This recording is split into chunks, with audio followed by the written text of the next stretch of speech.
Hello, everybody. This is Craig of the Pacific War Channel. This is Echoes of War, joined here by my co-host Gaurav. How are you? Hey Greg, great to be back here and looking forward to this really new series that you've been teasing, and I have absolutely no idea what's going to happen. Yeah, it's I've been teasing it probably for over a year now, and I want to apologize to our long-term audience members who watch us on YouTube. My computer yesterday literally crashed. It's in the shop now, so I'm using a MacBook Pro to do this, and it's melting my leg as we speak. And I hope it's going to get through this recording. Stating all that, if you're not joining us on YouTube, this episode might be premiering on two different YouTube channels for that matter. I implore you to do so because we're going to be covering a subject that I think a lot of Westerners are completely ignorant about, even though it's the bloodiest civil war in human history. It's going to be on the Taiping Rebellion. It's going to be, I don't know how many episodes long. When I did a series for Kings and Generals on the Fall and Rise of China podcast, I think it was 13 episodes long. Definitely not going to be that long. I'm going to condense it as much as possible, but it's going to be a long series. I'm going to come back I and forth think with it. I'll just give this maybe a little teaser to the audience. We're going to break the series into two parts, and we are looking to have a different series in a different era in between as well. Yeah. And I'll just say it here because I've already uploaded the two first episodes onto a other YouTube channel that is known as Kings and Generals Podcast YouTube channel.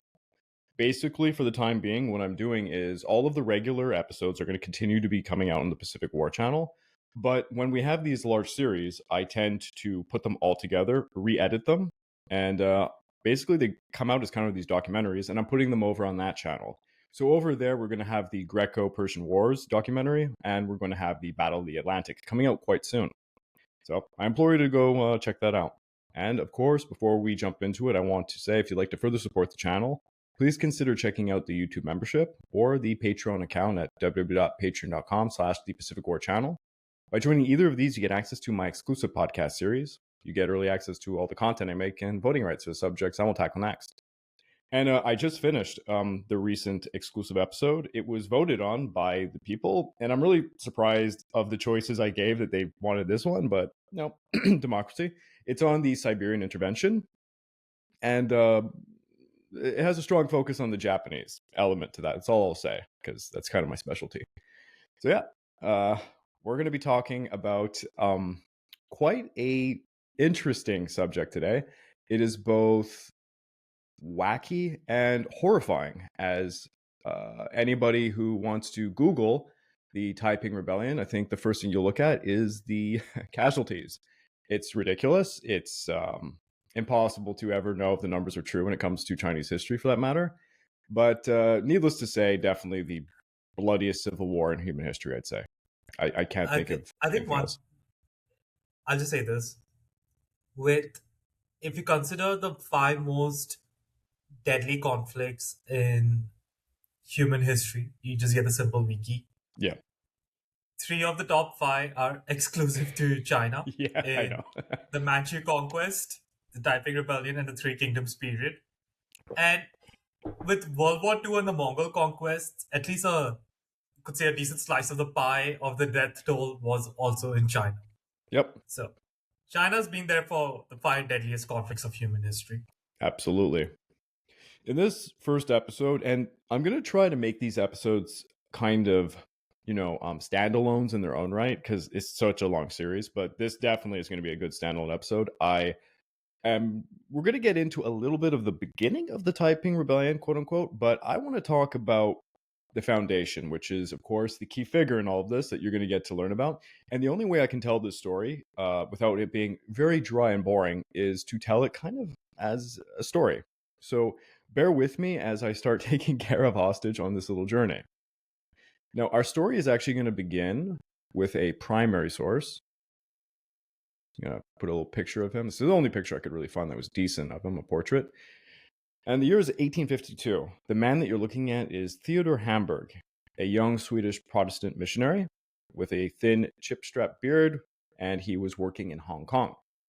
He was one of the first Europeans of his generation to brave the Chinese countryside as he left the relative safety of Hong Kong, which by that time it's a British colony. This is directly after the First Opium War. and he began preaching. And I'm pretty sure Europeans, the stock of Europeans as perceived by the Chinese is at pretty low at this point, to say the least. It is dangerous, to say the least, especially for British. And this missionary, he goes and he wants to preach at a village about 100 miles up the Pearl River. It's quite far for a British missionary at this time. Hamburg was one of the first non-Chinese... It, it kind of just reminds me of that story, right? Of that missionary who tried to go to that island of natives who have not had Oh, contact with the jeez. outside world. Yeah. It just kind of reminds me of that. Sorry. God, that guy got brutally killed. Ugh. That island is terrifying. Is it the Sentinel Island, or what is it? I forget the name of it. Same. I can't recall the name at the moment, but I recall the story so bad. Well, yeah, It just sounded like this. that was a big story. So he's going up the Pearl River, and he wants to preach at a village. He was one of the first non-Chinese to learn and speak a dialect of the Hakka people. Gaurav, I don't know if you have just a picture to show the audience. This is a Um, ethnic group in China, sure. one of the 100 ethnic groups. For those who don't know, China is not a unified people. I mean, of course, the majority are Han Chinese, but there's 100 Uh, different ethnic groups. this is just like one. It's a modern picture of Yeah, one of the Hakka people, here we go. and I think one thing I just want to call out: the Qing dynasty, which is the ruling dynasty right now. Mhm. It's one of the few rare major dynasties of China that's not Han Chinese. Yep. I think if I'm not mistaken, it would only be the Yuan, Jin, and Khitan dynasties that were not Han Chinese. Yeah, despite me doing the Fall and Rise of China podcast, my knowledge before 1500s China is quite limited. I know probably as much as the average Joe, but I do know, yeah, the Jin was a Jurchen, Yuan is the Mongol, and most of them are, of course, like 90% of them are Han Chinese, but I would say that there's a couple that are these ethnic groups. And of course, right now it's the Qing dynasty, so it's the Manchu, and they are a minority. They descend from, we'll call it Manchuria, to be not very specific, and they're not liked by the Han Chinese or any of the ethnic groups to be certain. Shocking. Yeah, they're the loathed, and that's going to be a big part of what we're talking about. Is the ruling dynasty of this Chinese empire is quite hated by its people. Now, the Hakka are kind of seen as, and I'm not trying to be mean, like a gypsy minority as they move around in southern parts of China. They're sometimes referred to as the guest people, and all of this, doesn't amount to anything important. It's just to kind of give a little brief description of them as people. They tend to be round-faced as a physical description. And Hamburg, he ends up converting a young Hakka man who is named Hong Xiuquan. I'm going to actually show a picture. One sec. A supposed picture, mind you. It's definitely not, to be sure it's him. You can actually check Reddit about that. No one's sure if this is a real picture of Hong Xiuquan or not. And yes, it is extremely small and blurry. Thought I put it up just for, to say that we had a picture of him instead of a portrait. Okay. Now, Hamburg was surprised by Hong Xiuquan one evening as Hong Xiuquan began to tell him an incredible story. Now, to give a little bit of background information, Hamburg was surprised by this story, although the Hakka at this point were aware of, God and Jesus and all that as he'd been preaching to them. And the message of Christianity had escaped Hong Kong. It was getting through parts of China in the south. But anyways, Hamburg was listening to Hong Xiuquan recount stories of all-sun battles, armies, and congregations of large Christian believers, all being led by a heavenly prophet who was also a Hakka. This prophet claimed to be hunted by agents of the Qing dynasty, and he was living in disguise under an assumed name. He was once kidnapped, but he escaped, and he lived in a forest for 4 days and a cave for 6 days. Hamburg confessed that the story the man was telling him was quite confusing, And here's a direct quote from him. "I could form no clear conception of the whole matter." Hamburg did not know what to really make of the story. So he asked Hong Xiuquan to write the story down for him so he could think about it. Hamburg thought very little of this story for over a year. Then in the spring of 1853, news came from Nanjing about a torrent of blood. Hamburg then realized Hong Xiuquan's story was very, very real. Now, I want to just pull back up this map because it's going to be very hard with the geography for Westerners. I'm going to do my absolute best to help out. I mean, I don't even know where, I know Shanghai is like on the coast, but I won't be able to even broadly pin it correctly. So, yeah, the map is definitely going to be helpful. Yes. Oh, one sec. Where is my map? There it is. Sure. Okay. So, news of a great upheaval in China reached those like Hamburg and Hong Kong and along the coast, where a lot of foreigners were doing business at this time. Reports of local uprisings and small scale banditry in the countryside was never anything of much importance. This is China, after all. It was the same old news. Then Catholic missionaries deeper into the interior began to spread rumors of a larger movement led by a man known as Tuan De, or heavenly virtue would be the translation. Some said that the man was actually dead. He was killed by Qing forces. Others questioned his very existence. Without any concrete news, little attention was paid to any of it. They thought it was just bandits disrupting the production of, the silk trade and tea. This is a common problem back then. But when Nanjing, the southern capital of China, fell in 1853, this suddenly brought attention to all the foreigners that something very real, a very large civil war, was occurring within China. Now, those in the city of Shanghai were quite alarmed, and rightly so. Nanjing was very close to what was being called the Taiping the heavenly kingdom of great peace. This is the rumors that were being spread. It was said that about 1 million rebels were flooding down from central China on a grand flotilla of commandeer ships to what was formerly, called Nanjing. Now it's being referred to as this 1 million on barges. Yeah, 1 million. So Nanjing. But then again, yeah. I'm sorry, but I just keep remembering this whenever my friend told me Total War 3 Kingdoms came out. The only thing he was like, elite cavalry with masses of peasants. So you have to imagine these foreigners who are in Shanghai. This is predominantly where the foreign community is at this time because it's a great trade city. Of course, it's on the coast, and they're hearing that what was the southern capital of this entire empire is now being referred to as this heavenly place, and that rebels have taken it over. So it's quite scary. And Shanghai is very close to Nanjing, of course. Maybe, Craig, you could just zoom in a little bit on this map. Okay. Here, one sec. Then. Is it zooming in? Now it's just Okay, good. It's zoomed in. Because now you can see the proximity of Shanghai to Nanjing and Hangzhou. Yeah. Here, I gotta zoom out a little bit again. Okay, here. Yeah, so, I think that's good enough. It was very scary to say the least. So, okay. So like 1 million people are coming down the river, and it's scaring everybody. A ton of cities were being emptied, and Qing defenses were laying in rubble as these small local bandits were forming like a grand rebel army, and they were marching.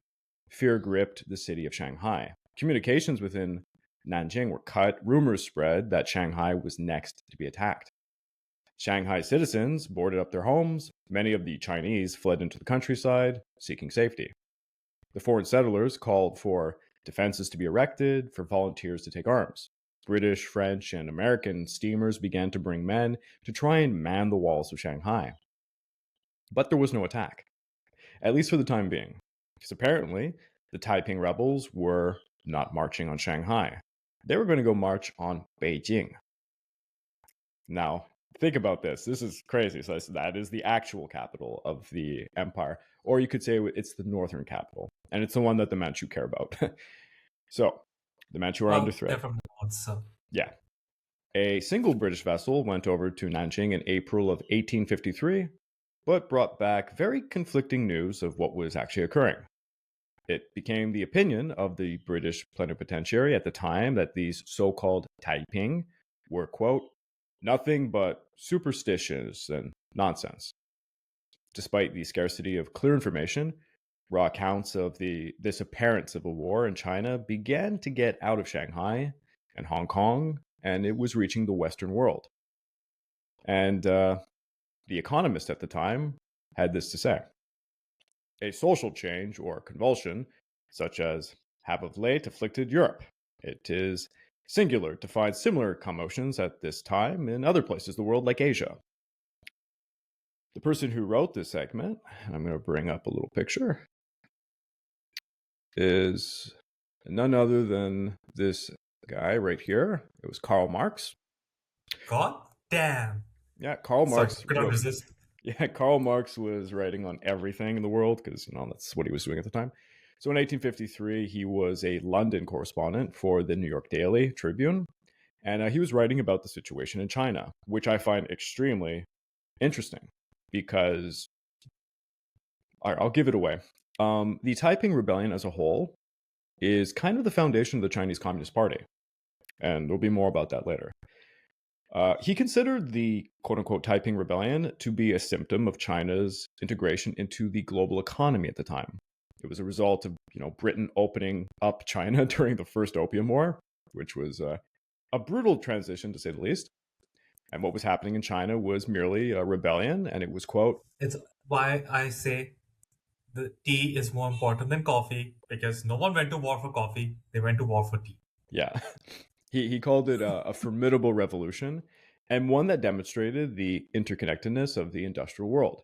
Marx further argued that what was happening in China would happen in Europe, and he had this to say: the next uprising of the people of Europe and their next movement for republican freedom and the economy of the government may depend more probably on what is now passing in the Celestial Empire, the very opposite of Europe, than on any other political cause that now exists.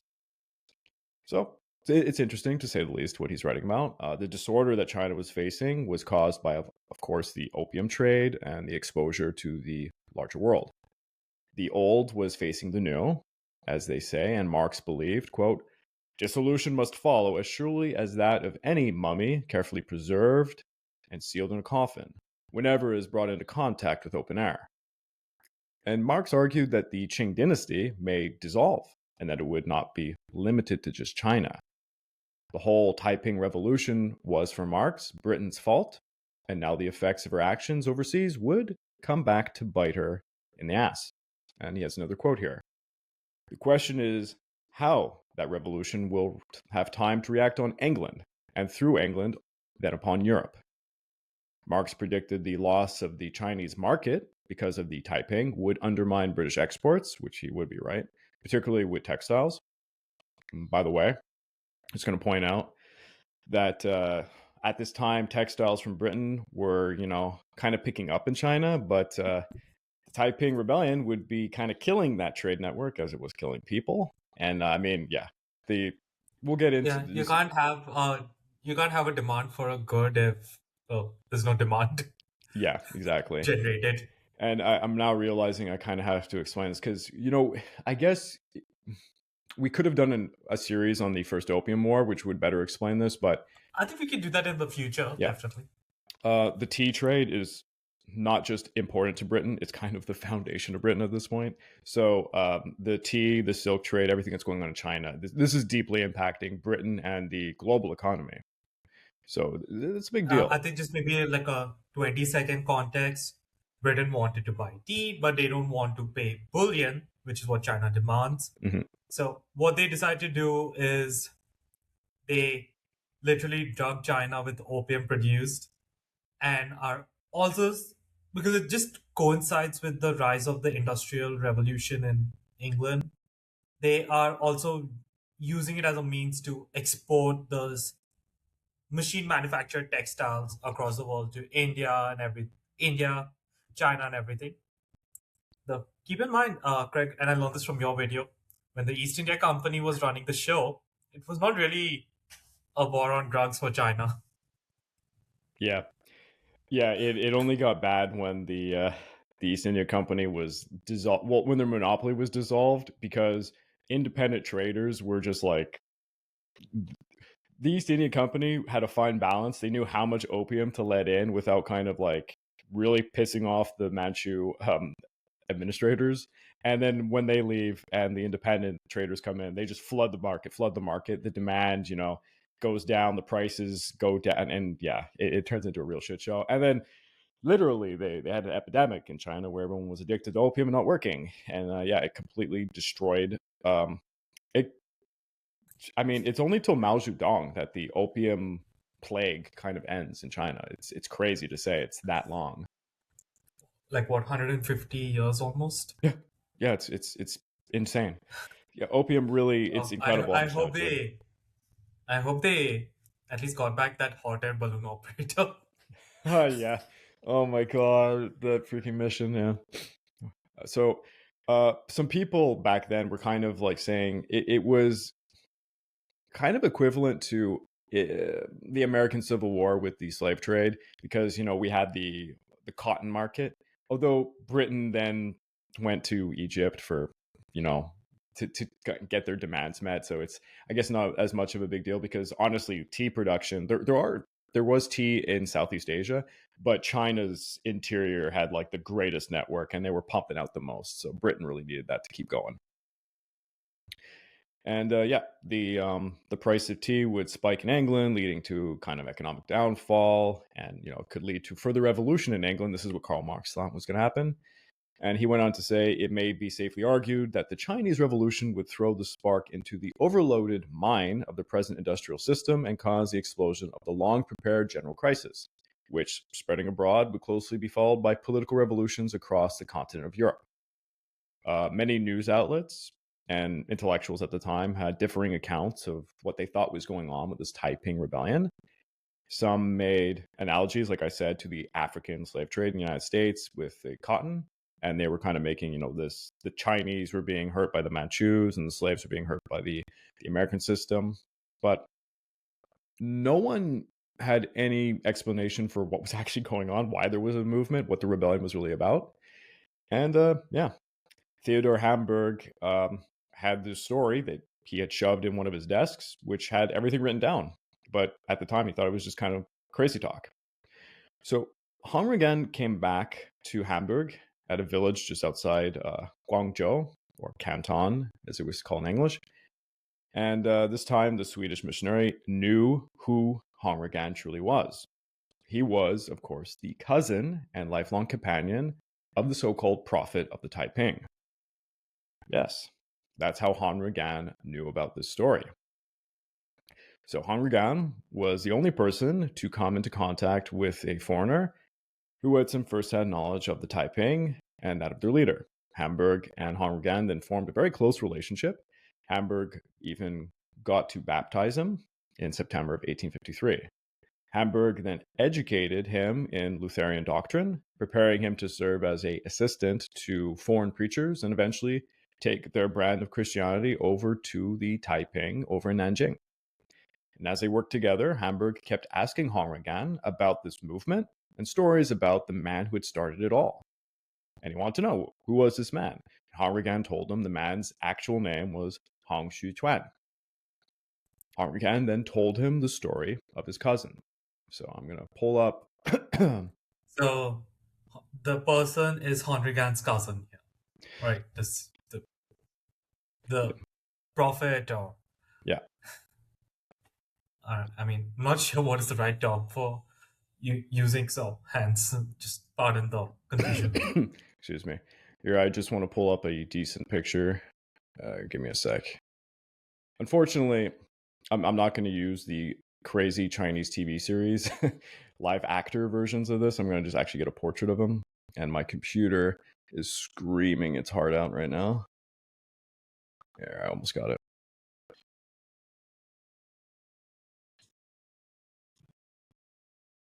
Ooh, that's pretty small.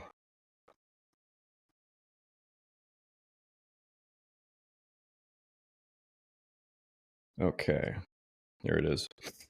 Here's a portrait of Hong Xiuquan.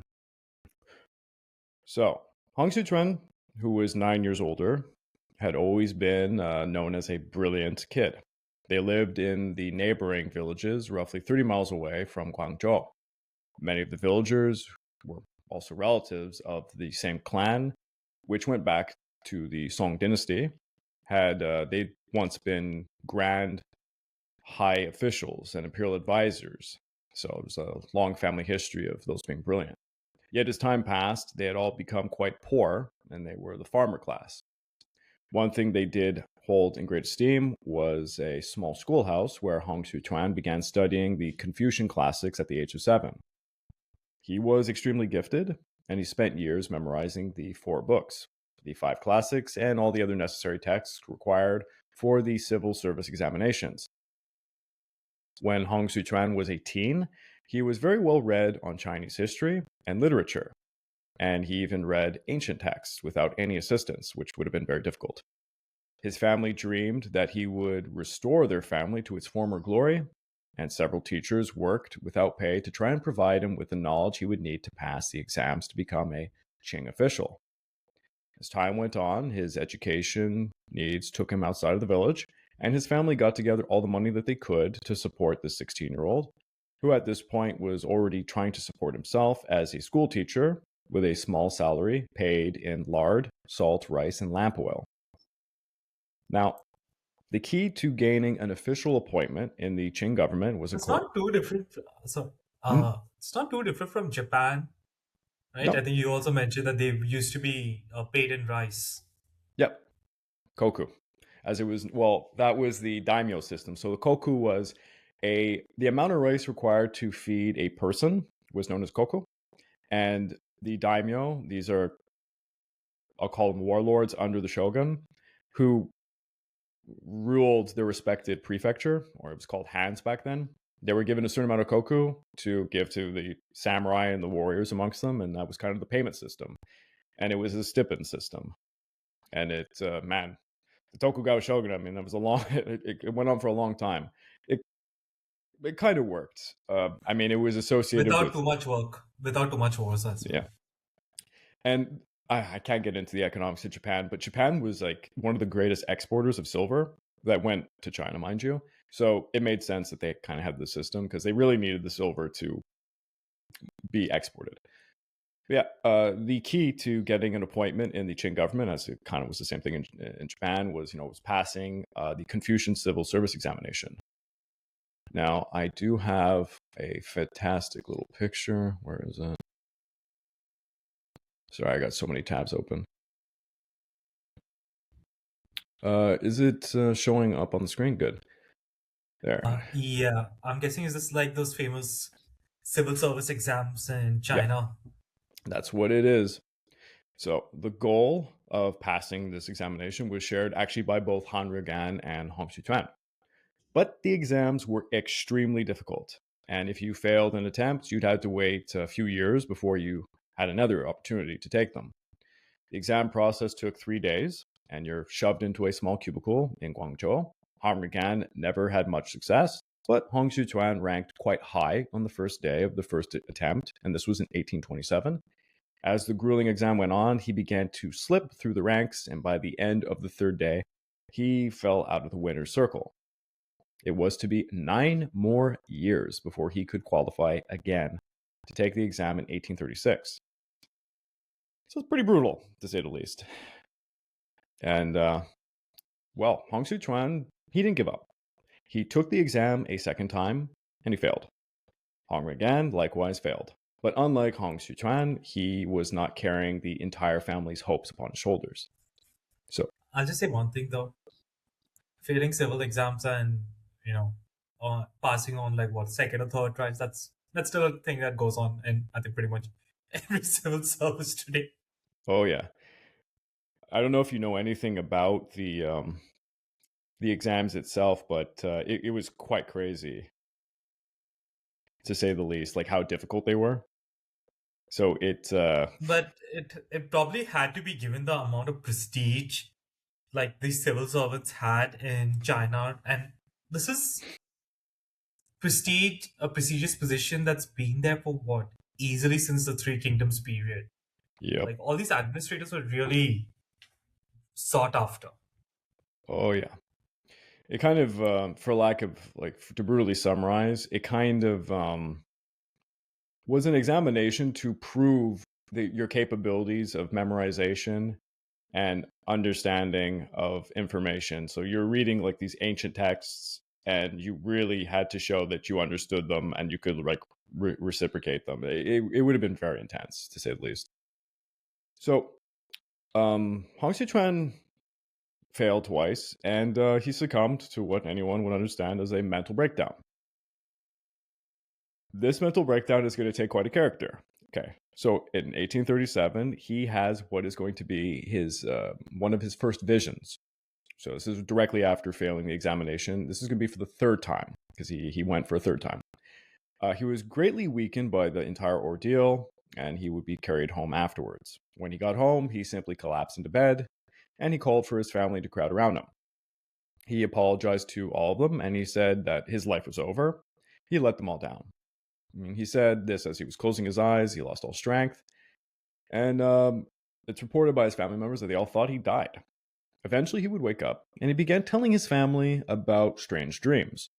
In his dreams, a dragon, a tiger, and a rooster entered his room, followed by musicians and a very nice sedan chair. They all carried him away to a wondrous and beautiful place full of people who rejoiced when they saw him. And then an old woman washed him to remove all of his defilements from his body. Then a group of old men appeared, and he recognized some of them to be sages of ancient China. They opened his body up with a knife, they removed his organs, replaced them with healthier ones before closing him up. Not a trace of the incision could be found afterwards.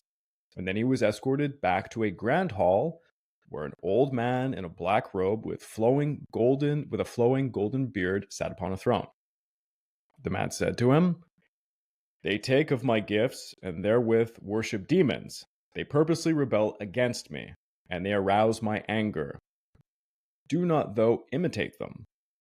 This man then gave him a magical sword for apparently killing demons, and he was told to never use it on his brothers or sisters. Alongside this was a seal and a piece of yellow fruit, which he ate. The old man then led him to look upon the people of earth, where they could see all of the defilement and the perversions and demons about. Hong Xiuquan's visions continued for about 40 days, and Hong Rengan was one of those who actually stuck by his cousin's side, listening to all of these bizarre stories. There were reoccurring characters. Oh, yeah. As someone who doesn't remember anything of his dreams, like within 2 minutes of waking up, that's quite impressive. Yeah, to say the least. I want to just one sec here. I gotta zoom out of this one. I just have one question, if I may. Yeah. At the start, where you were describing that vision, was it actually like recorded like that? Because you mentioned it like the pig, the tiger, rooster, among those animals that he saw. They're very important for China since they rotate those animals in the year system. So You is asked, it really so? Probably like written afterwards or something to kind of make it more yeah, that's what I was spiritual, you going could to say. say. Yeah, so basically, it's as you can imagine it, multiple people have written accounts of what they think the so-called prophet saw. It's taking on a character. Obviously, there's the ancient Chinese aspects to it, the Confucian aspects of it, and it's being, well, we'll get to it. It's being blended with some other religious doctrine. And here's a picture called the Delirium It of sounds Hong Xiuquan. a little bit of Christianity as well, right? Like in the way some of those Yes. extracts were described. For people who know a little bit of their Confucian, and for if they know about Confucius and all that, you're going to see it's, yeah, okay, I'll give it away, but it's like a blending of Christianity with that. But so Hong Rian, he stuck by his cousin's side to hear these crazy stories, and he noticed that there was recurring characters in these dreams. One of them was a middle-aged man that Hong Xiuquan referred to as elder brother. And he traveled with him to far regions of the world to slay demons with his magical sword.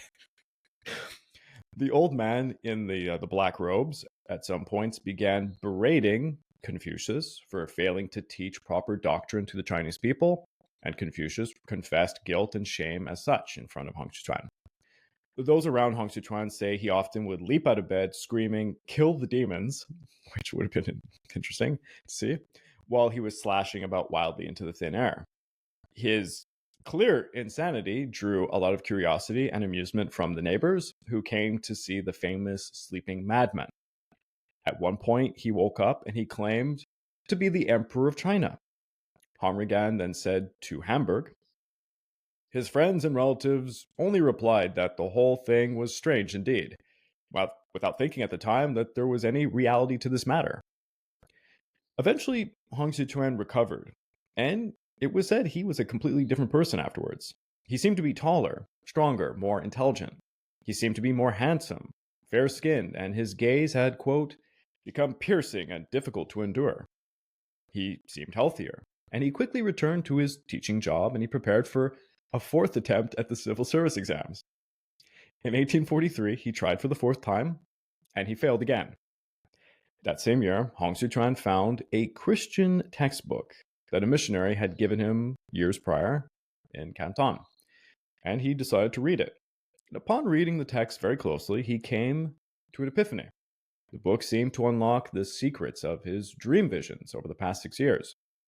He suddenly realized that the old man in the black robes with a golden beard was indeed God, and that the elder brother who had helped him slay demons was none other than Jesus Christ. The demons were the idols worshipped by the Chinese that believed in Confucius and Buddhism and such. But Hong Xiuquan's real brothers and sisters were that of the Christian Chinese people. Hong Xiuquan baptized himself, and he threw away the Confucian texts within his schoolroom. So, if you understand correctly, Hong Xiuquan is now under the belief that he's the brother of Jesus Christ. Jesus Christ. Sorry. Just couldn't resist that exclamation. Yeah. Hong Regan officially became the first convert under Hong Xiuquan, and this would be followed by a neighbor named Fang Yuqian.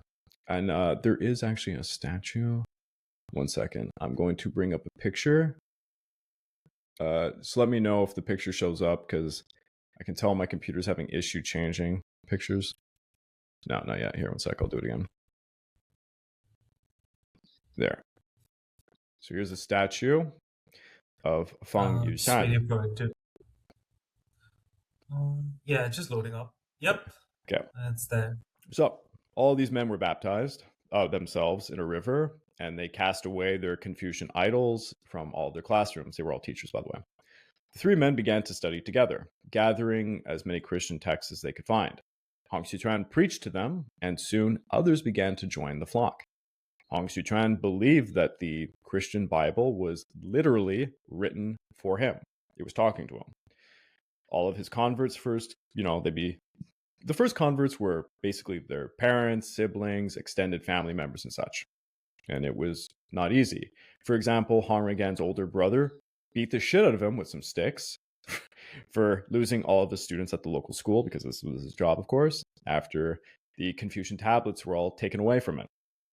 Hong Xiuquan and Fang Yuqian both left their villages in 1844 to try and spread the gospel to other villages throughout the province of Guangxi. Maybe I'll bring up that map again. So every time I press share this tab instead, I think it doesn't work, so I'm going to have to manually pull up the map.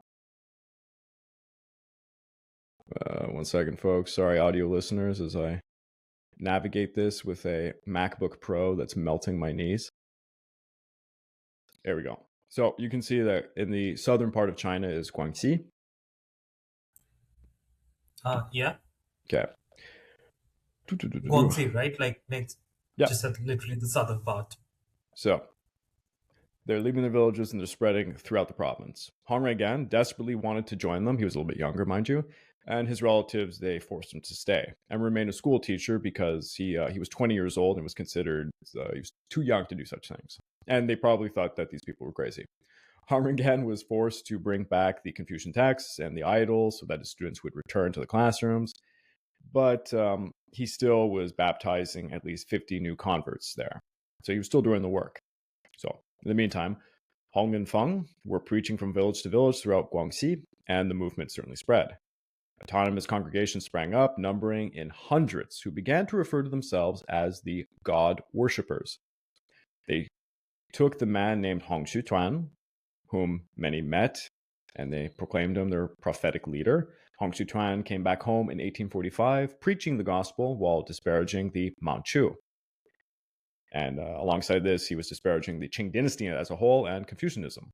He said things like, God has divided the kingdoms of the world, and he made the ocean to be a boundary for them, just as our fathers divides his estates amongst his sons. Why should these Manchus forcibly enter China and rob their brothers of their estate? His religious movement thus became a political one. And I think what we mentioned at the start of this episode, I guess this would be something that would appeal much easier to the masses, given the resentment to the king ruling class, I guess. Yep. And I want to just say it here, folks, because I know a lot of my audience is American. It says that about 80% is in my analytics. This is not new to China. There has been movements with usually a religious touch to it that are used just as a means to rebel against the Manchu, because literally all these groups hate the Manchu. So the White Lotus Rebellion is actually one that happened around 1800, and it was very scary for the Manchu. It was like the first time in a long time that someone really threatened them, like a real uprising. And it's very similar to what we're talking about now. And the Taiping Rebellion owes a lot of its kind of precursor history to the White Lotus Rebellion, which I can't get into here, but it's definitely, there is an aspect to that. So it was a relatively smaller rebellion by Chinese history, like just a few 100,000 dead. But it cost a lot of money to put down. But the thing that the reason why I bring it up and why it scared the Manchu is they couldn't figure this out at the time. Clusters of these White Lotus worshippers sprang up in independent places simultaneously. So they all basically what they shared in common was they thought there was an apocalypse and they were preparing to fight it with weapons. So it doesn't look good from the government point of view. And they all set a date, and in multiple places in China, they just sprang up at the same time. So this was quite terrifying for the Manchu, to say the least. But the year is 1847, and the god worshippers, they're around 2,000 strong, and it's mostly Hakka Chinese that are involved. They began to smash Buddhist idols and temples while they were, certainly pissing off Qing authorities in the area. Then in 1850, a pestilence ravaged Guangxi, and rumors spread that Hong Xiuquan's prayers to the Christian god could heal those sick with the infection. This exponentially increased their ranks, and the passing of the disease gave credit to Hong Xiuquan's religious magical powers. Yet, despite all of this, they were no army. Then some small violence broke out amongst some Hakka settlers in Guangxi province. The Hakka settlers were scrambling to find land and water rights, and they had long-standing local family grudges with other communities, a lot of unhappiness, and there was encroachments. This led to a small-scale war between the Hakka and other villagers in the autumn of 1850. The non-Hakka burnt the homes of the Hakka, and this led them to turn to the god worshippers for protection. Local authorities had already been suspicious of this religious sect, and they began to view them more as troublemakers. And according to Hong Regan, Hong Xiuquan predicted all of this, and he was waiting patiently to make a move. As the Hakka versus the non-Hakka violence spread, Qing officials placed blame squarely on the Hakka, and they would send a detachment of soldiers to arrest Hong Xiuquan and Feng Yunshan. The god worshippers heard of the incoming threat, and they began to arm themselves with swords and spears to defend their leader. And yeah, this is identical to what happened during the White Lotus Rebellion. I'll just put that out there. The Qing detachment It also sounds a little bit like the Roman Senate's initial reactions to Spartacus' rebellion as well. Yeah, I guess. Yeah, sure. I can see the analogy there. Because they just think it's just like a bunch of bandits, not really worth, investing serious time, resources, and troops into it. Yeah. And the Qing detachment was easily overwhelmed, and they were routed. Hong Xiuquan then sent word calling out for all the god worshippers to gather for the first time and to prepare for what he was calling the next step of their great movement. Countless members would sell their homes, their land properties, and they marched. The following day saw tens of thousands gather. The god worshippers and their leading class told the converts to converge on the town of Jintian. And it's said that about 10 to 30,000 stormed the town and they took it over. They were preparing for a rebellion. Hong Xiuquan began organizing the people into military formations. If you have a chance, would you be able to bring up just like any images of Taiping warriors, for example? Sure. Just give me a second. Yeah.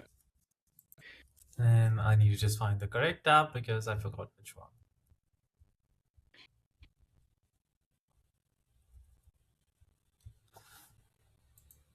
I guess this is just like one example of it, like an artistic rendition.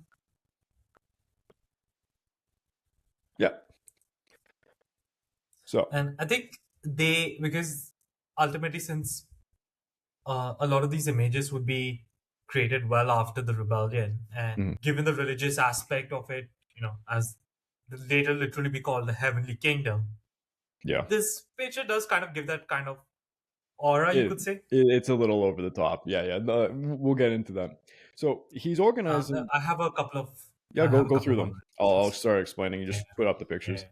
So the Jin, or army corps, consisted of 13,156 men, and they'd be divided into 5 shi. These are regiments of about 2,500 men with officers. Each shi would be further divided into 5 yu, which are battalions of about 500 men, and each of these had 5 ci, which are companies of 100. Each ci had 5 liang, which are platoons of 25 men with a sergeant, and a liang was made up of 4 wu, which are squads consisting of privates and maybe a corporal. Now, this is for the Taiping. It's a rudimentary system based off of it's basically the same system the Qing use. And the Qing garrison in Guangxi was not particularly strong at the time, and they were actually dealing with a lot of other uprisings. This was 19th century China, after all. And yeah, there was a lot going on. Now, the Qing commander at Zhongzhou was named Li Denyuan, and he was leading the Qing forces to attack Hong Xiuquan's residence within the village of Hangzhou Xiaoren, and this is in Pingyan County.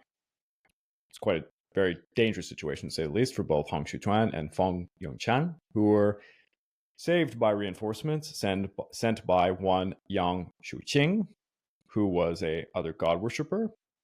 And yeah, he's going to come into it later. There's a lot of very famous characters involved in this. And then a Qing force led by Zhou Fengqi, alongside his subordinate Li Jianyuan, attacked Jintian, where they would erect a siege of the town. Now, I'm going to be pulling up a little picture here. Unfortunately, it's in Chinese, but it at least gives you kind of an idea of the layout. Bear with me as I pull it up.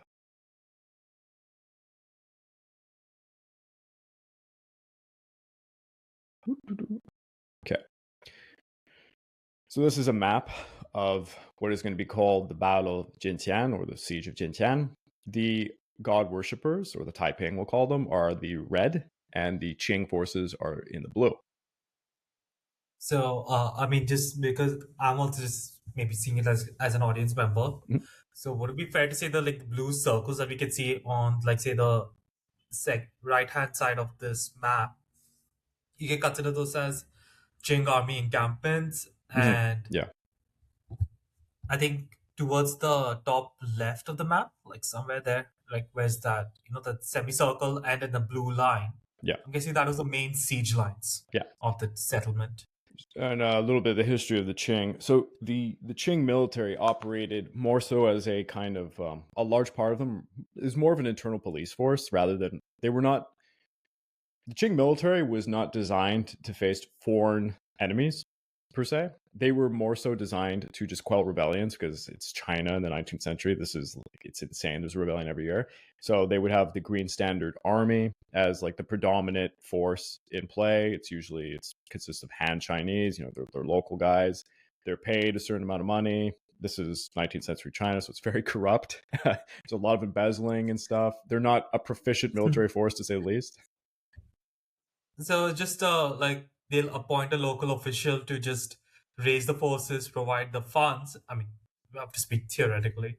Yeah, And he's just supposed to use a local division or some equivalent force to just. exactly.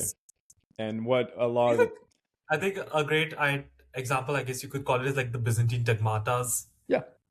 And what these officials usually did is they would say, let's say that they have a roster of 6,000 men, they would hire 3,000 men and then pocket the rest of the money. That is a traditional thing that would happen with these commanders.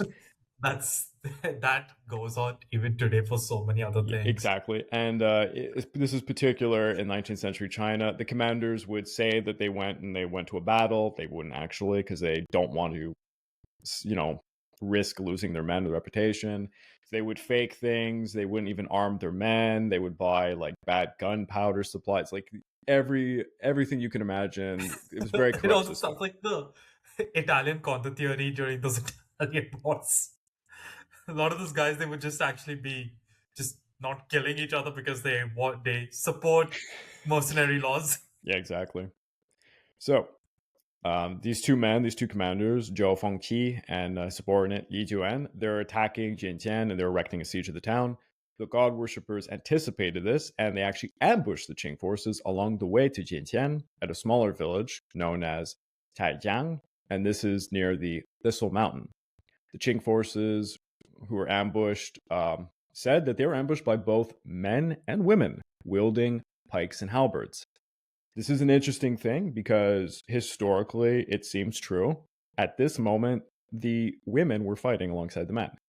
There's just something that's interesting to this entire story because it will And not be the anyways, I case think later. pikes, kind of like pike or halberd type weapons, are the easiest to kind of Yeah. armor quick militia.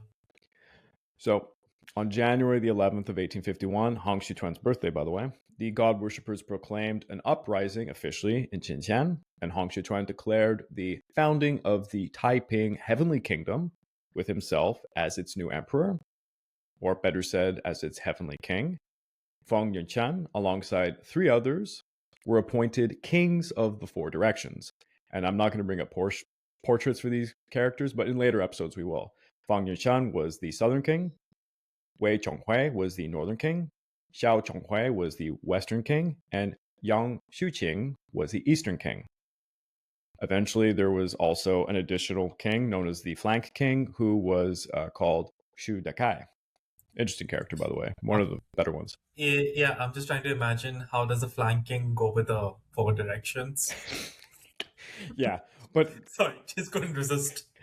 it's interesting to say the least, but they do well, surprisingly well. These men would go on to control roughly 100,000 people in their own armies. It's that crazy. Hong Xiuquan ordered the god worshippers to cut off their Manchu coups. So, the hairstyle of the Manchu was a single braid that was in the back of the head with the top of the head shaved. For anyone who has never seen these, a movie of this, usually it's always depicted in movies when they show like ancient China. So everyone was ordered to have these coups. They cut these coups off, which actually was known. Like every time someone rebelled against the Qing dynasty, that's what you did, and it really put you out in public as, hey, that's a rebel right there, and it's very symbolic. And many of the Taiping would actually let their hair grow long, and they wouldn't tie it up. And Um, this, yeah, Greg, just maybe just for the audience's benefit, I'm just gonna quickly oh yeah, share yeah, an image. show the image, yeah. I mean, just for the hairstyle, right? That you were mentioning. This is Hmm? what you were referring to. The Manchu coup, yeah. Got it. Just did like literally a 5 second search right now. Yeah, there you go. That's perfect. And as the Taiping grew their hair, like they would be called, they would look like barbarians, by the way, to the rest of the people. They actually got a nickname, and no, I'm going to butcher this, but the nickname was Chong Mao Tse, which meant long-haired bandits. So from 1851 to 1852, the Taiping army began to basically fight its way further north, and they were absorbing mostly, the poor, disenfranchised, the criminals, and anybody who kind of hated the Manchu. It was a blend of those seeking to be part of something larger than themselves. Maybe they were joining for the religious aspect of it. like when he said that slang of them being the long-haired bandits, it almost would be like, some Chinese source probably is just like how you remember the Yellow Turban Rebellion or the Red Turban Yeah, Rebellions. yeah, exactly. Someone's call it a long-haired bandit rebellion. One second, I want to bring up another picture.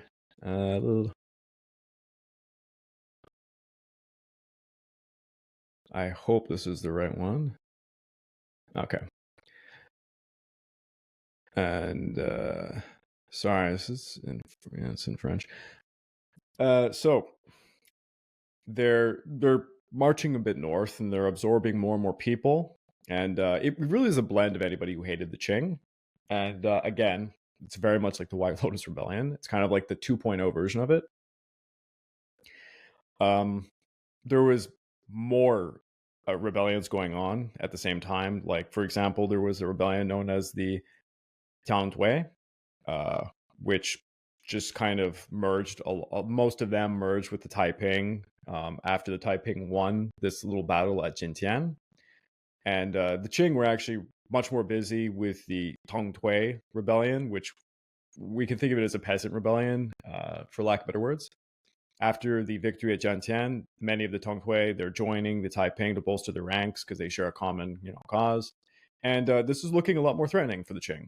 So a local general named Xiangrong led about 3,000 men, aided by some other forces from the Qing, led by another general named Li Nanjing, and Zhou Fengqi was still around. The idea was simple. They were going to converge their armies to converge around the Taiping rebels to try and encircle them. This is classic Qing doctrine at the time. The three armies attacked the Taiping at, and I am going to butcher the name of this town, Duhuangjiangkou, on February the 18th.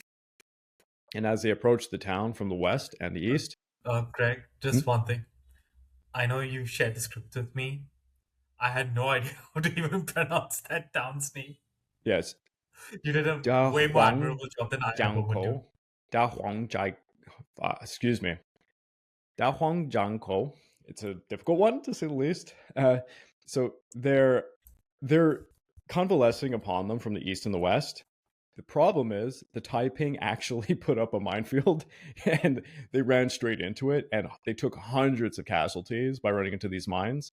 The Qing forces were a bit... I'm sorry, what kind of mines would he have at this time? Oh, yeah, so this is mid 19th century China. They have primitive gunpowder like mines. So something, when you're referring to it as a mine, it could literally be just like a set trap that's being lit on fire, as they come over. But yeah. But mines definitely in the Taiping Rebellion. I don't know if this was the case in the American Civil War as much too, but during sieges, you would have to break earthwork walls, or in the case of China, ancient walls. So mining was like a huge thing. Like sappers was kind of one of the most important fighters you had, because you had to get through large structures that were made you of mean like undermining the defenses? Yeah, and then exploding from the underground.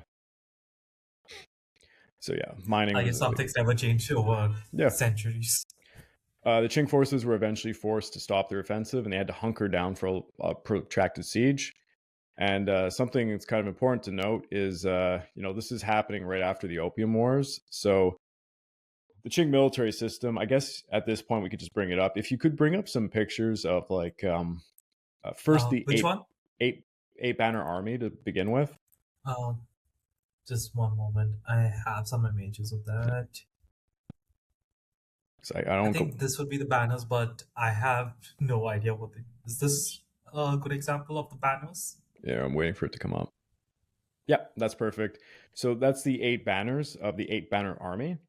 By the turn of the 19th century, this is like, they're not like a real military force. It's basically ceremonial. This was important during, the time of Nurhaci, when he was conquering the Ming Dynasty. But these are kind of like, we'll call them the ceremonial guards of the imperial, the imperial forces in Beijing. They don't really fight much unless chocolate soldiers. In desperation. Chocolate soldiers, that's perfect. Now, if you can, could you pull up any images you can of the Green Standard Army? That one I actually not find. Is it the one with the muskets though? Yes. They'll actually look blue Oh, in most pictures. The green doesn't. They weren't necessarily green, but it's a logo I of a. is it is this one an example of it? Yeah, those are green standards. But All right. they have a more traditional uniform. But if you look up like I don't yeah, look up Green Standard Army, Osprey probably would have pictures of it. But the largest standing military force at this time is the Green Standard Army, and they were actually formed because the Eight Banner Army was just completely incompetent, and the Green Standard Army will be proven to be incompetent, and they'll be replaced soon by something else. But they're the majority of the military forces, and a little bit One of sec. I just got one image. oh yeah, sure. I think this would just be like for an example of the green standard. Yeah, if you look up the Opium War on the Wikipedia page, I believe it shows the British fighting some Chinese. That is definitely Green Standard Army uniforms. From the first Opium War. Yeah, there's a very famous painting. Oh, trying to find it. Just give me a second. Here, I can look too. Well, here in the meantime, I'll explain a bit about the Green Standard Army. So, the Green Standard Army can be Oh, seen wait, as wait. I think I found that image. It's a small one. So let me just quickly share this. yeah, that's it. So that's the official uniform of the Green Standard Army, which you can see it's like a little bit of a blue kind of green tint to it. And yeah, they're By the way, I just because we were just talking about the Eight Banner Army, Mhm. I just want to show something I found. Completely unrelated to the podcast, but you're just gonna like it. okay. Are you ready? I'm waiting for it to load. Oh my god! Of course. Yeah, I know, right? Oh my Eight god! Banner, Eight Banner theme for the Space Marines. It makes sense God that would be a Emperor thing. demands this. Awesome. So for the Green Standard Army, they can actually be seen more as a police force, especially during the White Lotus Rebellion. They proved themselves to be extremely ineffective. The major reasons for why they were ineffective was that their pay didn't rise with the inflation that was going on, and it required them to seek additional work to make ends meet. They were also widely dispersed to stop centralized to basically stop any rebellions taking place amongst them. This hurt centralized training more often than not. They were just like local recruits from all over the place. Rapid So I'm corruption. guessing with when you mentioned that they're not earning as much with inflation and such. Yeah, So most of them would probably be just becoming transitioning to part-time soldiers, like with a exactly. day job, like Weekend warriors, or as they would working say. as Yeah, or just working as a blacksmith or Mhm. whatnot. And as I mentioned before, there's rapid corruption going on. Um, I said like the generals, they would just say that they hired 6,000 soldiers for a contingent. They'd only actually have 3,000. They'd be pocketing the rest of the money. Opium addiction was rampant through the ranks. It really, really was taking a toll on Chinese society as a whole. And You should have yeah. the East India Company should have just continued its monopoly. Just say Yeah. So, to say the least, the Eight Banner Army and the Green Standard Army were unable to really cope with the task of quelling a real rebellion, and they would need to find new ways, alternate ways to build brand new armies to deal with this menace. And this is going to be the foundation of the fall of the Qing dynasty, the Taiping Rebellion. And a lot of the things that are going to be happening throughout the series are the real reasons why the dynasty would collapse upon itself. Now, the Qing began to strangle the Taiping as much as they could. They just kept sending forces. But again, on the night of the 10th of March, the Taiping broke out and they marched east to a village known as Wu Chang, and this is in Wu Chang County. Qing forces pursued them, but every time that they got near them, they were simply ambushed by the Taiping. The Taiping and the Qing eventually found themselves in a stalemate near Sanli Dike, and in early April, the governor of Guangxi province, who was Zhou Jianzhu, and General Xiangrong, they rallied 6,000 troops to try and attack this village. But yet again, the Taiping rebels repelled them. By May, the Qing were losing more and more men when the Taiping broke out of another siege, and they were marching now towards Zhongzhou. General Zhongrong then decided to coordinate a net strategy with the aid of another general named Wu Lantai, who was stationed at Langchang village. And they would try to attack the Taiping at a place known as Zhe Ridge. The Taiping fought the two Qing forces at the battle that would become known as the Battle of Gaoao Ridge. And this is just due north of Langchang village. And General Wu Lantai's forces were completely smashed by this. Despite the major Qing losses, they still managed to encircle the Taiping for a fourth time. The Taiping would fight a war of attrition until about July, when they would pull out of Zhongzhou to a former base of operations that was at Mount Xiuqing, and this is in Guiping. The path going north was blocked effectively to the Taiping by the Qing forces, but the entire time that this was occurring, the Taiping were converting more and more to their cause. And it would just be a matter of time before they would march in large numbers upon major cities. And that's where I'm going to end this episode, because the next episode can I is just so say much one thing information. about that? Yeah, that battle you just mentioned of the Duao Ridge. Yeah. It's pretty impressive. You got to give it to the Qing forces for encircling an army that they were outnumbered by 3-1. Like Yes. contemporary sources do say that battle had around 7,000 Qing soldiers and 20,000 soldiers from the Taiping Rebellion, like Heavenly Kingdom, as I will call them now. Yes. The fact it is encircling, despite being outnumbered 3-1, that's pretty cool.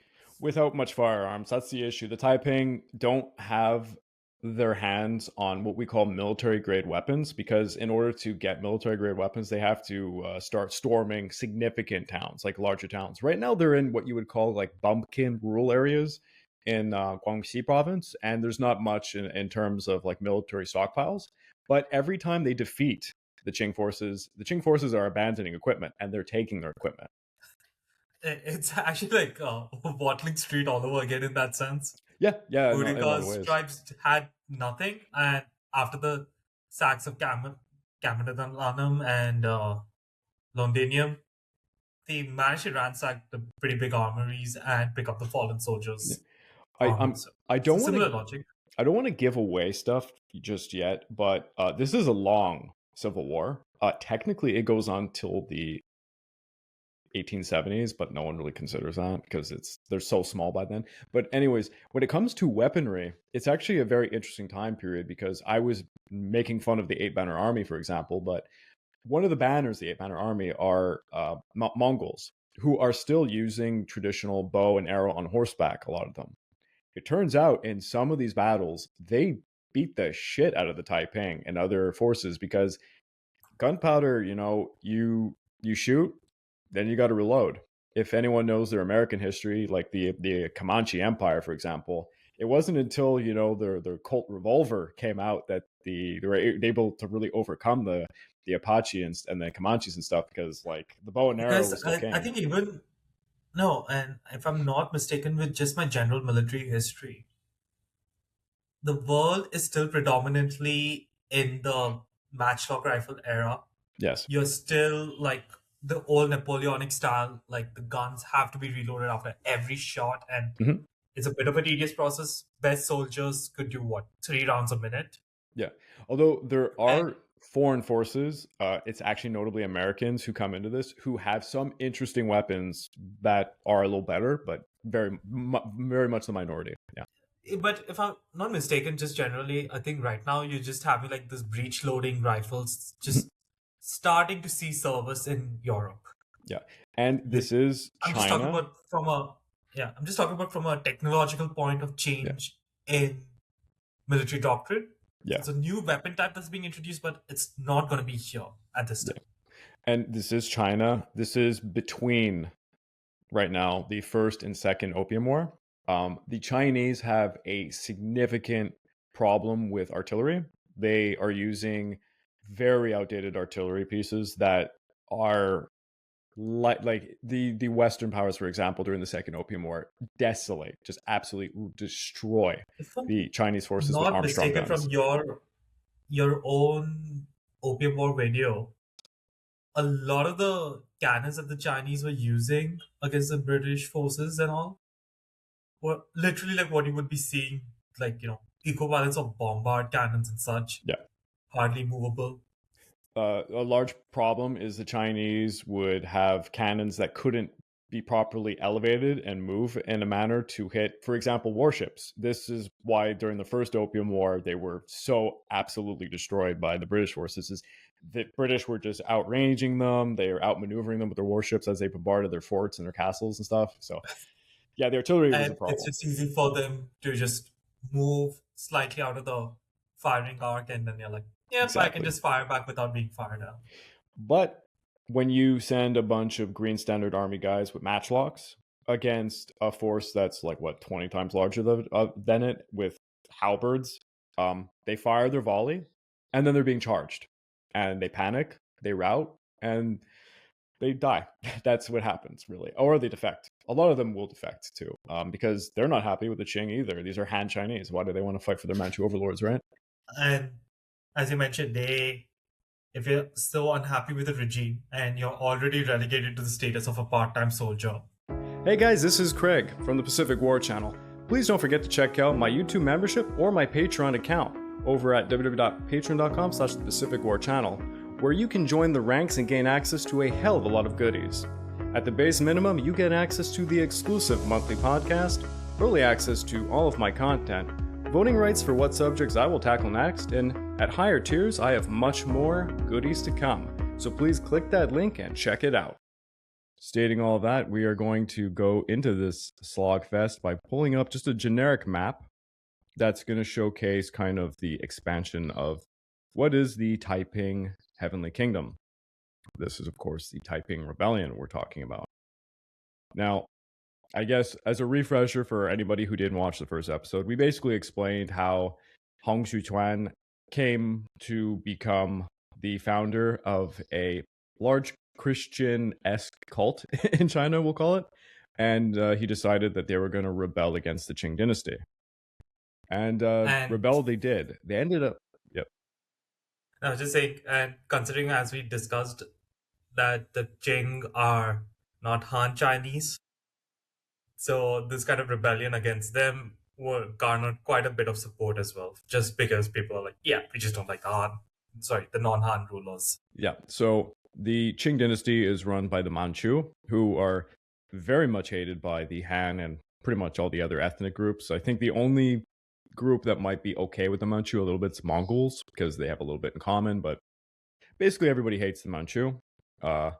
Very easy to, build upon that resentment. And, basically this whole rebellion it's a multiple factor rebellion. You can look through it through the lens of a class struggle. You can look through it through the lens of religion, or just ethnic divides, like you're mentioning, a Han versus Manchu thing, because the previous White Lotus Rebellion that happened in 1800 was basically it's a very similar rebellion where it had this religious tone, and but it was also kind of Han versus Manchu also. Now, we talked about last time, the foundation of the Taiping Rebellion was them taking Jintian. But as they pursued this city, I'm just going to see on the map. I don't think it's actually shown on this map, but you can just look at the southern province of Guangxi, and that's where Jintian is going to be located. They take the city, but they're being constantly pursued by multiple Qing armies at this point, who are trying to encircle them and quell this rebellion, cut it at the butt. The Taiping at this point, they're numbering about 60,000. That's a rough estimate. No one really can tell the numbers of the rebellion at any given time. And they move from Jintian, and then they seize even more, a larger town that's known as Yong'an. Now, at this point, I think I actually have a better map. Forgive me, audio listeners, as I switch to this. Yeah, this it's not as beautiful looking, but at least it actually has locations. So if you were looking all the way at the bottom at the thick black line, this is the movement of the Taiping rebels from the very beginning. And you can see Yong'an at the bottom. Here, I'll just right there. So they take Yong'an, which is in present day Mongshan. And before actually I get into this, I guess maybe it would be useful to try and explain the forces at play here. So to kind of give you an idea of what your average Taiping would look like, I have this little rendition. Here, I'll zoom out a bit. As you can see, we're talking about lightly armed rebels. They're not... They do have a few matchlock rifles that they would have stolen from Qing arsenals, but Guangxi is not exactly full of weaponry, so they probably wouldn't have much in terms of firearms. Most of them will be armed with what you can see in the picture is these very large spears. They're ranging from like 8 to 18 feet long. They also have halberds, knives, swords. And the swords of this time period would be something like the Yi Dao.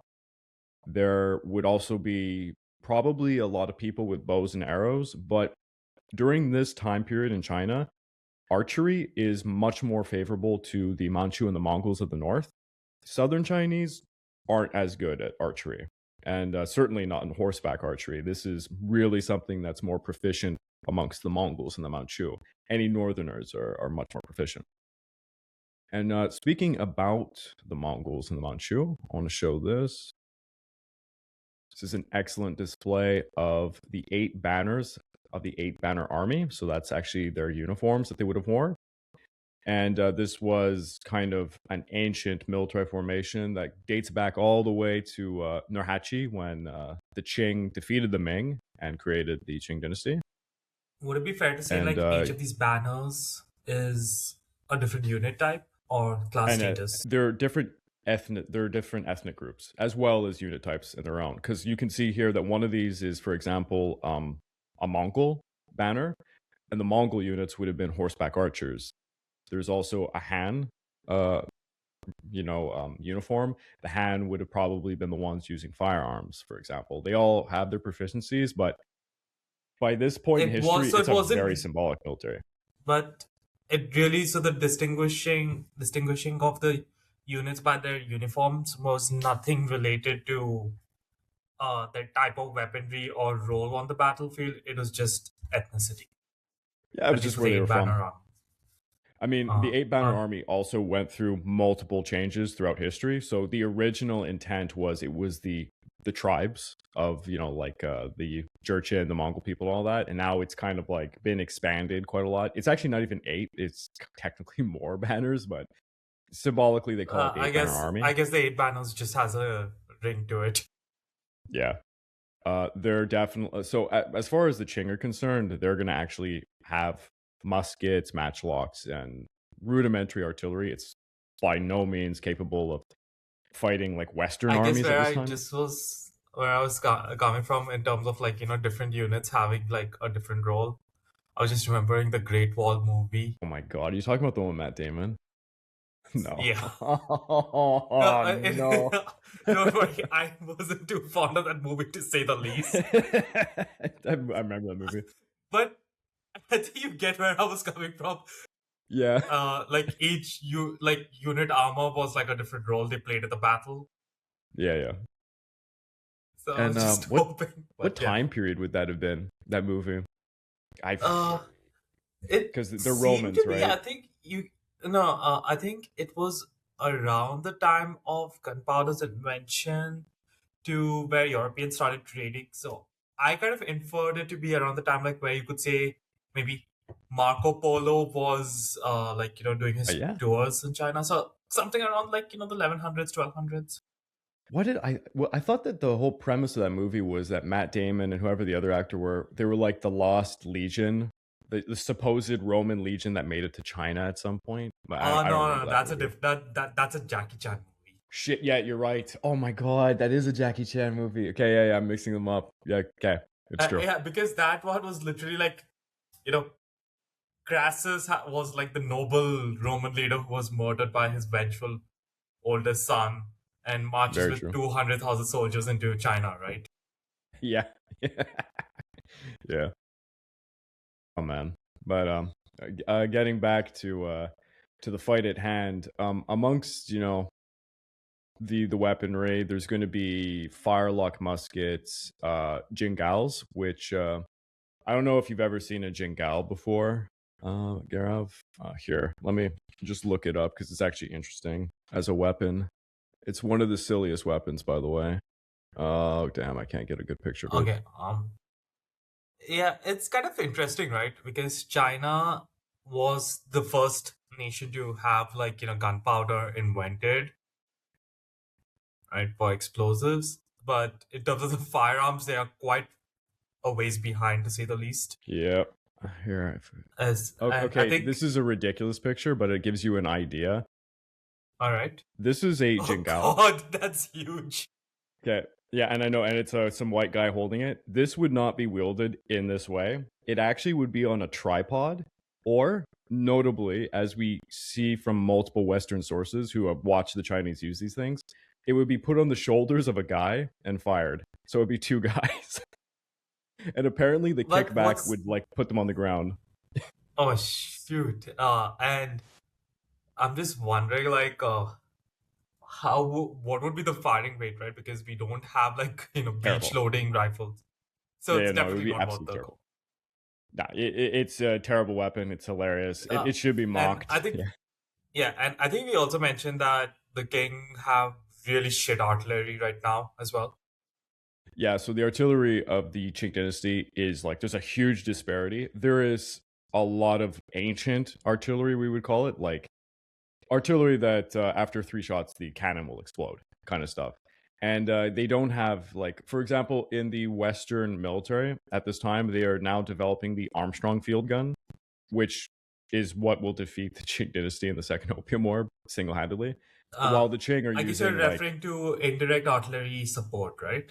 yeah, the Qing are using basically, I want to say like 17th century artillery. It's bad. It's very outdated stuff, and they can't aim it properly. On their forts, it's like locked into the ground, and it can only swivel left to right a bit, but not really up to down, up down. So when Western forces would like bring their warships, they couldn't fire upon the warships. It's embarrassing. It just really reminds me when we did that politically incorrect history where I talked about Breitenfeld.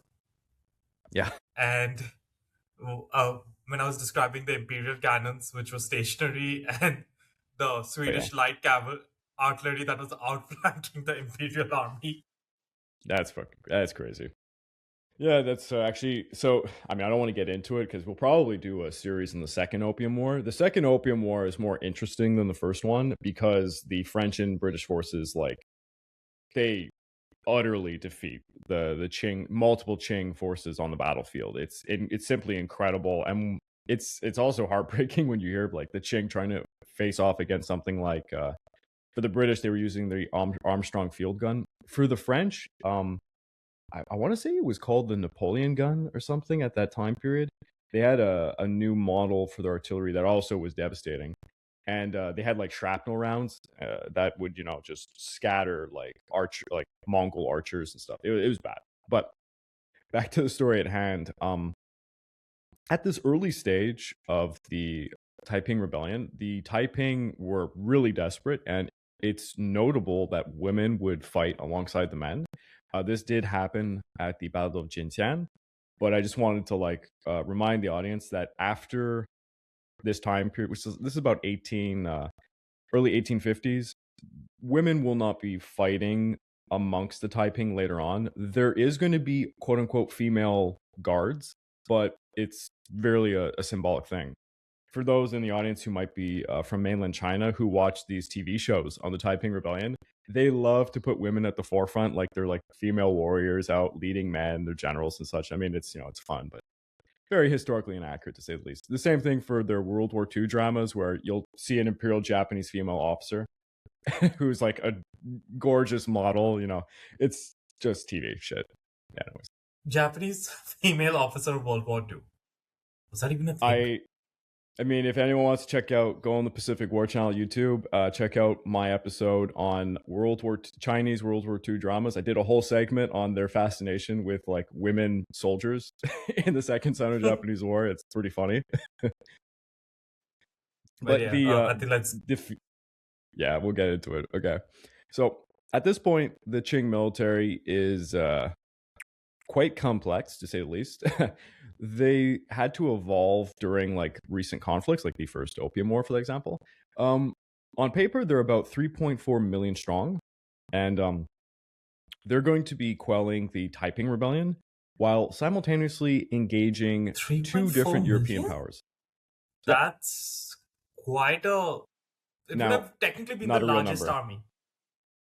Technically. Yeah, but this is on paper, and like I had explained in the last episode, most military skimming. commanders are they're embezzling money and they're like making up numbers, so there's just not 3.4 million So people. probably, maybe theoretical maximum might be, if everything was mobilized, might have been 1 million there.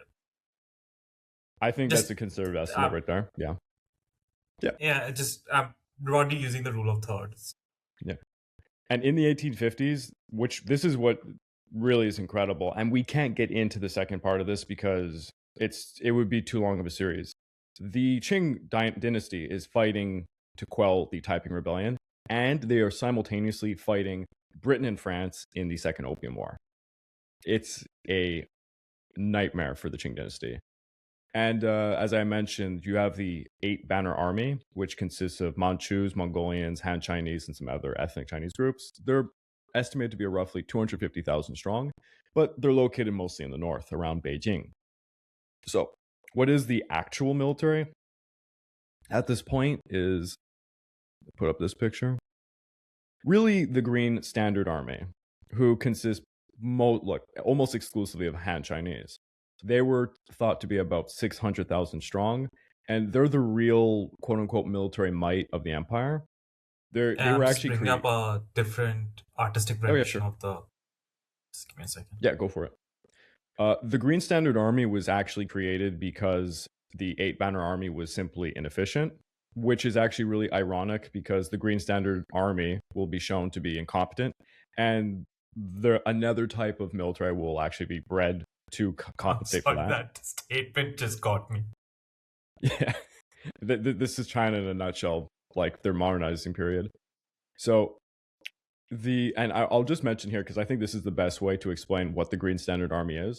They are not an army designed to face foreigners. They are literally a police force. Their existence is to quell rebellions. So what they would do in this point in Qing history, they would take, like, let's say, Green Standard Army members of Guangxi province, and they would move them to Guangdong to try and govern the people over there. And the whole idea of having the Green Standard Army was twofold. It was to quell rebellions and to stop the concentration of military forces that could possibly create like a separate private army that could attack the Qing dynasty. Because the Manchu were, I'm guessing, and I'm guessing it's also by moving them away from their home province. It's kind of also to like destabilize the soldiers a little bit so that they are not going to have like. It's pretty similar to what the Romans actually did with their auxiliary soldiers. It's identical. Yeah, it's identical to what the Romans did. And it's for a good reason. The Manchu were not stupid. They absolutely knew that they were not liked, and that there had been multiple different groups throughout the history of the Qing dynasty trying to take back the throne. You can look at it just during what we call the Qing conquest of the Ming. That process technically took more than 100 years because of just the ongoing rebellions. It was a pretty intense period. Last time we were talking in the last episode, Taiping, they fled their stronghold that was in the Thistle Mountains, and then they were going to attack Yong'an. At this point, they were about 60,000 strong. They took Yong'an pretty easily, and this was on September the 24th of 1851. A large reason why Yong'an fell so easily was because there was an extreme lack of coordination on the part of the Qing forces. Meanwhile, the Taiping established their 5-king system. So they would have a north, south, west, east, and flank king. And these guys would be coordinating the military efforts to try and, at this point, fend off the encirclement campaigns by the Qing. And it would be at Yong'an that Hong Xiuquan, and I think I'll bring up a picture of him. This is unfortunately the best picture I got. It was at Yong'an where he decided he was going to try and enact some reforms. One of them was he wanted to replace the classic lunar calendar with a solar calendar. The lunar calendar is based off of the monthly cycles of the moon phases, while the solar calendar's dates are based more so on the position of the sun. It's think of it as it's based on the seasons. Hong Xiuquan also began to develop social reforms that will be talked about maybe in another episode.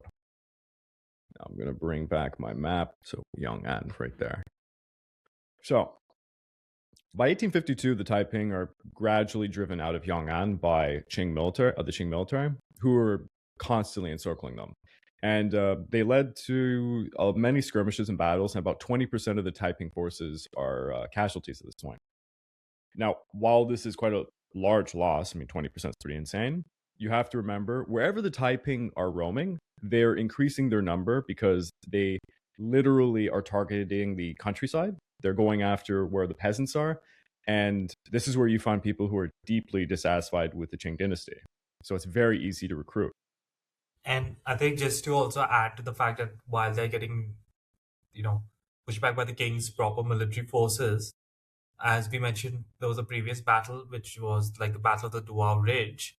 I'm sorry if I mispronounced that. And that was literally 7,000 King troops encircling a force of 21,000 Taiping soldiers. Yep. Moderately successful at that, you could say. So just imagine smaller forces encircling something that's 3 times larger. It's pretty impressive. Hong Xiuquan led we can call them the god worshippers, or you call them the Taiping, out of the encirclement at Yong'an as they marched throughout Guangxi province. Now, in the earliest days of the rebellion, while Hong Xiuquan was like the spiritual leader of this, it was actually Feng Yunshan, the southern king, and I can bring up a statue of him. That's Feng Yunshan. He was the military mastermind behind everything. It was also Feng Yunshan who became the first leader amongst the Taiping who called for open rebellion. He was the chief military strategist and administrator amongst them. And he was also a man who came up with the military configuration of the Taiping that we talked about in the previous episode. So the question is, why is he not the leader? Yeah. Now, on May the 24th, the Taiping are going to be marching near Guangzhou, and that's also in Guangxi province. I'm just going to look at the map quickly. Guangzhou. Yeah, you can see it I know the map is it's a little rough to look at, but you can see if you're following the black solid line, you can see where it is. Greg, have you switched the screen? I'm still seeing the bust of... Oh, sorry. Feng Yunshan. Yeah, all right, cool. There you go. So you can see that. So, this is very unfortunate for the Taiping, but as they're marching towards Guangzhou, with no intention to invade the city, because it's a formidable city, it's a lot larger than you're used to, Feng Yunshan makes an egregious mistake. He's actually traveling in a sedan chair that's being carried by some troops, and they get very close to the city. And as he's looking upon it, a random Qing gunner, or I guess you could better call him a sharpshooter, shoots him and fatally wounds him. Hong Xiuquan is outraged because this is his closest comrade, basically, at this point. And it's the mastermind behind his military. And he quickly rallies all the Qing forces, and they surround Guangzhou. Within just about 2 days, they breach its walls.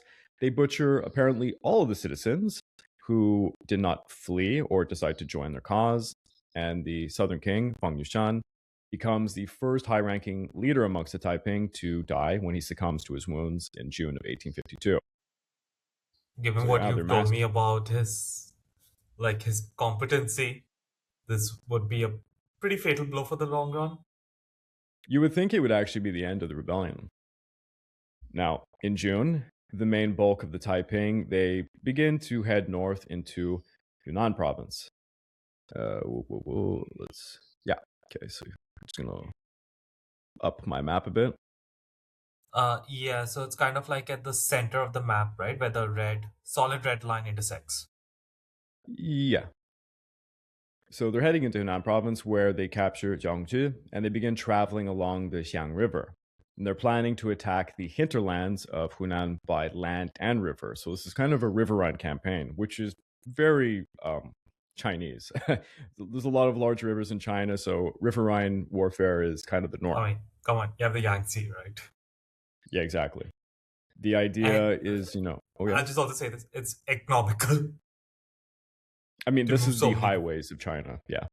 Yeah, All the trade too. All the trade goes through these river systems. So the idea is, they're going to find paths that are very quick because they want to storm places, but not stay in and occupy those places because this entire time they're being chased around by multiple Qing armies who are just trying to do encirclement campaigns. So while they're traversing the Xiang River, they come to the Suyi Ford, where they are ambushed by a Qing army.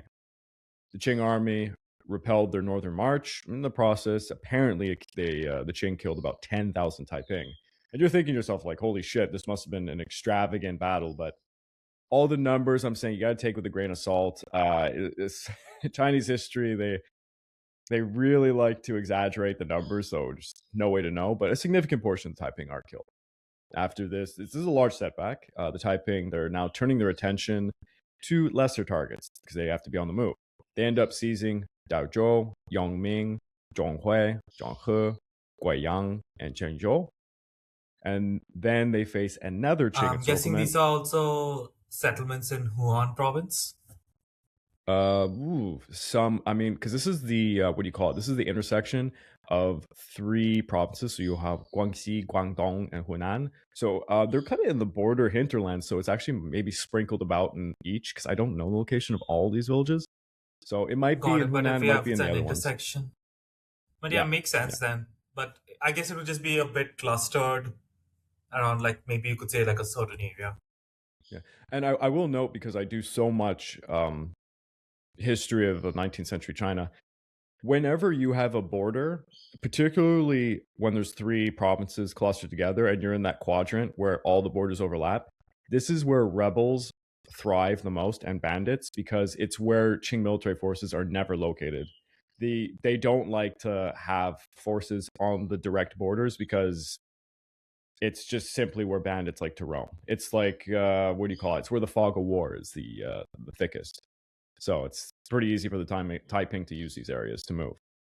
And the Taiping are now facing another encirclement, and this is by Qing forces led by Zhang Rong, who was the notable general from the previous episode. It's kind of funny. He's the villain of the Taiping Rebellion's early days, I guess you could say, because he's this poor general who's like the guy who is first place in charge of quelling this, and he just chases him for a long time, and they keep outrunning him basically. So they're now in Guangxi, and they thwart him again, and they escape. At this point, the Taiping are operating on a much larger scale, and it's quite a threat to Hunan. It's starting to terrify the Qing court because what seemed like just a random group of crazy cultists is turning into a large group of crazy cultists who are arming themselves. And the Qing are now they're trying to mobilize larger armies to gather in areas such as Hanyang and Tianzhou, excuse me. And the Qing are seeking to block the march of the Taiping into Hunan province itself. Zhang Rong led two Qing forces to make a northern and southern strike upon the Taiping, and he ends up completely annihilating a smaller Taiping force in the Shuanan region. The Taiping leaders are pretty frustrated again and again by all these encirclement campaigns, so they're having a hard time trying to break through what is essentially a series of Qing blockades. And they begin to notice that the Qing had distributed the majority of their forces in the Shuanan region, leaving the hinterland of Hunan fairly open.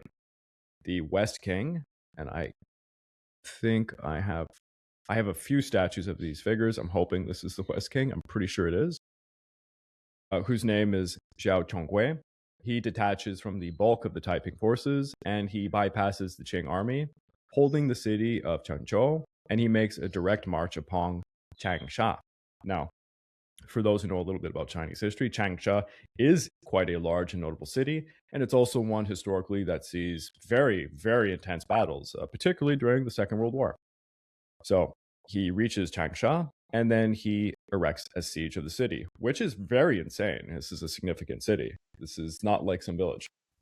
I know. I'm sorry. It just struck me that Changsha. I think that was when the Japanese had launched Operation Ichigo. I think it was one of those key cities that they aimed to capture.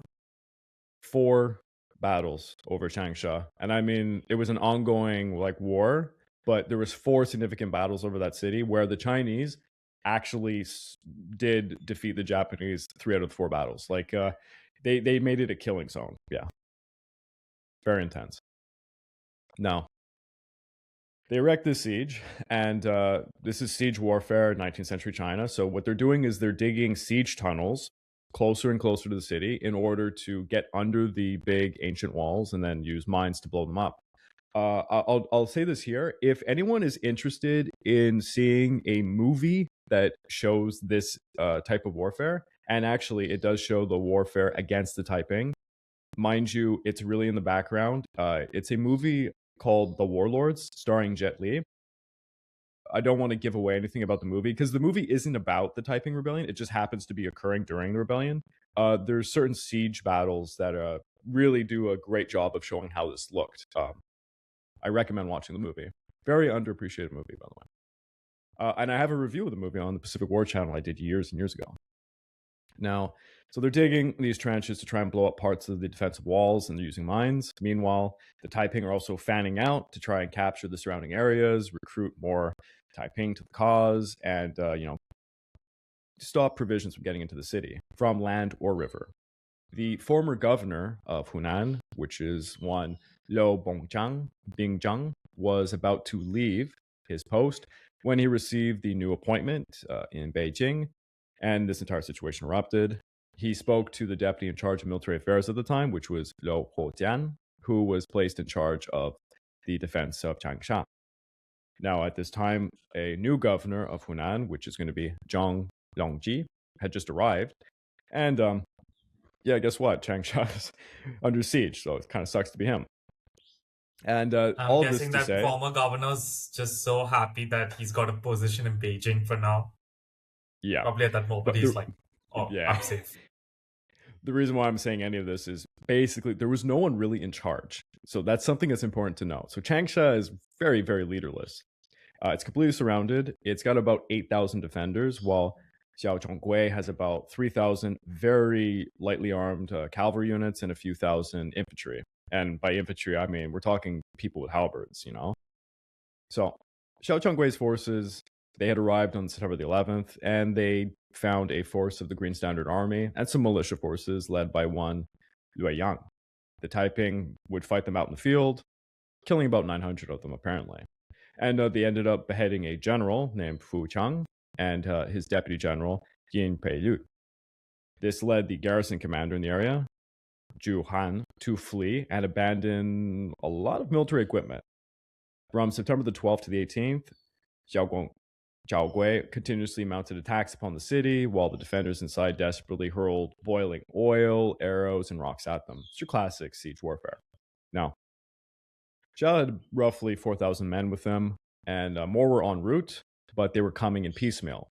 With only 4,000 men, he was not really strong enough to breach the walls, and he ended up taking his men to the southern part of Changsha, where he thought he could, concentrate his forces, and he thought that the defenders would not be able to do the same thing on the southern wall portion. In an effort to try and boost morale... Apparently, he's the only guy who's smart enough to concentrate forces, I guess, right?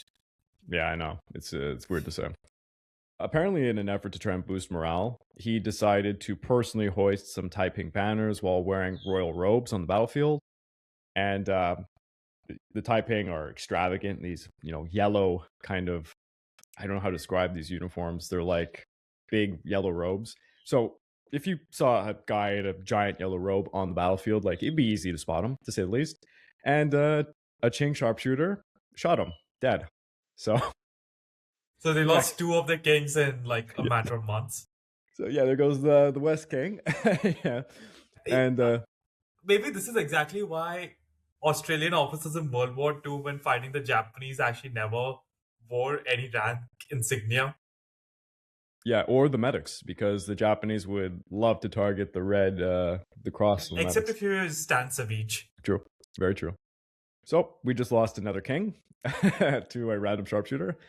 And the Qing militia force, who's led by Dong Xiaoliang, they start attacking the Taiping's rear by surprise because, their morale is certainly boosted.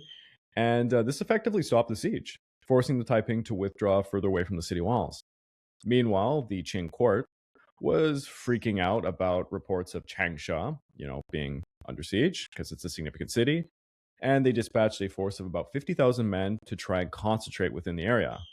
Now, upon hearing the news of the incoming Qing forces and the death of the West King, Hong Xiuquan and Yang Xiuqing, I think I have a 1 second. I think this is Yang Yeah, Xiuqing. even I have the same image.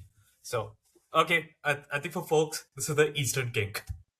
This is the Eastern So we've King, lost the and Southern he is and a Western. character. So we've Yeah. lost the Southern and Western. It's only North and East and flank that's still alive. Yeah. For now. Oh, and people get used to these names. They're gonna be said a lot. This is there's a lot of drama amongst these guys. It's gonna be entertaining to say the least. So, Yang Xiuqing, he's now leading the bulk of the Taiping forces out of at this point they're at Zhangzhou. They're leaving overnight and they're rushing over to Changsha, and they're gonna make it by around October the 5th. The next day, the Taiping make a large offensive out in the field near the tomb of Tai Gong, who I'm not sure who that is, must have been a notable figure. And they're fighting a Qing force that's led by Ren Daogui. The Taiping win the battle on the field. They kill General Ren Daogui, and they wound his deputy general, Duan. On October just the for 11th. the audiences, Kai Gong, the person you were mentioning, apparently he was like one of the great strategists during the Three Kingdoms period. Okay. See, I'm terrible when it comes to the Three Kingdoms history. I'd love to have a guest I know on a little to bit, talk about that. not like mostly like at the major figures, like Yuan Shao, Chao Chao, Liu Bei, etc. But yeah, it's just a famous old general. Yep. So the Taiping, they win the battle. They've killed General Ren Daogui. They wound his deputy general. On October the 11th, Hong Xiuquan then leads an assault upon Changsha, hitting 3 sides of its walls, but the Qing defenders managed to hold out. On October the 15th, a Qing army coming from the direction of Zhangzhou manages to reinforce Changsha, and there's a bunch of skirmishes along the way with the Taiping. Now, despite their numbers, the Taiping were failing to make any progress against the city. And as more and more time went on, more and more Qing forces were being dispatched to relieve the city. In order to break the stalemate, the Taiping leaders decide that they're going to cross the Xiang River and open up an attack upon Changsha's western portion. I think at this point, maybe we'll just go back to my map. Unfortunately, I don't have a good depiction of what Changsha looked like, but I'll have pictures for some of the other cities later on. So they're crossing the Xiang River, and they're going to open up a new flanking attack on the western portion of the wall. So on October the 17th, the flank king, Shu Dakai, he leads thousands of Taiping to cross the river, and they attack Zhujiangdu, Nanjing, Kaixi, and something that's called the Line of the Monkey Stone. So these are notable parts of this portion of Changsha, and they're catching the Qing off guard.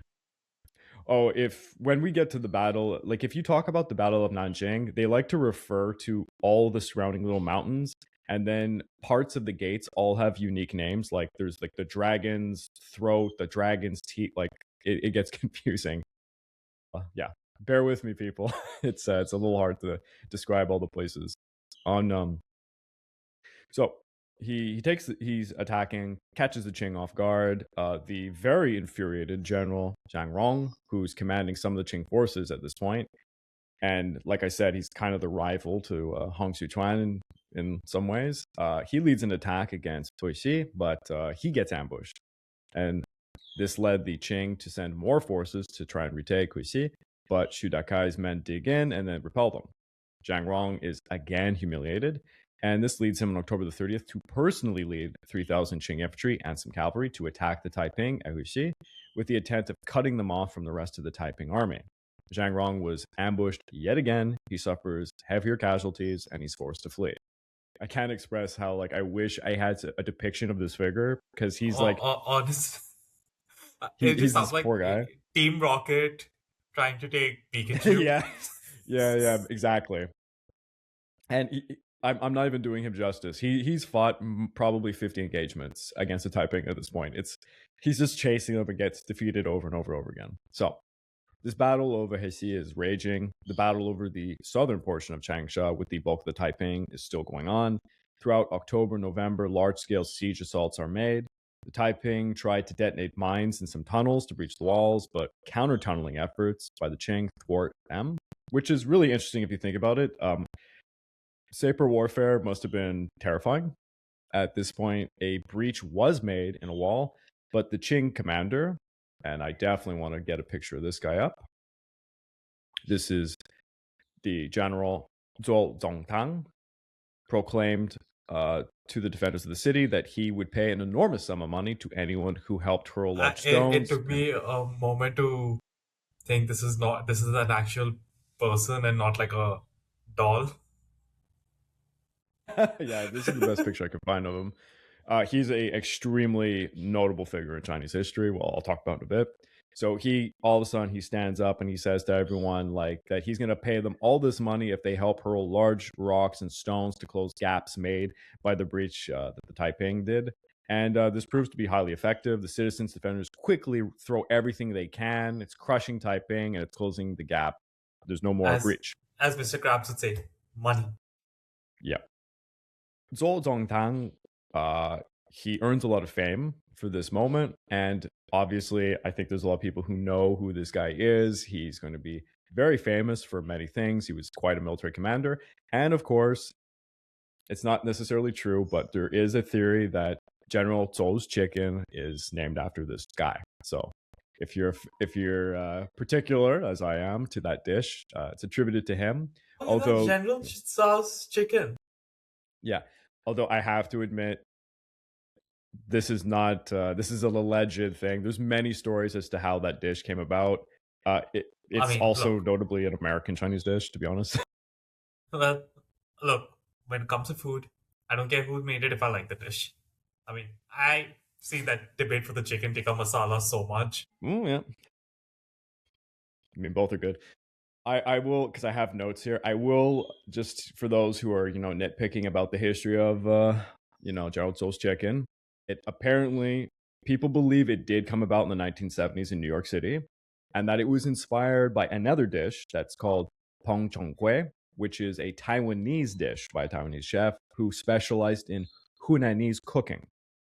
Now, Peng named the dish in honor, apparently, of Zhou Zongtang. So that's why they think that this general is where it all comes from. And there's actually a whole debate where the recipe and everything came from, and it's beyond my specialization. But most people attribute it to this general. So let's get back to the map at hand. The Taiping's efforts, it's not going well still. And soon the Qing reinforcements are starting to arrive en masse, and they're threatening to encircle them yet again. It's not a surprise since ultimately they're still a militia rabble. And even though the Qing forces are not what you call first-rate troops, they're still not completely incompetent in terms of individual soldiers, training, discipline, morale, and tactics. Yeah. It's a deteriorating situation, to say the least. Hong Xiuquan and Hong Xiuqing both agree that the battle for Changsha is meaningless and that they just move on. So they're going to go look for a more important city to attack.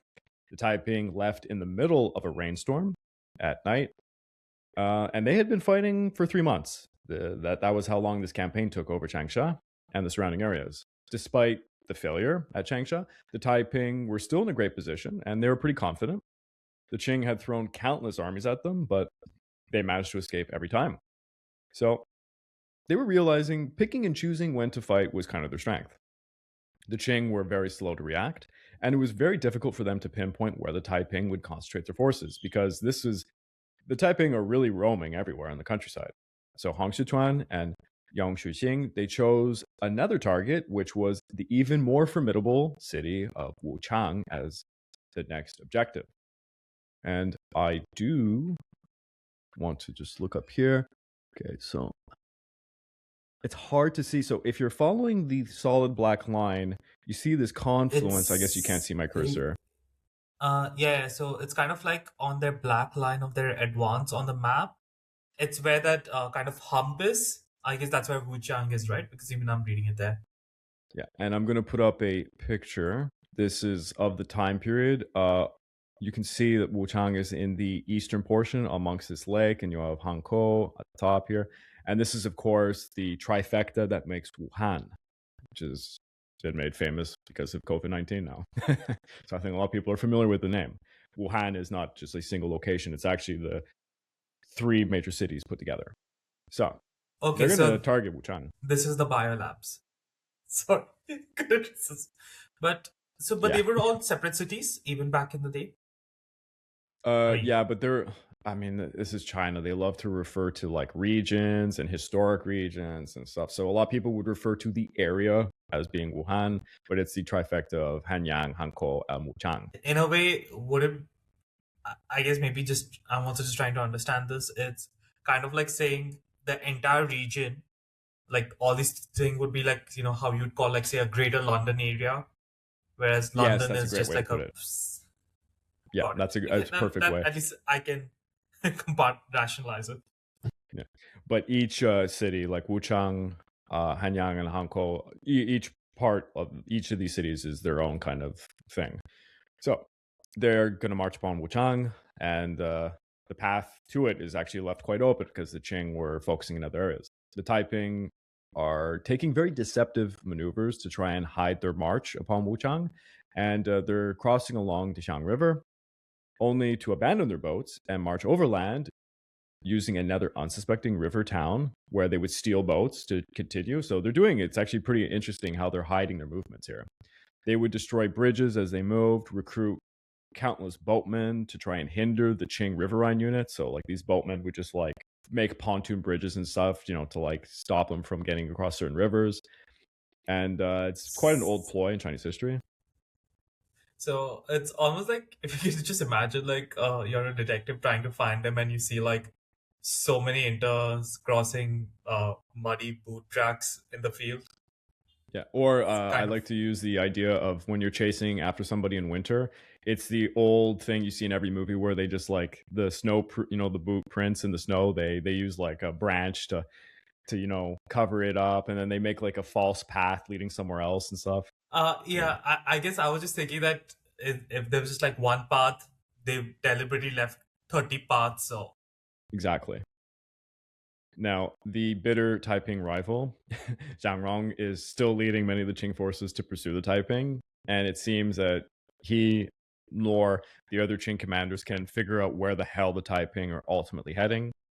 After 600 miles of twists and turns and all these tricks, the Taiping army ends up at Wuchang, and Zhang Rong was still in another place called Yuzhou, trying to chase what was essentially a Taiping feint army. The Taiping's last great deception actually came at Dongting Lake in December, another famous place, especially during World War II.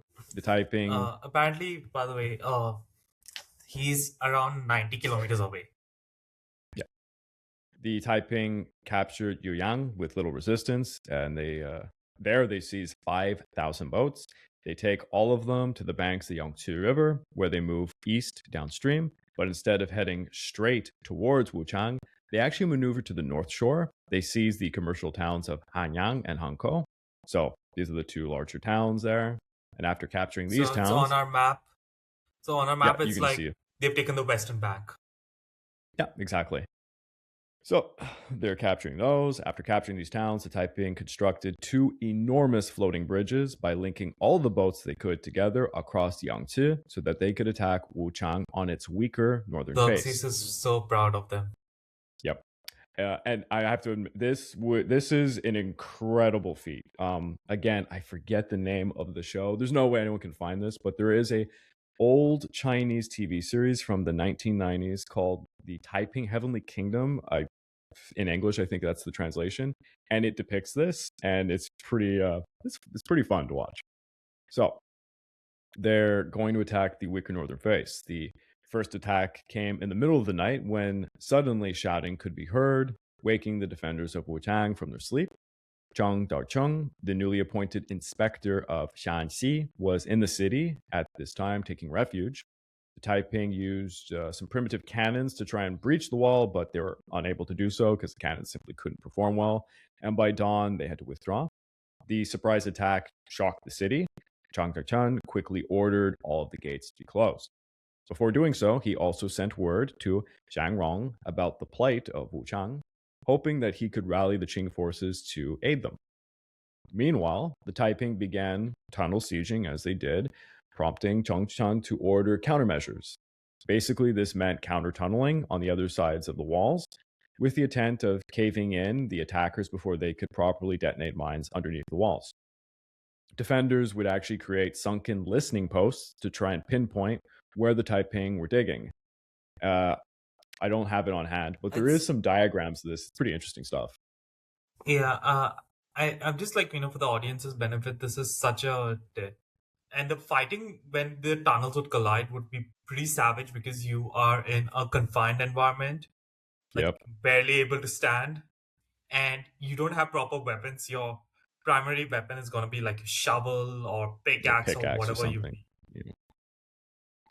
Yeah, it would have been terrifying. And I think one of these primitive ways you could just use to detect is just at all the cellars you would keep a bucket of water and just watch it for vibrations, because sound does travel much faster in the rock. I remember this because I saw this for the Siege of Vienna, the first one. Oh yeah, of course. That was actually so.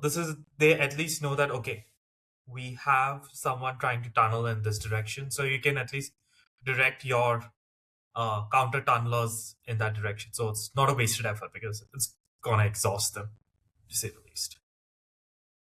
So the defenders are creating these listening posts to try and pinpoint where the sappers are coming from. Zhang Dechan also ordered the garrison to burn all the homes outside Wu Chang's walls to provide clear fields of fire. And this really pissed off the citizens, who obviously joined the Taiping.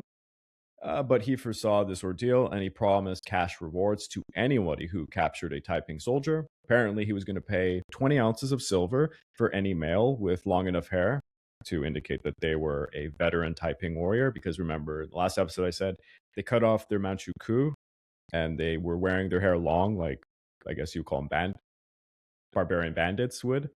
And he would also pay 10 ounces of silver for any short-haired men, which probably led to a lot of innocent people getting brought in for ransom. Zhang Rong also reached Wu Chang and he began attacking the Taiping force in the eastern suburbs on the 7th of December. But Zhang Cheng failed to get his forces outside the walls to coordinate and help. And apparently it said that Zhang Zhuoqiang was just simply too afraid to meet the enemy. Zhang Rong's forces were repelled, and the Taiping continued their siege of Wuchang relatively unmolested by this point.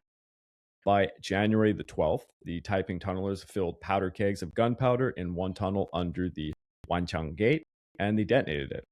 It turns out, despite the financial incentives, the citizens of Wuchang were really angry that their homes were burnt down, and they basically were not doing anything to help defend the city. Some of them were actually aiding the Taiping on where they should blow up parts of the wall. The Wuchang Gate collapsed, and the Taiping swarmed into the capital city, catching Zhang Deqiang while he was asleep. When Zhang Deqiang woke up to report the city being captured, he committed suicide. After 20 days of the siege, Wuchang was now in the hands of the Taiping, and the date was January the 12th of 1853. So this is a significant event. Wuchang would have been known as an ancient capital once of China from another dynasty. So this is a big deal. And I have to actually kind of address the numbers. It's estimated at this point the Taiping bolstered their ranks to 500,000 people. Take it with a grain of salt. Needless to say, they were quite large. And it would actually be after the fall of Wuchang where Hong Xiuquan and his fellow Taiping leaders made a serious strategic error. Here, they could have done many things. Now, they are very formidable. They are very strong. They have the numbers. Their enemy is the Manchu. The Manchu throne is in Beijing. The Manchu are also facing this issue of the Second Opium War at this point, which is kind of, it's starting to brew up. There's a lot of worries that they're going to be attacked by these Western forces. It's not happening yet, but it's going to come up soon. They have not mobilized their northern militaries in such a way to defend the capital. So the Taiping could have marched directly north to hit Beijing, and they may have taken it. It was very possible that they could have taken the capital.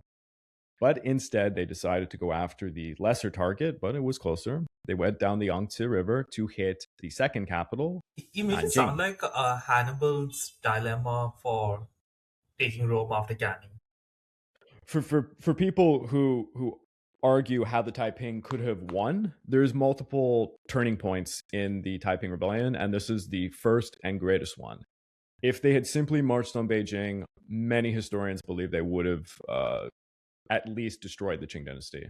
Probably there wouldn't have probably been a great Taiping Heavenly Kingdom or anything like that, but at least the Qing dynasty probably would have collapsed. There would have been a warlord kind of era, so to say. But they decided to go after the southern capital of Nanjing. And yeah, this was the greatest chance they had at toppling the Manchu rule, which actually was their purpose. But the Taiping leaders were given false reports that the capital was protected by much larger forces than it was. The Taiping, they ended up burning their floating bridges behind themselves to delay the Qing forces pursuing them.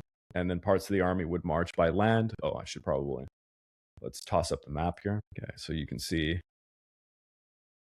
over here, Nanjing. So burning the bridges, doing the old tricks to try and delay the Qing forces, as part of the army would march by land, with the majority utilizing 20,000 stolen boats to traverse the riverways. En route to Nanjing, they captured Zhejiang, which is in western Jiangxi province, and Anqing, the old actually it's the current capital of Anhui province. They plunder these storehouses and they keep the march going towards the second largest city in all of China. At this point, the city had swollen to a population apparently just under a million, so 750,000 people by the time the Taiping would reach the city. And the Taiping numbers, likewise, were supposed to be about equal to that. So apparently, the Taiping could have been 750,000 strong, which is absolutely Quite insane. a large. Yeah, it's quite a big How army of peasants. how would you feed that? Yeah, but again, what is a Taiping warrior? It could have been you went to a village. There's like 1,000 people. They decided to march with you for a few days, and they're considered part of the group. That's why these It numbers could are. also be like what you had, like the People's Crusade before the start of the First Crusade. Yeah, that's a great example. Yeah, exactly. So like it's hard to play with these numbers. What was the concentrated military might of the Taiping? Definitely not 750,000. It's impossible. Probably But you it would could have just been say like large. maybe a sixth of it Yeah, at the exactly. most. So as the Taiping are taking these much larger cities, the Qing are rightfully panicking, and Emperor Qianfeng, he issues orders for civil officials to start mustering local militia forces to protect their respective jurisdictions. This was a similar situation to what had occurred during the White Lotus Rebellion. These militias, which are not Green Standard Army, they are not Eight Banner Army. This is a complete different military force. They're made up of hastily recruited soldiers, and usually they have no experience in combat. They're just tossed whatever weapons the province has on hand. In the beginning, they were very bad, very ineffective, because their leaders had their own interests at hand. When these militia groups engaged the Taiping, which was rare, they usually would just say they engaged the Taiping, just lie about it to, embezzle some money. What they were really doing, a lot of these groups, was they were plundering other areas. So they would just leave their province, go So plunder the they're next one. just they're just bandits with an official name. Yep. Actually, I And forget the Chinese term for this, but during one season, you're an official soldier, but on the off season, you just become a bandit. So it's like notably Chinese. but Yeah. the way you described it in terms of like these sound like the bottom of the barrel scraping in terms of quality of soldiers. In terms of that means they're like now you have a pound for pound equal soldier for against the Taiping armies. So they're practically the same. You're fighting numbers with numbers. Yeah. So, but I would say one thing: these militias probably would have a significant larger stockpile of firearms, which would give them an advantage in combat. But unfortunately, the morale of these units is so bad that they would just probably shoot and flee. So in the end, the firearms don't make the difference. This is still quite a melee-intensive war for at least this part of it. In early January of 1853, the Qing statesman and general Zhang Guofang, and I want to pull up a picture of him. He is, do I have a picture of him? Here it is. Very notable figure. Zheng Guofan is ordered by the emperor to take charge of the haphazard militia units throughout Hunan province to try and use them and restore order. So basically, the Green Standard Army and the Eight Banner Army are proving to be completely useless against the Taiping, which no shit. The Qing were so desperate and looking for any strong man to try and pull things together. So Zheng Guofan, in a very unprecedented manner, was granted the authority and the power to take broad-based military affairs in his region. Emperor Xianfeng. So he's basically Marius. Yes. And this is the most dangerous thing for the Qing dynasty, when you place authority to a guy who could potentially build up his own private army and attack you. So anyways, Emperor Xianfeng believed that Zheng Guofang was a loyal man, and he knew him to be an effective military leader, which he definitely was. As his teacher described to him in the Qing court, quote, "He is good at recognizing talents and is capable of synthesizing people's good points. If he is willing to use the wisdom of others as his own, he might make a fine leader." Guofang did not want to be the leader of such a thing, and he has henceforth been known to be called, in Chinese, but in English we would say he was called the reluctant general. Shepherding all these militias struck him as a completely impossible task. It's like shepherding cats. He even began writing a draft refusing the appointment, which, it's a pretty big deal. He didn't want to say no to the emperor. So he's kind of in a bad position. The news came on January the 12th of 1853 that the Taiping had taken Wu Chang and the capital of Hubei province, just due north of Hunan. So scaring everybody. The Taiping now held control over the middle reaches of the Yangtze River. I wonder if I have a better map. Well, it's hard to describe on this map, but if you look at where it's orange, think of most of this orange. This is kind of the time period. I mean, obviously, they're not that far north in Anhui province, for example, but a lot of that has been taken over. So the Taiping are really carving out. Take it as a concentration of their forces. Yeah, exactly. Over time. The crisis, it's much larger than anyone thought could have even been possible.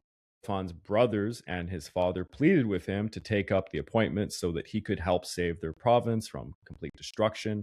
In the end, Zheng Guofan tore up the draft and he accepted the appointment. So he had been writing this thing, that he was going to not accept the appointment. He didn't want to do all this and blah, blah, blah. But in the end, he has to take it.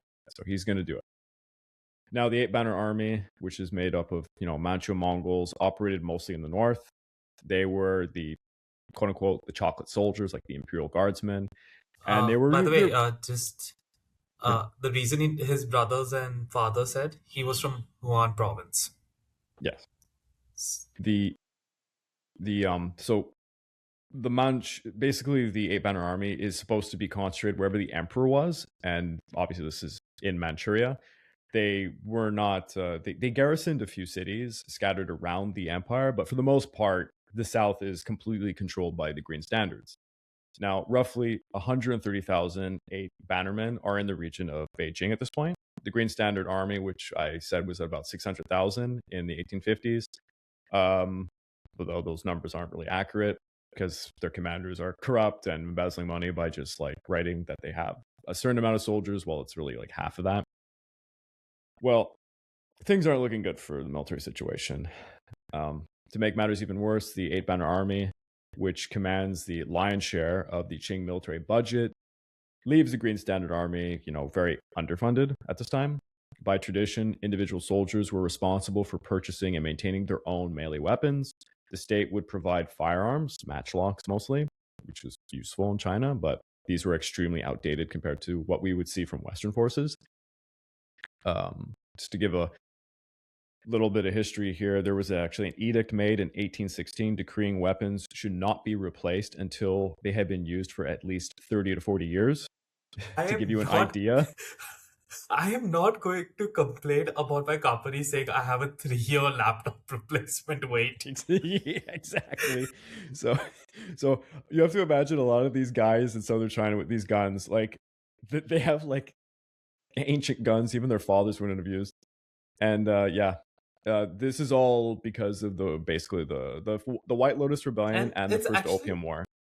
That's actually crazy, right? Because if you consider the history of the time, where the technology of warfare is changing drastically, and Yep. usually you would want weapons such as like battleships or maybe like the big siege guns to be lasting 30, Yep. 40 years.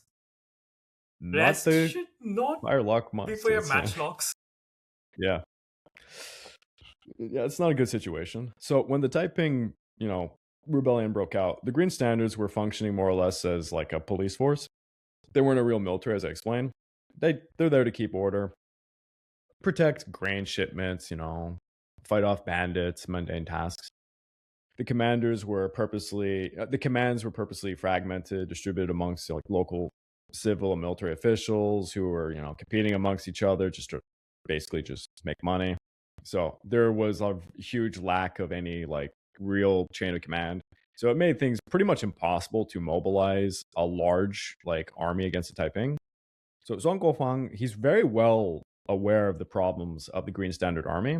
As early as 1851, he had actually advocated for reducing the number of the Green Standard troops because he thought that they were bloated and they didn't do anything. And yeah, you can think of him kind of as like Ron Swanson from Parks and Rec. He just wants to like gut the federal government kind of. But yeah, obviously no one listened to him at the time. He's got a lot of work ahead of him, to say the least. So just to talk a little bit more about the effectiveness of the Green Standard troops against the Taiping, Guofan reported, this is a quote, as soon as they would spy the enemy, they would run away. And when the enemy departed, they would come back, murder some locals, dress the corpses up as rebels, and then they would claim a great victory. So to a friend, Guofan would write that, yeah. I'm like, how exactly are the locals really supporting them? Locals are not. The locals are joining the Taiping for a good reason. That's why the Taiping have a good Understandable. recruitment system. Yeah. Apparently, Zhang Guofan also wrote to a friend this. Even if Confucius himself came back to life, he could spend 3 years and still not manage to correct their evil ways. After taking the appointment, Zhang Guofan's criticisms of the Green Standard Army increased. He went on to say, they just kept chasing the rebels' tail, but they never even attempted attacking head on. They would use cannons and muskets to attack from a distance, but if they'd heard any real fighting involving close quarters or with small arms, they would run away. And yeah, so the Green Standard armies, they didn't have morale, they didn't have proper training, they didn't want to fight an actual battle. So they would come to an area, maybe fire upon the enemy, and then just leave. That's kind of the gist of what they would do. From the very And beginning, kill the locals afterwards. exactly. From the beginning, Guofan proposed starting from scratch with a new kind of military force. His model was based on the Ming dynasty, who had formed militias to fight Japanese pirates along the eastern coast. It was to be a smaller force, but more efficient, carefully trained, and the soldiers had to be courageous. The force would begin to form in 1853, built upon the Neo-Confucian sense of morale order.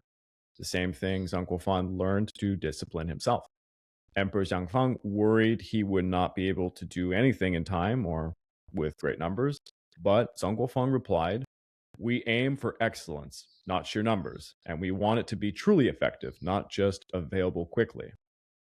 The recruits were young men from rural, not urban backgrounds, because Zhang Guofang put it as such. Those who want a strong army use soldiers from the mountain villages, and they avoid the men of the cities and the waterways. Those who live their lives in the mountains and rural areas are tough, while the ones from the river villages are slippery. The cities are full of lazy and carefree wanderers, while the rural villages have men who are simple and sincere. Interesting outlook on life. The Uh, recruits, so, yeah. Craig, we definitely don't meet his expectations. I mean, But I I guess live it's. I live in a pretty rural area, to be honest. Like, actually, Oh God, I definitely don't. I've only lived in tier one cities all my life, but I guess it's more going on the same, right? Hard places breed tougher people. yeah, exactly. And He actually, wants tougher I know guys. maybe I'm putting way too much power comparisons to the Romans, but I guess maybe people will No, relate to just it. The imperial Roman soldiers, they were mostly agricultural laborers that got trained. And the payment was actually pretty similar to of what a legionary would earn, like barring plunder, but they just are guaranteed employment for the rest of their life. Yeah. The recruits were selected only by a close cabal of Zheng Guofan's closest trusted colleagues, friends, and family members, and scholars. Zheng Guofang himself was also a scholar, should note that. The process kept recruiters as a close-knit group, and this would be passed down through the ranks, providing an actual network and a chain of command. Now I can see this is just becoming the spark for what would you would call the warlord era. Exactly. Zhang Guofan, and this is why Zhang Guofan is so famous. Zhang Guofan encouraged loyalty by paying his men very well. A foot soldier under Zhang could earn over 4 taels of silver per month, triple that of the Green Standard Army. In addition, the men could earn 10 taels for killing a bandit, 15 for capturing one alive, and 20 for a Taiping with long hair. He indoctrinated the men to have a feeling they were serving the country and their emperor. Hard to picture this because you can't really think of China as a quote unquote country at this point. It's a little hard to explain. He stressed it was kill or be killed, and he often warned his men, if you do not hone your skills every morning, then when you encounter the bandits, you will not be able to kill them, and they will kill you.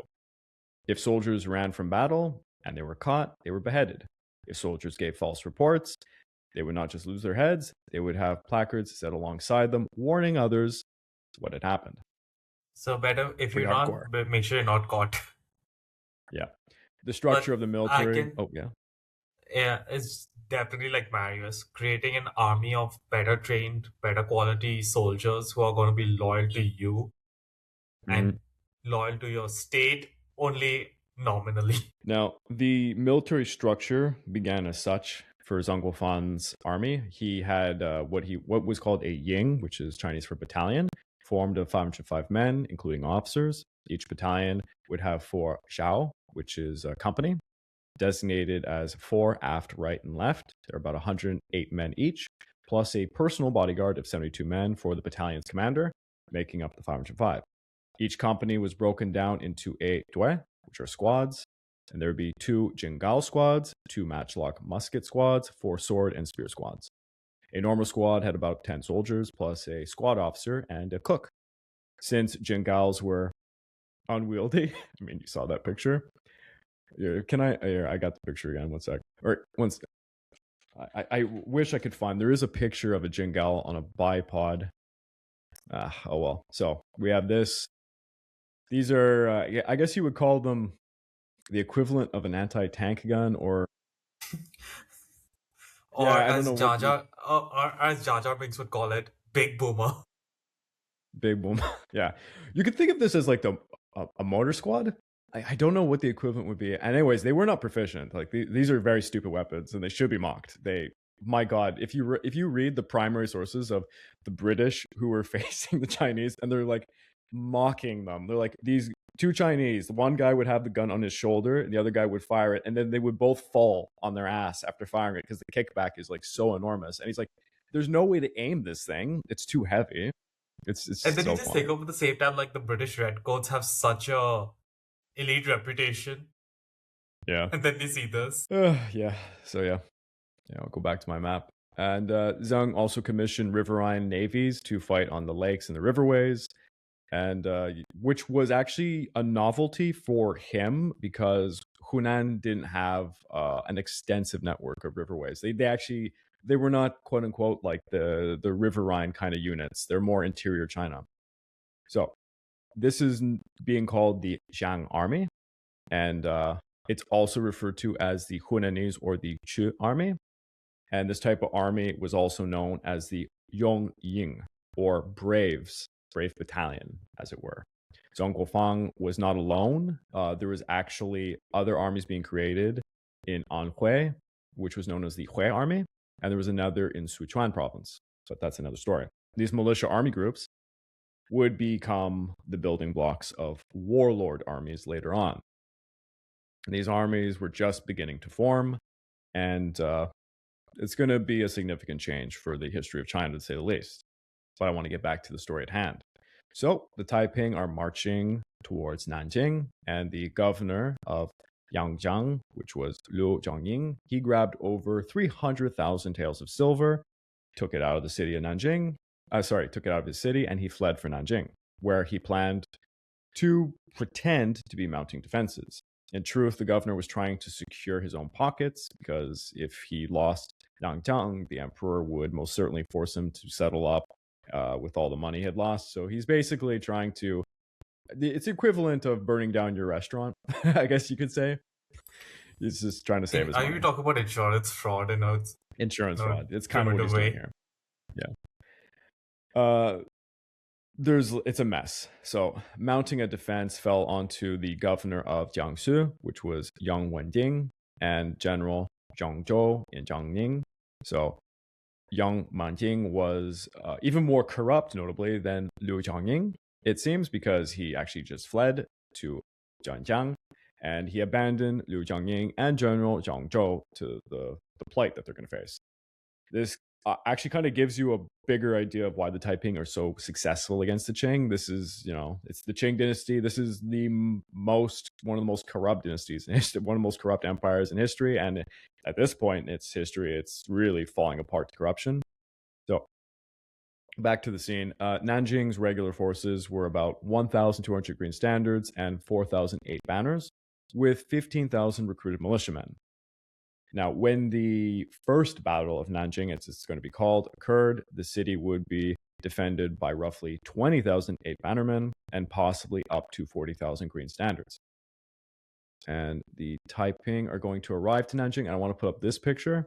This is a very loose painting of what would happen. But honestly, 60,000 defenders is a pretty strong force. Yeah, absolutely, especially with ancient walls. So the Taiping arrived to Nanjing on March the 6th of 1853. The next day, the Taiping general Li Kaifang was leading a vanguard of about 1,200 troops, where he would arrive at the Yuhuatai southern gate of Nanjing. Every part of these great cities has their own names. So there's names for the gates, there's names for the local mountains and such. So the southern gate of Nanjing is known as Yuhuatai. The Qing general on the scene, which was Cheng Lisan, had a force of about 3,000 soldiers there, and they promptly fled to the inner city, basically handing over the Yuhuatai gate intact to the Taiping. Li Kaifang was unaware of how poorly defended Nanjing was, so he stationed his men at Yuhuatai, and he awaited the other Taiping forces. Probably should have just stormed and attacked. The next day, Lin Fangxiang, leading a division, showed up, and both men directed their forces to attack Nanjing together. Li Kaifang sent 300 soldiers to prod the city, finding none of the Qing defenders were willing to come out and fight. Instead, the Qing would fire wildly at the small group, wasting a lot of valuable ammunition. Now, while the Qing regulars dared not to go out onto the field to fight, a hastily improvised group of 1,000 porters went out to face the Taiping. The porter group fought bravely, and they screamed to the city wall defenders to throw them guns and spears to help them in the battle. Liu Jianying, however, thought this was some kind of ploy, that these men were working with the Taiping, and he had good reason to believe so. A lot of the cities that had fallen to the Taiping were aided heavily by the local population. We just literally discussed at Wuhan, right? At Wu Chang. Wu Chang, sorry. Yeah. Where the locals literally just were pissed off and helped the Taiping. It's like the classic, they're opening the gates for the enemy kind of thing. Liu Jianying instead ordered his artillery to open fire on them all. He's not going to be looked fondly upon by the local population. And the battle-hardened Taiping saw the cannons coming, so they began to crawl away as the porters were standing up, trying to fight, and the artillery just annihilated apparently killed 500 of them. So that's half of their force. On the 9th, Lin Fangxiang held a conference with other commanders. It was decided Li Kaifang and Hong Xiuquan would attack the Zhubaomen, which is, I believe it's another part of the walls of Nanjing, from Yuhuatai, while Li Fangxiang would commence the main siege effort. It was to be a classic cave siege, as it was called. This was seen countless times before against all the other cities. They would dig a tunnel, blow up a mine to try and breach the city walls. Alongside the safer work, with the tunnels, the Taiping would try to use propaganda to try and recruit more people to their cause. Lin Fangchang had his men shoot written letters over the city walls with their bows and arrows, calling upon the soldiers and the civilians in Nanjing to rise up against what they were calling the Manchu demons, which would be the eight bannermen, by the way. They would be mostly Manchu. Lin Fangchang announced to the people they would not disturb them as long as they wrote the words Shang, which means king, or heaven, or lord. Sorry. If they wrote the words Shang, which means king, or if they wrote heaven or lord on their doors, the Taiping would, not molest their homes. So it's kind of like marking who's loyal to the Taiping versus who's loyal to the Manchu. Or for the soldiers whose house you can loot and whose house you should not loot. Exactly. He vowed the army would not enter their homes and everyone could live on. Lin Fangxiang also announced the general offensive would begin on the 19th, something the Qing didn't believe was going to happen. But on the 19th, the Taiping brought hundreds of horses carrying effigies of soldiers bearing torches before the western wall of Nanjing. The Qing saw this and they expected an attack, and they all rushed to the west wall, but it was too late when they realized it was a ruse to draw them closer in as the Taiping exploded mines in the tunnels. The explosions within two tunnels breached the wall, causing a gap almost 40 meters wide.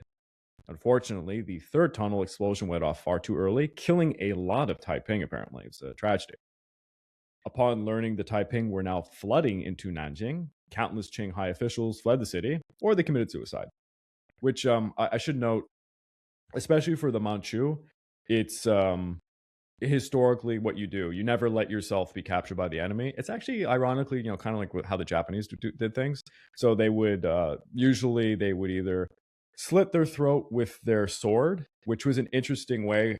I can't really do this without having a sword, but they would put it like in between their arm here, and then they would kind of go like this with their neck. I've seen it if you watch the movie The Opium War in 1997, a famous commander in it does it. It's horrible, but anyways, that's how they would kill Just themselves. don't do it for real, though.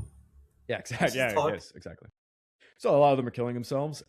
General Zhang Zhou allowed over 4,008 bannermen and 4,000 other Manchu to retreat into Manchang, which is a inner city within Nanjing, where the Manchu would reside. No Han would be inside. So would you call it like the key castle or fortress within the city? Exactly. And they refused Liu Jianying from entering. Liu Jianying was abandoned by the Manchu, and as a result, he would be hacked to pieces by Taiping soldiers when they found him. So he got he got what he deserved, I guess you'd say. Within Manchang, General Zhang Zhou and Governor Ho Longwu chose to continue the resistance, mobilizing the women and children, and this is all Manchu, by the way, no Han, to assist in defending this small inner city. They fought a bloody battle, and they never surrendered because this is what was expected of the Manchu. For all their faults, I will note this: the history of the Manchu as a warrior people certainly was a thing, and they definitely were brave. They would fight some pretty horrendous battles knowing that they were going to die. So pretty brave. Despite the heroic pride of the Manchu at play, it should not be forgotten that the Taiping literally were telling the entire population of Nanjing that they were there only to kill the Manchu, who were demons. So they were forced into the situation also. During the afternoon of the 19th, Yang Xiuqing, sorry, this one always bothered me. Yang Xiuqing personally commanded the front with Lin Fangxiang and Li Kaifang, Ji Wanyuan, Zhu Xukong, and some other Taiping generals who would storm Manchang from the west and south. It was a fierce fight, with General Zhang Zhou directing his men to fire artillery guns and arrows while the women and children tossed bricks at the enemy. The Taiping were forced to fight in 6 waves, paying the price of about 3,000 men, yet they could still not breach the walls of Manchang. To this end, Yang Qiqing decided to change his strategy. He issued an order: those who surrendered would not be killed, even if they were Manchu. Many of the Manchu pleaded with General Zhang Zhou to surrender to try and save them, but Zhang Zhou was unwilling. Yang Qiqing was really livid about this, and he had 8,000 pounds of artillery brought up to blow Manchang to pieces, because they were obviously taking artillery pieces from the Nanjing defenders. As the walls were being battered, the Taiping flooded the inner city, and they began to hack all the Manchu to death. Upon seeing this, General Changzhou drew his sword and he killed himself in the manner I was kind of explaining. Governor Ho Longwu was shot in the battle. And for those who fought, surrendered, or tried to flee, Yang Shuqing ordered military and civilians alike to be killed, with a reward of 5 taels silver each. It said 4,000 Taiping received this payment. It's estimated 30,000 Manchu family members were butchered to death. And I am emphasizing this because I should have said this before. When the Taiping were taking all of the cities, they would target the Manchu population. But for the most part, the Taiping were very lenient against any civilians. Their purpose was to recruit. So, I mean, you can see it from, we started with 60,000 men in Qiantian, and now we're at almost 1 million people. Basically, wherever they go, it's like Julius Caesar in a lot of ways, being lenient and allowing some people to go on their own ways if they didn't want to join, whatever, but they were looking to recruit, and they were not there to simply butcher everybody. It was a different story when it came to the Manchu. But yeah, I guess even with them, right, like, even if they butcher like civilians, even if they're Manchu, that might cause some of the Han Chinese recruits to be maybe skeptical about joining them because people may not really want to engage in that. They certainly would not let Manchu join the ranks, but they weren't like, yes, their purpose was to destroy the Manchu demons, but the common Manchu civilians, usually they probably let them off, like let them go away or flee or something. This time, this was different. And it's notable because the Taiping were not as bloodthirsty as people would like to believe. So this was a very notable event when they did this, and it was pretty awful. So from March it's also 7th one thing we should just add for this Battle of Nanjing. While you did talk about like the civilian deaths of the Manchu bannermen's families of around 30,000, over 30,000 of the 60 to 70,000 defenders were also killed. Oh yeah. And it's estimated maybe 40,000 other Chinese merchants, civilians were also killed during the siege. Yeah, that's Manchu propaganda. I mean, we have no way to know. But then, true, but it's just saying it's just not going to be a completely just one-sided bloodbath, right? No. This is one of the biggest battles of the early. I mean, okay, I don't want to give away the future or anything, but this is the largest battle of the first phase of the Taiping Rebellion, and it's a bloody one. But it's an outlier compared to the other cities, I'd say. From March the 7th to the 20th, the Taiping carried, the siege of Nanjing. They killed countless high officials, apparently like 4,008 bannermen, and the numbers that you had suggested. I mean, there's no way to really know, but yeah. The ancient city of 6 former dynasties had fallen to the Taiping, and yeah, that's going to end this episode because I don't want to go on any further, but if you're sitting there on the Dragon Throne in Beijing, you're probably shitting your pants. Hey guys, this is Craig from the Pacific War Channel. Please don't forget to check out my YouTube membership or my Patreon account over at www.patreon.com/thepacificwarchannel, where you can join the ranks and gain access to a hell of a lot of goodies. At the base minimum, you get access to the exclusive monthly podcast, early access to all of my content, voting rights for what subjects I will tackle next, and at higher tiers, I have much more goodies to come. So please click that link and check it out. If you, for the audience members who are just jumping into this and haven't seen the previous episodes, I really do recommend in this case that you do watch at least the first one. It talks about the foundation of this rebellion. But it's 14 years have occurred after the initial vision of Hong Xiuquan. Now he has 2 million followers, and he seized the secondary capital of China, that being Nanjing. So I can actually just zoom in over here. You can see where Nanjing is in the about center to the east. Now, the Heavenly King is alongside his fellow king. So you have the East King, Yang Shuqing, and the other leaders, and they've built a military structure on the foundations led by the late Feng Yangshan. And just a question, Craig. If I remember the previous episode, and I think this would also just be a good refresher for the audience, I think 2 of those kings have been killed, right? When they had some sieges in the previous episode. Yes, and there's going to be multiple kings dying and getting replaced, so it'll be a bit jarring. That's why I'm not going to emphasize too much on most of the characters. But yeah, we've already lost 2 kings, and actually the mastermind behind most of the military successes, he dies early on. It was Hong Xiuquan, and I'm going to get into kind of the leadership basis in a little bit, but yeah, they've already lost some kings, but they're being replaced. And honestly, it kind of is funny because they're supposed to be these destined individuals based off of their own religion, so it actually doesn't make sense that they die for like the movement. But anyways, the new capital is now in Nanjing, and actually I'm going to share an extravagant model of the Heavenly Kingdom in the background here as I talk about this. I do want to talk This about the actually Heavenly looks. Kingdom. This looks pretty good. I mean, like, let's be honest, it's they just took the infrastructure of Nanjing and they kind of just built over it, but the new capital Well, mirrored why do all the hard extra work? exactly. So the 4 families are how do I say this? The new capital mirrored this. So there's 4 families linking each corporal's family. They have 25 units under them. We went through the military structure of the Taiping. It hasn't really changed too much. These groups are now leading vast amounts of armies. There's like 2 million followers at this point, and they are not all in Nanjing. They're still scouring the countryside, doing all sorts of campaigns simultaneously. There's going to be public granaries in Nanjing, chapels, facilities. The commanders of all military units also have secondary roles. So, for example, the sergeants, they're living in the chapels. Corporals are producing, the services like the Sabbath and all that. So, like, the religious aspect of this intertwines with the military aspect. So everybody is supposed to be a believer, whether they are or not. Uh, it just makes me think that we are talking about the Imperium of Man in its own way. Kind of.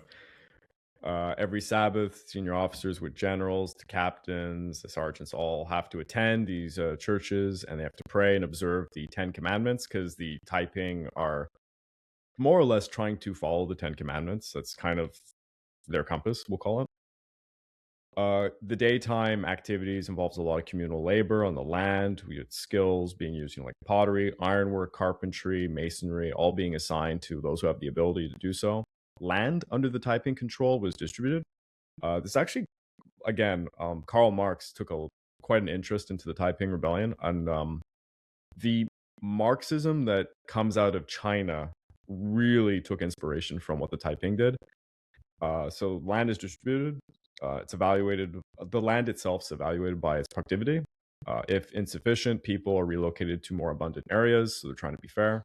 Corporals ensured that families had enough food from the labor products, with surpluses going to public treasuries. So everyone's supposed to be fed properly. Sergeants reviewed the accounts, submitted records to their superiors. So that, quote, all people on this earth are as the family of the Lord of their God on the high.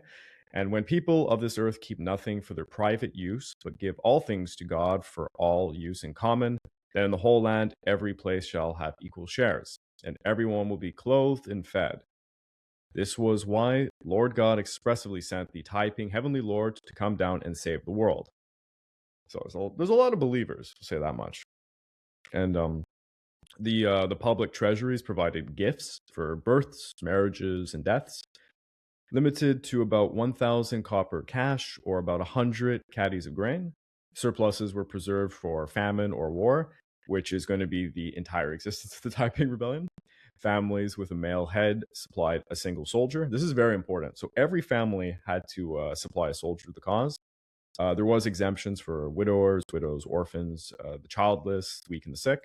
New births formed new families. It feels like, but I'm guessing this is an old tradition of China, right? Of that supply. Yes, this goes back Because honestly, I was just thinking of the Disney film Mulan. actually, you're not too far off. Although Mulan is like it's not real, because Mulan is based off of like 3 dynasties, right? You have the Song, you have even the Ming in there. It's like it's not its own little time period. Mulan is a bit weird, but yeah, this goes back to like the Song dynasty, I would imagine. New births form new families, of course. Every 5th family needed a corporal, every 25th a sergeant, and so on. They had a real structure as everybody had to kind of participate in the military.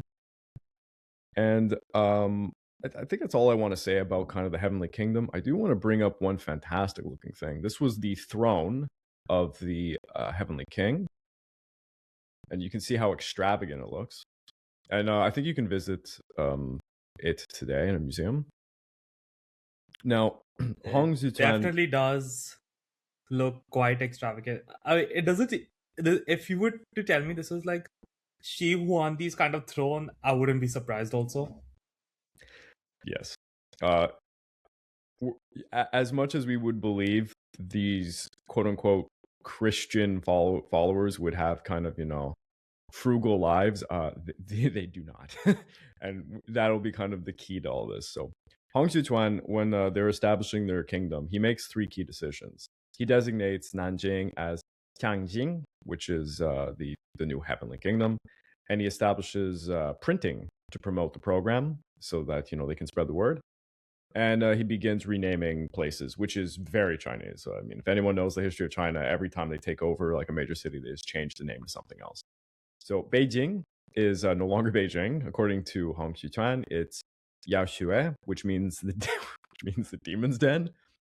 Zhuli, which is the province that encompasses Beijing, is known as the criminals province, which is funny. And this will all be restored once they destroy the Manchus, who are, of course, the demons to them. And he issues another proclamation, and it goes as this: the world has long been deluded by these demonic Tartars, and it is imperative that they soon be destroyed. But before we destroy these people, we must find and destroy their bases. And before we can destroy the power of their bases, we must first destroy the bases' names. So that's his logic. This is, of course, during the reign of Emperor Xianfang, and he's been named like a slur, kind of the dog demon, or I think that's how it went. yeah, that's quite an insult. So I guess it's literally, I guess, taking son of a bitch to the next level. Yeah. I don't want to talk too much about the Heavenly Kingdom because we have so much to cover, but I would note that there is some interesting aspects to it. There was a sexual separation. So men and women had to be separated at almost all times in functions. And if a man was caught by any chance raping women, he would just be executed outright. And prostitution was outlawed. Opium.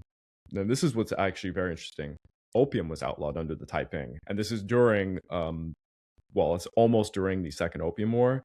Opium has been just an absolutely destructive force on China at this time.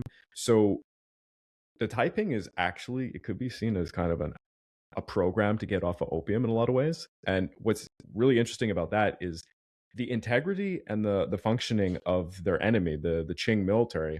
They're being really hampered by opium. So it's kind of like a huge advantage for the Taiping that they're not, they don't have large proportions of people sick on it. So it's cool. It's just like that meme, right? They are fighting for the war against, like the British are fighting for the war on drugs with drugs. Yeah, and that's ensuring that the Taiping Rebellion is gaining some traction then. Yeah, and obviously this is going to bring them to a head, but that won't be in this episode. But obviously, the people selling opium don't like the Taiping. Male homosexuality would, if any homosexuals were found, to be beheaded, because obviously this is a hardcore Christian group. And there's all sorts of other bizarre rules and such. But yeah, I thought it was kind of funny to note that. Nanjing was divided like Wu Chang. So there's men's blocks, women's blocks, children's blocks, and trades. So carpenters would all be together. The masons would all be put together. This is just so that they'd be a functioning society and they provide better work. Hong Xiuquan would have this enormous crown hat with feather. It was and also I think his hat would have I don't know if Gareth, you could look if you can find a picture of this. I don't know if you'll be able to, but it would have twin dragons on it. The Taiping Emperor's hat. Would it be a proper search? Yes. Twin dragons, some phoenixes. All the other kings had twin dragons and one phoenix. So he just had two phoenixes on his. His hat bore, quote, "The mountains and river are unified and the heavens are filled with the stars," as an engraving. The East King's hat would say, "Long phoenix perching in the clouds." The North Kings would say, "Long phoenix perching on the mountain peak." The Flank Kings would say, "Lone phoenix perching on the pony." Yeah. So there's these extravagant hats for them. So take your Yeah, I'm time trying to finding it. find those, but it doesn't seem like, at least based on the description. That's all right. I was Uh, in case you came across anything. yeah, He employed about 10,000 people for 6 months to build his palace, Hong Xiuquan, and it was built upon the former governor general's mansion. Qing counterattacks immediately began once Nanjing was taken, and this would, promote a lot of fortifications to be made. Long story short, Nanjing's countryside was just turned into anything that could pull off to repel besiegers. So it honestly it looks like something out of the American Civil War. It's pretty crazy. There would be 30 to 40 watchtowers around Nanjing, fortified surrounded towns, ditches, felled trees, spike tracks, trenches. It was a real fortress. kind of sounds Now, like a lot of these is, similarly to how the French and Germans had these fortress cities, like how Sedan and Verdun were, in the sense yep, like having outer detachments and fortifications around the main town. yep. And almost all warfare in this rebellion is siege. Almost every single battle is around a major city or at least a large town. There is of course field battles, but they're a little bit rare because mostly the idea was to just hunker down and fortify a major city, and then the opposing side would just try and starve you out, or try to break through your walls. Now, until the capture of Nanjing, the Taiping had been a very mobile force whose success largely stemmed from seizing major cities and then just moving on before the Qing could respond. This is honestly how they went all the way through until Nanjing. So if you're looking at the map right now, you can see all the way at the bottom, 1850, the outbreak of the Taiping Rebellion. And then this orange solid line, they were just taking town after town after town all the way until they reached Nanjing. And they fought off numerous Qing armies who were trying to encircle them the entire time. Now, establishing their Tianjin capital meant that the core of the Taiping movement, its leadership, and central army were now fixed in position. This was, um, I would say, the death of the Taiping Rebellion. The Taiping should have just razed Nanjing to the ground and then marched upon Beijing. There was a window of opportunity where they probably could have took the capital of China and thus probably ended Manchu rule. Unfortunately, they got very complacent and they took Nanjing. And they thought from there that they would have a power base to wage their civil war properly, which would not be the case. The Qing could I guess it's a finally, thing that now you have a firm target to coordinate yes, against. exactly. So when they took Nanjing, the Qing could now finally plan and coordinate large scale actions directed at their capital. The decision, and as I had already mentioned, scholars more or less agree that putting their feet down in Nanjing was their biggest mistake. Nonetheless, the Taiping were in a much stronger position in Nanjing compared to Beijing, so they were actually better off at this time. It's estimated that in 1853, Nanjing held 18 million taels of silver, while Beijing had depleted most of its taels. It's probably estimated that they had about 3 million left. The Nanjing granaries by the end of 1853 totaled nearly 1.3 million piculs of unhulled rice and about 750,000 hulled rice, sufficient to feed the Taiping for many months. A I American think missionary, just yeah, I was just gonna add, at least just to kind of quantify this amount of rice. It's one picule is approximately, I think, 60 kilograms. mhm, So we're talking that they have almost 120 million kilograms of rice. to feed a population 2+ million and growing. It's Yeah, it's pretty but insane. it's a great supply base. Oh, and I should note this because I don't know if I even have it in my notes. Historically, the southern China is where most of the food is made, and there's very little rice cultivation in the north. It's the climate doesn't work for it. Although in this time period, the new world crops have come into China. So, for example, corn is present in northern China. So Beijing is not in a good place when it comes to food, but they're a lot better off than the Ming would have been. It's well, actually, no, even the Ming, later Ming would have had these crops, but historically, North China usually gets starved out by South China, just in general. Now, once they held Nanjing, the Taiping set out to accomplish their ultimate goal, the final defeat of the Manchu demons in Beijing. But when the Taiping took Nanjing, a lot of internal strife began to emerge amongst the leaders. While Hong Xiuquan was the undisputed religious and political leader of the Taiping, he was never alone. And although many key figures had died at this point, a few major ones had remained. So we're going to bring up my favorite character, Yang Xiuqing, who was the Eastern King. He's going to be quite the thorn. There was also Wei Chongwei, the North King, and Shu Dakai, the flank king. So these are the largest three leaders. And Yang Xiuqing, Right now, they are technically the only surviving kings at this particular moment. yes, Correct? there's going to be new characters, but these are like the prominent guys that go back all the way to the time of when they were just in these small villages in Guangxi. So Yang Xiuqing established himself as the highest ideological leader, even above his fellow Wei Chongwei, and in many ways actually above Hong Xiuquan. If you don't, in one of the previous episodes, I mentioned Yang Xiuqing. The way that he got himself into basically power was he would go into trances, and he said that God spoke through him.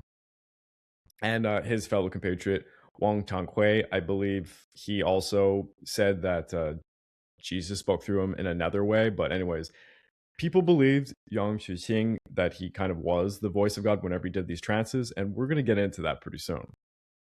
Now, back when Xiao Chonghui, who was the Western king, died, Hong Xiuquan issued a proclamation granting Yang supervisory roles over the other kings, so he could kind of be their manager in a lot of ways. And this obviously elevated him over the rest. Shu Dakai somewhat filled the void left by Xiao Chonghui's death as the flank king. And he's honestly, of the figures, he's the one who's like kind of now the military arm of the entire rebellion. He's the only one who's actually always engaged in the field. The other kings kind of they just sit in Nanjing. And he's personally going to be directing a campaign that we'll get into. Hong Xiuquan, he's the spiritual leader, but he was always at the forefront of all actions, and he was always in front of the people. But as soon as they take Nanjing, he actually gradually isolates himself within his palace, and he starts to act through proclamations, which is exactly how the emperors in China did things. Not a good look. Wei Chongwei, the North King, he acts as a coordinator for the defense of the region around Nanjing. He's also responsible for the food supply situation, and this would leave general administration and supervision in the hands of Yang Xiuqing, who would serve as the coordinator of all military campaigns, chief of staff, I guess you could say. Now, back in the early days of the movement, Yang Xiuqing had unified the Taiping when he would enter his trance-like states, claiming to be the mouthpiece of God, the Father. Similarly, Xiao Chonghui had trances where he claimed to be the mouthpiece of Jesus. So they were actually working hand in hand. And to be very blunt and obvious, these two guys were probably con artists working together to try and, take the top position of this entire movement. And they did a lot of role playing. So, and they would use this against Hong Xiuquan. I guess they would have really liked Discord servers nowadays. Yeah. So when they would speak to Hong Xiuquan in their trances, they would refer to him as younger brother because they're playing the characters, and Hong Xiuquan is the younger brother of Jesus Christ in their world. And Yang would refer to him as son. They were collaborating clearly and using this, to get through. But when Chao died, there was a lot of confusion, leading Yang to temporarily stop acting as the voice of God. So Yang kind of put that on the back burner for a while. However, once they had Nanjing, he began to do it again. And well, before we get into it, I'll see if I can do this. I want to share a clip from a very famous TV series that covered this. And Gareb, you can just let me know if the volume works. Sure, But just start it off. this is a depiction of one of those trances. 叫天王府刑部于易处吧。 Yeah, but there's a lag to it for me. 真乃天父。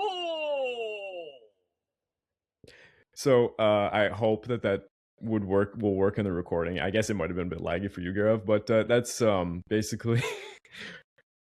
I think the message is definitely clear about the trance-like state, or how we would want to issue these proclamations or commandments of God or Jesus, right? If anybody's interested, it's fully on YouTube. You can just type in the Taiping Heavenly Kingdom series. Unfortunately, there is no translations into other languages. It's only in Mandarin. It is 47 episodes long. It is insane. But it does a great job of like dramatizing it. I mean, it's a Chinese drama, so it's ridiculous, and there is far too many female characters in it. But I wanted to just show that kind of hilarious scene. So Yang, he's now doing the voice thing again, and he does this in what seems to be a campaign to humiliate the Heavenly King. So Yang, he begins to accuse the Heavenly King of being too harsh and indulgent with his power, that he's harsh to women who serve him, and far too indulgent of his 4-year-old son.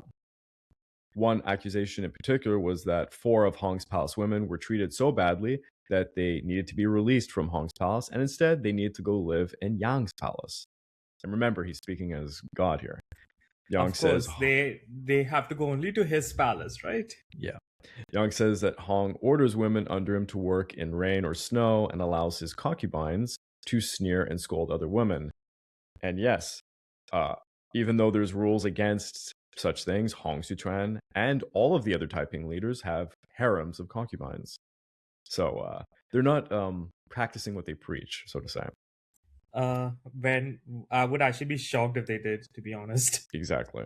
Yang continues to argue that the female officials are prevented from their duties by the mean concubines that Hong Xiuquan even kicked out in anger. And he says things like Hong Xiuquan, he like punishes pregnant concubines and does all these things, which probably is absolutely true, mind you. I would imagine these were pretty evil people. He follows this up saying in God's voice that the Heavenly King should receive 40 blows of the rod for his derelictions. To this, Hong publicly prostrated himself, and he received the blows so that God would forgive him. So, I have one question. Yeah. Would the soldier who probably had to dish out this punishment, was he spared or something? Because I don't think he would. I don't know. That's a good question. But yeah, Hong Xiuquan probably understood the real politic going on here and was going along with it because they all had these followers and they had to pretend that, they believed what they were preaching. Or maybe they actually believed it. I don't know. When it comes to Hong Xiuquan, I think because of his mental state, he had multiple mental breakdowns. And by the end of it, the way that this ends for him, he wasn't of clear mind. He might have believed all of this, but I could not believe for a second that Yang believed any of this. I think he was just a con artist. Hong's 4-year-old son was apparently very self-indulgent and willful. And that wasn't a good look. Now, Yang did not stop at attacking Hong. He also targeted 2 other men in particular. The North King, Wei Chongwei, and the Marquis. It's not a proper term, but it's the only one I could find for the translation, who is known as Qin Rigang. Both men who had been with Hong since the early days of the rebellion at the Thistle Mountains.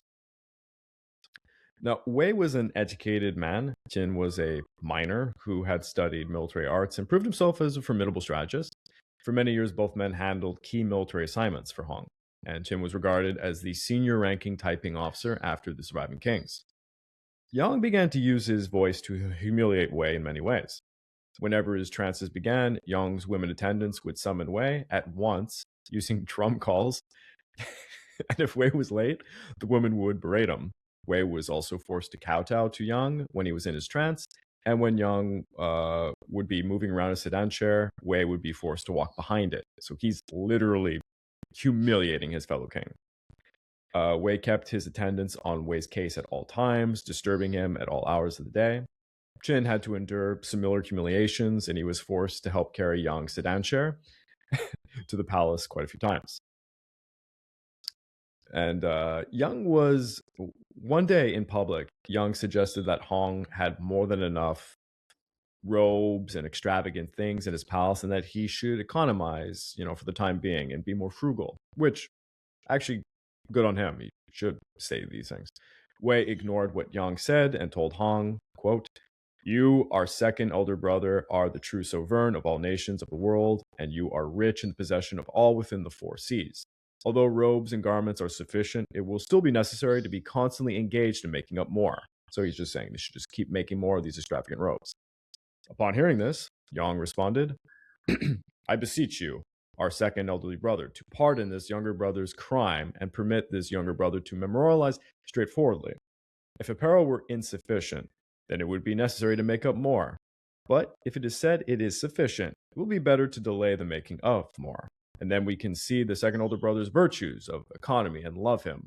Why should our younger brother Zhang, who is another name for the northern king, memorialize on the necessity of constantly making up more clothing?" So they're bickering and fighting over quite a trivial issue.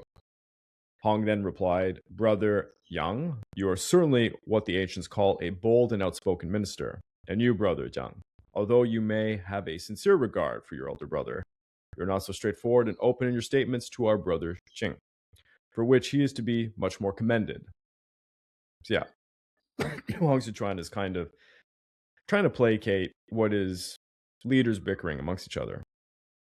Now, remember I stated Yang Xuqing is going to be acting as the commander-in-chief of the Taiping military, and he decides he's going to start 4 offensives. 2 towards the north against Beijing, and 2 up Yangtze River in western China.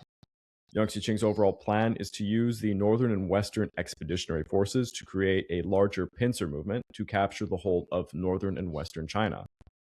And according to one missionary, I believe it was an American, his last name was Bridgman, the Taiping had 4 armies in the field carrying on active aggressive operations. 2 of these had gone northwards, and they were designed to cooperate after the storming and destroying of Beijing, to turn westwards and then march through Shanxi, Gansu, into Sichuan province, where they were expected to meet their other 2 armies, from which Jingxi and the lake provinces are to move up to the Great River and along the regions of the southern bank. So let me pull up our little map again. Unfortunately, this map depicts the northern expedition, but it doesn't really show the western expedition well. But I will try to find, I do have a secondary map that's not that great for when we talk about the western one. Now, the northern expedition saw about 80,000 men led by 2 commanders, Li Kaifang and Lin Fangxiang, who were leading the vanguard to take Yangzhou, and this would happen on April the 1st. By May the 8th, they left Yangzhou after receiving reinforcements, and they advanced towards Chuzhou in Anhui province. As their forces moved into Anhui and Henan province, they were bolstered by local bandits, particularly the Nan rebels. And if you look over here, this map is very useful because it shows... I think you need to get the map up. Oh, sorry. Yeah. Yeah. Yeah, there we go. So you can see here... If you were originating at Nanjing and you're going up the dotted orange line, this territory in this bluish color, there's another rebellion going on known as the Nian Rebellion. They're not allied with the Taiping, but they have a common goal, and that is to destroy the Manchu. The Nian rebels are, for lack of better words, really angry peasants who want less taxation and less encroachment by the government. Understandable. They're the Republicans. And anyways, but they will fight alongside the Taiping against the Qing, but they will also come into conflict with the Taiping because the Taiping are not nice to those who will not abide by the religious doctrine. Nonetheless, the Taiping are practical and will work. So it's when they have a common enemy, great. Exactly. And I did do a very small series on the Nian Rebellion for the Fallen Rise of China podcast series. If people are interested in that, it's overshadowed by the Taiping, but it was an interesting one to say the least. So they were conducting kind of this campaign in the Nian Rebellion territory, I guess we'll call it. It's not accurate. The Nian rebels didn't really control a vast amount of territory, but following the same strategy that was applied to the Hunan campaign and the Yangtze Valley, they moved rapidly through Anhui and Henan without leaving behind garrisons or supply stations. So they're being very mobile so that the Qing who are chasing after them can't really encircle them. At first, they did not attempt to take any city that proved well defended. However, at Huaiqing in Henan, at the border of Shanxi, they used their 80,000 strong force to besiege the prefectural city because they believed it had a lot of military supplies. The siege lasted about 2 months, but the Taiping failed to capture it, and they would have to move on.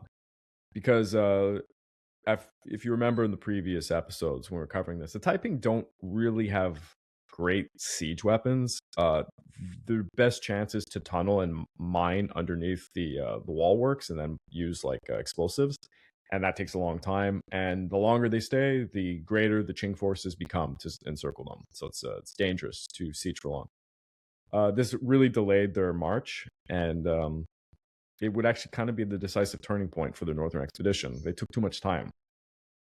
The Taiping also suffered terrible losses in both shock troops and officers, while the Qing court in Beijing gained valuable time to prepare against what was the impending Taiping invasion. The Taiping gradually penetrated Zhuli via Shanxi province, and they reached the suburbs of Tianjin. I'm not sure if this map... Okay, yeah, so if you look all the way to the north, where there's actually green arrows coming from the sea, right there, that's Tianjin. Where the Dagu forts are, the mouth towards Beijing that protects Beijing. The Taiping could have simply marched on Beijing, but yet again, they chose to attack a secondary target, that being Tianjin. The Northern Expeditionary Force was very tiny. Was there reasons to attack just vanity, or could you say that they needed supplies or something like that, or maybe equipment? Because ideally you'd only attack unless you have no other choice. Poor military intelligence. The underlying issue is when they took Nanjing, they believed propaganda that suggested Beijing had an enormous defense force that was waiting for them to crush them. It wasn't true. The Manchu are dealing with the looming second Opium War and don't have the resources. They're actually very broke at this point. They do not have the resources to deal with the Taiping. They're terrified. The Taiping probably... It would have been interesting if they tried to besiege Beijing. They may have not been able to take the best defended city in China at that time. But from the sheer numbers, I think they could have starved them out. They should have. They should have just tried to siege Beijing. They might have won. But yeah, they believed that there was a lot... There was a stronger Qing army than they could handle, so they kept going after secondary targets. Seeing like from their viewpoint, they thought that they were taking down the Qing chunk by chunk, and that they would weaken Beijing by that point, and it was the opposite of what they should have been doing. So and mind you, the Northern Expeditionary Force is like 80,000. It's a tiny compared to the army that they had left in Nanjing. They left the majority of their forces to defend their capital because the Qing were also besieging Nanjing. They were encircling them the entire time. And this greatly hindered them. And another thing, the Taiping come from mostly, most of their early forces are coming from Guangxi and other provinces in the south, and they are extremely hindered by northern China's winter. They don't really know how to deal with it. And also they're not proficient in the warfare that is done in the north. Predominantly, the northerners are very good archers with bow and arrow. The Taiping are not. They're very bad with arrow. And certainly horseback archers, the northerners will have a huge advantage over them with that. And this is because although both sides have plenty of guns, it's not decisive to use these. It's still a lot of melee combat this time. So the Qing I think, are as now you going. mentioned, right, Yep. in one of our episodes, that when we talked about the Opium War, that the equipment that the Chinese have, the Manchu and all, it's pretty outdated, especially by what's being used in Europe and the American Civil War, for example, in terms of, like, say, the firearms and artillery. Oh yeah, big time. They have outdated muskets. I don't even know if you can call them muskets. Yeah, like they're some, like, to give you an idea, some of their artillery is like 1600 level. Like it's solid shot and it'll explode after like 10 firings. It's a joke. It's very inadequate. Yeah. The Qing are now beginning a war of attrition because, I mean, they're taking this very seriously. The Taiping Rebellion is the biggest threat that the Qing dynasty faces. They need to ensure that they're removing food supplies, to the Northern Expeditionary Forces. And the Taiping are finding it extremely difficult to forage. On top of this, the Qing also broke dikes in the Grand Canal to flood the Taiping out. Something that Chiang Kai-shek would do in World War II. Emperor Xiangfeng also unleashed what would be his greatest weapon. The Mongolian prince, and I apologize if I mispronounce this, Smuggling Qin. We'll call him Prince Sung. He was a Horqin of the banner of the Inner Mongolians, and he was a member of the Qing clan. He was a 26th generation descendant of the Caesar, brother to Genghis Khan. His name, which was Sang Ruchen, was made up of Doesn't two Tibetan Genghis words. Khan have like millions of descendants by now? Of course, yeah, but everyone claims descendants, His name is actually, it's based off of two Tibetan words, meaning the lion and the treasure. And he's going to be a prominent character in this. I won't get into it yet. We'll continue with the story. The Taiping Expeditionary Force had fought its way bitterly from Nanjing to Tianjin, leaving just 80 miles between them and Beijing. Prince Sung, he rushed to the scene, aided greatly by a, of course, valuable ally at the time, that being winter. The winter ravaged the Taiping, and many of them had never even seen snow in their lives. And this forced them to pull back to village fortifications to try and survive. So the force that came up to produce the siege is now going to be the siege themselves. When the weather broke in spring, Prince Sung ordered his troops to build a dirt and stone wall to encircle the entire Taiping army camp from a distance, while a crew of 1,000 laborers spent a month digging a series of trenches to connect it via a dry riverbed to the Grand Canal over 40 miles away. Now, when they broke the dikes, the canal water would rush in, flooding the Taiping camp to its rooftops, drowning a considerable number of the army and forcing their submission. Before we get into any more of this, I do have some artwork depicting this. It's a very good painting, by the way, that kind of gives you an idea. You can see the water rushing in and flooding the Taiping encampment here as these siege walls are around it. I'm sorry, I just really got to comment this. It really reminds me of like the innovative tactics that Hideyoshi really used in the Sengoku Jedi. Yeah. Absolutely. Because that guy was pretty well known for using these kind of flooding tactics and such in his sieges. Absolutely. And it was a brilliant move that no one had tried against the Taiping. Mind you, the Taiping were never stationary enough to do such things. Excuse me. Being a Mongol, Prince Sung then commanded his men, who preferred, of course, the bow and the arrow as their chief weapons, to assail the Taiping, and they would have overwhelming supremacy against them in this. The Taiping could have overwhelmed Prince Sung's cavalry units if they had used Western firearms, but they did not have enough of these, nor were they proficient in this. And I'll get into it probably later in the series. The Taiping really needed to find Westerners to sell them arms, and they almost would procure the United States as their backer, because the Americans were actually pretty lukewarm to the Taiping. They kind of wanted to ally to them when it came to all this stuff. But at this point, they do not have a good backer. They have no one to trade for good arms. So the Taiping forces were dispersed and they were destroyed. I just want to see in my list of maps Oh, here, I think I have one here. So this is I think this is depicting the dispersal of the Taiping forces as they're being basically isolated and destroyed one by one.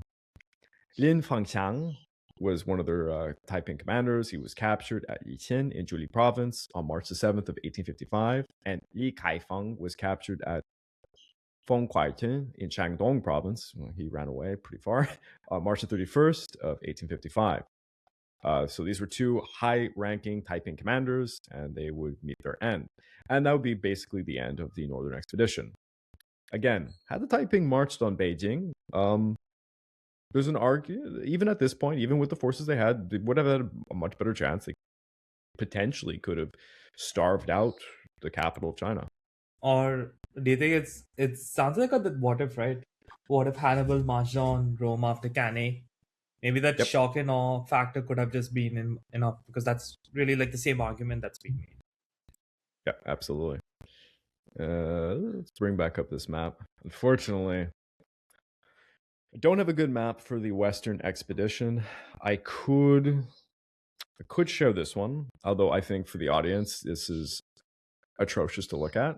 And again, it doesn't really show you a direct line that goes into the west. I'll keep this one up for now, but basically, if you're watching this on YouTube, the solid black line is the Northern Expedition going up from Nanjing. The red lines are just showing the territorial expansion of the Taiping Rebellion overall. But if you're looking in a western direction, it kind of shows the route. I'm going to go back to the other map. It's still, I think, a little better to look at. If you look all the way on the orange dotted map, as it goes northwest near Kaifeng, this is kind of the Western Expeditionary area. And if you're looking at, if you're looking at the very, very corner of Sichuan province, that's kind of the direction some of the Western Expedition goes in. But we're going to talk about that. The Western Expedition left Nanjing on May the 19th of 1853. That was about 11 days after the Northern Expedition launched from Yangzhou. The objective of the Western Expedition, as conceived by Yang Qiqing, was to follow the Yangtze River and ultimately meet up with the Northern Expedition in Sichuan province. This would, of course, result in a pincer maneuver that potentially could have swallowed up Western and Northern China. On June the 10th, the Western forces recaptured the vital city of Anqing. And I do have artwork for this one, because this was a famous moment. So this is known as the recapture of Anqing. And there is a lot of artwork for the Taiping Rebellion. A lot of paintings. They're pretty nice. I recommend checking them out. So they recapture Anqing, which had been taken back by the Qing forces, because I can't summarize this, but while I'm stating that the Taiping are in Nanjing as their capital, in reality, maybe 50% of the movement is actually completely around the countryside doing campaigns and claiming vast amounts of cities and conquering vast amounts of territory. I do have this map right here that shows the movement and the territorial control of the Taiping. So the middle orange is kind of the mid time period. The light, I don't know what you call it, light tan color is the furthest extent of where they start to dominate. So you can see in Shanxi province, that's kind of the Western Expeditionary period. And the very dark color, of course, is, their power base. So it's like that level of concentration of their power. Yeah. And influence. And let's just go back to that famous picture of taking of Anqing. All right. So from Anqing, they were able to provision themselves, and then they divided their forces into several armies so that they can march through the Yangtze River Valley, which, of course, for those who don't know, is every time there's a major campaign in China, this is kind of an area you want to control. A lot of agriculture, riverways for transportation. It is also kind of the thing that separates South and North China. You need to control it. It's very strategic. It's a very strategic place to take. One army was commanded by Wu Chang. who set out north of the Yangtze to conquer Anhui province. Lei Hanyang took another army south to conquer Jiangxi. And then a third mobile force was led by Zheng Tianyang, who began to independently attack major cities across the southern parts of the Yangtze River Valley. Hu Yigang's forces advanced as far as Luzhou, the new capital of Anhui province at the time. Luzhou was guarded by one of the most formidable Qing commanders, Zhang Zhongyuan, a Hunanese native from Xining. He was actually the magistrate of Xue and Lishe, earning a reputation as a great scholar and a military leader. Zheng Guofan, I don't know, did you do any bios for this one? I was not able to find anything really substantial. So honestly, I just be in the dark. It's okay. Zheng Guofan is someone we talked about in previous episodes. He's a extremely powerful general, and he's going to be one of the first people in this time period to promote modernization of the military, and actually later on some industrial stuff as well. He's a key character to all of this, and he's being seen more and more as the guy that's going to save China. And he was actually the man who recommended Zheng for the higher office in 1850. I believe, if I'm not mistaken, when we did the previous episode, Craig, you mentioned that he was the one who eventually led to the creation of the warlord era. Indirectly, yeah. Kind of feels like like China, the Qing dynasty's Marius. Actually, it's perfect. It's a perfect comparison. He very much is. And I think I'll talk a little bit about him later as to how this is going down. But he's an important figure, to say the least. So when the Taiping Rebellion began, Jiang was appointed to assist our Grand Secretary Xia Xianan in quelling the insurrection. Jiang began a campaign of gathering Hunanese volunteers who for the first time would be fighting outside of the province of Hunan. It was one of the first waves of local forces led by a gentry class to fight the Taiping. And this would influence what is later called the future Yongying armies. Zheng won a great battle in Guangxi, and he would be promoted to the rank of first class in the sub-prefecture. When the Taiping were invading Guiyin in 1852, Zheng led his men from his home in Jining to attack them. He won 3 major battles and managed to lift a Taiping siege of Guiyin, earning the rank of prefect. After this, Jiang thwarted a Taiping naval invasion of Hunan province. He actually he dammed up the Jiang River near Suoyi, which is a ford, and he ambushed the Taiping navy. And I do have a depiction. If you look, navy or just boats? No, the navy. They did have cannons and stuff. It was formidable. The Taiping actually, I mean, navy, not blue ocean navy. This is riverine warfare for river warfare. I know, because you mentioned river warfare. So because I think you said, right, they move by the rivers. I think a lot of their forces would actually be floated on barges across, especially in their early days. Especially for logistics and transportation of anything, it had to be through the river system. So he dammed up the Jiang River near the Suoyi Ford. He ambushed the Thai Navy, causing massive casualties upon them. It was a very good battle for him. It was actually a battle where 10,000 Taiping men and Feng Yuqian would perish. He thwarted the Taiping overland invasion of Hunan, and then he besieged the Taiping stronghold of Quanzhou for a month before they would have to flee and attack Changsha, the capital of Hunan. Zhang, and one of those who helped, he would be one of the men who actually helped defend Changsha, earning the promotion to provincial judge of Hubei. And then by this point, in 1853, he's the assistant commander of the Qing armies in Jiangnan. He then aided in the defense of... I was just saying, at least it's not like the Three Kingdoms period where anytime you got promoted, you got some pretty flowery title. Yeah. You want to put up this map again? Well, I'm just going through the history of this individual. So he eventually gets appointed as the governor of Anhui, and this leads him into the battle we're talking about at Luzhou. And when word came that the Taiping were going to be attacking Luzhou, Zhang rushed over with a small force to try and defend the new capital. He found himself outnumbered and outgunned, especially in siege mining technology that the Taiping had dramatically improved by this point.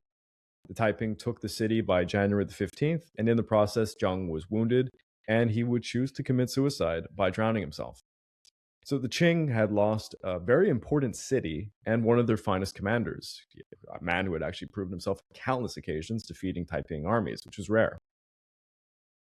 Now, in the meantime, Lei Hanying's army was besieging Nanjing, the capital of Jiangxi, and this was going on from about June to September of 1853, but he ultimately failed to take the city.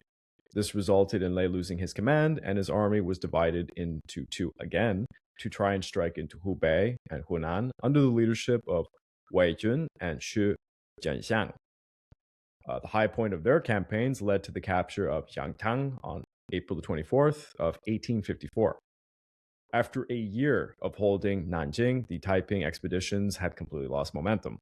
The northern expedition was a complete failure. The western had gained some limited success, but not enough to extend their reach into the upper Yangtze or even that of western China. The Taiping riverine forces dominated the Yangtze up to Hunan, allowing them to use it for provisioning, very important because they're going to have a food problem, and the overall logistics. And of course, and for recruiting, because the Taiping, unlike the Qing, are recruiting en masse. But the original lightning speed drive of the Taiping Rebellion had completely faded, and the Qing were beginning to recover from what was essentially kind of a blitzkrieg against them. Now the offensives became little seesaw battles, which allowed the Qing more and more time to recover so they could reorganize themselves, build up new leadership, and effectively, face this Taiping menace. Although the campaign to take Beijing failed and the Western campaign only achieved limited successes, the Taiping were steadily extending their territory and thus gaining additional manpower and supplies from the greater Yangtze region. The Taiping were struggling to consolidate their gains to establish better rule, and I think it'd be probably more appropriate to put up this map. See, this kind of gives you an idea of the territorial expansion a little bit.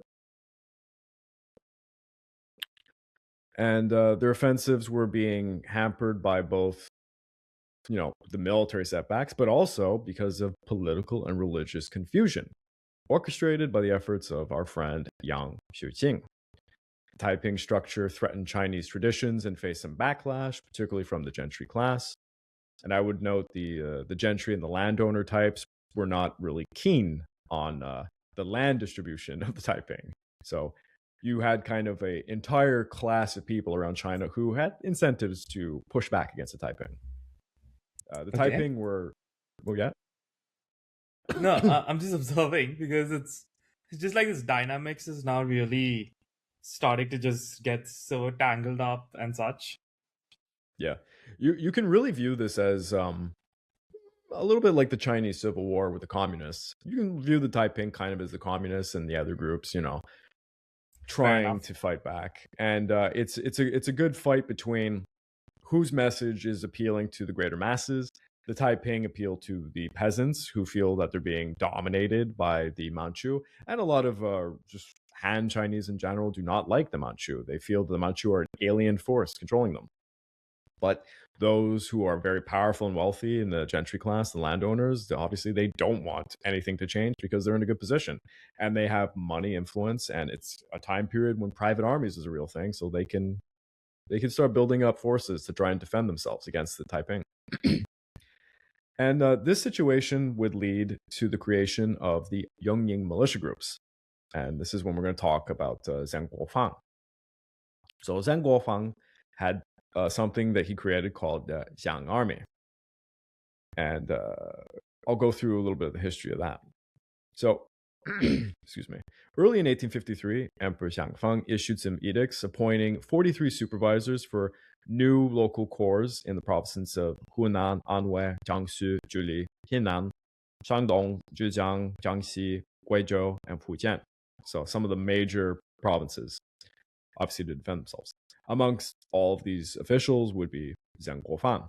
The Qing aimed for gentry-led loyal forces in each district to try and counter the Taiping. Zhang Guofang's Xiang army became highly effective, but he reported cautiously to the court as his autonomous organization. Basically, for lack of better words, Zhang Guofang was very hesitant to report things to the imperial court because he had a lot of autonomy and he could be seen as a threat to the Qing dynasty and their military control. Many local militias had turned to banditry, and these new armies, they're kind of a last resort for the Qing. It's a very desperate kind of situation. If people know their history of the fall of the Ming dynasty, it's very much like the banditry army situation, where you would form these groups to fight off the bandits, and then those groups would just become bigger bandits and attack you. So Zheng didn't really fully disclose his actions to the court, and he would just try to report, how he was doing in just general terms. He would suggest things like that a personal army be deployed beyond local areas. This is something the Chinese did not like. If you were someone in Anhui, you fought to defend Anhui, you didn't leave Anhui. But Zheng was actually saying that they should leave their territories. So he was deviating from Qing authority in a lot of ways. Now, the Xiang army emphasized personal loyalty. Units were recruited, led, and paid by commanders loyal to Zheng Guofan himself, making it essentially a private army. He mentored some future leaders like Zhou Zongtang. So if you like General Zhou's chicken, this is actually the guy it's based off of, and a very famous individual, Li Hangjiang, who was from Anhui. And these men would create very similar armies. By the century's end, Zheng's model would lead to provincial dominance by regional forces with minimal Qing central authority over them. Zheng symbolized in a lot of ways, Zheng Guofan symbolized the end of the Qing dynasty, as the Qing were losing authority over their own military. And it was threatening China's political and social order. This really is like Marius, right? Because now the provincial governors / generals have become extremely powerful. Men are personally loyal to them.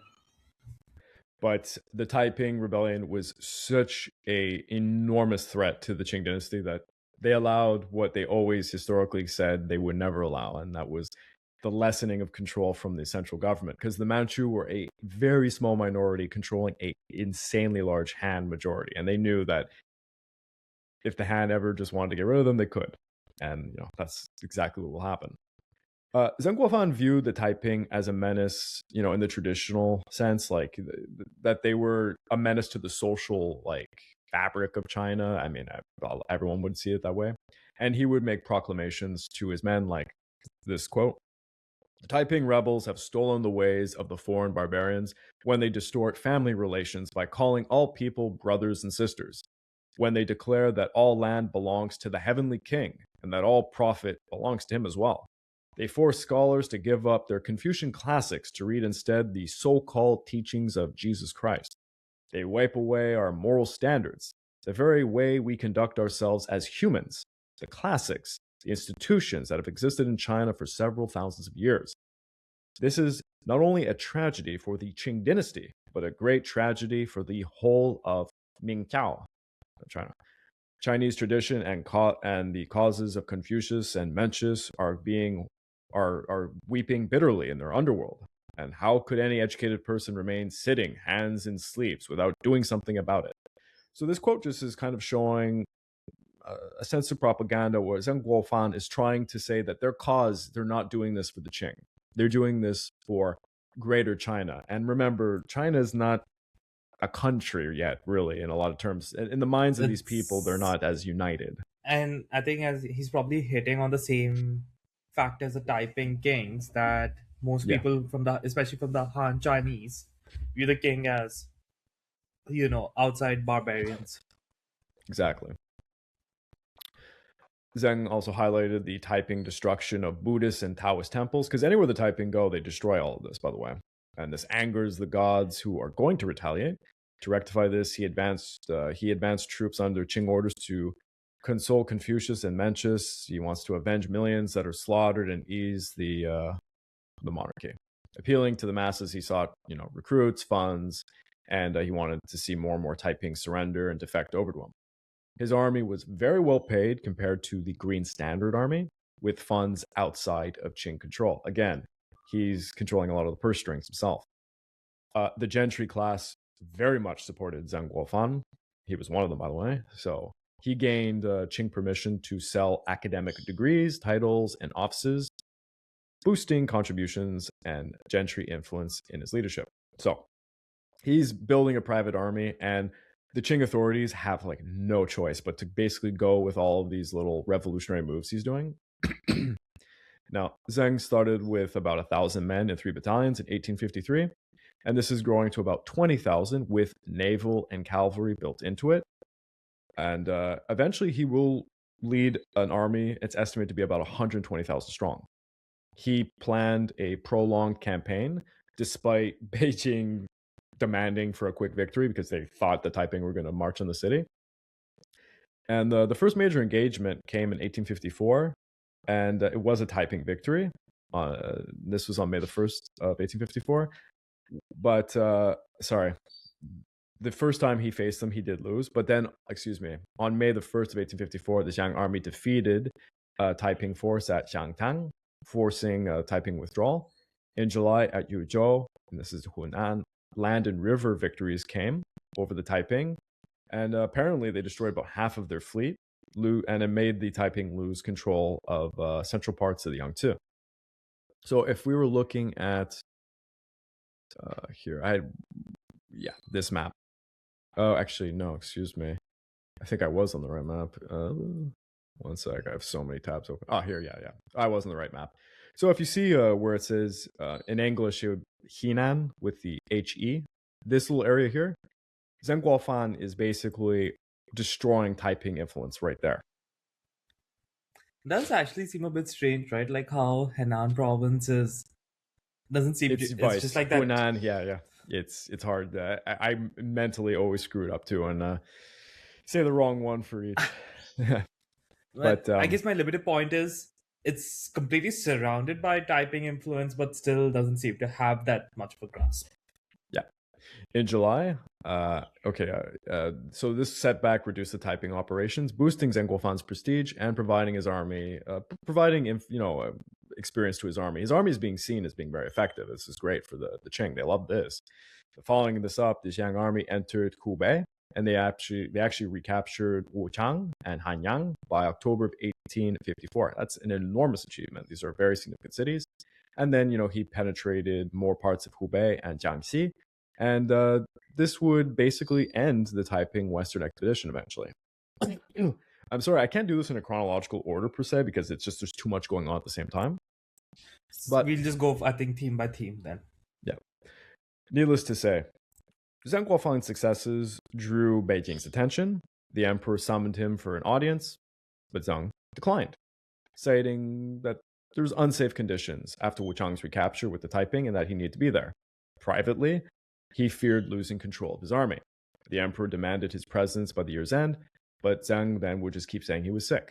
The court awarded him second-class marquis titles, and he got a viceroyship over Hugang. They also granted him one of his requests, which was to elevate a friend of his named Hu Linyi to governorship of Hubei, viewing him as the key for control of the Yangtze region, who received viceroy status for different territories as well. As Zheng built up his Jiang army, he had a rival, Shu Dakai, who would emerge, and he would be appointed Grand Counselor in 1854, and later he would oversee the imperial treasury. Recognizing the Taiping threats near Beijing, Shu Dakai prepared defenses, and notably this guy really hated foreign missionaries, believing they were colluding with the Taiping, which actually really wasn't true. He and Prince Sung were persecuting missionaries to curb Christianity's spread. Lacking protection, many missionaries would flee into Shanghai, welcomed by the European and American communities there. Opportunistic merchants and traders would also flock to Shanghai because this is one place that the Taiping have not touched. And they would try to trade with the Taiping a little bit too. Some became mercenaries, others would sell obsolete ships, guns, and ammunition to the Qing at premiums, or the Taiping, rarely, but it would happen. In the summer of 1854, some mercenaries would actually recapture Songjiang from the Taiping using, a lot of the sales from these trades. Internally, the Qing army corruption was rampant. Zheng Guofang reported false victories all the time himself. He was not uncorruptible, we'll say. A lot of officials were doing this. Despite all these successes, Zheng Guofan lacked true power as an acting official, unable to punish corrupt or incompetent individuals or suggest greater military changes. His real challenge was, corrupt officials and their inertia. But he did what he could with his team to restructure his military. This structure would thrive under another person I mentioned, Li Hongzhang, a Hufei scholar from Anhui, who had one of the highest imperial degrees at the time, that being the Hanlin title. He tutored Zheng Guofan's sons, and upon the beginning of the rebellion, he organized Anhui's militias before joining Zheng Guofan in Hunan in 1853. He built connections to top scholars and court officials, and in 1854, Li Hongzhang had formed his own militia at home, and it was slow going initially, but he had about 500 volunteers, and by paying them quite high, the same way that Zheng was doing, he built a loyal force. He became a regular. Their force would become a regular Qing unit by February of 1855, after battling Taiping raiders throughout Anhui province. In May, Vice President Liu Zhengying brought about 3,000 troops to aid the besieged people at Nanjing, and this was deemed insufficient. Liu requested Hubei reinforcements and Zheng Guofan's naval support to expel the Taiping there. Zheng saw this as kind of some way to just shift blame upon commanders in the area, and he recommended, instead of him going, that Li Hongzhang's Anhui forces go. The court agreed. Li Hongzhang would prove himself very valuable, earning praise from the court and other officials, as the Taiping would abandon the Nanjing siege, as I mentioned before, by September. And Li, after this, would join up with Zheng Guofan, laying the foundations of what he was creating, which would be known as the White Army later on. But yeah, that's a little bit about Zheng Guofan's army structure. Now, during the summer of 1855, the Taiping had broke the siege of their forces at Yuhuatai and Zhejiang. So these are two locations outside of Nanjing. And they recaptured some lost territory in the Yangtze area. Zheng Guofang's Yang Army and Li Hongzhang's Hui Army were campaigning in Anhui, and they were being onslaught by Taiping forces led by Qin Rigang and Chen Yucheng. These are two Taiping generals. Qin Rigang was a Taiping veteran, literally one of the first converts during the early days. He was a poor miner from Weishan in Guangxi province, who joined Hong Xiuquan's cause in 1844, so a long time ago. When Hong Xiuquan was placed in prison in 1845, it was actually Qin Rigang who had gathered 3,000 pounds of charcoal to create a factory where he was to sustain the family through its profits.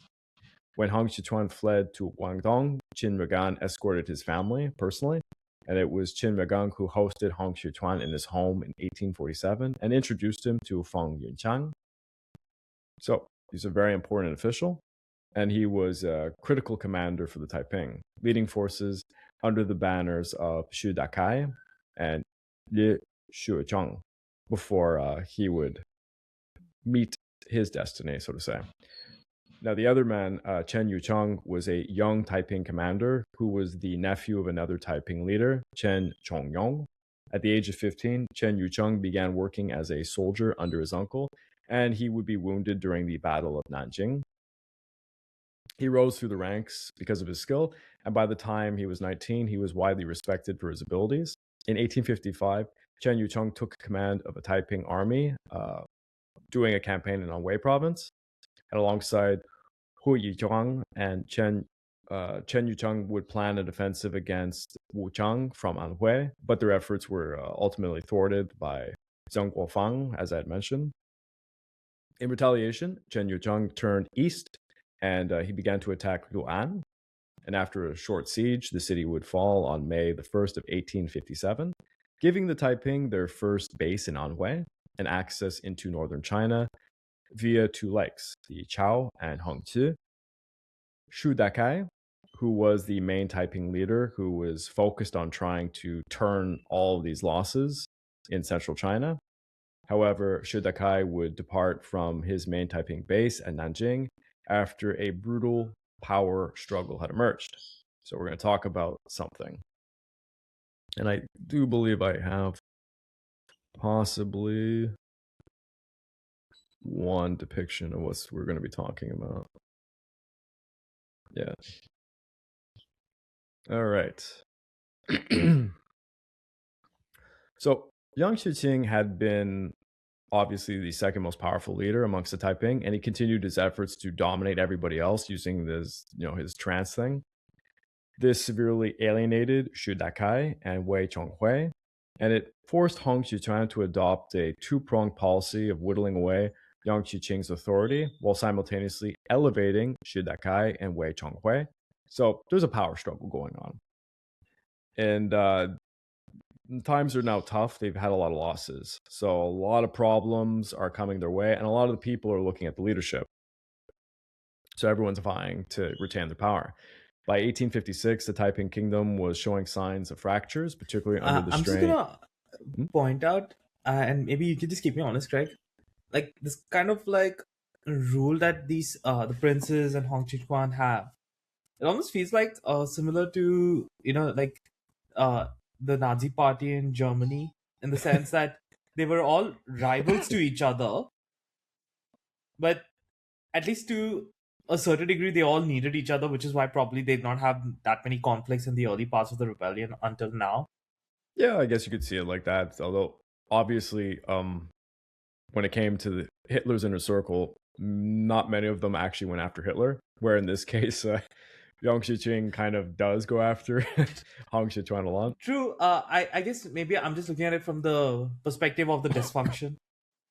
Absolutely. They were all vying for power and using all their weird little tricks to, try and undermine each other. Very dysfunctional.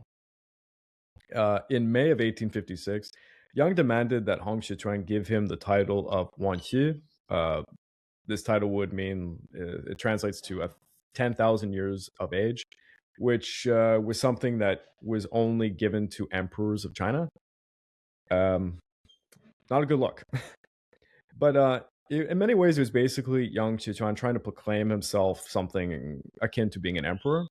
Regardless, this meant that Hong Xiuquan had a serious rival who was now officially trying to overstep him. And Hong Xiuquan knew something had to be done. So later in that same month, Yang Xiuqing had claimed he had another vision from God telling him to travel to the heavenly capital and control the heavenly troops and ask the Heavenly Father for help in doing so. So basically, Yang was asking Hong Xiuquan to relinquish his responsibilities. And I guess he's using his trance as kind of trying to be the justification factor, you could say. Yeah, exactly. And he's justifying all this because of all the disastrous setbacks that they're having, all these losses. So in July, the Taiping Northern Expedition commander, Li Kaifeng, he gets executed in Beijing after he told the Qing everything he knew about the Taiping movement, including, the situation between Yang and Hong. So yeah, the people in Beijing are now kind of learning about this. At the same time, Shu Dakai was commanding his forces in Anhui province. And he actually was out in the field because he was actually really disgusted with the internal strife going on in the capital. Especially he wasn't happy about the Hong Yang fight. He didn't really want to be part of it. And it seems that there was going to be an issue. Shu Dakai was the first to try and act against Yang Xiuqing, calling upon Hong Xiuquan to kill Yang for his arrogance, and this was in August of 1856. In response, Hong Xiuquan summoned Shu Dakai, Wei Chongwei, and Qin Rigang to Nanjing for counsel. Probably didn't want to kill Yang, but he wanted to at least address concerns. Shu Dakai arrived in early September, and curiously, he brought his entire army, 100,000 men strong, with him. It's kind of like Caesar crossing the Rubicon, a little bit. And he camped on the opposite side of the river from Nanjing, so it's very threatening. Wei Chongwei also arrived, and curiously, he camped on the same side of the river with him. Hong Xiuquan called. These guys are seemingly making a statement with 200,000 soldiers or something. Yeah, exactly. So Hong Xiuquan calls for counsel, but Shu Dakai's arrival seemed to be too late, as there's going to be a military confrontation brewing. According to scholars, Yang Xiuqing had been alerted that Hong Xiuquan was going to be acting against him, and he rallied his troops in his palace. Wu Changwei, alongside Qin Rigang, approached Yang Xiuqing's palace with 3,000 troops on September the 1st, while Shu Dakai had yet to cross the river yet. And in the dead of the night, Wei and Qin stormed the palace, and all of a sudden, a Qing spy, allegedly, who had already infiltrated the palace, began to scream, "Traitors are attacking!" Yang ran from his bed, and Wei barged into his bedroom carrying a lantern. Yang asked him what the hell was going on, and Wei said, "Traitors are attacking us. I've come to protect you." Yang then replied, "Are you referring to the men from Anhui? I shall go forth and kill them." So Yang then ran into... Yang is referring to Shu Dakai's forces. Yeah, exactly. So Yang then runs into the reception hall, asking where the traitors were, and Wei replied, "Well, they're everywhere." So Yang then tried to dash out while Wei was screaming, "Do not go in there," to him. And Yang was, bewildered as to what Wei was doing in the first place. And then Wei said that, there was like an assassin hidden somewhere and that he's going to shoot Yang. And yeah, it turns out he was telling the truth, as an assassin would kill Yang by shooting him in the back with a revolver or musket. It's unclear to scholars. And then Yang was, as he was slumped to the floor, he would be slashed to pieces with swords. The doors were bolted shut, as Wei would be screaming, "The East King is dead. Soldiers go to the palace and kill all of his followers before they can escape and get help from the rest of his treacherous team." So basically, Wei is like getting rid of him, and he's trying to put on this elaborate facade that something else is happening, like that the Qing are killing him or something else. He doesn't want people to find out it's him. But Wei goes ahead and he murders every member of Yang Xiuqing's family during this night, male and female alike, and all of his loyal followers and servants. It was about 200 people in all. And he tried to play it off that it wasn't him, but that wouldn't work. It was said at about 3 a.m., Wei Chongwei moved to the city gates, and he began to shell the camp of Shu Dakai now from across the river, firing bombs at him and such. The bombs did not kill Shu Dakai, but forced him to pull back from Nanjing, taking his army with him, all while he began denouncing Wei Chongwei as a traitor. When Shu Dakai got back to Anqing, he announced that Yang had been murdered by a Qing spy. Upon hearing the name Qing, the Taiping and Anqing, who were loyal to Yang, marched to Nanjing to avenge their slain leader. Wei Chongwei caught wind of all of this, and he immediately sent word to Hong Xiuquan that, quote, "Shu Dakai is marching upon the capital with 100,000 men, and he is committing treason and intends to dethrone you."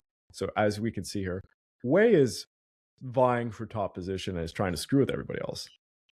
Hong Xiuquan replied to Wei, "Do what you must to protect the Heavenly Kingdom." Thus, Wei Chongwei mobilized his army to try and defend Nanjing, and Shu Dakai's force of about 100,000 men got, near Nanjing again. They found the gates closed and shut to them, and defended by Wei's large force. Shu Dakai sent a letter to Hong Xiuquan asking him to explain what the hell was going on from Shu Dakai's point of view. This is like a coup's going on, I guess you would say. The letter he received back shocked him. It told Shu Dakai that Wei Chongwei had saved Hong Xiuquan from an attempted coup d'etat by Yang and asked Shu Dakai to turn around. The leader also explained that in order to protect Hong, Wei Chongwei had to kill all of those who supported Yang in Nanjing, and he asked Shu Dakai to help in hunting down any more of Yang's supporters that had survived. Shu Dakai was pretty flabbergasted, and he would scream, "Is Wei Chongwei really going to kill every follower of the East King? All 200,000 of them?" Shu Dakai could not bear what was being done in the name of Hong Xiuquan, and he sent word back to Nanjing that he would return in force to Nanjing for a proper explanation, and if it was not given to him, he would attack the capital. Hong Xiuquan panicked, and he begged Wei Chongwei to speak to Shu Dakai, but Wei had his own plans. Wei sent an order to assassinate Shu Dakai, promising about 40 ounces of gold to whoever would take his head. When Shu Dakai received the letter, he sadly turned around and he marched back to Anqing. It seems Wei Chongwei believed Shu Dakai would simply just remain in Nanjing, content and, be forced away from Nanjing. This is not going to be the case.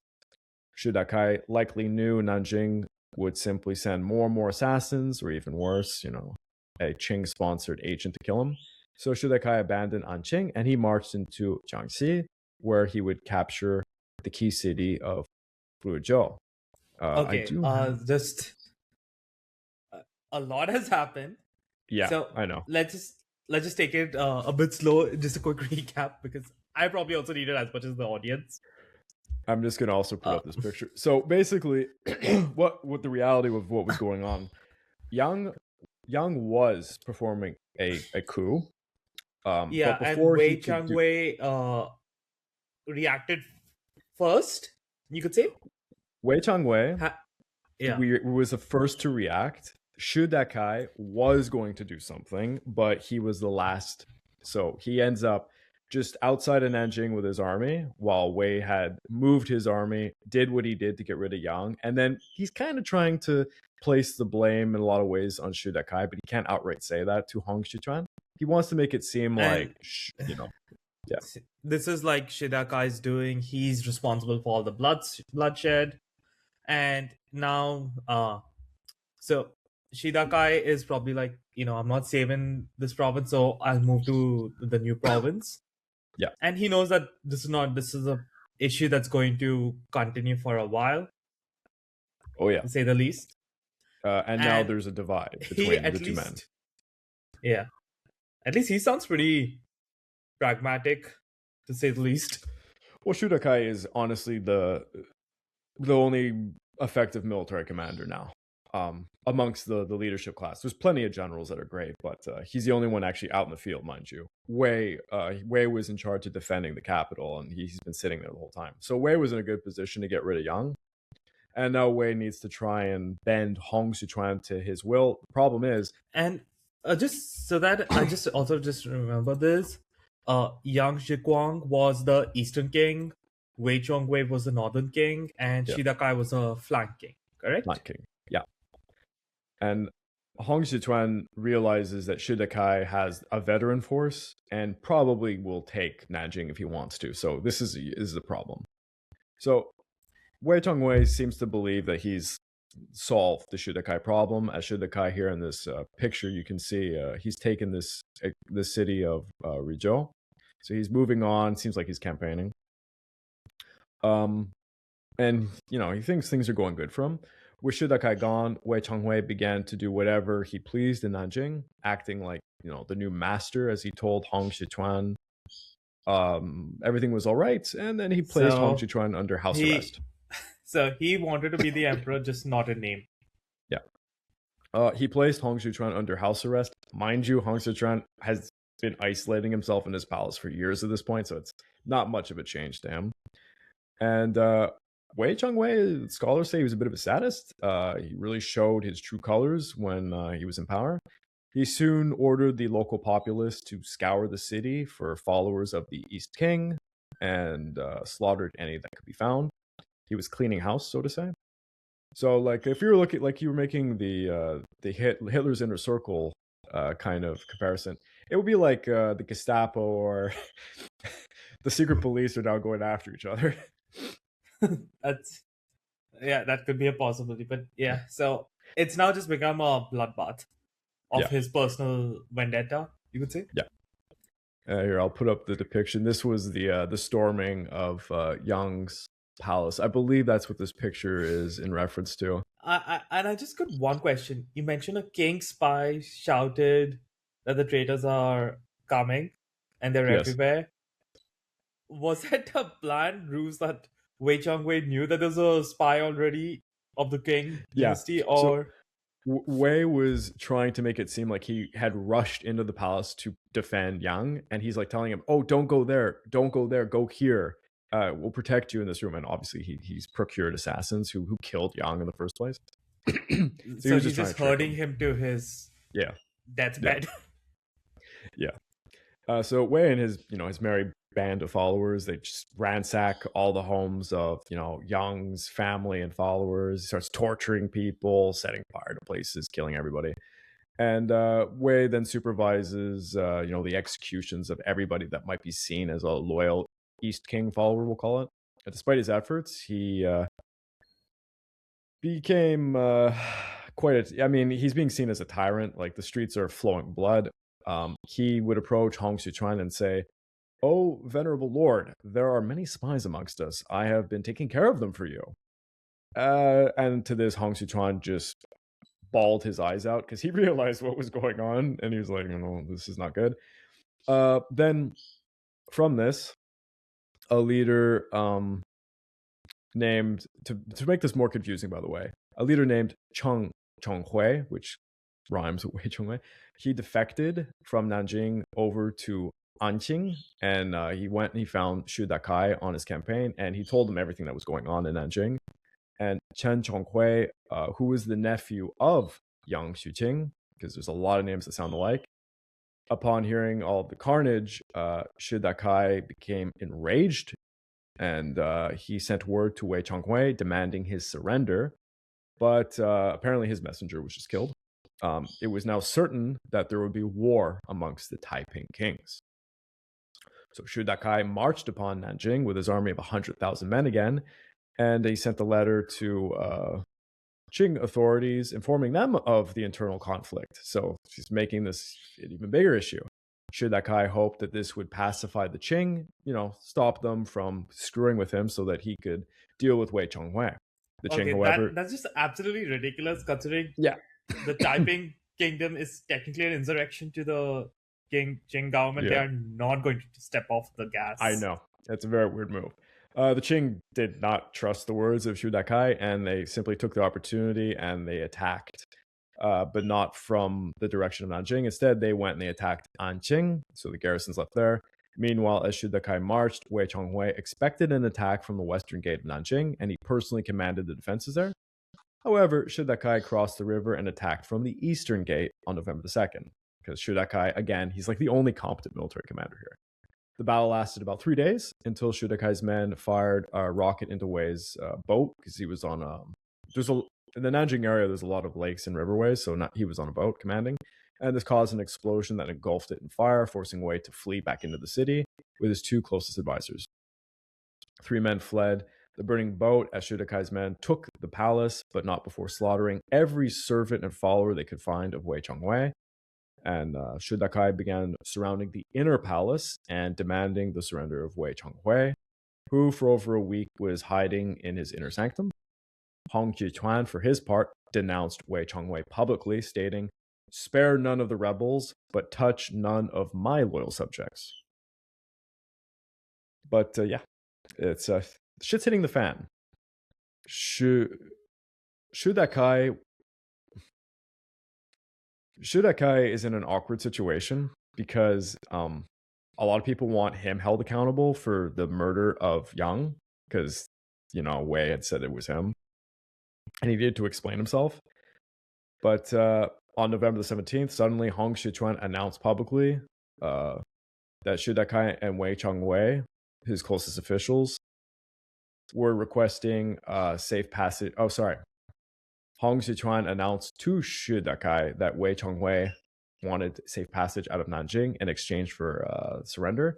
Shu Dakai agreed, but then Hong Xiuquan sent word out to Wei Chongwei that he should be bound in chains and wrapped around his neck, arms, and legs, and made to look like a hedgehog, is in my notes, and that he should be given over to Shu Dakai. When he was given over, Shu Dakai stabbed him to death and then dismembered him, and he hung his limbs from various buildings around the city of Nanjing. So Hong Xiuquan betrayed Wei Chongwei, tricked them.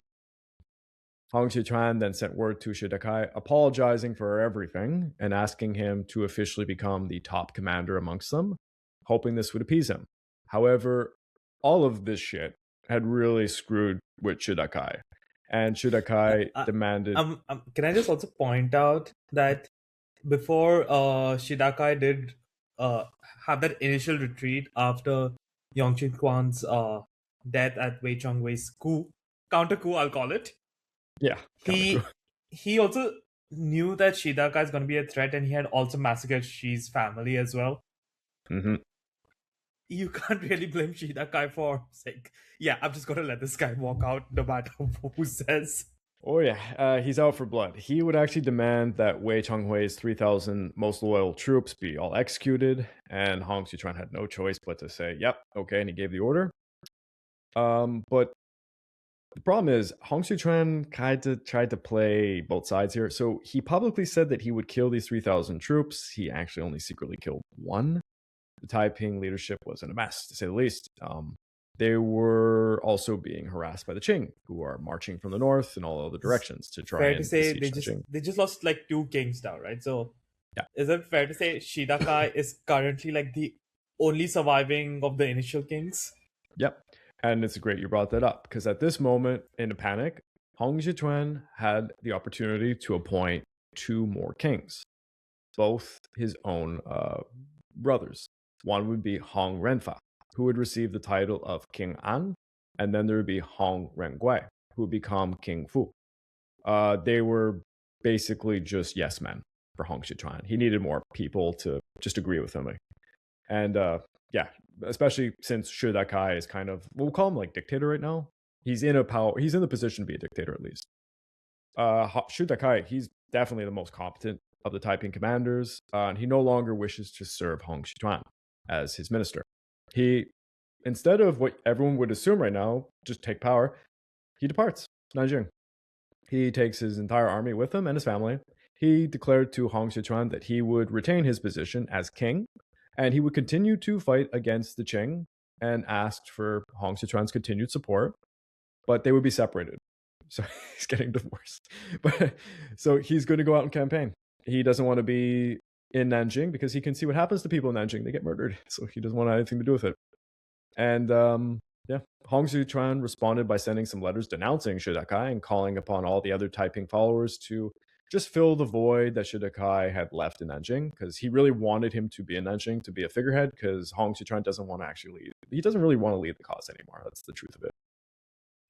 And yeah, Shu Dakai, he leaves the capital with the veteran, best trained army, and he marches into Jiangxi province. And he, in a lot of ways, formed his own regime. And he does a campaign against the Qing. So, right now, the leadership civil completely war. Yeah. Civil war. Yeah. Great. The departure of Shu Dakai couldn't come at a worse time, as the Qing are greatly benefiting. I'm just going to say one thing. Yeah. The fact that they've not really eliminated him or got him under control, and he seems to be very popular. And obviously, if you're competent, you not only are going to attract more followers naturally by winning battles, you're also having the core of the most veteran and experienced troops. Oh, yeah.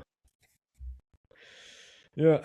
So the departure of Shu Dakai, it's coming at the worst time. The Qing are, of course, benefiting from all this internal strife. A Qing veteran general named Zhang Guoyang, who had actually defected from a bandit group, comes over to the Qing in 1852, and he's quickly rising through the ranks. He's showing himself to be an effective leader. He actually fought under the command of, way back when, Zhang Rong, who, was the guy always chasing the Taiping. Zhang Rong had died in March of 1856, and he passed over his 30,000 strong force to Zhang Guoyang, who would be pretty key in the campaign to recapture Wuhan from the Taiping. The Qing court repeatedly increased his rank, and by 1857, Zhang Guoyang had been chief of staff to the governor general of Jiangnan and Jiangxi.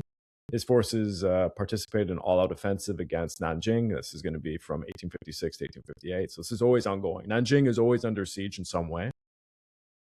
And but they eventually they're arriving in force to Nanjing just as Shu Dakai is on his way out. Zhang Guoyang's army was swelling to about 180,000 Green Standard Army troops, while the Taiping commanders defending the city of Jianjiang at this time, under the commander Wu Ruxiao, had about 4,000 men or something with them. But yeah, it's not looking good. Zhang Guoyang first tried to take Nanjing from the east through Jianjiang, but Wu Ruxiao's desperate defense of the city forced Zhang to cross the Yangtze River to attack Nanjing instead from the south. the desperate defense of Jianjiang by the Taiping forced Zhang Guoliang into a bit of a bottleneck with his forces, and they're fighting at a very small point on the Yangtze River, and this caused a lot of casualties.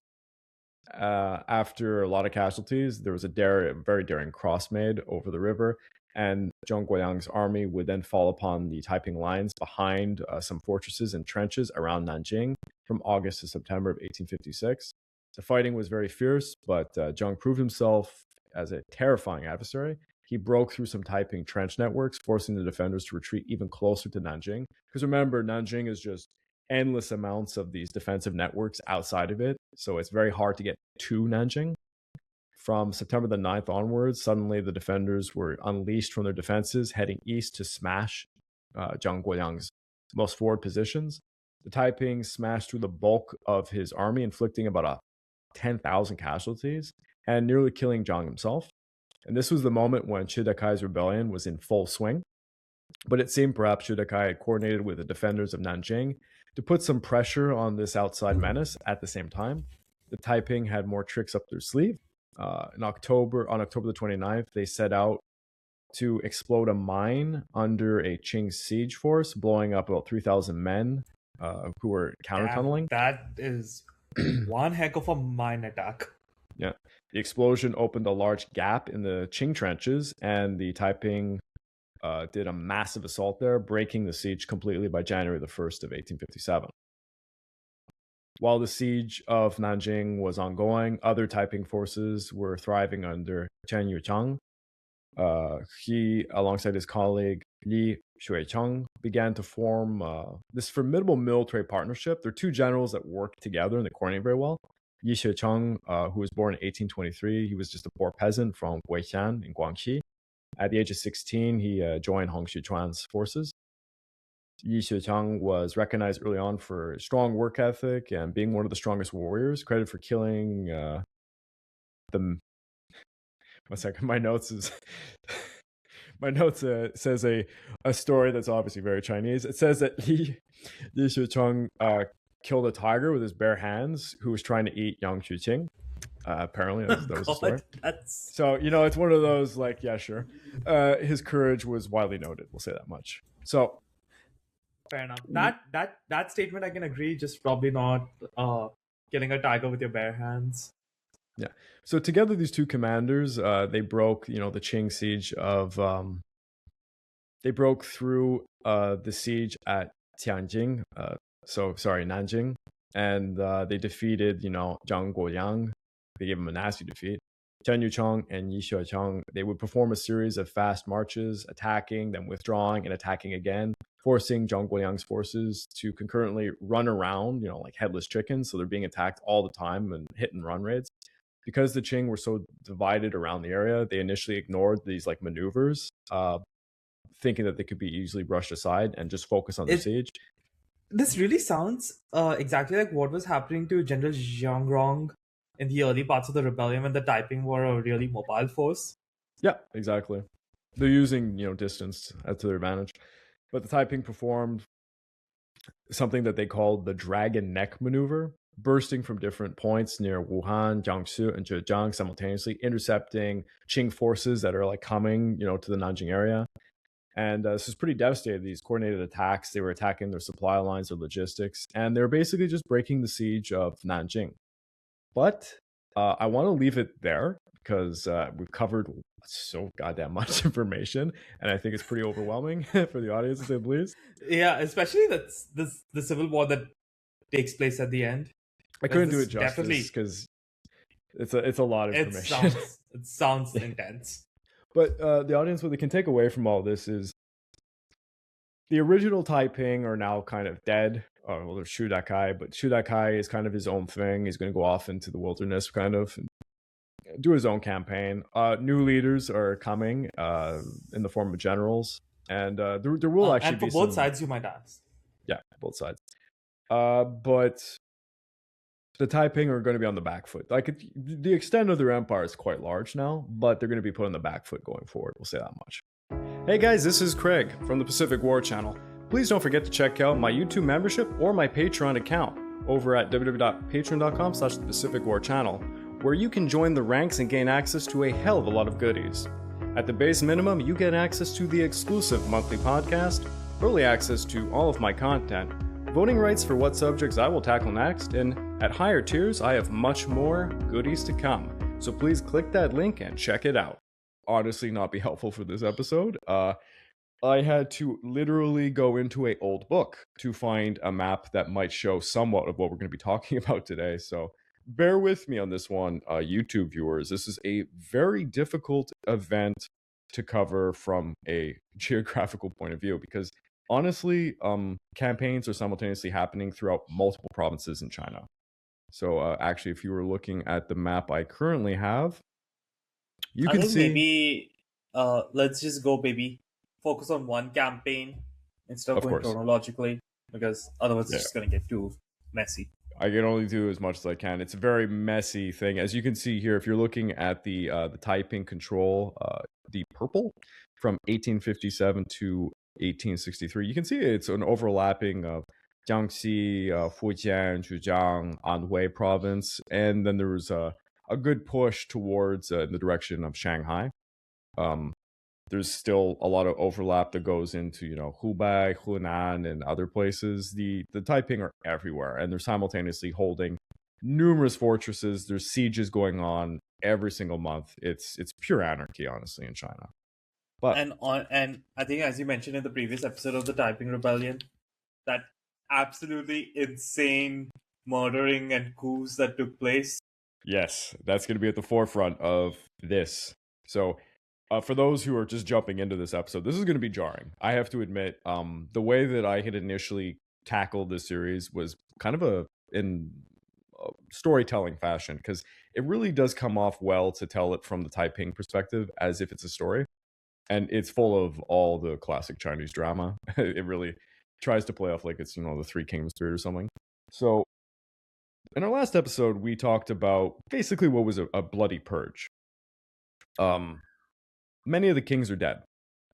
And one of the only surviving kings, which was the flank king, Shu Dakai, he's departed. He's kind of fed up with basically the Nanjing clique, we'll call it. Well, it's actually Tianjin. Of course, it's the heavenly Taiping kingdom, but we all call it Nanjing today. He left. And this placed Hong Xiuquan in a very difficult position. And not to mention, for I think any listener who's just new, Shu Dakai, as you mentioned, was their most competent military leader with the most battle-hardened troops as well. Oh, yes. And he just left to basically just go campaign on his own. He said he would do it on behalf of the Taiping, but he really was kind of just his own guy now. He was fed up. So he was obviously frightened by, the East, North, and the other kings. And so he didn't trust any of them. He didn't trust their officials. And there's going to be a lot more stuff going on. By this point, the Taiping fortunes had shifted quite dramatically. The era of their rapid victories and campaigns and their overwhelming triumphs is kind of coming to an end. They can no longer capitalize on their, we'll call it blitzkrieg-like offensives. And now the Qing provincial armies are going to rally and start to reclaim some key strategic regions, particularly in the upper Yangtze Valley. Hong Xiuquan remained really isolated in Nanjing without his original allies to handle the essential, day-to-day leadership stuff. And, as problematic as our late and great friend Yang Xiuqing had been, he was at least a competent organizer and tactician. So it was a loss that he is dead now. But on the opposing side, the Qing were able now to fully exploit all of the inner turmoil going on with the Taiping. Their primary siege camps were encircling Nanjing, but they had been destroyed. Oh, yeah. I have a question. I think I remember when Shu Dakai made his final assault, right? Like before he had the fallout with Hong Xiuquan. You had mentioned he sent a letter to the Qing that's like, we are dealing with an internal rebellion, please don't attack me. Yes. Was that probably one of the most affirmative sources of intelligence that they could have got? Yeah, it was extremely stupid, especially from one of the top commanders. He was in a bad place. I'm like, guys, you are technically in rebellion to your government. They're not going to get off the steam. Yeah. I apologize for the quality of this, and this is the best that I got, but I'm going to be sharing. This map is from a very dated book, mind you. I mean, this book is from the 1970s.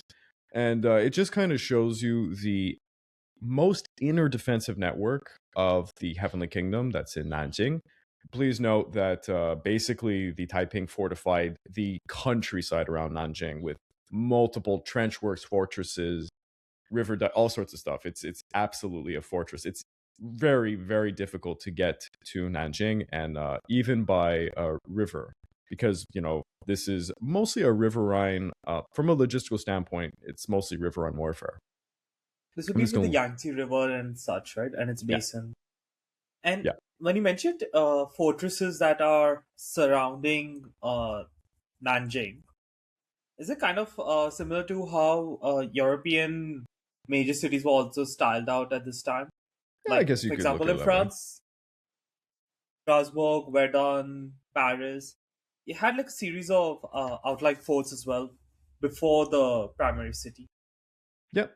So it's basically any of the, because as you can imagine, Nanjing being the second capital of China, it's very immense, and it is also a walled city, very defendable. There's minor towns just outside of it. All of them have been dramatically turned into fortified camps. The bulk of the Taiping military forces, even though they're not the veterans, are around Nanjing.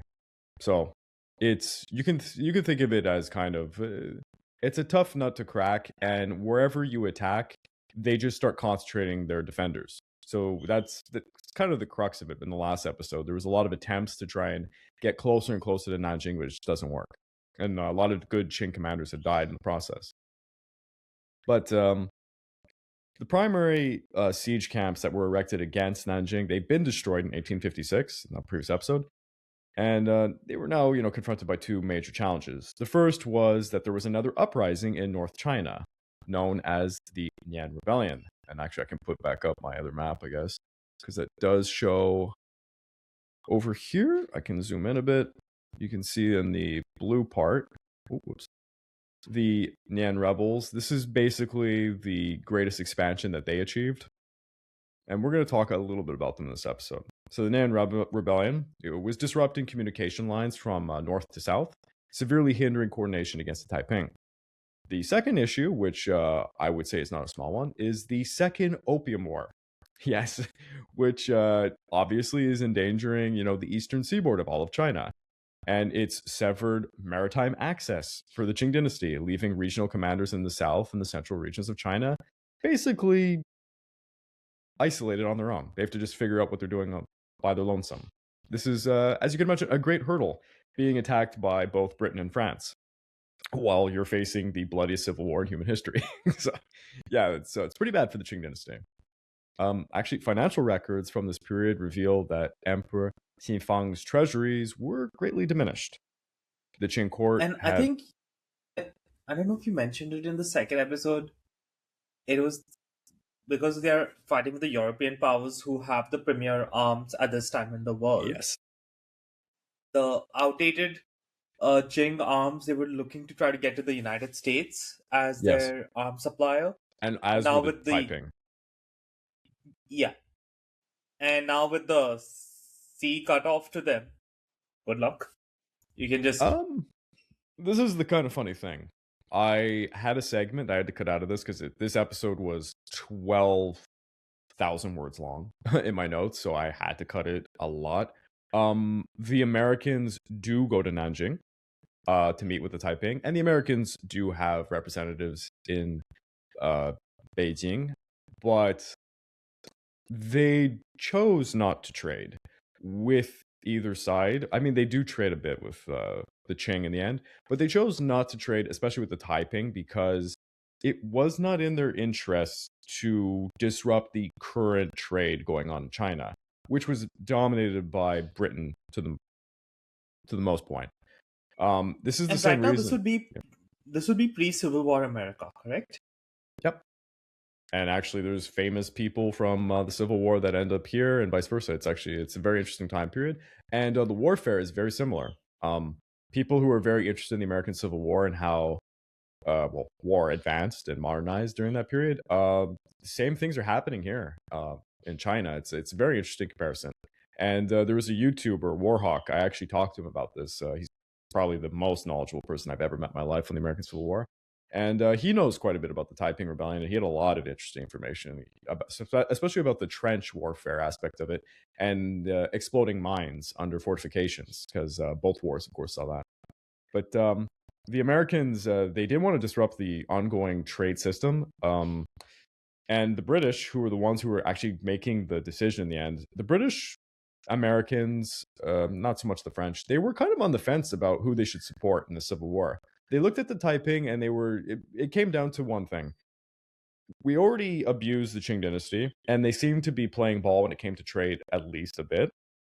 Do we want to gamble with this new weird regime, even if it is so-called a Christian regime? Because they did take note that that these are Christian worshippers, so-called. They have a very weird version of Christianity, for that matter. They didn't, but in the end, they believed that the Taiping would have been a bad choice because the Taiping didn't respect property. I mean, they're proto-communists in a lot of way, and this scared the shit out of the Americans and the British. So they were led to not trade with them. I guess it's sort of that saying, right? The known devil is better than the unknown angel. Exactly. But the Americans were very, very close to trading with the Taiping, and they did limited trade with them. And there was a limited amount of Westerners who fought on behalf of the Taiping. I won't really get into it because it's insignificant in the greater scheme of things, but it did exist. Yeah, the Second Opium War is going on. It's causing all sorts of havoc, as you can imagine. And the treasury is all but depleted. The Qing court actually started halting orders for silk and porcelain, items, essential, for displaying the imperial splendor of Manchu. In addition, stipends for weddings and funerals amongst the Manchu banner troops were discontinued, and objects like golden bells, Buddha statues, and gold and silver items were melted down to produce coins. Desperation. The Qing court compelled officials to cut their staffs, halt repairs to palace structures, and by 1857, some imperial banner families were reduced to mere pounds of relief grain per month just to survive starvation. The emperor permitted his banner troops to draw from their own banks and rice reserves to protect military personnel from what was actually kind of an inflation crisis going on. Despite the economic hardships and adversaries on all sides, the Qing armies might have entirely crushed the Taiping during this chaotic phase, if not for the Qing leadership's rigid policy of executing captured veteran Taiping troops without any mercy. This left very little reason for people to abandon the Taiping cause, as you can imagine. Now, we're going to talk a little bit about the aftermath of all the killing in Nanjing. Hong Xiuquan elevated his two brothers and also his sister, some children, some nephews, I think like 8 of them, and a lot of other family members, like distant cousins, basically anybody who was direct blood-related family members or in-laws. Brilliant. Nepotism, nepo babies at its finest. Exactly. He had just seen like his, friends who had actually started at the very beginning, even in his town, basically trying to kill each other. And they're probably trying to figure out a way to kill him. Like Yang probably was. So he's pretty freaked out. His palace was managed entirely by women under his broad supervision. Reportedly, he had about 2,000 women divided into 3 groups: female ministers and bureaucrats, maids and attendants, and his immediate family members. It's just a harem. Can't stress it enough. Hong Xiuquan is really into his harem. Just a fancy harem, in name. If you watch Chinese drama series on the Taiping Rebellion, the one that I actually showed a clip of from the last episode, they portray it as if like there's these entire units of female soldiers and they're led by female captains. It's not true. There was a symbolic female guard. Honestly, it right now just reminds me of Caligula's palace. Yes. I mean, like not with a brothel, but yeah. The last group I had mentioned included, consorts, and according to his son, Tongwei, Hong had about 88 consorts in Nanjing. Tongwei was aged about 9 in 1857. He was deemed too old for the palace, and he was moved to an outer residence where he would receive 4 wives. He was prohibited from seeing his mother or sisters due to strict paternal regulations. Wait. So he's 9 with 4 wives and can't see his own mom and sis. Yeah, the wives thing is, of course, bizarre. But I will remind the audience that the idea of removing your heir apparent from the family is something that actually the Japanese did as well. Emperor Hirohito, for example, famously wasn't allowed to see his dad. Is there a logic? I'm for sorry, the Japanese. This is the first time I've heard of it. For the Japanese, Hirohito was to be educated by the greatest naval, the greatest admiral, and the greatest general that they had produced. They thought that this would teach him. To be honest, one of the things that was directed towards Hirohito was to be shown what was the common plight of the people of Japan, so that he would have a relationship with them and not be, like stuck in an ivory tower, so to say. Didn't work out that way. It didn't really work out that way, but it's an interesting thing we can actually talk about at some point. I did a whole series on Emperor Hirohito and his responsibility in the China War and the Greater Pacific War, because he was very engaged in it, and he oversaw a lot of the bad stuff that happened. No one really knew that until after his death. But yeah, so it's not like bizarre as a practice for a royal family to have their kids not be with the parents. But Hong's going to take this a step further. He decreed that at age 4, his sons could no longer have any close contact with their older sisters. At 7, they could no longer sleep in their mothers' or their consorts' beds, and they must keep 10 feet away from their sisters and learn independent bathing. By 9, they had to avoid their grandmothers. And the sister separation also followed similar rules. After 5, they must never be touched by their brothers, and after 9, they had to stay entirely amongst women and never see their younger brothers. Again, this has to do with the Taiping segregating the sexes. You did mention like the way they organize themselves, right? Like Yes. sergeants also have to look out for groups, and even people were like grouped together on their profession, as you mentioned. And I know I'm speaking to probably a 99% Western audience. You have to remember, this is Confucian China. This is against the social fabric. Like, this is very bizarre for the Han Chinese population. But anyways, it's a lot of it's kind of a great sociology experiment if you think about it. And again, if people feel it sounds a little bit like communism, yeah, it's pretty much like proto-communism in a lot of ways. There's a lot of aspects that are communist to it. Communist monarchy. Well, yeah, just like Stalin. I mean, Hong Xiuquan is not, he's not practicing what he preaches. None of the officials, like the officials, are living luxuriously. It's just like that.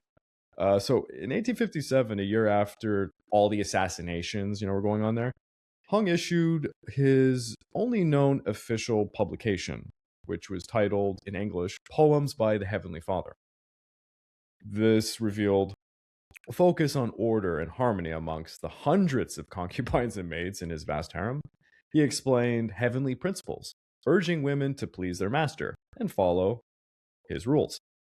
It blended fantastic ideas and fanatical beliefs. Is this a heavenly kingdom on religion or something, or a sex cult or something?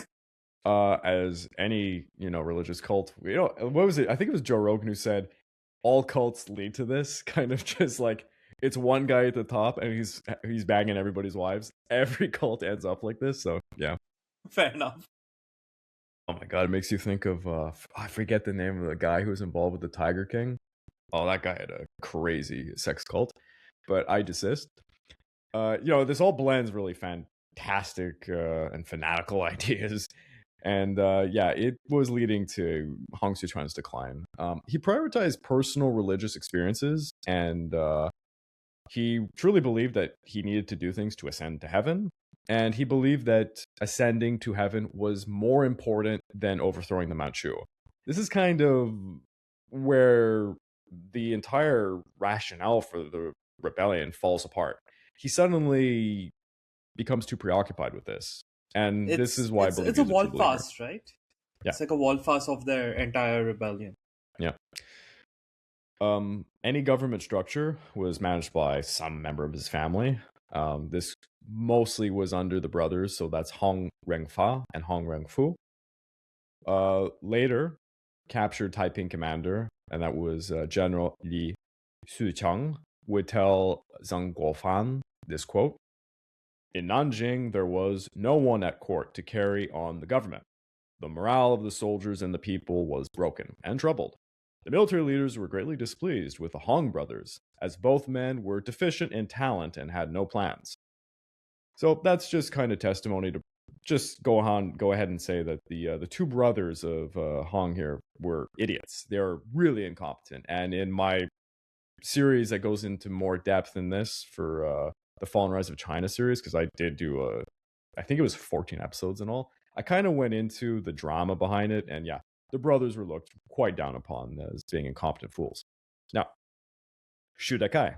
I want to talk a little bit about his campaign. Hong and his entire family, they lacked anyone who could really unify everything. Hong Renfa and Renfu were described as deficient in talent and military tactics.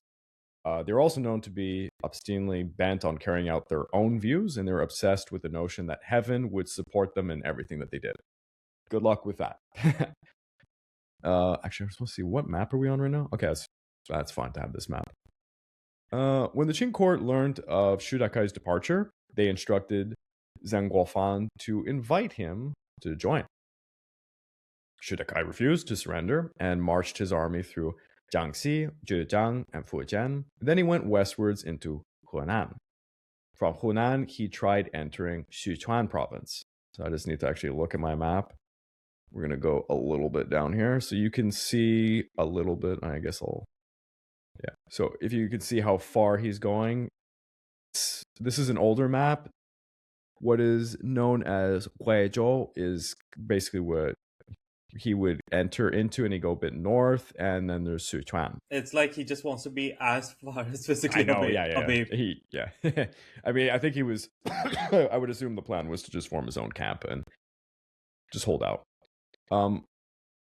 So he tries to enter Sichuan. Shu Dakai conducted a ceaseless, exhausting campaign across what was essentially 15 provinces over about 6,000 miles. Initially seeking a permanent base, then he kind of had to focus on survival because he was being encircled. Countless troops fell ill, they died, or they deserted him. By June, cornered and exhausted, he walked into a pursuing Qing general's encampment, and he chose to surrender himself. The reason why he did so was he was seeking to secure pardons for about 2,000 of his Taiping veterans. And at this point, I would very much like to bring up a fantastic piece of artwork. So bear with me, everybody. Just trying to find it. Yes. This is our eternal problem, folks. We have so many tabs open. So this is part of a collection of 10 paintings that were done by Qing officials to glorify having just defeated the Taiping Rebellion. They've been a bit restored with color in that. They're fantastic to look at. They're very detailed. There's minute little details everywhere, and I'll actually zoom in to kind of show it, but I'll just tell a little bit more of the story. So he wants a pardon for his 2,000 Taiping veterans. He prepared by having his 5 wives commit suicide and having his son drowned, sparing them the agony and shame of being taken by the Qing. While this sounds horrific, what the Qing would have done to them would have been worse, I have to admit. It would have been bad. He was interrogated for over 6 months by Liu Bingjiang, who had actually directed the defenses of Changsha when we were talking about that. And during that event, actually, that had been the event that killed the West King, Shu Dakai was going to be executed slowly via dismemberment. And his 2,000 loyal followers were led to a local temple where they were all slaughtered. Now, while that seems to be the real story, the painting actually depicts a different kind of story. Apparently, Shu Dakai was trying to flee and escape, and we can like see on it a here. riverine barge, right? Yeah. I'm guessing that's what it's right in this corner. That supposedly is Shu Dakai trying to escape, and you can see Qing forces. That's actually the Zhang army probably attacking him.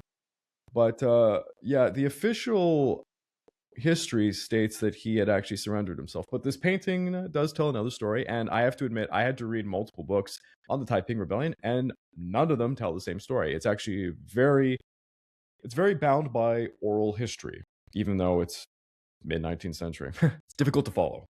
It's very hard to learn the history of the Taiping Rebellion. So you were correct though. The painting is pretty detailed, like especially at the foliage and everything around it. Yeah, I honestly I love the set of 10 paintings is exquisite. It's very, very nice. It's very good artwork. Meanwhile, back in Nanjing, Hong Xiuquan's appointment of Qin as officials completely backfired, as we can imagine. He had intended to reestablish, organization by causing disorganization and chaos. But this had caused disorganization and chaos. He appointed Meng De as his chief of staff. Meng, from administrative staff, handled providing women for the Heavenly King's harem per Taiping documents, but he lacked any military experience. Despite his nominal central administration and military authority, he held no real influence over the courts or the armies. Hong's brothers used positions to amass great wealth and live luxuriously, leaving field commanders to basically just make decisions on their own. So, commanders' attitudes towards Nanjing appointees appear in such remarks made by General Li Xuechang, as when he was taken prisoner by Zheng Guofan later on, he had this to say. There was no one at court to carry on the government ongoings, the morale of the soldiers and the people were broken, and they were quite troubled. So this is reminiscent of the quote I actually gave previously. From his view, the military leaders were completely dissatisfied with the Hong brothers, and they were very distrustful of Meng. And he had this to say. A great favorite of the Heavenly King, and who had not ever been outside of the capital for that matter, he was alongside his second-in-command, Li Kaifeng, and both men were without ability. Moreover, they were kept in hand by the Hong brothers, who were incompetent. So to him, it's the incompetent keeping even more incompetent friends in power. Exactly. Obviously, the Taiping are facing a major crisis. Li Xuechang wrote another passage suggesting that there was a potential collapse that was going to happen in 1858. I'll read that passage. It's a little bit lengthy. The feeling of the people has undergone a great change. Government affairs were in disorder, and each man was pursuing his own course. The sovereign had become mistrustful of others. The affairs between the kings had so alarmed him that he was distrustful of ministers, of other surnames, and he put his confidence in only his own family and relations. There was a unanimous desire at this time to separate. However, they did not dare to separate on their own, since they had heard that whenever the Qing generals and soldiers captured Guangxi men, they decapitated them, not sparing a single one. Let's remember the original Taiping are from Guangxi province. Hence, they banded closer together instead of dispersing. Had the Qing dynasty been willing at this early date to spare Guangxi men, a breakup would have probably taken place then and there. I guess that's why Caesar and other dictators throughout history, they're smart enough, they know when to use clemency and pardons. Exactly.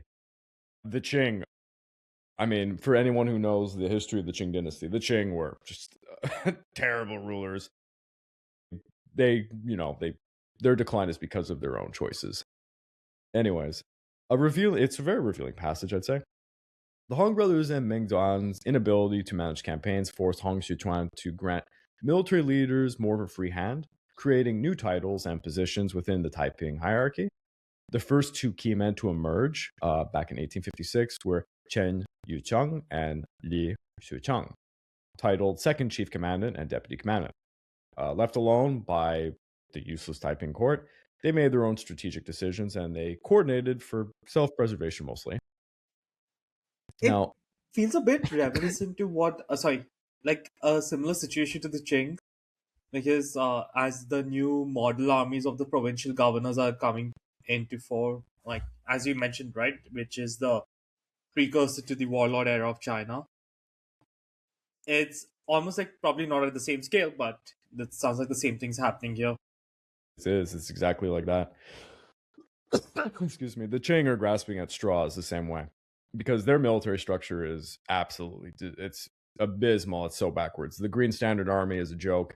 The only thing that's more of a joke than the Green Standard Army is, of course, the Manchu Banner Army, which is very ceremonial and it's just very outdated. We will be talking about the new armies springing up and how effective they are, because they are certainly making waves. So the military situation for the Taiping was critical. Control over the Yangtze had been lost to Zheng Guofan's Xiang army.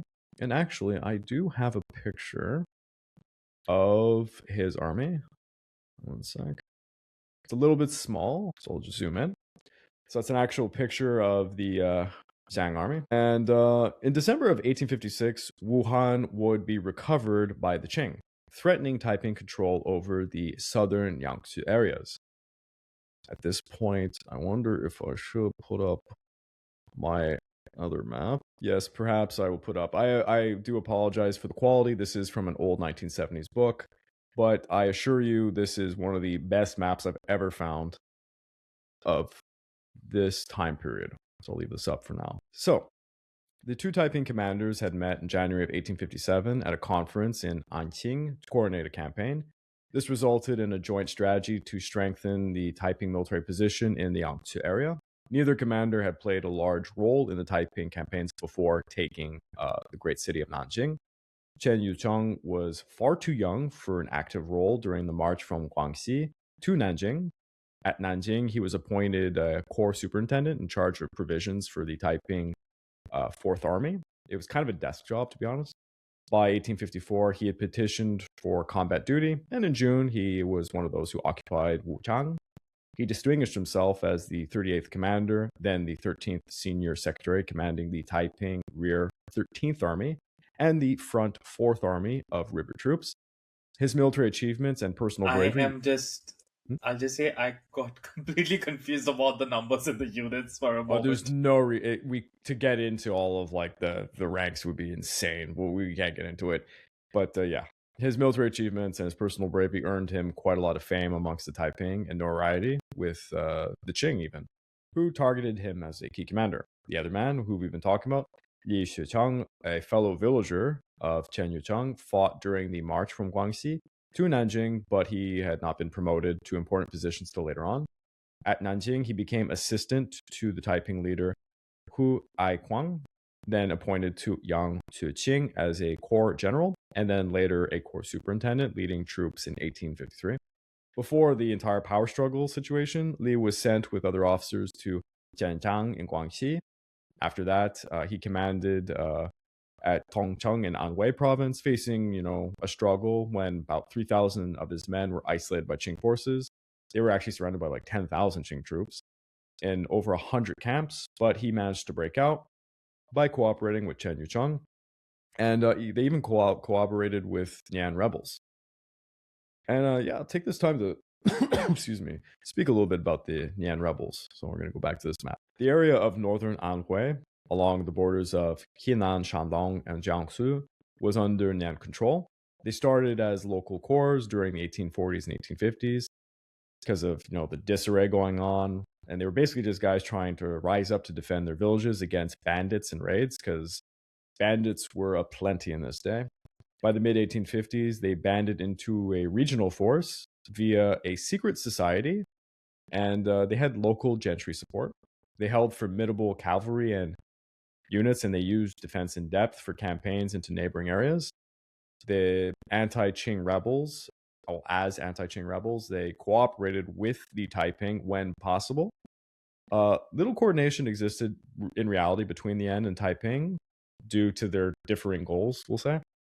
The Yan were local rebels with very little program or any political purpose beyond just dominating and exploiting their own area. They lacked any ambition to establish a new dynasty or, let's say a proto-Marxist revolution like the Taiping were doing. The Taiping had very little interest in local bandits, unwilling to submit to their faith. So obviously they're going to run into some, heated conflict. At the rebellion start in Guangxi, Taiping, basically they alienated secret societies and bandits as, not being useful for the cause. Yang Zuqing in Nanjing maintained this policy going forward. But after central command kind of broke down, military-focused leaders like Wu Chang and others would pursue joint action with the Nian rebels because they saw them as very useful. And I guess it's easy to work with them when you have a common enemy in the Qing dynasty's central regime. Yep. And at this point, I have another little exquisite painting we'll put up. The first significant joint action occurred in early 1856 when Southern Hui Nian leader Li Qiaozhou joined Li Shuchang for campaigns in Zhejiang. There was a crisis at Tongcheng. Li contacted Li Qiaozhou and the northern Nian leader Zhang Ruoxing. Zhang pledged cooperation, claiming 1 million yen were actually under him. This forced the Qing in northern Anhui onto a defensive posture, easing pressure on Li Shuchang. The alliance raised Li's status amongst the Taiping, earning him a promotion. The joint campaigns took several Hui area cities between 1857 and 1859. Cooperation remained purely military-based, and it was very short-lived, never extending beyond the Hui area, which was under nominal control under, the Nian. The Nian were kind of like a federation of autonomous units, and this was completely incompatible with the Taiping ideology, preventing any real integration.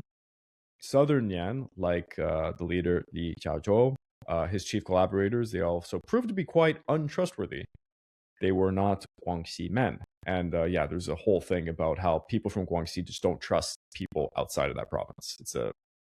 We won't get into it. There's a thing there. The Nian would also often surrender to the Qing to try and survive. And that obviously really didn't please the Taiping. So Li would ascribe their surrender to being undisciplined. And he actually had one quote in reference to the leader I'd mentioned. Li Qiaozhou's troops were a disorderly lot. They were constantly troubling the people and plundering any city that was taken. And when this could not be effected, they would vent their rage on the peoples themselves. So Li chastised the assistant generals Li would chastise all these generals, and he was very ashamed to meet with them. And he was very ashamed when they would submit to the Qing. Li was particularly dissatisfied with Zhang Ruoxing, who, quote, his men were only interested in promotions, but not serving when they were called upon. In the end, Li blamed Nian disobedience for all of the failed Taiping campaigns. He was basically just handing the buck over to them, saying it was the Nian's fault. However, joint actions did lead to Taiping victories in the central Yangtze region, aiding their cause. Joint actions also prompted the Nian to hit Qing supply lines, contributing to a major victory at Tongcheng on February the 24th, 1857. And that's actually this painting right here. Actually, one sec, there's two paintings. This might be... Sorry, no, this is a painting afterwards, but this does show a battle at Tongcheng. Excuse me. Of the Nian attempted a western campaign, but they lost ground in Hubei. Major thrusts also occurred in April and September of 1857, and later on in May, but they were quite frustrated when they came into contact with the Xiang army and other Qing forces. The Nian would end up retreating to northern Anhui. Meanwhile, Li Shuchang acquired a base closer to Nanjing, establishing supply lines, and he was taking a role just defending the Nanjing region.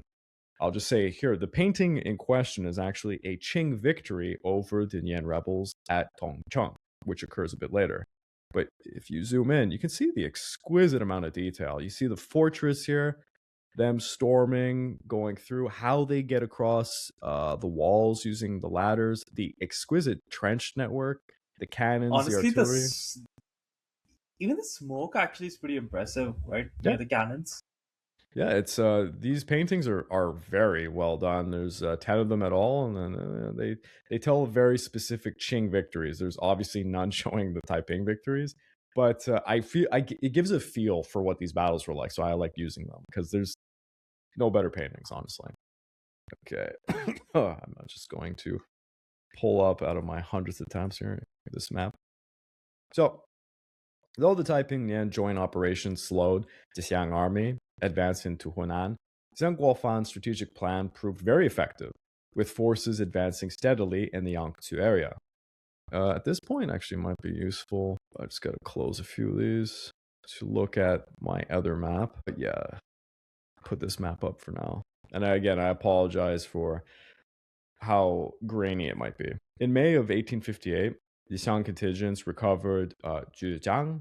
Oh, and I believe I do have a painting. Yeah, I have a painting about the recovery of Zhejiang. So that's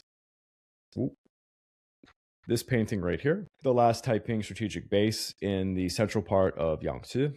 It provided resources from Jiangxi and Hunan, plus major recruitment for the Taiping. From Zhejiang, Zheng's army prepared to march into the province of Anhui. Zheng sought to advance into the upper Yangtze region to try and strangle the Taiping, while other Qing forces rebuilt the 1856 camps surrounding Nanjing. Northern and southern blockading camps were then rebuilt, and this would be done under the Manchu generals Hu Cheng and Zhang Guoliang. Zhang Guoliang is actually a very important figure at this time. By late 1857, their forces would be marching on Jianqiang, held by the Taiping, all the way back since 1853. Just going to see, I do not believe I was unable to find any picture for that one, but yes, I will go back to my map. So to counter this, the Taiping held a military conference. Alongside Li Shuchang and Chen Yuchang, generals Yang Fuqing and Li Shuxiang gained prominence.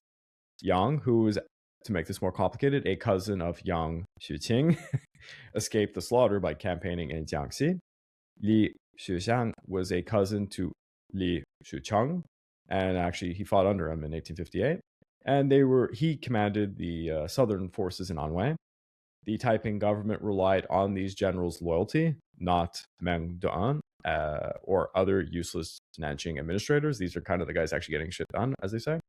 In August of 1858, as the Qing were continuing to strangle Nanjing, Hong Xiuquan gave his commanders new titles and assignments. Since the way back when, with the Yong'an campaign, Taiping military were they were divided into forward, rear, central, and left armies. Chen Yuchang became chief general of the forward army. This was originally Fang Yongchan's position. Yi Shuchang was given the rear army. Yang Fuqing was given the center army, which would be shared with Meng Duan, commanding forces from Nanjing, which he obviously can't do. And Li Shuxian would be given the left army, which was previously Shu Dakai's. At the conference, Li Shuchang called for unified action, and I have a quote here. I then wrote to the garrison generals of the different places, calling on all officers of the Heavenly Dynasty to hold a council of war on the appointed day at Congyang near Anqing.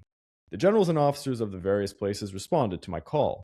We each took an oath that we would support each other and agreed to join forces in the conflict before us. So, as the conference ends, Chen Yuchang marched on Shechang, Liuzhou, Xuzhou, and then he would link up with Li Shuchang at the Anhui-Jiangsu border, where they were going to hit Qing forces at Wuxi and Pukou. There they would be defeating a northern Qing camp that was currently strangling Nanjing. The Taiping would break the northern half of the Qing blockading forces, thereby ending the major threat to Nanjing. This was the plan going forward. So now the Qing needs siege camps version 3. Yep. However, these forces the Taiping defeated at the northern blockade were just regular Qing forces.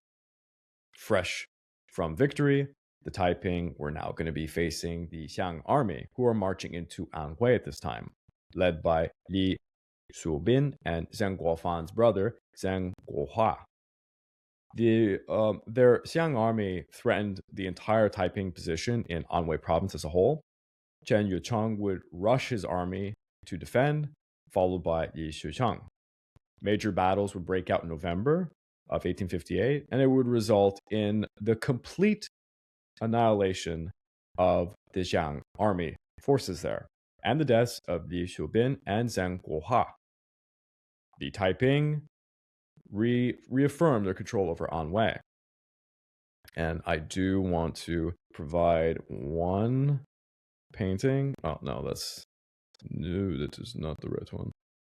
I think it is this painting. This is a painting of combat in Jiangpu and Pukou, but it's pretty representative of what's going on here. So, Zheng Guofan suffered a terrible setback, and a personal one for that matter. Chen Yucheng and Li Shucheng recaptured almost all of the lost Anhui territories before they parted ways. Chen Yucheng would then establish a base in northern and western Anhui around Anqing, while Li took a eastern section closer to Nanjing. Because Li was nearer to Nanjing, he asserted more control and he introduced order to all of the chaotic business going on in the capital.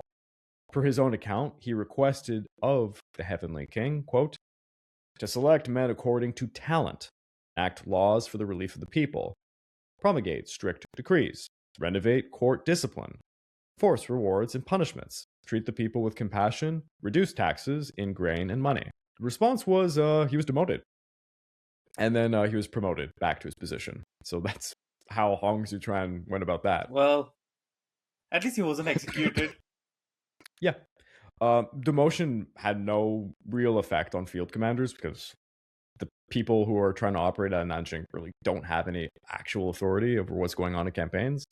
So it didn't really matter. Later in 1858, during a siege of Nanjing, Li Shucheng would go to the capital and he would claim he was doing so to reestablish order.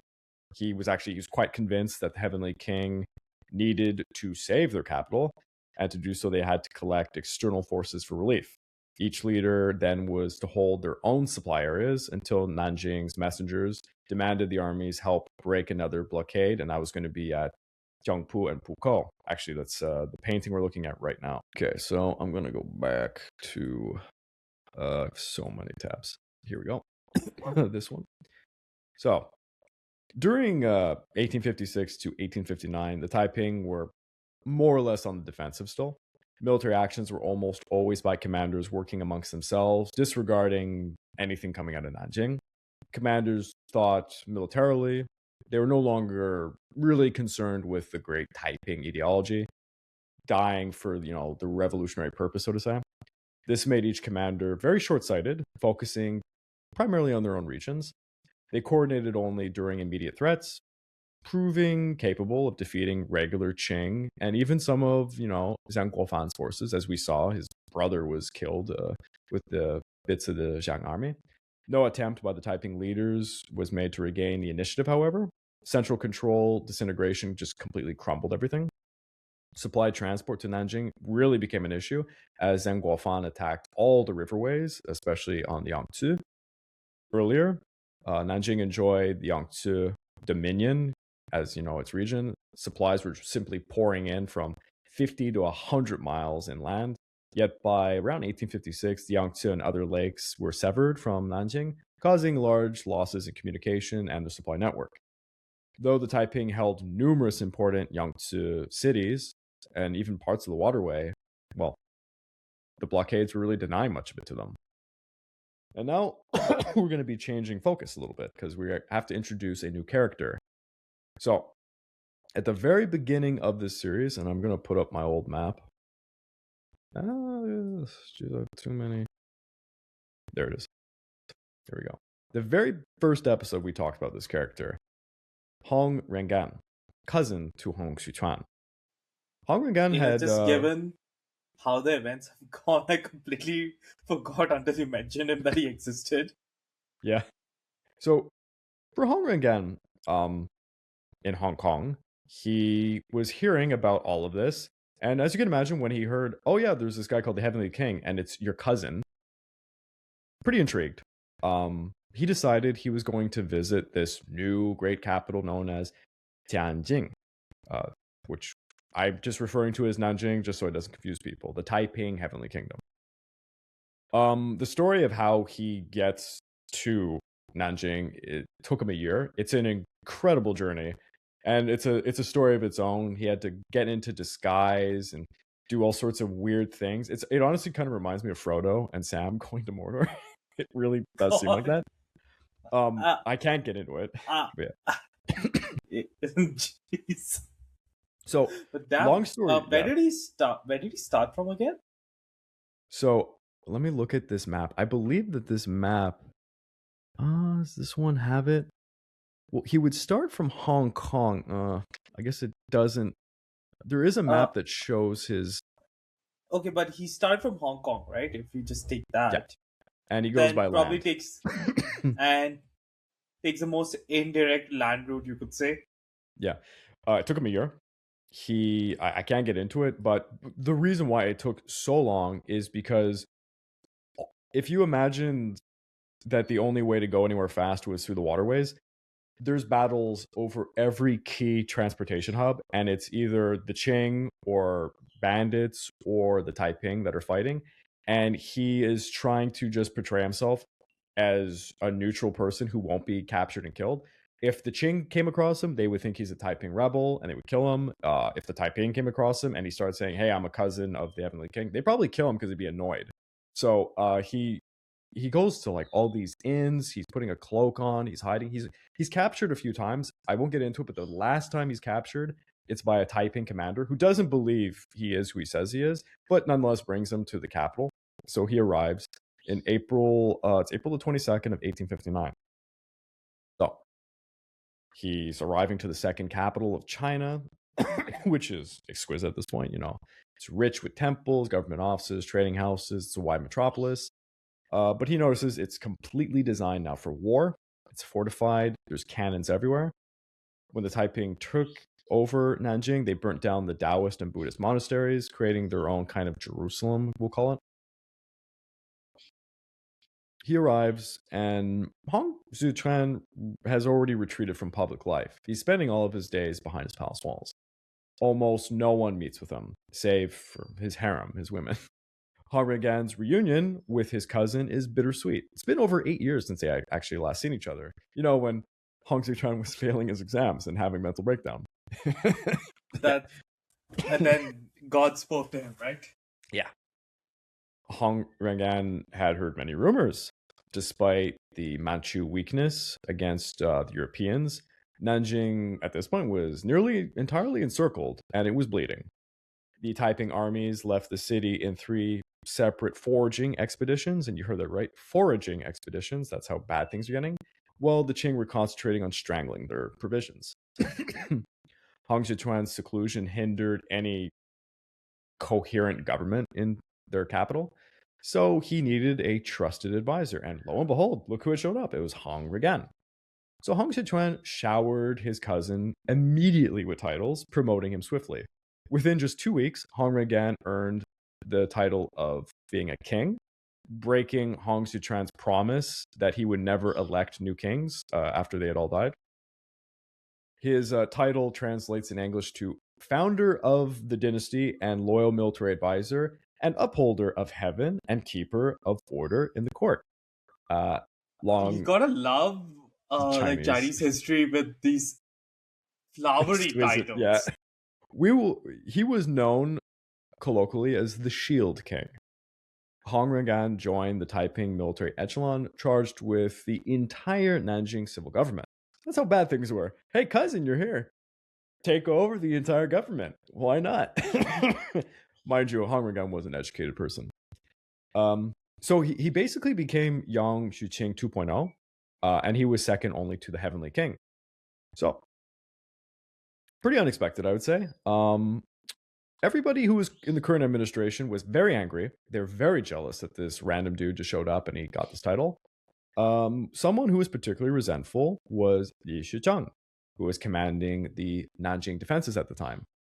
Now, let's look at this. Li Shicheng had proved very capable and he was very trustworthy, but he was not a king. Watching this outsider promoted above him after years of service bred a lot of jealousy. Li would eventually gain... I'm sorry if I just make this comparison. Yeah. It's kind of like Marshal Suchet with Napoleon. Like, he was well regarded, proven himself exceptional, part of like Napoleon's circle, but it took bloody forever for the guy to become a marshal. Yeah. Li Shicheng would eventually earn something known as the Loyal King rank months later, but that came far too late. His resentment towards Hong Xiuquan only grew. So Hong Xiuquan, aware of dissatisfaction, called for a full congregation to honor the Shield King's appointment. Announced all decisions would be referred to, to the Shield King and his sole authority. As the crowds showed their disapproval, Hong again tried to decline all the positions, but Hong Xiuquan whispered to him, "All will be well. The wave that crashes with great force soon spends itself and leaves peace." So, yeah, I guess whatever. Hong again accepted the seal.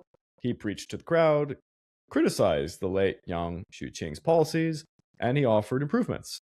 In his words of the reaction of the crowd, "They saw that I could stand in front of a multitude and hold forth flawlessly on doctrinal issues, and so they accepted me as their model of wisdom." I'm sure that they didn't, but whatever. Hong Regan's vision for a new Taiping state. So it was clear Hong Regan was going to be commanding the Taiping follow. He needed to get their loyalty. And this meant more than spiritual salvation, like Hong Xiuquan was kind of obsessed with.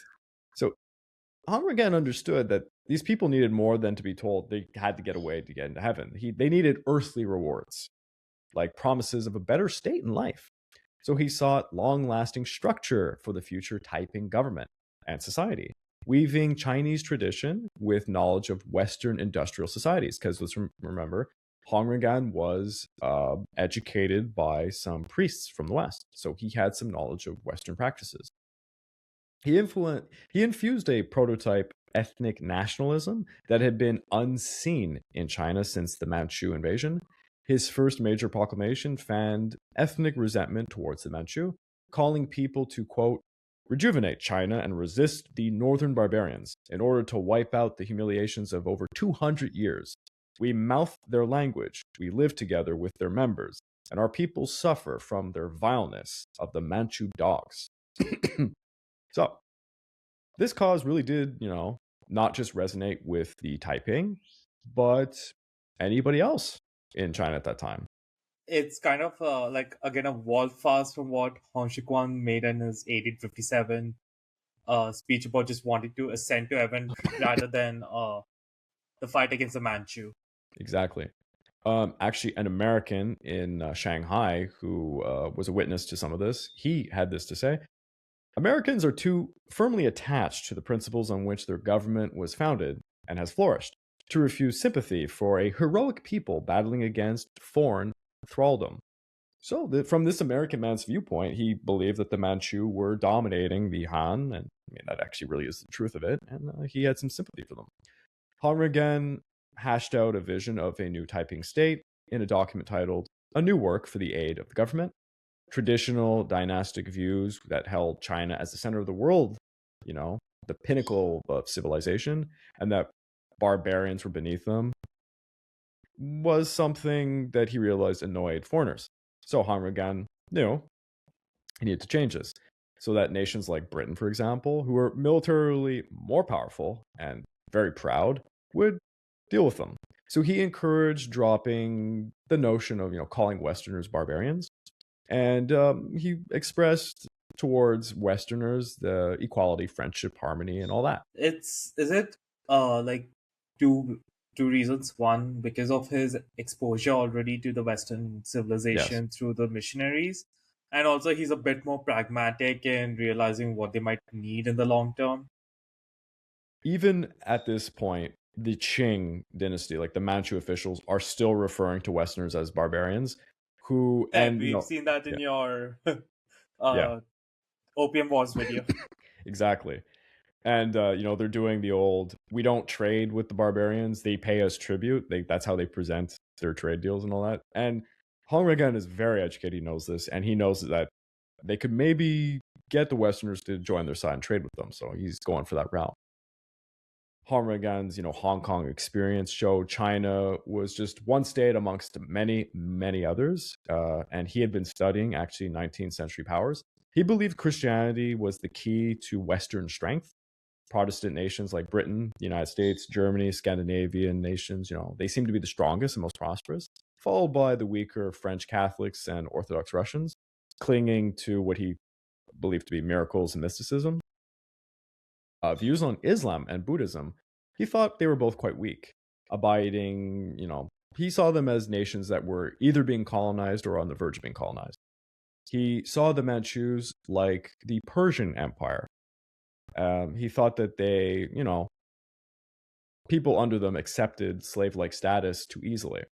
The most powerful nation in his eyes was Britain, who had been, to his knowledge, ruling for like 1,000 years, longer than the Chinese dynasties. I mean, at this point, it's not a joke. Britain is the most powerful nation in the world. Britain's strength came from an intelligent populace that emulated laws. So he had, that's the way he viewed it. He had great admiration for the United States, which he called the flowery flag country, because, obviously the American flag looks very weird to the Chinese. It's interesting, from a visual point of view. He called the Americans the most righteous and wealthy country of all, but one that doesn't encroach upon her neighboring countries. Yeah, well, not yet.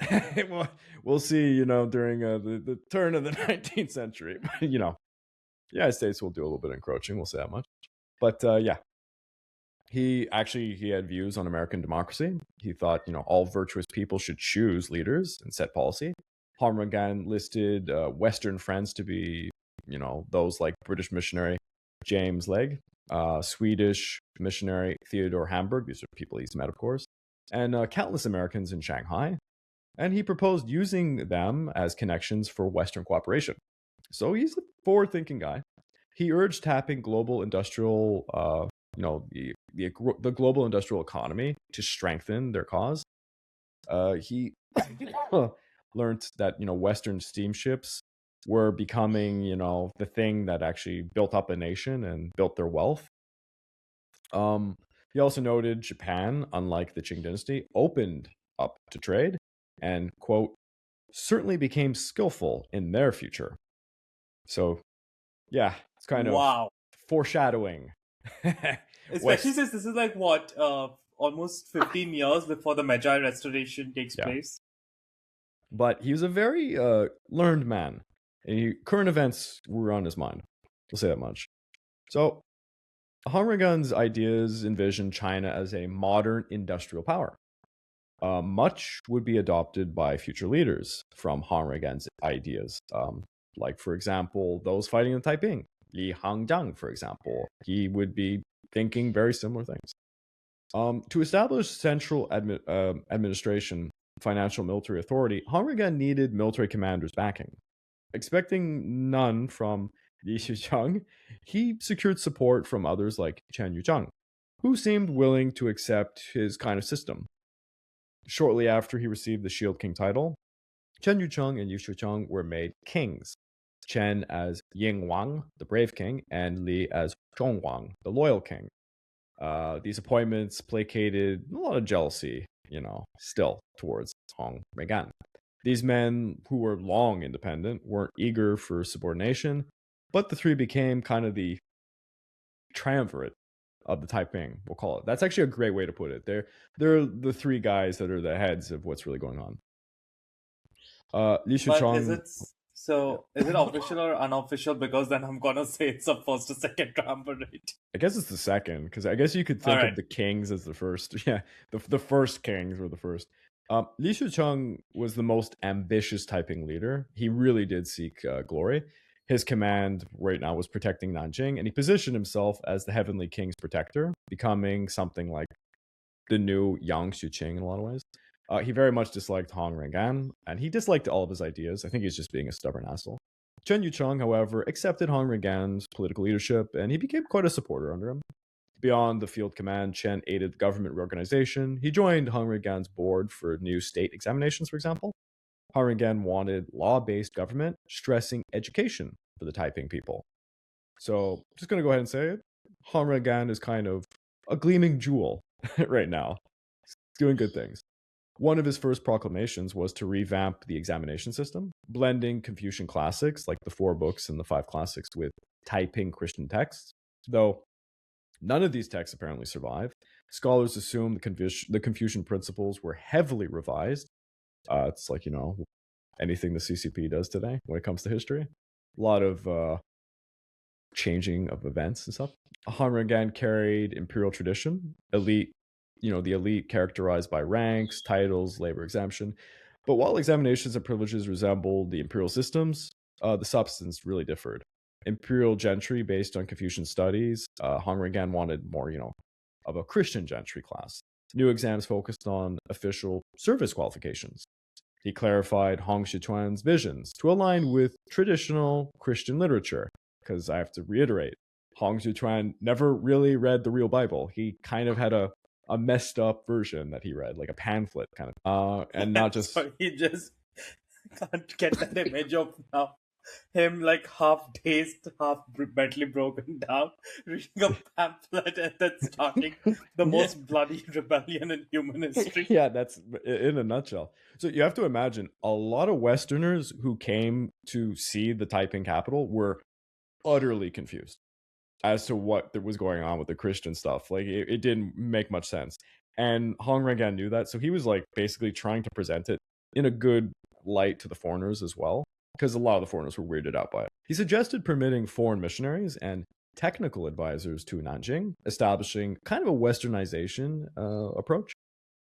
Many would come. American Baptist T.P. Crawford, J.L. Holmes, J. Roberts, Hartwell. For the British, there was Wesleyan Josiah Cox. But by 1860, the Second Opium War was coming to an end, and there was a treaty. So the Western powers, for lack of better words, when the treaty was signed ending the Second Opium War, all the Western powers officially sided with the Qing. That was kind of a secret clause in the treaty. So yeah, that dashed Hong Rengan's hopes of ever truly getting Western allies. Meanwhile, with Chen Yucheng's alliance, absent. Li Shucheng is kind of absent from this. Hong Rengan couldn't really overcome the resistance to his authority. Regardless, he tried to take on a leading role in military planning. Strategies that he implemented were initially successful. So, obviously, the first thing he wanted to do was relieve Nanjing. So, when Hong Xiuquan and his cousin spoke in their early years, they envisioned a kingdom excluding the north, founded in Nanjing, and they would dominate the 7 southern provinces. This was akin to kind of the Ming dynasty, abandoning the Qing expanse. But after taking Nanjing, the Taiping tried seizing the south and north, and they failed to do so. Now, the situation was dire. Most of the southern territory was kind of being lost. They did hold a strategic Anqing base, which was upstream, but the Qing ended up retaking Zhenjiang. I'm just going to check my maps. Do I have... I don't believe I have anything for Zhenjiang. No. I will continue. The Qing established encampments with tens of thousands, guarding points north and south of Nanjing, maintaining the siege. There were Qing forces working alongside their counterparts, such as Prince Seng's Northern Army. The Southern camp dug in 10 days after the fall of Nanjing to the Taiping, and they had been holding their ground continuously. Zhang Guoliang commanded the south, and the Manchu general Hu Chang commanded the north. So there's basically 2 clusters holding this major blockade against Nanjing. Zhang Guoliang's forces were far too large for the Taiping to do a sortie and scatter them, but they were also too strong for the besieged. Unfortunately, they were in a bit of we'll call it a stalemate. The forces were too large for the Taiping to come out and defeat them, but they weren't big enough to actually overwhelm Nanjing. So, the 3 years after the 1856 kind of lifting of the siege, we'll say, the Qing had rebuilt. They dug a 45-mile trench below Nanjing with over 100 guard camps blocking access.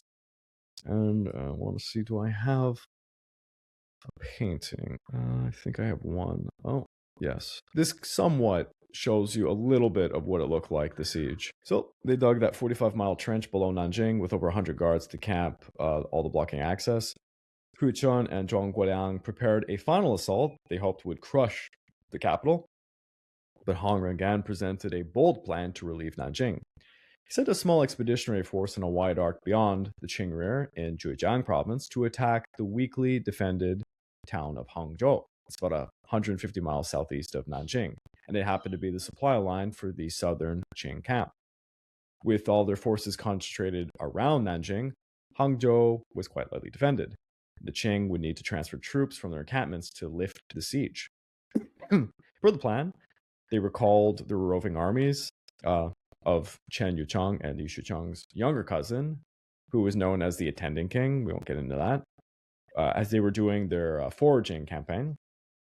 Once the Qing around Nanjing were beginning to thin out, the force at Hangzhou secretly retreated as the combined brave, loyal, and attending king's armies swept from all three sides to crush the weakened camps, raising the siege. Even Li Shuchang agreed that the plan might break the siege altogether, but he questioned its lasting effect. If it reconcentrated the Taiping, basically the Taiping were still stuck in Nanjing. The Qing would just encircle them again, was what he was arguing. Thus, Hong Xiuquan revealed a fully revised strategy. The rice-growing southern provinces of Sichuan to the west, Great Wall to the north, over 1,000 miles from Nanjing, would be held. But in the east, the rice-growing southern provinces, including Sichuan, were to be coveted because obviously they need food for their cause. But over to the east were very wealthy places like Suzhou and Hangzhou, and they had sea access. So if they struck east, they might get access to the sea, and then they might be able to get greater access to any provisions they might need, especially if they can get some Westerners on their side. So after they lifted the siege, which is actually kind of shown somewhat in this painting, they started to conquer cities between Nanjing and Suzhou rather swiftly. I think I can bring up my map now. Although, actually, this map might still be better. Yeah, I'll use this map. So, sea access would ensure, supplies, arms, wealth, more recruits. If they were successful in this eastern campaign, they might gain Western allies. And they sought to use Suzhou and Hangzhou as basically something to produce wealth, to buy what they hoped would be 20 steam-powered ships from the Shanghai foreigners. With naval forces, they could patrol the Yangtze If only completely the unopposed. Japanese army in World War II began to use steamships for logistics. Yeah. So their belief was that if they had these steamships, they would have, naval patrols to patrol the Yangtze, and they'd be unopposed. They'd be able to attack the southern coast, along Fujian, Guangdong, all the way to Hong Kong. And then they could march on Jiangxi, Hunan, Hubei, maybe seize Hankou, solidify, Taiping control over the great Yangtze region. And this would effectively cut the Qing Empire in two. From there, they can consolidate the south, take Sichuan, Shaanxi, realize Hong Xiuquan and Hong Xiuquan's dream of, the former southern Ming dynasty, as it would have been called back when.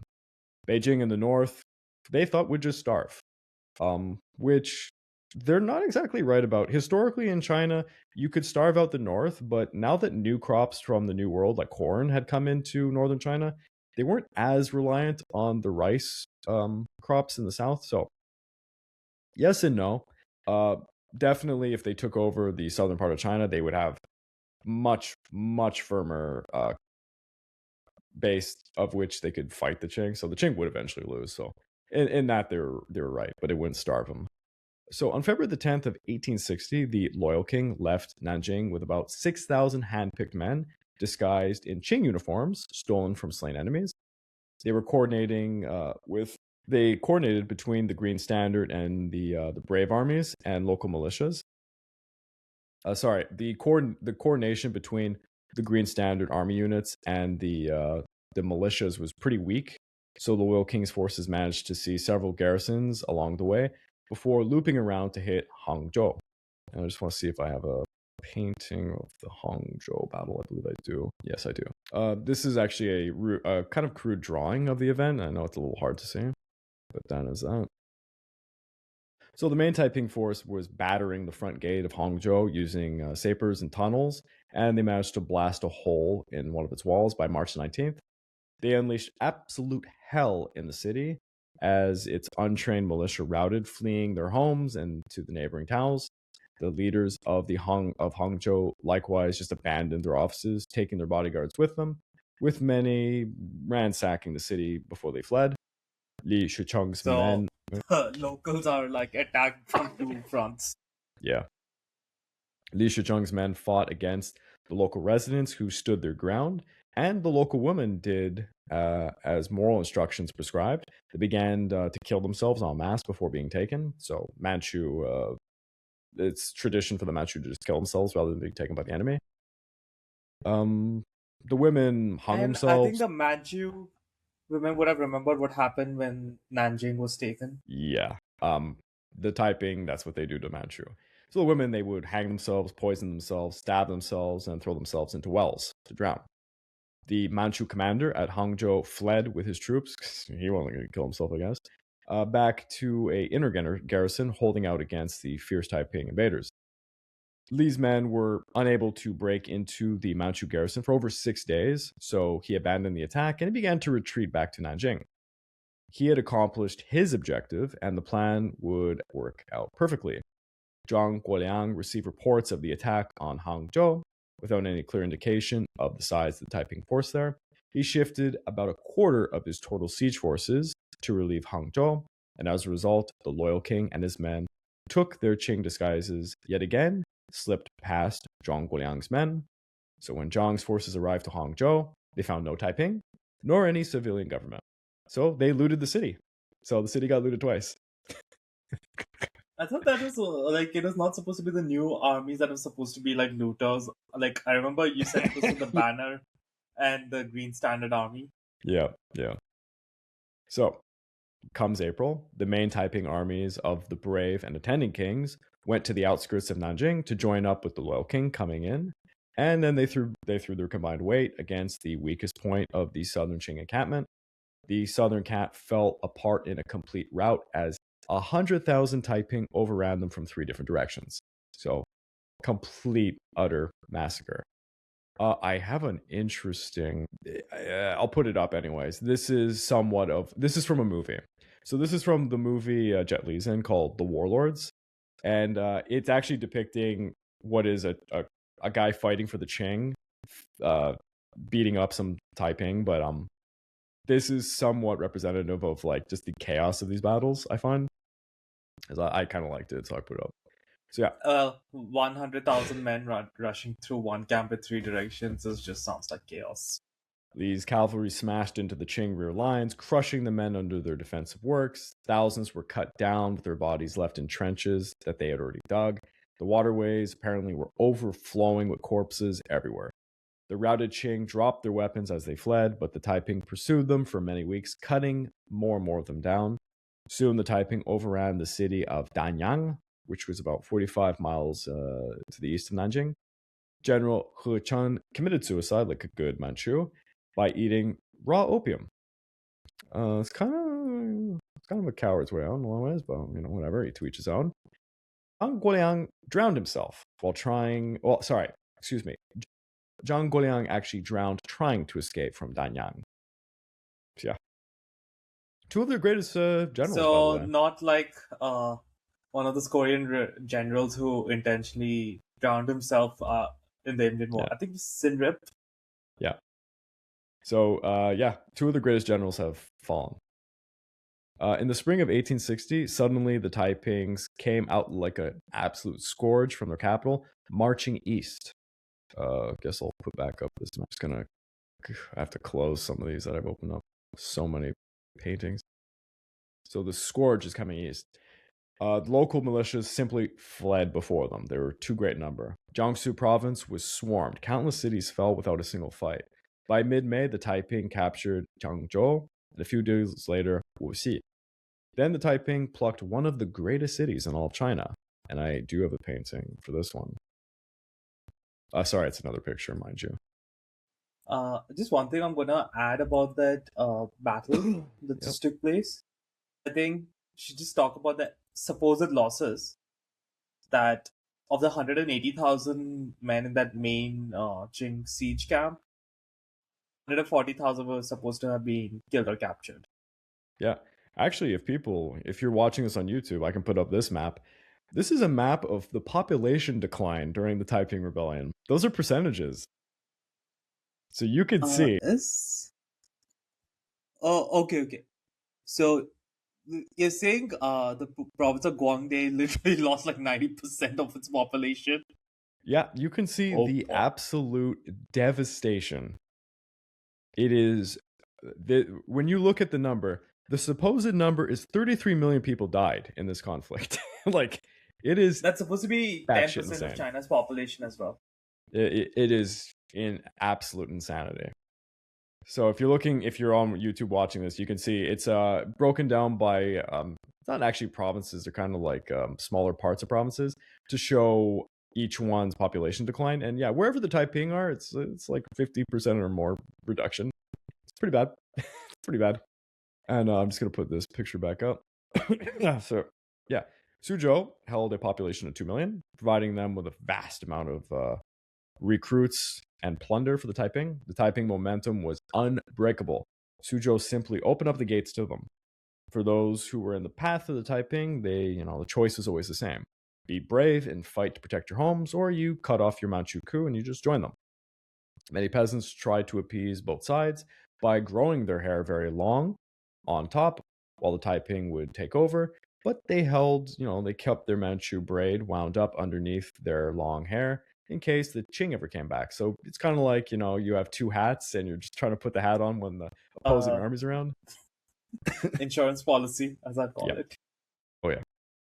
So soon the Taiping spread past Jiangsu to Zhejiang, forcing countless to flee to the protection of the international city of Shanghai, where many Westerners are. Rumors spread to those in Shanghai that an army of 100,000 Taiping were going to march upon them, and that they had a flotilla of 10,000 boats. And it would take them just 3 days to get to the city. Would the boats be escorted by artillery or sub protection? It's rudimentary. These are like barges, not very large riverine. They had some cannons on them, but I wouldn't. It's not. So it's at least a bit better than that French invasion plan during the 7 Years' War. Yes, of course. Nothing is dumber than that. Operation Sea Lion 0. But the treaty port of Shanghai held about 500,000 Chinese inhabitants, and a figure that was growing daily with all the refugees coming in. Shanghai was divided into 4 sections, the east going to Jiangsu province, the south was the old Chinese city, with a circular defensive wall about 25 feet high, governed by the Qing, holding most of the Shanghai population. To the north was the French and British concessions, and to the east was the Suzhou Creek, where past was the American concession. The foreign population numbered around 2,000 settled people, and shipping crews numbering around 2,000 or so also. The British dominated the community, second by the French, leaving the Americans as a minority. It was not a beautiful city. Countless newcomers, were told it was the El Dorado of wealth in China, for hope and fortune, and then they would come to find it a dirty, overcrowded settlement with ill-built houses reeking. It just reminded me of that Indiana Jones scene from the Kingdom of the Crystal Skull. When they get to that city, right? It's supposed to be like wealth, and everyone thought gold, but it was knowledge. True. Here's a quote. There were overcrowded settlements, ill-built houses reeking with impurities and fevers and vile stenches. One missionary said of the city, "It was one of the filthiest in the world I've seen. I've never seen anything to compare to its dirt and filth. It surpasses everything." Not good reputation. Shanghai had access to the sea and the Yangtze River, making it an ideal point of trade for tea and silk from China's interior. Shanghai was built specifically for the purpose of dominating the China trade.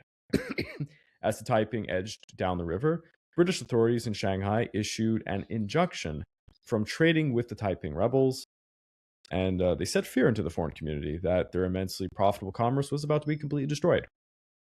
The top-ranking British official in Shanghai was none other than Frederick Bruce, the younger brother of Lord Elgin.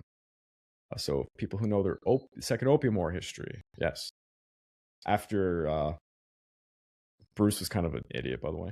After failing, to do his job, which was to get the Qing to abide by the treaty, Elgin, he left his brother in charge to finish up the work and manage Shanghai. Because of his experiences, he sought to walk a very fine line in his new role, and he was determined to remain neutral towards the Civil War, which is very hard to do. He issued the trade injunction, as I said, Believing that any trade with the Taiping would breach the neutrality, he also simultaneously tried to avoid aiding the Qing, but the British had interests with the Qing after signing the treaty. So the Qing knew how to twist his arm. The Qing had an official named Wu Xu, who hounded Bruce for British support in defending Shanghai from a possible Taiping attack. Wu Xu warned if the Taiping took Shanghai, it would shut down all trade with Britain. So Bruce was pretty scared of this. And Bruce had actually heard rumors about all the horrible things that had happened in Hangzhou by the hands of Li Shicheng's men. So he thought the same would happen in Shanghai. And it was not just the Taiping who were a threat. There were legions of renegade Qing forces who had taken up residence in Shanghai, having fled from Suzhou and Hangzhou.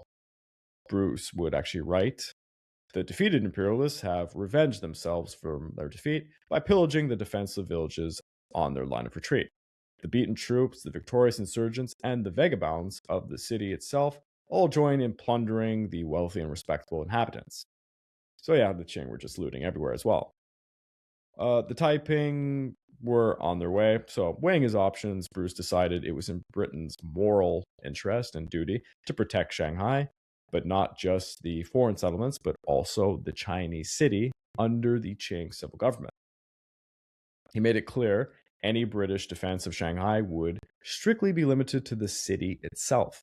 Wu Xu tried to press Bruce that a preemptive British strike against, let's say, Suzhou might halt the Taiping altogether. It'd be a great idea, but Bruce rejected this immediately. The French, however, heard reports that another French Catholic missionary had been murdered by the Taiping. They decided to rally a force of about 3,000 men to march on Suzhou. But Bruce was able to scuttle their mission. The British merchants began to hound Bruce to mount a sturdy defense of the city, but Bruce wanted to wait. Probably for, a few months, because he needed authority from Britain to do anything. Thus, in the meantime, Bruce began calling up volunteers, and he only had a handful of cannons that were dragged up to the walls, and a few hundred, inexperienced civilians mostly, and sailors, to try and defend against basically what they were being told was 100,000 Taiping about to storm Shanghai. That was pretty interesting, at least to the end, because now I know definitely where the next setup is going to start from. For those who are frustrated by the geography of China and all that, our next episodes are actually going to involve Western forces fighting the Taiping in the region of Shanghai, we'll call it. It's going to be extremely exciting, drama-infused stuff with a lot of weird characters who are from the American Civil War. Very interesting pirate-like people. It's going to be a lot of fun. Any names? Townsend is a guy who's very famous at this point. He's quite a renegade. We'll say that much. We're going to be talking a lot about Townsend. And then there's going to be a guy who became known as Chinese Gordon. He's going to be an interesting character, but he's not. Anyways, he's in the future. Hey guys, this is Craig from the Pacific War Channel. Please don't forget to check out my YouTube membership or my Patreon account over at www.patreon.com/thepacificwarchannel, where you can join the ranks and gain access to a hell of a lot of goodies. At the base minimum, you get access to the exclusive monthly podcast, early access to all of my content, voting rights for what subjects I will tackle next, and at higher tiers, I have much more goodies to come. So please click that link and check it out. Today's episode is going to be featuring a lot of Shanghai.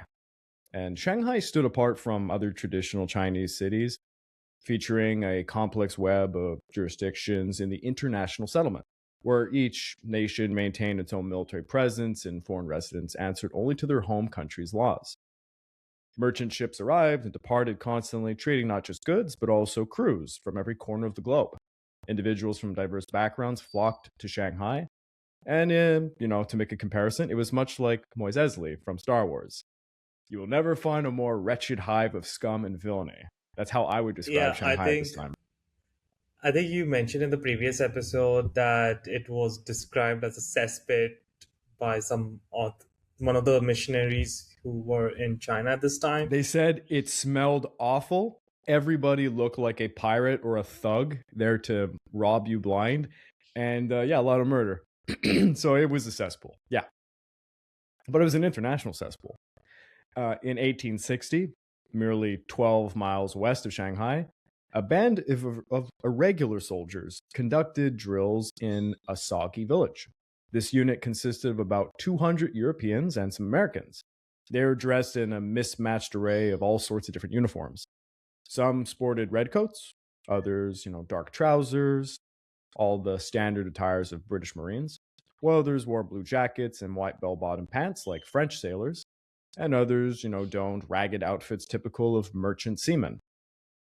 Their arsenal included Colt revolvers, sharp repeating rifles, and their mission was to seize the Taiping-controlled town of Songjiang. And at this point, I think, maybe I'll zoom in because it is on this map, luckily. So we're going to focus on this area. So you can see Songjiang just there.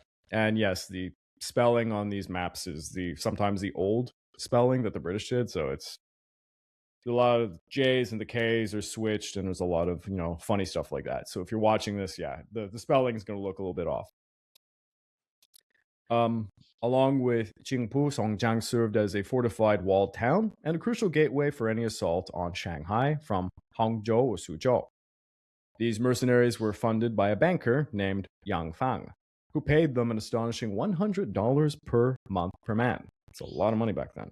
Beyond their generous pay, they were enticed with promises of hundreds of thousands of dollars if their group could overcome the Taiping defenders at Songjiang, plus whatever spoils they could plunder there. Leading this outfit was an American named Frederick Townsend Ward. I'm going to just go through my long list of stuff to find, there we go, a picture of our friend here. And again, I'll have to zoom in. There we go. We're going to be talking a lot about this guy. So he's 29 years old at this point. He's hailing from Salem, Massachusetts. And I'm just going to say one thing. Indiana Jones, man. That's more like a sailor's hat. Yeah, sorry. I don't know why I was going with Indiana Jones. He possessed dark black eyes and a mop of wild raven black hair that hung over his ears, as you can actually kind of see here. Ward's force drew inspirations from the filibusters, those American adventurers who roamed Latin America in the 19th century. Long story short, for people who don't know the history of the filibusters, to kind of describe what this was, it would be these American, we'll call them illegal settlers, who would come into places like Texas before Texas was incorporated. This is kind of the most famous filibuster story of all time. And they would just kind of settle there illegally. And they would try to, build their settlement larger and larger until it gave a legitimate reason for their home country to annex that territory. They tried to do this all over Latin America. So, Ward was a legendary filibuster. And he was motivated not only by... So it's kind of like how Rome tried to expand and dominate, right? Like setting up those veteran colonies. Because you also kind of set up that local presence, right? Of people who know your way, etc. So it kind of helps with that enforcement. For non-Americans who don't know about things like manifest destiny and all the things that you're taught in American history, I would imagine. I'm Canadian myself, but I took American history in university. The filibusters are kind of like the cornerstone of manifest destiny as they were moving, further west to take the mainland, what is today America. You would say that they illegally were incorporating territories, and to do that, filibustering was kind of like the best way to do it. So this is it's still a big fad in the 19th century. His military path had been marked by a lot of setbacks. He failed to secure admission to West Point in 1846, and he attended Norwich University, a private military academy in Vermont, for just about a year without completing his studies. His true combat experience came informally in Central America in 1852, when he joined the notorious William Walker, who commanded a small American army in Nicaragua's Civil War to topple the government and establish a new Yankee republic. Yes, American history is a lot of fun if you're from Latin America. Yankee history? Are you going to tell me this is where the song Yankee Doodle Came to Town came from? I don't know myself, but maybe. That sounds like it could be that. Ward, he battled fiercely for Walker, but eventually they split off, and Ward wanted to lead his own group. While Walker was seizing Nicaragua, he declared himself president in 1856, by the way. That regime proved fleeting. 4 years later, the British apprehended Walker for violating the neutrality of that country. But in the meantime, Ward journeyed all the way to Shanghai to pursue his own enterprise against the Taiping, even as his former leader faced execution by firing squads in Honduras.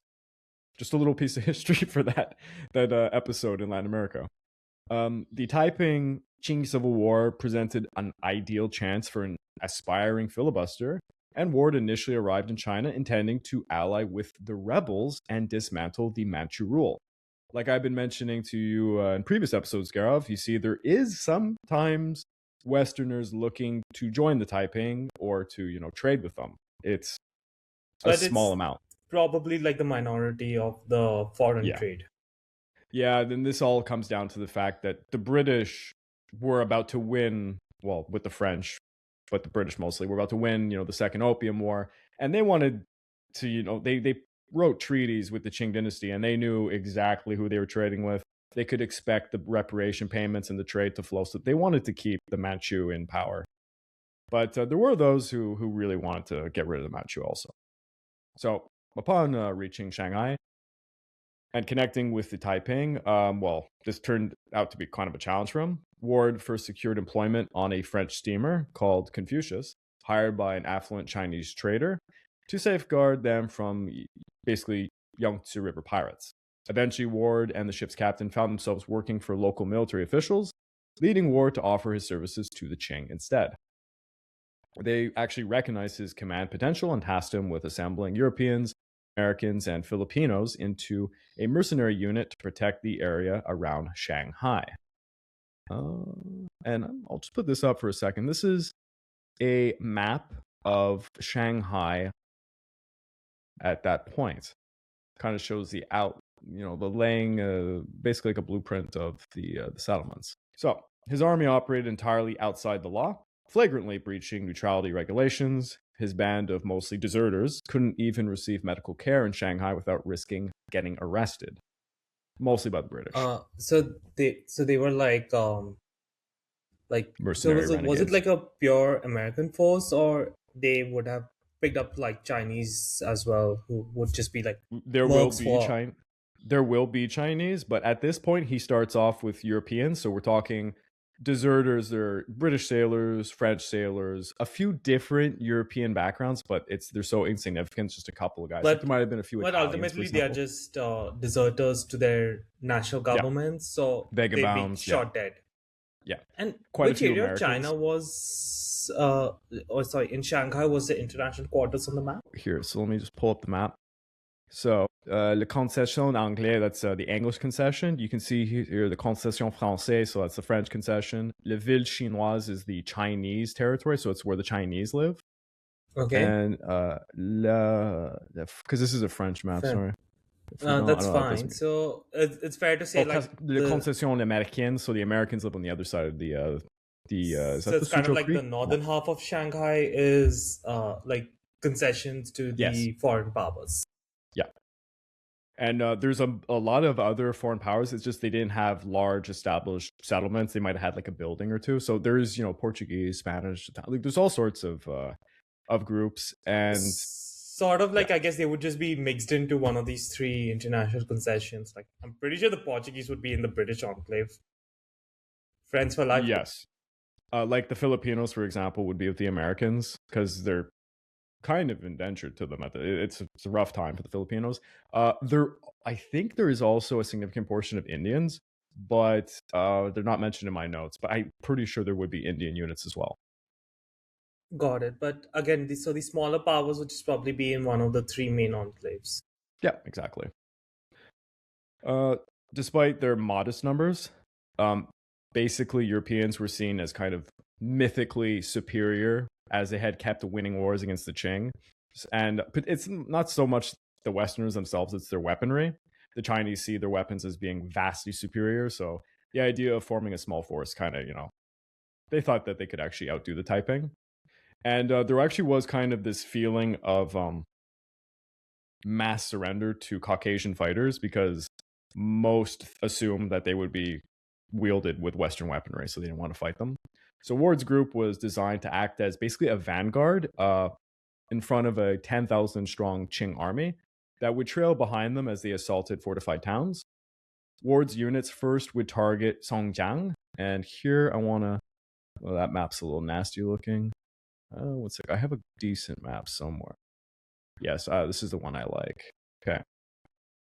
So you can see it's got a K on it, but Songjiang is just south of Qingpu. It's a little bit west of Shanghai on this map. So this is kind of the first place that they want to target. It's held by the Taiping at this time in April of 1860. But the operation would falter badly.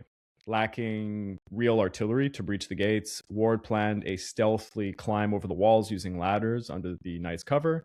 His men unfortunately became so drunk before the assault that their noisy singing had actually alerted all the guards at Songjiang as they were nearing the walls. So as they attempted to scale the walls, the Taiping forces literally slaughtered them. And following... I can completely imagine this going so well, right?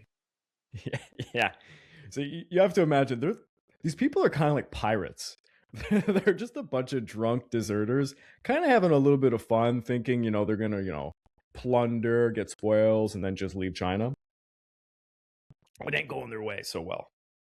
But following their defeat, Ward dispatched agents to try and buy some artillery in Shanghai, and he managed to acquire 2 pairs of half-ton Napoleon field guns, which, might I add, not as good as the British Armstrong gun of the day that won the Second Opium War, but the Napoleon field gun was used by the French, and it devastated the Manchu in the north. So very, very useful to have. And he also recruited some more troops. Every time he goes to Shanghai, he's just illegally recruiting anybody who's kind of deserting. In July, he launched another attack on Songjiang, this time with about 500 soldiers, including a significant number of Filipinos. Under a blanket of fog, and with his men less drunk, the artillery pounded the gate with 12-pound shells, while his units charged the city. The effort turned into an absolute even greater catastrophe than the previous one. After breaking through the outer gate, they discovered there was an inner gate, and it remained fully intact. Ward and his men were literally trapped in the wall's passageway, unable to advance past the inner barrier or maneuver their Napoleon cannons over the moat to try and target it. The Taiping defenders rained down stink pots filled with burning sulfur from above all throughout the night. Ward's troops managed to nudge the inner gate a few feet using gunpowder sacks, all while being under constant fire. Without their repeating rifles' effectiveness at close quarters, they wouldn't have probably lasted until morning. Fortunately, they held out.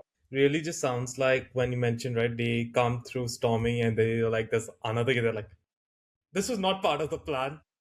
Yeah, they didn't think this through. They're not the most brilliant group. Like, these are real... They're filibusters. Fortunately, they hold out throughout the night, and at dawn, their Qing reinforcements begin to arrive, and this compels the Taiping garrison to retreat. And at this point, I do want to see if I got a few portraits. This might not be exactly from the moment, but this is a illustration of Ward leading his men to storm Songjiang. And as you can see, he's shouting, "Come on, boys, we're going in." And he's plunging through with his revolver. 2 revolvers, got dual wielding. I think what I find interesting in this particular image is you can kind of get the feel that this is just like a ragtag force of multiple nationalities, weapon types, soldier types. Oh yeah, you can even see at the forefront there's a guy holding a very bizarre blade, and he's got kind of armlets and stuff. Like, it's interesting. Like I said, they kind of come across as pirates. Yeah, actually, the one just below Ward, right, holding the revolver kind of at the bottom center, that kind of you could just imagine him being on a ship with Edward Kenway in Assassin's Creed 4. Yeah, exactly. Now, Ward came in with 500 men. Most of them died. It was bad. This is a Pyrrhic victory. Did he walk out with 200 men or something? Or it said in my notes, and I have to admit, I did a lot of Ward's stuff is dramatized, so it's like historically frowned upon, but it is deliciously entertaining, so I like this version. It said that he came out with about 27 men who were unscathed. The rest are casualties in some format, wounded or whatever. Obviously, it's a huge Pyrrhic victory for Ward. I mean, for the Qing, it's whatever. Would you call but the it city a is in their Pyrrhic hands. victory, or just like my force is completely shattered, but I got some ground? Yeah. I'll bring back up this map because it certainly helps. So they have Songjiang. So now Ward can use it as kind of his new headquarters, because Ward can't really stick around Shanghai because he'll be arrested. That's kind of his major issue, is he really has no base of operations, because he's being attacked by obviously the Taiping because he's fighting them, and the Qing are not going to protect him from European legality. And he's got a warrant for his arrest. I think there's a lot of money for his head. And so anyways, he's using Songjiang as a base. He reorganized and enlisted many more recruits, and he planned a fresh offensive for August the 1st against Qingpu. So you can see on the map, of course, it looks like it starts, it says like Qingpu, but it's Qingpu. It's about a little bit 10 miles northwest of Songjiang. So getting closer to Shanghai. Yeah. And actually, the reason why I like this map is it really emphasizes the rivers, because as you can see, all of these lines are basically riverways, and that's how most of the traversing is done, because obviously it's a lot quicker than walking, right? So the control of the waterways, like again, the Taiping Rebellion, it's a real river Rhine campaign mostly. So I really like this map for that.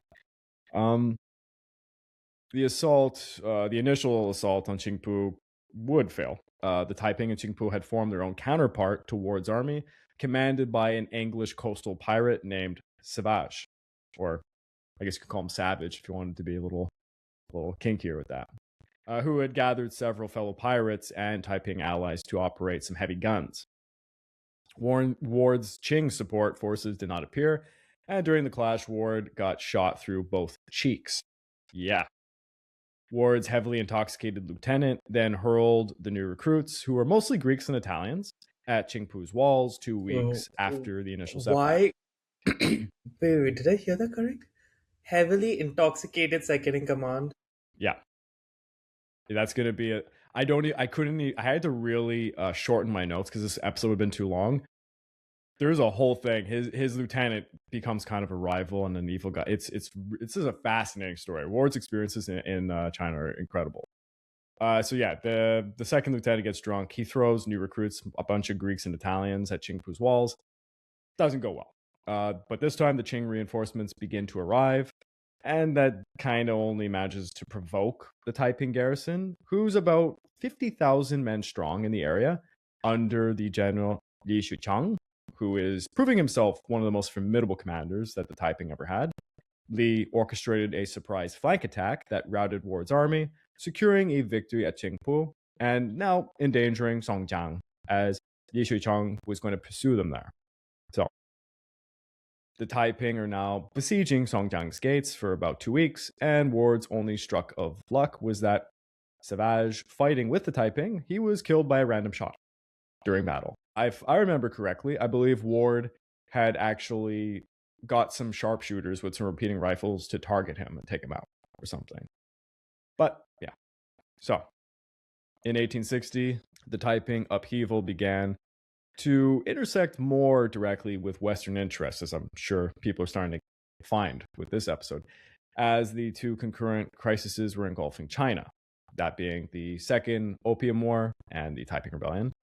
Early in July, Ward began preparing an assault, on Songjiang with a small boat from Shanghai carrying about 5 British and American missionaries to reach a Taiping garrison in Suzhou.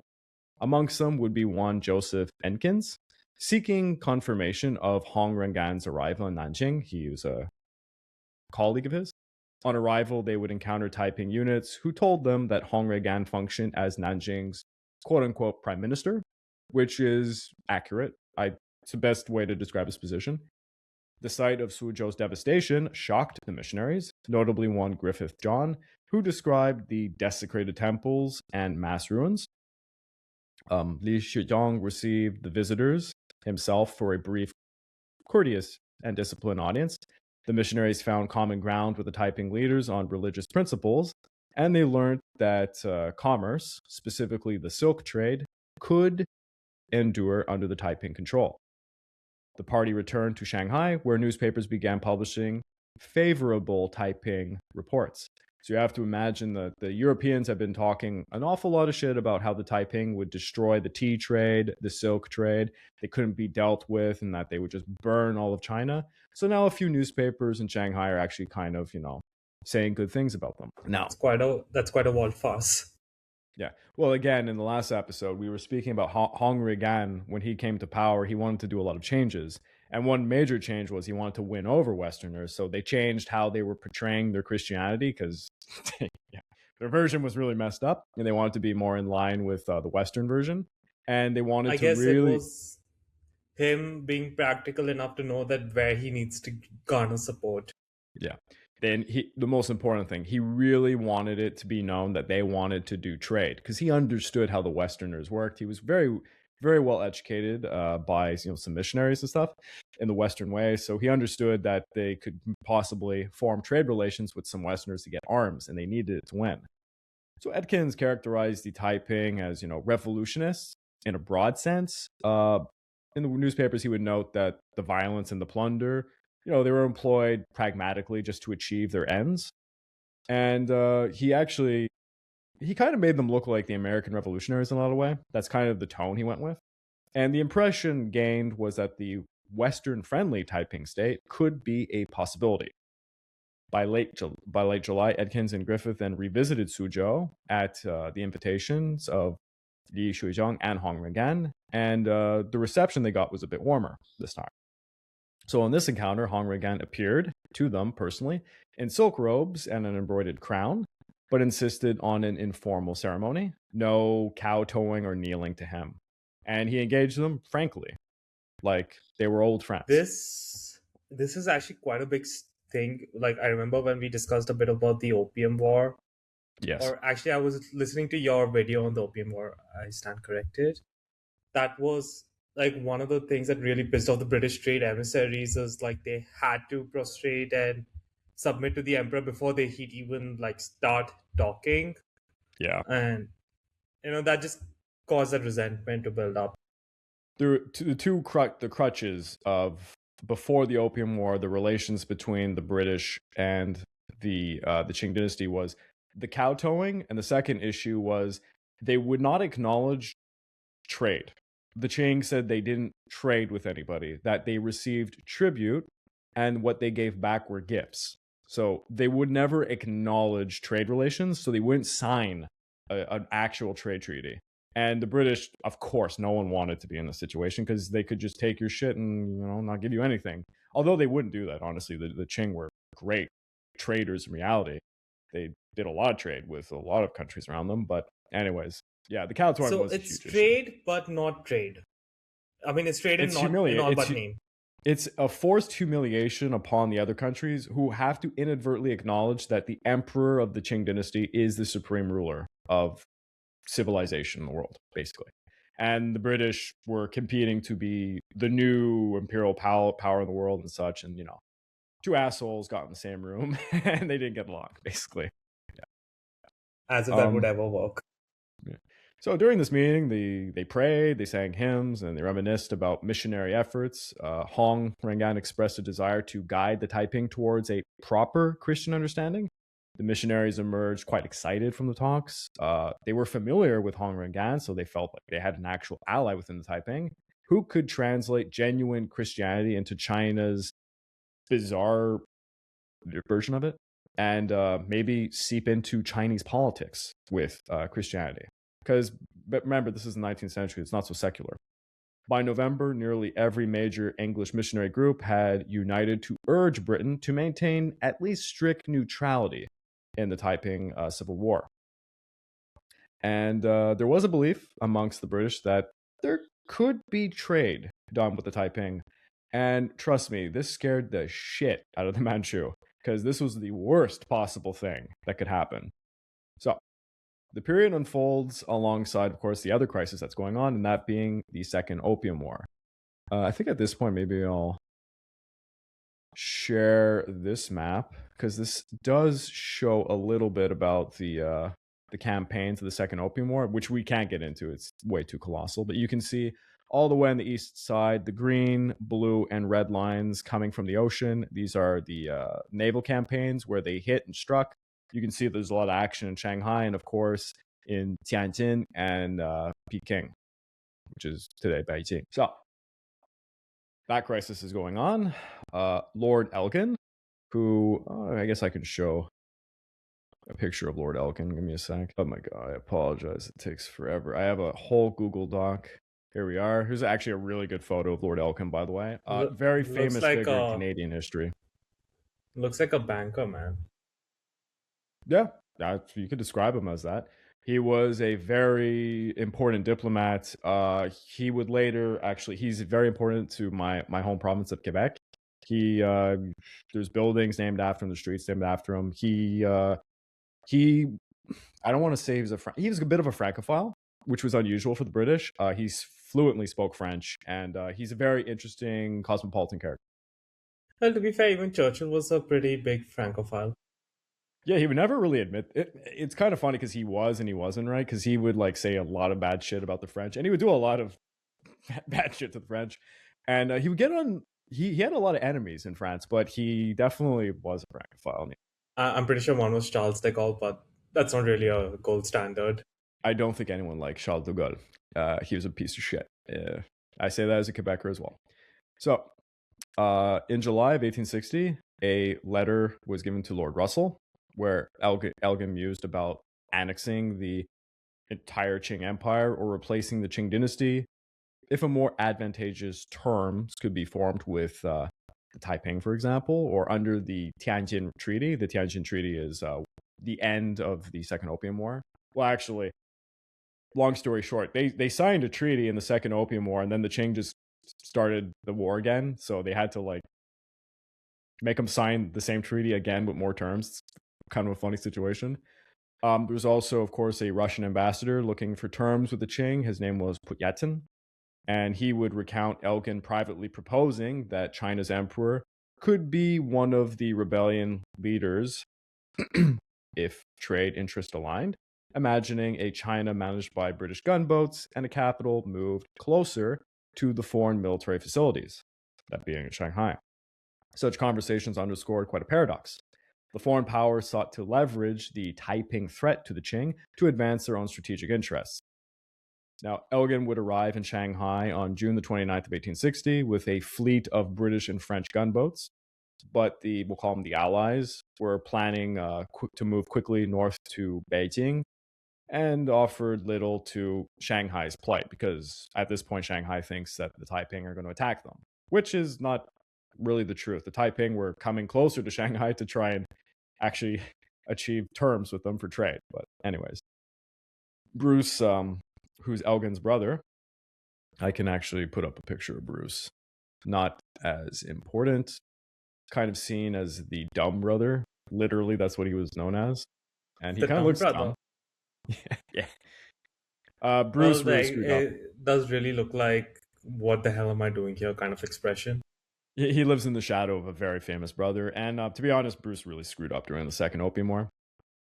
So Bruce was kind of left in charge of Shanghai, the situation.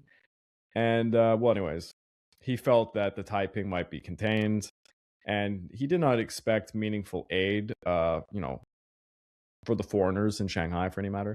The foreign community lamented the meager protection that was given to them, while all of the European forces were sent north to basically topple the Manchu in Beijing. And some missionaries insisted that Hong Xiuquan could be a valuable ally. Well, Bruce remained a little bit skeptical of all of this, and he stubbornly was clinging to, we'll defeat the Manchu, but we're going to retain their throne because we can do business with them. In July of 1860, this also would bring Li Shuzheng's sealed letter to the Americans, the French, and the British representatives in Shanghai, which Bruce would refuse to open, followed by a similar letter from Hong Xiuquan, whose letter would go unread by Bruce. So this wasn't looking good for the Taiping. Li Shuzheng asserted that the Taiping's approach to Shanghai aimed at reclaiming the Chinese-held city. So as you were noting previously, I'll bring up that portrait. The southern part is where the Chinese are living, and the northern part is where the foreigners are. So the Taiping are stating that they have no desire to mess around with the European-held parts of the city, and they promised no harm to foreigners or their property. And they urged leaders to tell their people to stay indoors and display yellow flags to indicate that it was foreign occupied. Now, this obviously is a fragile balance of diplomacy with the Westerners, and it kind of showcased the Taiping ambitions a little bit. And, well, the lack of Qing defenses, for that matter. In the late afternoon of August 17th, the western sky over Shanghai darkened abruptly with smoke. The next morning, Qing soldiers fled towards Shanghai's gates, chased by Taiping horsemen. I have a portrait I'll put up, but I will note it is not accurate as to the events we're talking about, but I feel it gives the flavor. This is actually a skirmish between some Qing forces and some Europeans. But this kind of gives you an idea. This was in the suburbs of Shanghai. This kind of this portrait here gives you an idea of kind of the violence and how it would look. So Qing soldiers fleeing towards Shanghai's gates, and they're chased by Taiping horsemen. The British admitted a few Qing before demolishing the bridge over their moats. The Taiping vanguard pressed forward, only to face artillery fire from the British and French forces. Additionally, they endured some shots from an assortment of muskets, rifles, and other firearms. The Taiping contingent was rather small, numbering just a few thousand lightly armed men, including some prominent foreign mercenaries. I actually do have one thing here I will put up. Oh, that's the wrong one. Yeah, here's a depiction of the Taiping outside the walls of Shanghai suburbs. You can see them lightly armed, a few guys with guns, but mostly melee weapons and such. So the Taiping contingent was, as I said, small, numbering just a few thousand lightly armed men. The British and French gunners on the walls observed the Taiping taking cover behind buildings and structures, their faces showing that they were very confused. None of the Taiping were returning fire. Then one Taiping group advanced waving some captured Qing flags, but they were shot at. Next, another group charged with a massive black flag used by the Taiping to urge hesitant troops onward. A fortunate shell from half a mile away exploded amidst this unit, crushing the flag bearer into the earth. In confused disorder, the Taiping sought shelter in nearby houses, but the wall-based artillery continued to bombard them. As night fell, rumors spread of Qing forces in Shanghai executing Taiping prisoners, leading the British to demand their unharmed surrender. Frustrated by the Taiping's use of houses for protection, the French began demolishing them with their artillery. The following morning, French troops paraded through the streets, firing muskets indiscriminately. And one witness reported to the North China Herald, which is a famous newspaper today, French soldiers were rushing frantically amongst the peaceful inhabitants of the place, murdering men, women, and children without the least bit of discrimination. One man was stabbed right through as he was enjoying his opium pipe. A woman who had just given birth to a child was bayoneted without the faintest provocation. Women were ravished and houses were plundered by these ruthless marauders without any restraint. I will note, I have read a lot of interesting, similar stuff about French atrocities at this time in the Shanghai area and within Beijing. And I don't want to discredit them, but I have to always note that it seems like the writers are always British. And I think they were playing at something to get rid of the French presence in the area because they wanted more control.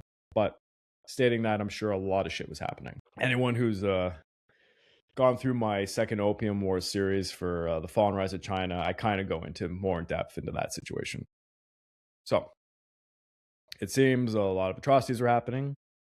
And another observer estimated the French displaced tens of thousands of Chinese while defending against 3,000 lightly armed Taiping. The Taiping withdrew, but Shanghai suburbs burned for days as Europeans declared utter success.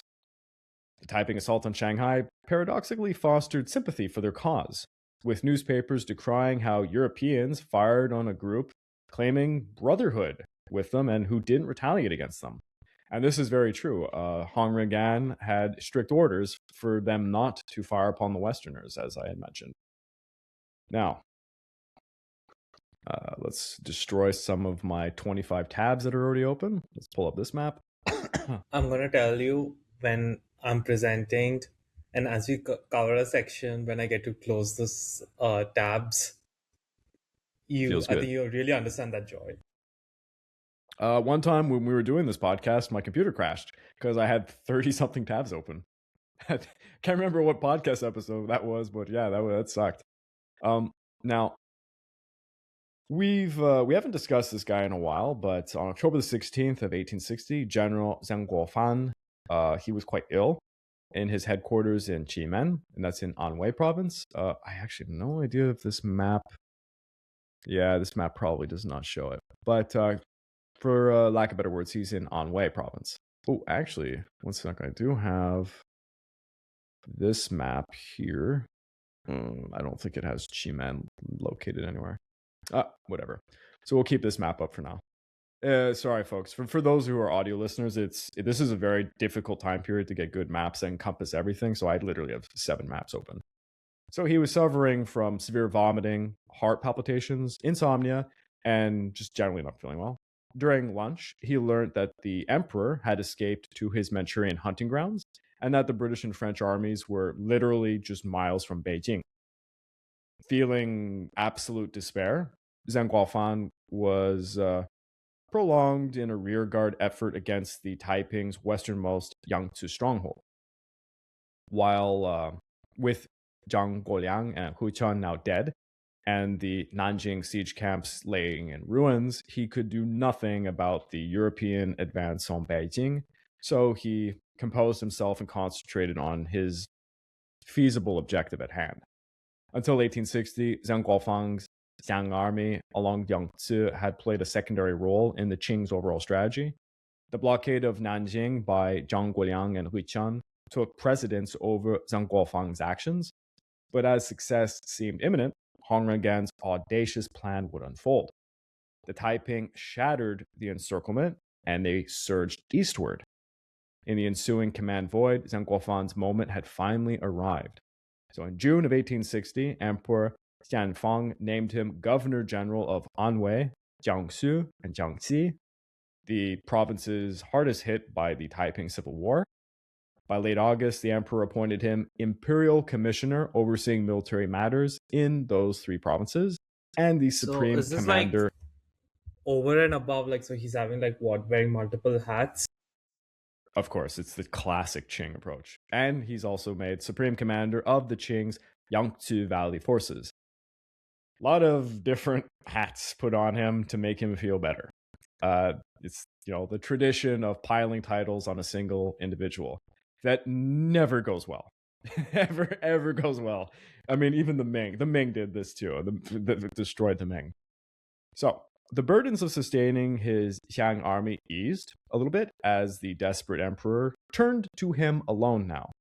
After years of scrapping together resources while the Green Standard Army received full backing from the government, Zhang Guofan now controlled both military and civil operations in the war's main theater. His experiences revealed the Qing bureaucracy's inefficiencies, inexperience, and self-serving nature, and he vowed not to let these things hinder his efforts. Back in 1859, he defied orders to pursue Shu Dakai into Sichuan province. In 1860, he received directives to abandon Anhui and rush to protect Suzhou and Shanghai. So I guess at this point, put up this map. Oh boy. Okay, so Suzhou, which you can see it's spelled Soochow in the old-fashioned way of writing, because the British spelt everything weird.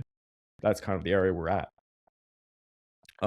He encountered that he lacked sufficient troops for the task, and he would remain to complete his campaign, so he needed more. His approach was one of containment at this point. So back in 1859, Zhang Guofan had tried to clarify to the Qing imperial court that the dynasty confronted 2 types of rebels: roving bandits who constantly shifted, and pretender bandits who aimed to assault Beijing and claim the throne. Shu Dakai, the Nian rebels, and various mounted vagabond groups were the roving type of bandits. The best way to counter them was to simply hold ground and dull their drive. For the pretender bandits, chiefly the Taiping, with their capital at Nanjing, victory would require severing their branches and leaves. So what this meant was disrupting their supply lines before you would crush them. He noted that the Green Standard Army's incomplete encirclement of Nanjing left a single path open, and he insisted Nanjing needed to be fully isolated, after which the Qing forces could methodically take the Yangtze fortified cities. He aimed to start with the brave king's headquarters at Anqing, that's in Anhui. Anqing had been held by the Taiping since 1853. It was in the uttermost Yangtze area. It was basically a bastion of theirs. It guarded the riverway and the land routes going to Nanjing. So it was a vital bottleneck for logistics. While it endured, Nanjing could not be properly besieged. So Anqing had to fall first. And this would not be straightforward. In 1860, Zheng Guofan now commanded 60,000 men against far superior Taiping numbers. He couldn't engage them in open battle. Intelligence described the Taiping crab formations being a central troop cluster known as the crab's body, with 5 extending lines that could swiftly reform into 2 columns. That's kind of the legs, if you imagine a crab. These 4 columns, or these cross of 5 phalanxes, as you could also call them, were based, around. There was also this thing known as the Taiping 100 Birds Formation, where a large unit would break into 25 soldier groups and they would roam independently, obscuring their total strength until they would come together again. The Taiping also had this thing called the Crouching Tiger Formation. It was often used in hills where 10,000 troops would lay low and silent. Dragon Formation? It's called the Crouching Tiger Formation. So, this is built off of, things like martial arts and that. So the Crouching Tiger Formation is basically these 10,000 units. They would go into the hill countries. They would hide, lay silent, and they would ambush enemies in the valleys. And they'd spring on them like tigers, as you can imagine. So to overcome these creative tactics, battlefield control was essential. Zheng Guofan viewed every clash as a host versus the guest. The host held the edge, like the city wall defenders or those in a fortified camp. In open fields, the first army to arrive was known as the host. With an inferior force, Zheng aimed to make the Taiping the guest by luring attacks on his defenses or provoking their initiative. He had his men construct fortified camps near Taiping positions, and he tried to tempt them to strike him. In June of 1860, while the Taiping focused eastward, Zheng advanced into Anhui from the west with his brother Zheng Guochan, who initiated the siege of Anqing. Give me a second. I do have a painting of the Battle of Anqing in my Google Doc with hundreds of battles. Here it is. Okay. Oh, just gotta zoom out a little bit. There we go. Zheng Guochan, who of course has a very similar name to his brother, not to confuse things more, led about 10,000 Hunanese troops who built a camp by the walls of Anqing, erected high earthen barriers with 20-foot moats. They shielded their front from the city and from the rear because they expected Taiping relief forces. To counter relief, a 20,000 Manchu cavalry under Duolonga. So this is actually a Manchu bannerman, which is rare to find in the south, but they're getting involved now that the Second Opium War is settling down. He was positioned in Tongcheng, about 40 miles north of Anqing, while Zheng Guofan blockaded the Yangtze a few miles downstream with his naval units. So at this point, actually, I want to keep, let's keep up the map. So while Zheng Guofan blockaded the Yangtze downstream, in late July, Zheng would take his remaining 30,000 men into the mountains south of Anhui, and he established headquarters in Jimen, a valley 16 miles southeast of Anqing. But the summer of 1860 shifted everything with the Northern European War. On October the 10th, Beijing ordered him to dispatch his top field commander, Bao Chao, with 3,000 troops to aid Prince Sung's banners against the Europeans. We haven't talked about this because it's more pertinent to the Second Opium War, but Prince Sung was a Mongolian prince who was probably their best commander fighting the Europeans in the north. So Bao Chao wouldn't reach Beijing until January, and he'd be far too late to help anyways. So Zheng deemed this completely pointless. Moreover, if the Taiping escaped Anqing, they would then target Wu Chang, and they would menace Hunan, which they hadn't been for a while. He shrewdly replied, asking the emperor to select another commander for the north, a message taking about 2 weeks to travel 800 miles to Beijing, buying him at least 4 weeks more time. So he knows he can just kind of bide his time and bullshit his way through this. Excuse me. October proved cold and disheartening for Zheng Guofan. The Taiping and Anqing seemed well stocked and able to await aid. One of his cherished commanders defending Huizhou nearby was overwhelmed by Taiping raiders, and reports showed many Taipings were beginning to encircle Qimen. On November the 6th, a northern colleague's letter revealed that the Europeans had invaded Beijing, and they actually burnt down the Summer Palace. You got to imagine how absolutely That's horrifying that would be. quite a statement, to say the least. Best way to describe it to Westerners, it's the Library of Alexandria burning down. That's a very good equivalent for this. This is the Summer Palace held lots of treasures, but it also held the vast history of multiple dynasties. It held tribute going back like 1,000 years from people who gave, to previous emperors and stuff. This was it was a horrifying thing that happened to the Chinese in general. I just realized one question, if I may. I saw Nanking is pretty close on this map. Sorry? The city of Nanking is on this map. That's the summer capital, right? It's a second capital. Yeah. Okay, so it's not like a summer capital or winter capital kind of situation, right? It's just the second city. I mean, you could, yeah, I guess it is referred to as the summer capital because the winters don't hit as hard in the southern parts.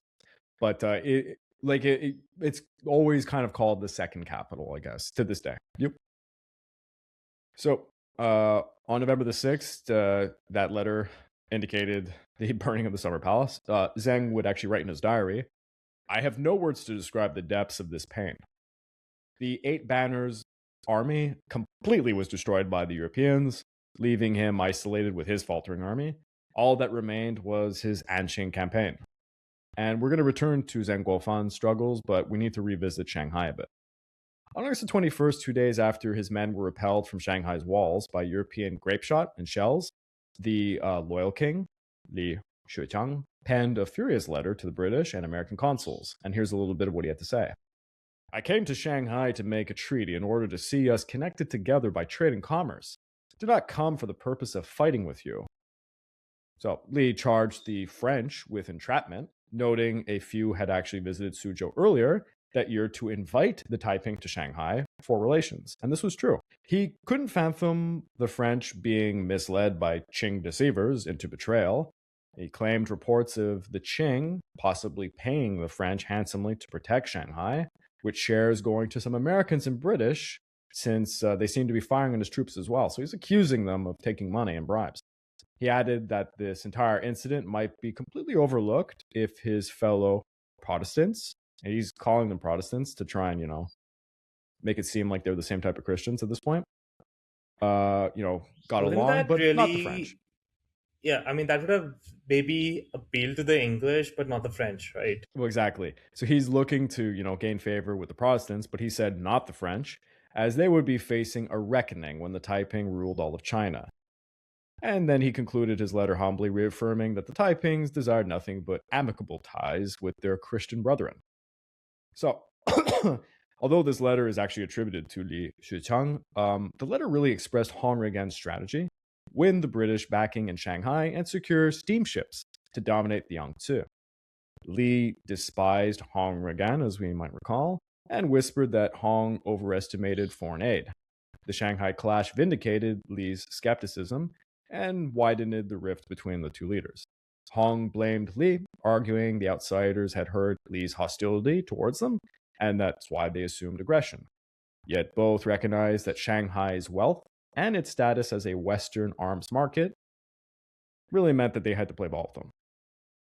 In a parallel letter to Shanghai's foreigners, signaling interest in trade, such as for tea and silks, and a proposed treaty, perhaps with the United States, John Griffith then would visit Nanjing and return in December with an edict from the Heavenly King inviting foreign missionaries to reside in the Heavenly Capital. This was quite notable since Britain's demands in Beijing had actually stalled at this time, while the Shanghai missionaries faced a lack of official links. On December the 2nd, Lord Elgin had returned to Shanghai after obtaining Prince Gong's signature, and he's not very important to our story here, but I do have a good picture of Prince Gong, who kind of had to take over things as the emperor just abandoned his nation. He ran away from Beijing to his hunting grounds. So this is Prince Gong, who is his brother-in-law, Yep. I think. Damn. So, didn't he not make a coup or something? Classic Chinese move. Emperor doesn't want to sign any treaties, so you get someone else to sign them, so the shame is put on him. And Prince Gong, very unfortunately, he would be signing a lot of treaties and getting shamed for stuff. But he was a much more competent leader than the emperor was. Prince Gong's signature, would be put on the Beijing Treaty. The accord was with the Qing, and the letters from Hong Xiuquan, the Heavenly King, indicated, the Taiping were still open to peace with the Shanghai foreigners. But by the year's end, half the British troops had returned to India or Britain, having already served their time against the Qing. Now in Shanghai, by 1860, about 1,200 British soldiers would remain. Elgin spent a month assessing Britain's potential relations with the Taiping. The Taiping controlled the waterways, and the Qing treaty opened trade. So you can see the issue. They got a trade treaty with the Qing saying that they got all the stuff they're willing to trade, but all the waterways to get the stuff over is controlled by the Taiping. Elgin criticized his brother's hardline stance, as his brother was in charge of Shanghai at this time, arguing the Taiping were not wholly villainous and urging to do some contact along the Yangtze with them. As winter arrived, Elgin had to leave China without any time for another Yangtze trip, so he instructed Rear Admiral Hope to visit Nanjing and explore grounds for rebel British relations. Elgin recognized the sensitivity given the recent Qing treaty, and he added this privately to Hope. At any rate, it is clear that we must not become partisans in this civil war. General Hope, fresh from the Manchu defeats, was receptive to the Taiping ties. Meanwhile, the Taiping solidified their control over Jiangsu, China's prosperous eastern province at this time. By September, they held every county near Shanghai except those under foreign safeguard. Oh, give me a second. I'm going to pull up. This is a decent map. So this purple section here, you can see is kind of this time period where they're holding a lot of dominance on this area. By September, they held every county near Shanghai except those under foreign safeguard. They exploiting the eroded faith in the Manchu with declarations like such. The emperor of the Qing is the emperor of a lost country, and his ministers are all the ministers of a lost country. They extended their control over Jiangnan, which encompassed the confluence of Jiangsu, Zhejiang, and Anhui. Now, within Jiangsu province, they would hold the capital of Suzhou, along with some major cities like Wuxi and Danyang. I guess at this time, not sure if it's on this map. Might want to switch over to this one. Yeah.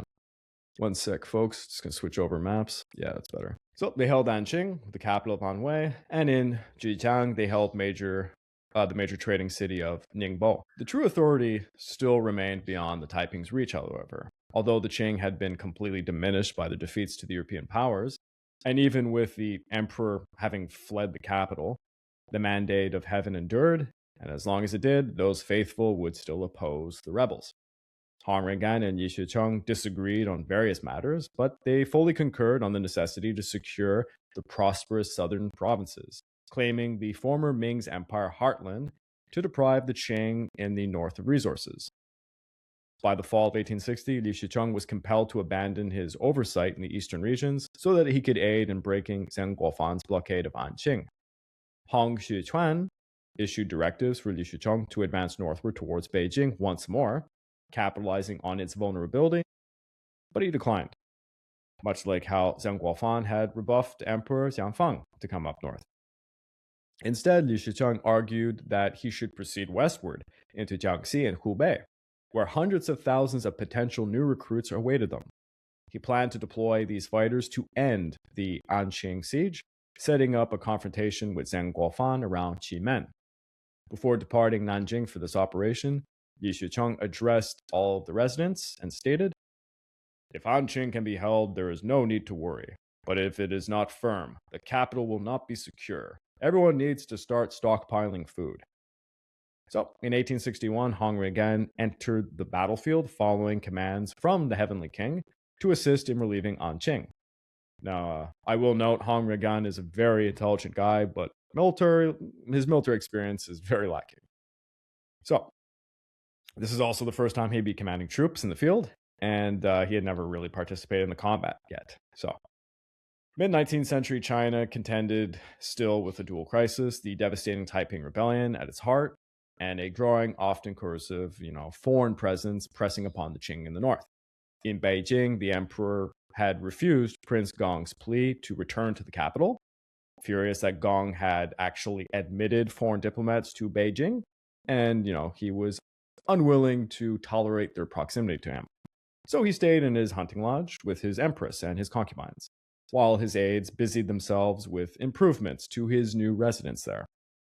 Prince Gong, meanwhile, received alarming intelligence from Zheng Guofan about Anqing, and he concluded that the Taiping Rebellion was literally the empire's core problem, a much deeper threat than the foreign intrusion in the north.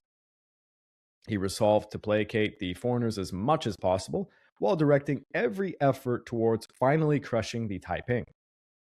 Only after the rebellion was quelled would they actually address the foreign pressure. Now, outside of this, I'll just make a few notes here. Russia stood apart from Britain and France and the United States in its approach to the Qing affairs. The Tsar's government pressed for direct military help and actually offered logistical support to the Qing, framed as a broader plan to bolster the Qing's capacity and deter European I have meddling. one question. Mhm. Russians at this time having good logistics? No, to help improve the Qing logistics. Yeah, of course, their logistics are Which shit. means make it worse. They actually they envisioned collaboration with the Americans to ship southern rice to Tianjin via sea routes, and even proposed land-based power that might extend the Qing influence. The Russians had a long front of contact with China, obviously their borders, of course, and the weakened Qing Empire, had an opportunity for them for territorial conquest or commercial gains. So they actually decided they might trade rifles. And this has to do more with the Second Opium War, but in 1858, during what was known as the Tianjin talks, a kind of covert Sino-Russian accord emerged. Their diplomat, Ignatiev, proposed that aid would prevent a Qing overthrow by the European rivals in exchange for ceding some Russian control over the northern territories around the Amur River region. It's roughly the size of all of Korea, just to give you an idea of how big that is. And Prince Gong weighed the offer with Zheng Guofan, who argued that land forces were essential and that naval support would not advance the Qing strategic aims. He recalled the Dutch precedent for Allied assistance against the Taiwanese rebels back in the 17th century, but insisted that the Qing might develop, its own technology. Emperor Xianfang finally accepted an offer of 10,000 Russian rifles and 8 cannons, but he rejected any naval help from them, as didn't seem like it was worth it. Just something to note in the background that the Russians were kind of getting their hands in the cookie jar a bit. Honestly, this emperor just feels like he just doesn't want anything and still thinks he's the most powerful man on the planet. Yeah. Oh, this is one of the worst emperors they had, by the way. He's a complete moron. In February of 1861, Hope led, the British forces up the Yangtze to test ties with the Taiping without formal authorization. It's kind of just elegant privately telling him to do so. Back in London, officials argued over neutrality in the Civil War. Some urged honoring treaty obligations with the Qing and seeking some repayment from the weakened Qing Empire. Others believed aiding the Qing against the rebellion could be advantageous. The British fleet reached Nanjing on February the 24th, and by March the 1st, a missionary named Parks pressed, for free river navigation with the Taiping, and offered a 6-gun paddle frigate named Centaur to safeguard British visitors there. The Taiping, however, warned their followers not to land British troops anywhere. The foreign mercenary problem around the Taiping drew some scrutiny. About 100 men reportedly were operating on the Taiping side. So, yeah, like we had mentioned, there were some Europeans fighting with the Taiping. And many were actually formerly those under Savage. And they're going to be led by another guy called Peacock. I won't get into that, but yeah. Can I just assume that they're the code names? I know, yeah. In Shanghai, the U.S. consul observed that 13 of Frederick Townend's ward's men had been captured. Others claimed roughly 82 men were under his command at the time. Ward himself, he gets captured in Shanghai on May the 19th while he was trying to recruit some more men. But he declared himself a Qing subject. And he even claimed that he was about to be married to a Chinese woman. And this was actually a ruse, and it helped him avoid prosecution. The episode also highlighted how ambiguous the law was at this time in Shanghai. It's just such a shit show. And yeah, lacking solid legal grounds against Ward, an exasperated Admiral Hope seized him and he confined him aboard his flagship. But Ward actually leapt out of a window and he swam away. So again, pirate-like figure. Now we can return to the Anqing theater, I think. Deng Guofan had initiated his offensive against Nanjing's pivotal stronghold back in the summer of 1860, and the city had fallen under the brave king Chen Yucheng's domain a long time ago. In the spring of 1860, he mobilized most of his army to aid Li Shucheng in shattering the Qing encirclement of Nanjing, leaving a garrison of about 20,000 men to defend Nanjing. These were inexperienced recruits, primarily from Hunan, Hubei.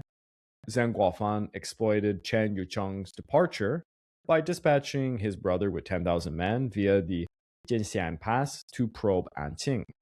The city held firm, bolstered by robust defenses. So I can actually put back this portrait, which shows quite a graphic scene. If you could see in the moats what's going on here. It's these paintings are exquisite, by the way. Supposed to be like the Qing soldiers as casualties? Yeah. Or casualties waiting across the water, whatever you want to term it as. Yeah. You can see here that you have Qing soldiers. That's actually Xiang army guys in these bluish uniforms, I believe. Because I don't think they're green standards, but they could also be. It's hard to tell at this painting, but I'm pretty sure they're Xiang army guys. And yeah, this is a battle against the walled city of Anqing, the capital of Anhui province. So, at first, the Taiping command viewed Deng Guofan's siege of Anqing with minimal concern. They're pretty confident in their city's resilience, and they methodically assembled, a relief contingent by September of 1860. Yet this aligned with Hong Xiuquan's strategy's second stage. After securing Yangtze's southern stretches east of Nanjing, he had instructed Taiping units to go upstream. Upon realizing foreigners in Shanghai would not provide them with steamships, crucial for Hong Xiuquan's plan to strike at Wu Chang, he chose to advance overland to seize the city. I'm going to put back up this map. So you can see just beside Suzhou is Wu Chang on what looks like kind of a big lake in the middle here. Let's just call it a big lake. Yeah, it's hard to describe it another way. Following the capture of Suzhou, Chen Yucheng and Li Shucheng orchestrated a vast pincer maneuver against Wu Chang. Chen Yucheng would lead a 100,000 strong force northward through Anhui, simultaneously lifting Anqing siege in early winter before reaching Wu Chang. Meanwhile, Li Shucheng would parallel this southwards along the Great River, targeting Deng Guofan's headquarters at Qimen while en route. Then he would direct his troops to assault Zheng Guoquan at Anqing prior to advancing on Wu Chang. Deng Guofan had committed nearly all of his forces to Anqing siege, leaving only 3,000 men to defend his unit at his headquarters at Qimen. So yeah, pretty open to an attack. His entire army risked isolation from supplies and reinforcements because of this. Chen Yucheng traversed Anhui, enlisting Nian rebels to stage diversionary attacks, confusing the Qing forces about their path. By late November, his army veered south towards Anqing, but the Taiping-controlled city of Tongcheng stood in the way. And nearby, Chen Yucheng encountered a massive Qing cavalry contingent of 20,000 under the Manchu general Dou Longga. Okay, that's a pretty big cavalry force. Yes, and it's Manchu who are the cavalry kings in this part of China. So you wouldn't see cavalry. Well, there is cavalry in the south, but they're not experienced. We'll say it like that. So I actually do think I have one depiction of a battle at Tongcheng, but it's probably not the one we're talking about. But anyways, I'll put it up. This is a battle where the Taiping are holding Tongcheng and the Qing forces are attacking them. But I don't think it's exactly the one at this point, but it shows you an idea. Chen Yucheng retreated to Tongcheng for its protective walls, and he abandoned his push on Anqing as a result. Now, you got to recall that the Taiping, they really never had strong cavalry. One of the Qing's few edges over them. A 20,000 strong Qing cavalry unit was really, really formidable against the Taiping. And I'm guessing they might have not even been facing too many cavalry contingents to even like have the experience to develop counter cavalry tactics. Yeah, facing significant Manchu forces they had not seen until this point in history, because you got to remember, as the war against the Europeans has now basically it's over, the Manchu units in the north can come down and help out. And you're seeing things like, for example, the Manchu are the superior archers using bow and arrow, which is still significant in this day and age. And the Taiping definitely don't really have they can't counter this. They don't have much experience with this. So Chen Yucheng, he's now defending Tongtong against the Qing throughout winter, and he departs in March, coinciding with Han Rigen's exit from Nanjing strategy. He guided his troops northwest beyond the Qing cavalry range, and then he sharply turned southwest to hasten towards Wu Chang. En route, his men crushed various Qing militia groups, while a Qing cavalry unit attempted to intercept them. So I guess I should probably put back my map. 1 second. Yeah, we're gonna stick with this. This is my favorite map going forward. By March the 17th of 1861, Chen Yucheng's forces arrived at Huangzhou on the Yangtze's northern bank. This is about 50 miles downstream from Wu Chang. There, they ambushed and annihilated the Qing garrison of about 2,000 men that were there. And actually, I do have a picture of this attack. 1 second as I go. Yeah, here it is. It's a depiction. So this is a battle that took place at Huangzhou. So it looks like they stormed the bridges. So this is after securing Huangzhou, this provided Chen Yucheng with an ideal staging point to assault Hankou and then subsequently Wuchang. Meanwhile, at Chemen, Zhang Guofan was growing quite anxious of the converging Taiping movements around him. The attending king, which was Li Shucheng's cousin, and yes, like we said, there's a bunch of other kings named. I don't want to get into all the kings. There's too many figures to like talk about. I guess that's one thing about Chinese history, right? You've had really exquisite titles.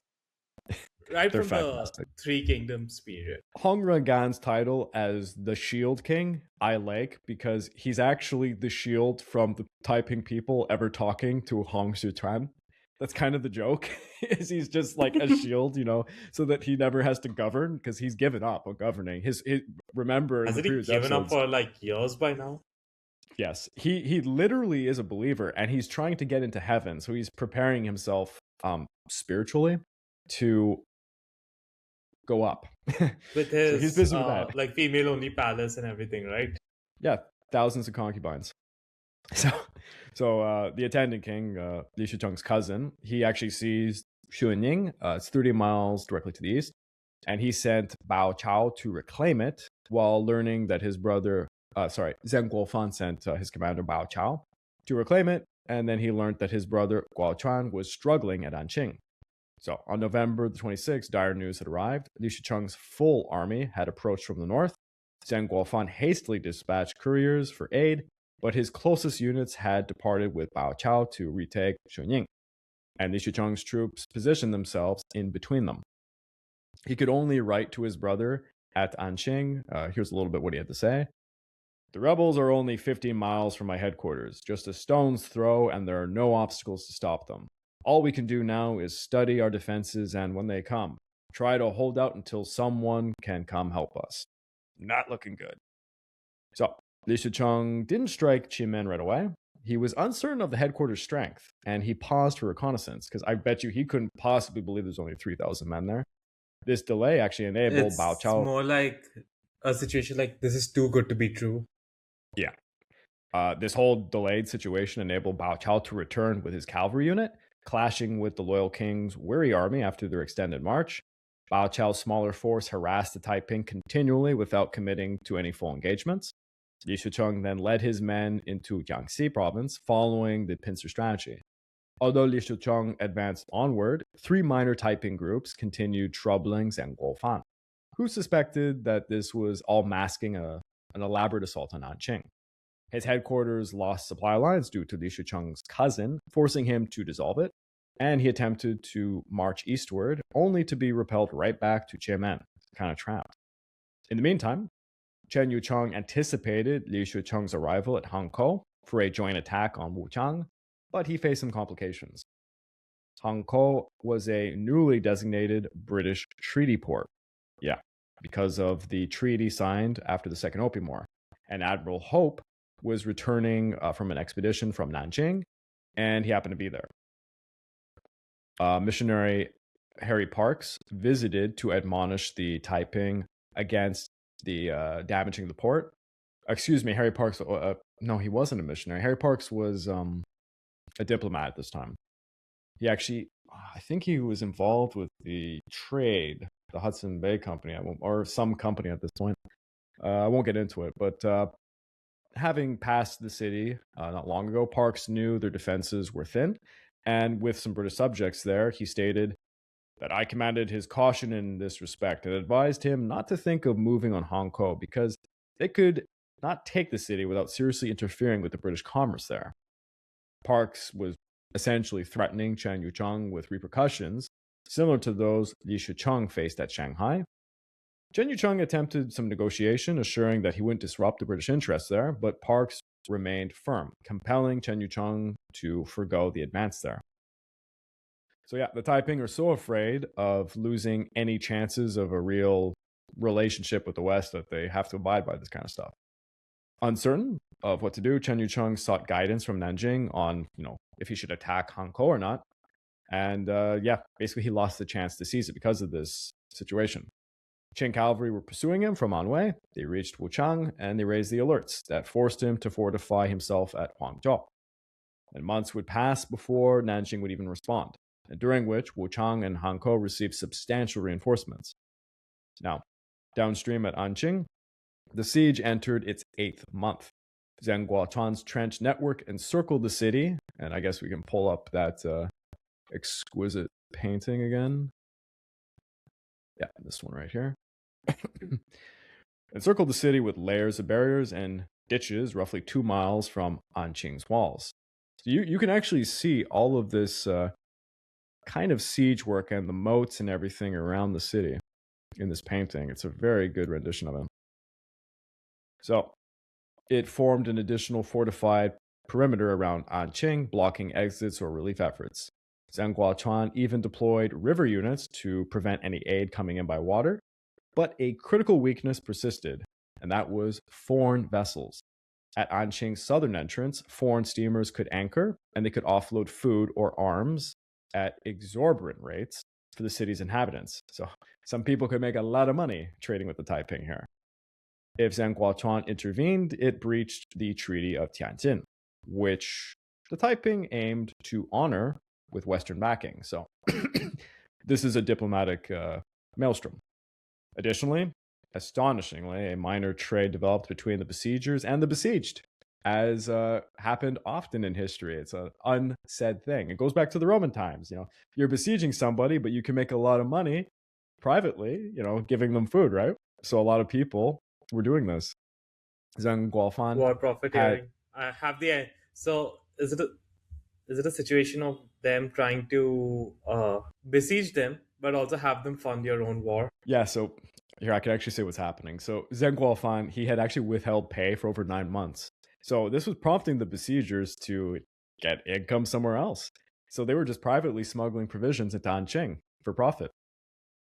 Yeah. Again, corruption within the Qing dynasty, right? It's so great. But back with Li Shucheng, his army bypassed Qimen in December, and he progressed through southern Anhui to test if Zhang Guochuan would withdraw from his siege at Anqing. Li Shucheng also dispatched units into Jiangxi and Hubei, where hundreds of thousands of recruits were available. They need them because they had lost a lot of men. Gradually, his forces approached Wu Chang to link up with Chen Yucheng, and he was due in April, but he would arrive too late. By April, much of his army was lingering around in Jiangxi, over 200 miles from their meeting spot. By early May, they had reached Ruizhou, 150 miles from Wuchang. Rather than pressing on, Ruizhou's residents pleaded for him to remain, and Li Shucheng complied, recruiting another 300,000 followers in the weeks. That's insane. Peasants. Yep. Like I said, it really does feel I'm like literally just- proto-Marxism. I'm literally just imagining that if this was like Rome Total War, it's like you're going up against like legionary first cohort units with like, the peasant. Yeah. But it's scary. 300,000 people storming a city. The city might go, yeah. Definitely. What does it take to besiege in this point in history? Bodies are bodies, right? You can dig trench networks. It looks formidable. Impressive. I mean, they only have so many arrows and bullets, right? Yeah. And here's to your point. As impressive as they were, these were completely untrained peasants. They are not armed well, so they're very unreliable troops. And I mean, what loyalty did they have, right? Zhuang Guofan recognized this very well because he received reports of this. And he was aware that a massive force required an enormous amount of substance, right? So Zhuang Guofan knew something about logistics. Li Shucheng finally reached Wu Chang in June, 2 months behind schedule. He assumed Chen Yucheng held Hankou, prepared for a Wu Chang offensive. Then he discovered his ally had actually departed without even taking Hankou, which was necessary. By then, Wu Chang had 3 months to prepare and bolster their defenses. With vast, unproven ranks, Li Shucheng avoided close proximity to Wu Chang. And sorry again to my audio listeners, I'm going to pull up another map. I had one, not a map, a picture. Pretty sure I had a Wu Chang. Yeah. Okay, there we go. Can you see it? Yeah, so 2 fortifications on either side of a river. Mm-hmm. So, Wu Chang had 3 months to prepare and bolster the defenses. With his unproven ranks, Li Shucheng avoided close proximity to Wu Chang, and he campaigned on the county fringes. Chen Yucheng left a garrison at Hangzhou for coordination, but upon Li's arrival, Zhang Guofan's navy dominated the riverways, blocking communications with Hangzhou. Desperately, Li turned to Hangzhou's British consul, and he wanted to relay a message to Hangzhou. The consul retained the letter as a keepsake, and he never delivered it. Because why would he, right? Without any response from Chen Yucheng or any knowledge of what the hell was going on, Li Shucheng had few choices regarding Wu Chang. He could not linger. His novice troops were unready for besieging such a city. Reports also indicated that Bao Chao was approaching from the east, and Li knew that his troops would not face well against those seasoned soldiers. That would just devastate him. So, by the end of June, he scrapped the western push, and he led his enormous army into Hubei province. Bao Chao attempted to pursue, but Li Shucheng would pretty much escape over land and water, and eventually he would come into southern Anhui and then into Zhejiang. With Li Shucheng's tardiness, Chen Yucheng acted independently. Sorry, I'm going to bring back, I'll put up this map. Well, actually, no, let's keep this map going. Lacking further Nanjing directives at Hankou, Chen Yucheng stationed a garrison at Hangzhou, and he moved his forces downstream to try and target Anqing. So you can see how uncoordinated they're now doing all this.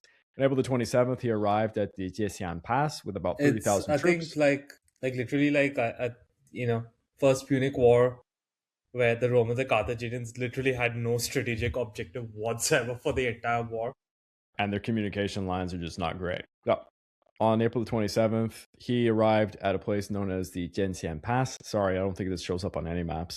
He had about 30,000 troops, and he easily dispersed the outnumbered Jiang forces there. He then constructed fortifications beyond Zhang Guochan's encirclement, essentially forming a fort within a fort, and now they're encased. So, meanwhile, Chen Yucheng floated supplies via rafts across the river to Anqing. And after 3 days of attempting breaches in Zhang Guochan's barriers, Bolonga's chasing force, positioned between his troops and the nearby Taiping, held onto Dongcheng. This completely jeopardized Chen Yucheng's supply lines and his communication links to Nanjing, and without Li Shucheng, breaking Zhang Guochan's lines seemed impossible. Thus, Chen Yucheng appeared set to retreat. But on May the 1st, a 20,000-strong Taiping army, led personally by Hong Xiuquan, appeared at Dongcheng. And at this point, because all of my stuff is actually in Chinese characters, I need to find my Dongcheng. Oh, here it is. So, by May the 6th, Hong Xiuquan had dispatched scouts to connect with Chen Yucheng, but Dolongga's cavalry had repelled them harshly. At this juncture, Chen Yucheng committed a very serious error. He left 12,000 men to maintain the encirclement defenses, and he pulled back northward with the remainder to engage Dolonga's cavalry alongside Hong Rengan from the north. On May the 24th, the two Taiping armies assaulted Dolonga in 3 columns, 2 northern and 1 southern, but the Qing had an informant who disclosed the tactic. Dolonga arranged an ambush, sending cavalry aground near Chen Yucheng's rear, causing a rout. Soon, Chen Yucheng's army fled to Tongcheng, suffering extremely heavy losses. As you can imagine, this time period, when you're retreating and your enemy is predominantly cavalry, massive casualties, cutting people especially down. if you're retreating without order. You're They're just every day there's nothing else. marching. Every day you're marching, and they come in, they attack you for a few hours, leave, attack you for a few hours, leave, and they're not even expending energy doing so. It's terrible. The defeat also isolated Chen Yucheng from his 12,000 men at Anqing's encirclement, leaving them vulnerable without any command or aid. For Hong Rengan, this was his debut for military leadership, and it would effectively be his last. Concurrently, as Hong Rengan's army faced defeat, the Heavenly King hosted Harry Parks. He didn't hoist him. Deeply disturbed by the encounter and desiring Hong Rengan's return to Nanjing for such affairs. So, like I said, the Heavenly King doesn't want to be a diplomat. He doesn't want to talk to people. He wants to just be with his concubine, so he didn't really like this. So he ordered Hong Rengan to come back, and Hong Rengan just simply complied. I think Hong Rengan realized, not a good commander in the field. He should stay in the capital. It's kind of, at least he's having some, like, you could call it a bit of a comparison to Octavian in the sense he's at least capable on the political and administrative side of the house, but probably realized that, I am not a good military commander and I should not attempt to be here. Yeah. So Chen Yucheng's misstep had stranded 12,000 of his men in peril, 4,000 at the Xianxian Pass, and about 8,000 at a place known as, and I'm not sure if this is proper translation because I did have sources that were in Chinese that I had to translate myself. Waternut Lake is apparently the location. Can't find it on a single map. My apologies. And they were equipped only with carrying provisions. They slightly outnumbered Zhang Guochuan's besiegers, but they were now overwhelmed as the Qing forces struck back. Zhang Guofan ordered Bao Chao to transport his army across the Yangtze to assist his brother. The day after Chen Yucheng retreated to Tongcheng, Zhang Guofan and his brother's armies overran the Jinxian Pass contingent, subduing them within a week. On June the 7th, the Taiping at the Jinxian Pass capitulated. Bao Chao's men would execute 3,000 of them. They then crushed the Taiping at Waternut Lake, prevailing by July the 7th. Over 8,000 Taiping would surrender, yielding 6,000 foreign rifles. Very bad for the Taiping to lose those. Alongside 8,000 long spears, 1,000 jingals, that hilarious tripod gun that takes like 3 guys to fire. The one that had the big recoil. Yeah. 800 Ming Dynasty era matchlocks, and 2,000 horses. It was a hefty game for the Qing. Zhang Guochuan was unsure how to handle the captives, a group nearly matching his own size in, pretty risky to have them around. One battalion leader proposed a mass execution and outlined a method. They would open camp gates, admitting prisoners in groups of 10, and they would behead them. And he had this to say: "In half a day, we could be done." For anybody who has seen the movie with Jet Li, The Warlords, the execution scene in that movie is this moment in history. It's changed because the movie is a bit odd with the history and all that, but the character that Jet Li plays is kind of this character in some ways. Although Jet Li's character was based on an air character, it's complicated. But yeah, horrific suggestion to say the least.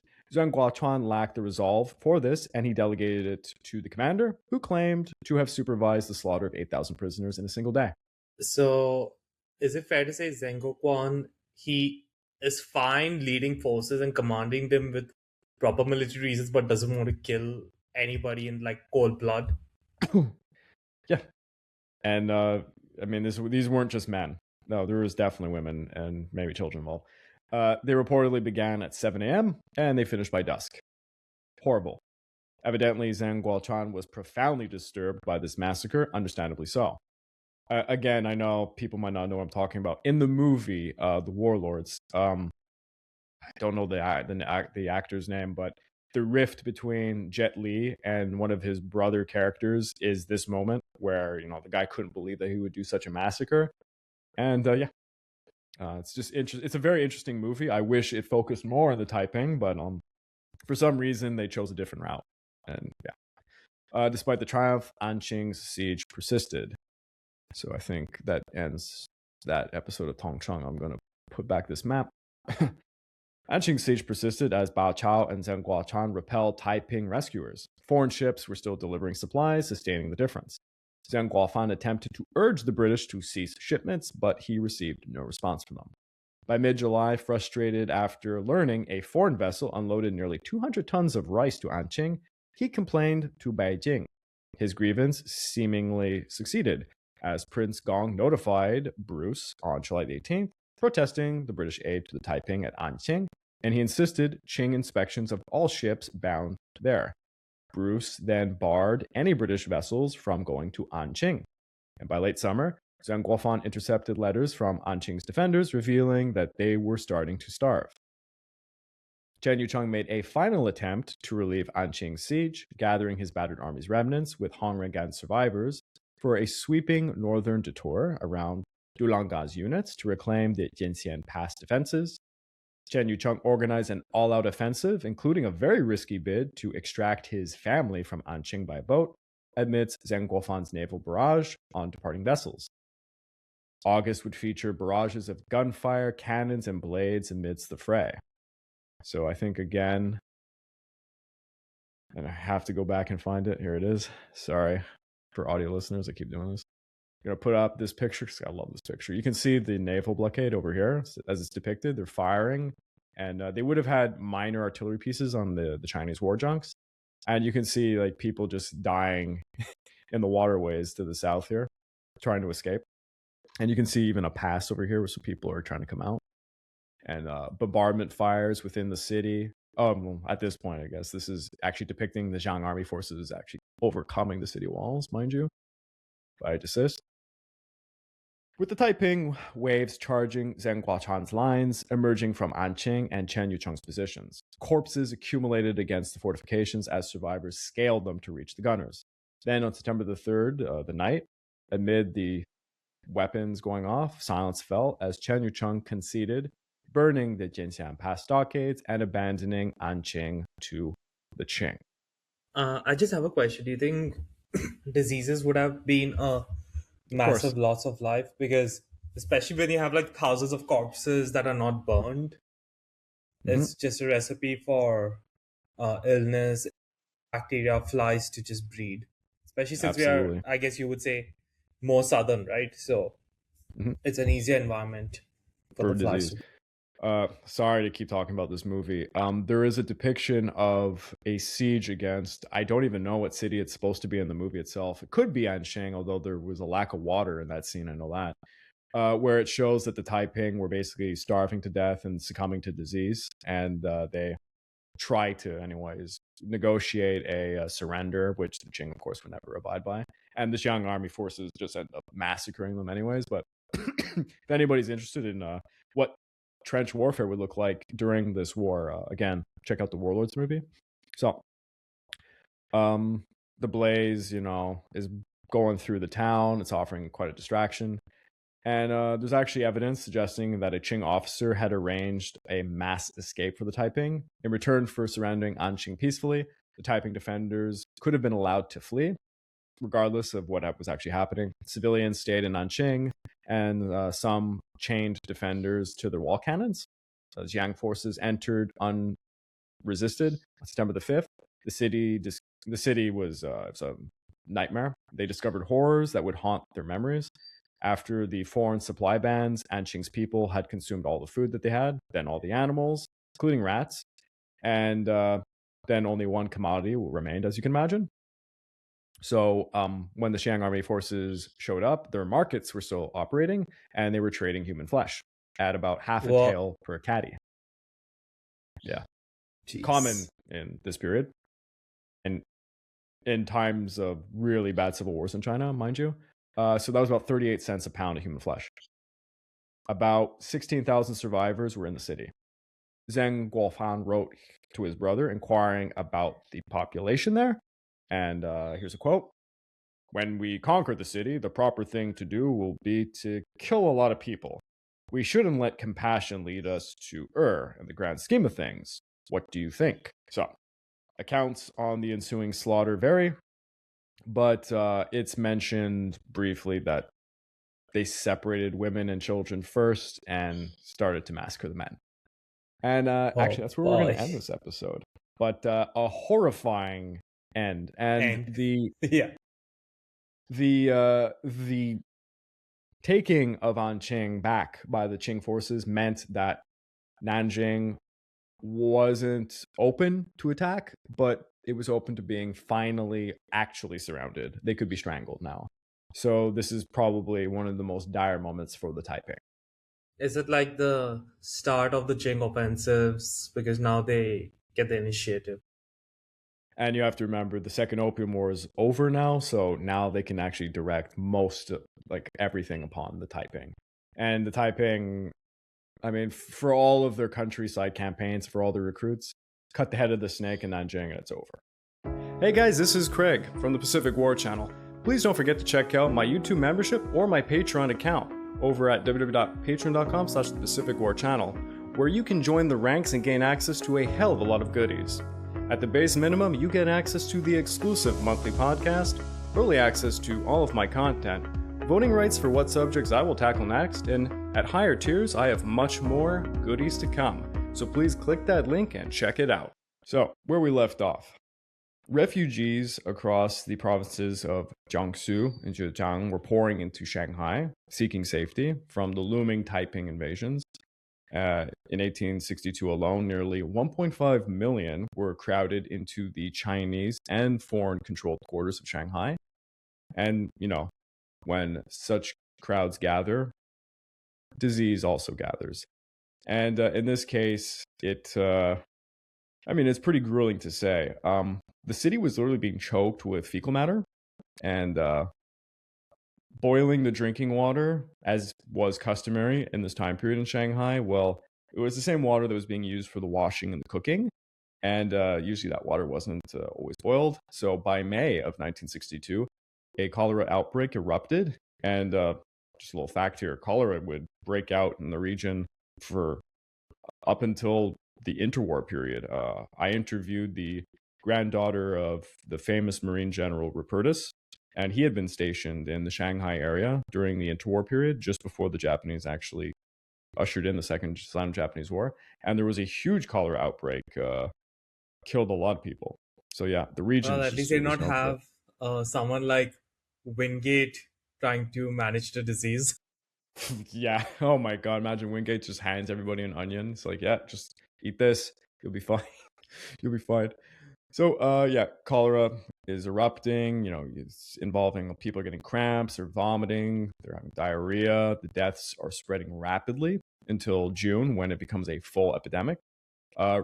Records were note that about 10 to 15 Europeans were dying daily. It's not just the Chinese population, but obviously the Chinese are suffering at a far greater rate. It was said that hundreds were dying per day, and by July, thousands were dying. At its height, the outbreak killed about 3,000 people a day within the Shanghai area. And this was leaving the streets littered with unburied corpses, just increasing the problem more and more. It almost just sounds like that it's just like an entire firestorm effect, just in the disease sense. Yep. But were they doing anything to like contain or destroy the bodies? Because that's obviously the festering ground for flies. Oh, of course, but there's only so much they can do, and at the same time, they think they're about to be attacked by the Taiping. The Chinese at the time were calling it the Fanxia, which I guess I have notes here saying it loosely translates to foreign infection, although I'm not sure it does. The epidemic expanded north to the Daku Fort and Tianjin, so that's actually near Beijing, where apparently like 20,000 deaths were occurring in a matter of weeks. Then it hit Beijing, and it would travel south along the Yangtze Riverway, because everything travels through the riverine systems, and it would head into the interior. Zhang Guofan's own command was hit, soldiers under Zheng Guoquan, his brother, at Yuhua, which is the gates to Nanjing. They were being hit. And even in southern places like southern Anhui, they're falling ill. And half of Zhou Hongtang's Zhejiang troops became sick with it. So this was hitting everybody. Now, Zheng Guofan urged Korean ginseng as a medicine for his ailing troops because, of course, it was Chinese medicine during this time period that everyone ascribed to. In Shanghai, the British issued something that was called cholera belts. And I really dug deep into this one because I found this to be quite interesting. So there was a theory going around that cholera as an illness came from sweaty chills. And they believed that if the belt held in kind of the internal parts of your organs for some reason, that would stop you from dying from it. It was a ridiculous way to go about it. And there was a British officer in Beijing who dismissed sanitation to be the cause, and he claimed that electrochemical changes in the atmosphere were causing the ailment on everybody. There's a lot of weird theories going around. Conditions static changes in the atmosphere. What? Yeah. So I can't remember which book I got this from, but I want to say, and I do know, but there were some people who were asking about my sources on the YouTube channel, and I did leave it in the comments in the last Taiping episode. There's a book that's quite dated. It's from the 70s, from a Chinese author, and he was the one that wrote about what the foreign community was doing to try and stop the cholera outbreak and what the Chinese were. So I gave kind of the ginseng from Zheng Guofan. There was other Chinese medicines that they were using, but the cholera belts was actually a popular one. But this guy was just some random, I think he was a diplomat who was in Beijing at the time, and he was trying to come up with some theory as to what was going on, and he came up with that. So yeah, that's an interesting one. But of course, he was dismissing sanitation to be the cause, which obviously was. Conditions did seem to be better in the rural areas, like Nanjing at this point, though the disease did spread along the trading routes.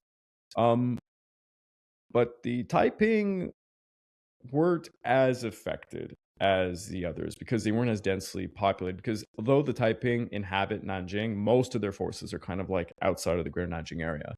And I'm guessing it's also they are spread out, right? Yes. And it's actually just kind of the way that they live. Their customs actually help them in this case, inadvertently. Winter would actually reduce the cases, but cholera eventually would reach Manchuria and even Japan. I can't even go into it, but some famous people would die of cholera in Japan as a result of this, and it all came from China. I mean, the bubonic plague also did, if you want that history.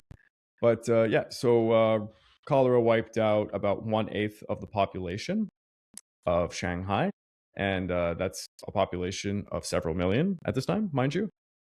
Meanwhile, Zheng Guoquan, who was at Yuhua, besieging the gates there to try and get Nanjing, was in quite a pickle. Zheng Guofan was shocked at how close his brother had entrenched himself near the Taiping Rebellion's core.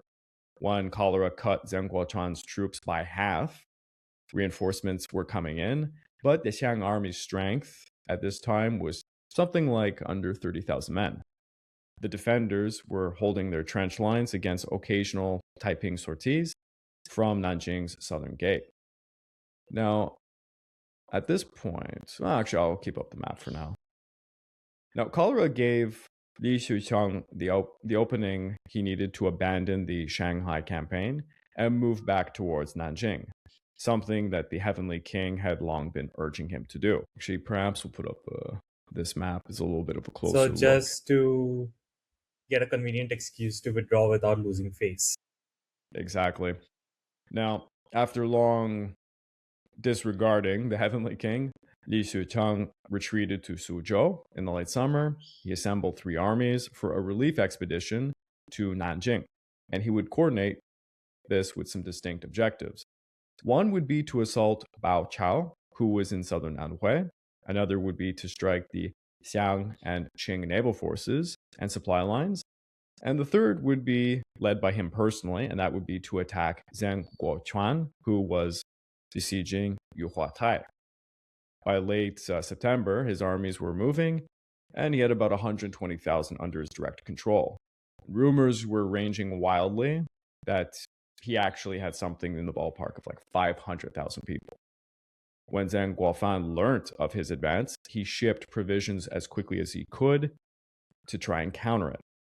Now, Bao Chao was tied down in southern Anhui at this time, and Dulanga, who was that Manchu bannerman, had pursued Chen Yuchang northward, despite orders to help the forces at Nanjing. It appears that Dulanga resented the favoritism that he thought was being bestowed upon the Zheng family, and after Chen Yuchang had been killed by him, he pushed northwest into Shanxi to suppress the Donggan Rebellion. Actually, I think, if I'm not mistaken, it's on this map. There Now, was if we look the Nan Rebellion, right? Nian rebellions, which were other farmers. That's, I think, the green. So the green that you see on this map is the Nian Rebellion. If you look all the way in the northwest, you see this brownish territory. It says Northwestern Muslim Rising, 1863 to 73. Yeah.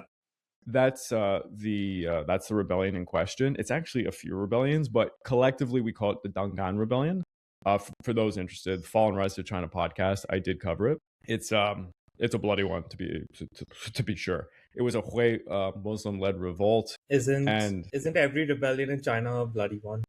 Of course. Actually, if you take 2 seconds here just to actually talk about this, this entire map that I'm actually showing is a map of rebellions that took place. So you have, as you can see in the Beijing area, the Boxer Rebellion.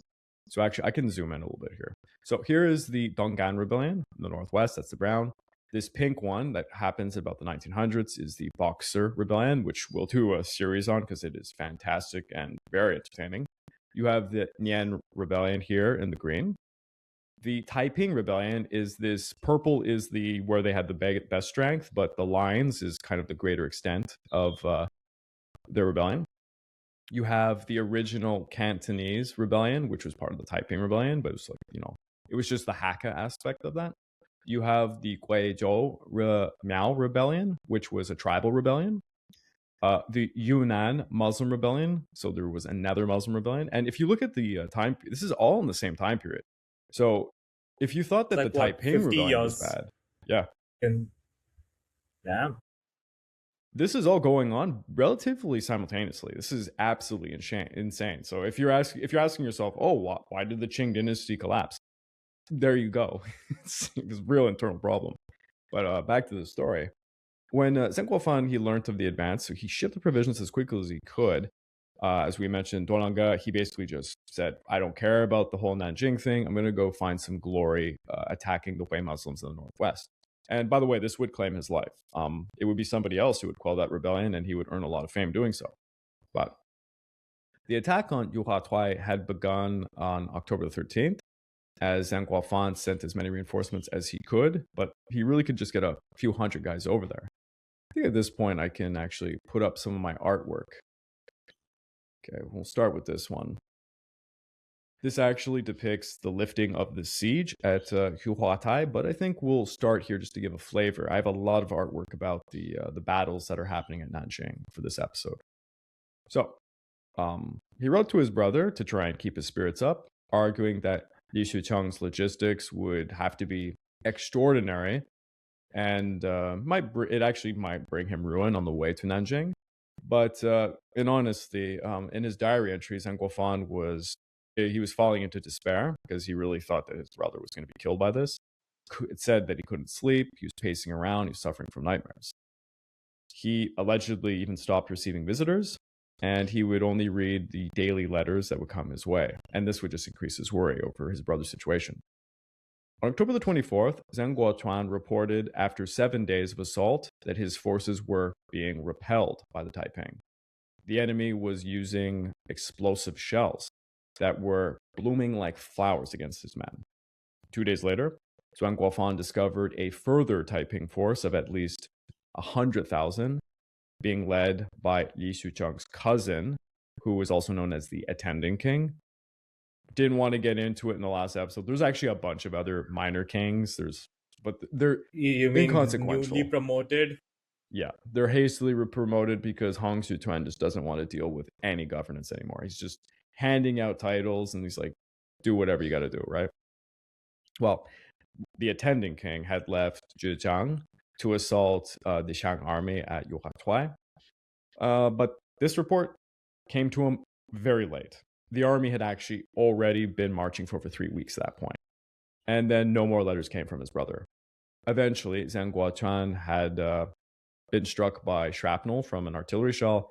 It hit his face, nearly killed him. He did survive. But escaping Yuhatuai seemed impossible at this point. Zhang Guofan begged Li Hongjiang for reinforcements, but he couldn't really provide any.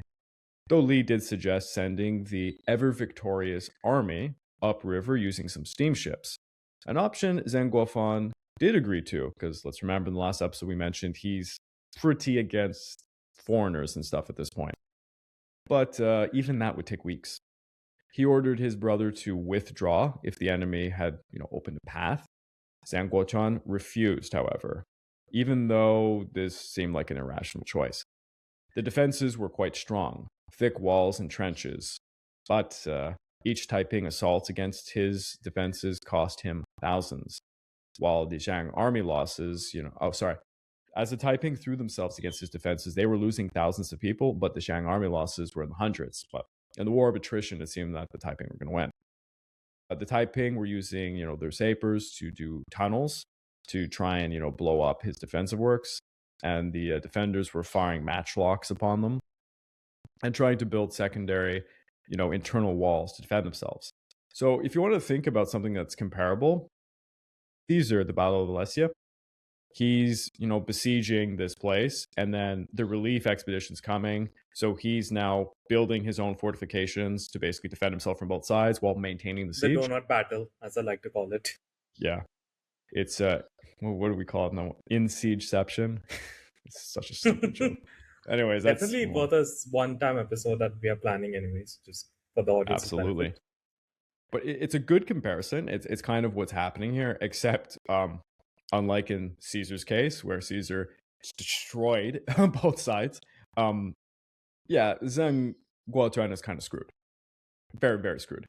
So Zhang Guofan would even write to his eldest son, Zhi, who was in Hunan at the time, to leave home and try to join him at his headquarters in Nanjing. But it wasn't going to happen. The Zhang force at Yuhatuai endured about 45 days of assaults. But then the attack ended on November the 26th. And seems like everything was faltering. Xu Cheng's logistics, in the end, did falter. He had to draw supplies from Nanjing, threatening the city itself. And his force was sent against the Shang army as well as Qing naval units, but this failed. Winter was about to come, and the Taiping troops lacked proper cold weather equipment. Li Xucheng began sending parts of his army back to Jiangsu and Zhejiang, while leading the remainder to Nanjing, planning for a later assault. Zhang Guofan continued urging withdrawal, as preserving the army mattered more than holding their current position, but Guochuan would not yield on this. While Guofan worried over his brother, tragedy would strike his other brother, Guobao. Guobao had brought 5,000 men to Yuhatuai, vowing, revenge for killing their other brother who had died, which was Zhang Guohai, and this was back in 1858. Zhang Guochuan reported that Guobao had fallen seriously ill. This was reportedly from typhoid. And on January the 11th, Zhang Guofan received confirmation that he died. So, Zhang Guofan's having a real bad time of this. Now, back on the Shanghai front, our old friend Townsend Ward, Frederick Townsend Ward, who had been, acting with Li Hongjiang's forces, would be facing a little problem. And I think I actually do have... Yes, I have one piece of artwork here. Are you able to see this, Gareth? Yeah, it's up. Perfect. So, September the 21st, during some minor skirmish outside of Ningbo, Ward took a shot to the stomach. And reportedly he had a very painful end. Now, yes, in the picture that I'm showing you, it shows basically Taiping forces killing Ward. This isn't how it went down, mind you. They, for some reason, they wanted to give him a more romantic ending. He actually died in bed. He was being cared for, and apparently his last words were him demanding payment from his patron, who was, the famous Wu Xu. Just like, wow, that's a Merc end to end. So, by the way, his patron, who formed an alliance with him by marrying off his daughter to Ward to basically force Ward's hand, when they were doing things. So, Ward claimed that Wu Xu and his daughter, Yang Fang, owed him something like 140,000 taels, which is a huge amount of silver. It's pretty crazy. And he warned them that his family would come to China to settle the debts. I don't know if that ever happened. But after Ward's death, the ever-victorious army, we'll call them Ava going forward, they began to falter without proper leadership. So Li Hangzhang considered, some successors, and he leaned towards Henry Bergvan, who was kind of like the second in command under Ward, a choice that was favored by Admiral Hope and Frederick Bruce. And here, I'm just going to go back to my map here. I keep forgetting Frederick Bruce was the more competent of the two brothers. He was the incompetent brother of Elgin. Yeah, I keep messing up the Bruces. Yeah, we'll eventually do some episodes. We'll do a series on the Opium Wars. Bruce royally screwed up in the Second Opium War. He was a moron, and he was made to be kind of like the secondary diplomat, and he really screwed up. And his theater was Shanghai, so at this time he's in Shanghai, and he's kind of known as being a dumb person too. So it's kind of funny. But anyways, Bergevine. I'm not sure how you. I would assume his name is pronounced Bergevine. He fits quite a stereotype that I've been alluding to, kind of like a pirate. He was pretty charming and gallant. But he was also a huge alcoholic with real volatile temper. So, wasn't really the professional choice, let's say. During autumn of 1862, he expelled some Taiping from some of Shanghai's outskirt towns. By winter, the 30-mile radius around the greater Shanghai area was secured by Li Hangzhang and the Ava forces. Yet disputes were growing because he wasn't getting paid by Wu Xu, and this was going on for many months, so he wanted his money.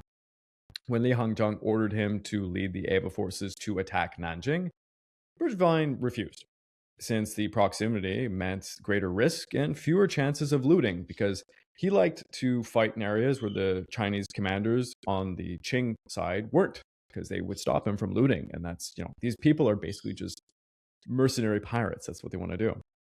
So he's being withhold payments unless he agreed to go. So he kind of lost it.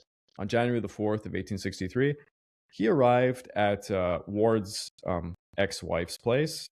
And basically he started to attack her guards. He punched a few of them. And then he stole 40,000 silver dollars from their estate before he fled to Songjiang, where he wanted to go pay his men. Li Hangzhang then placed a 50,000 tael bounty on his head for doing this.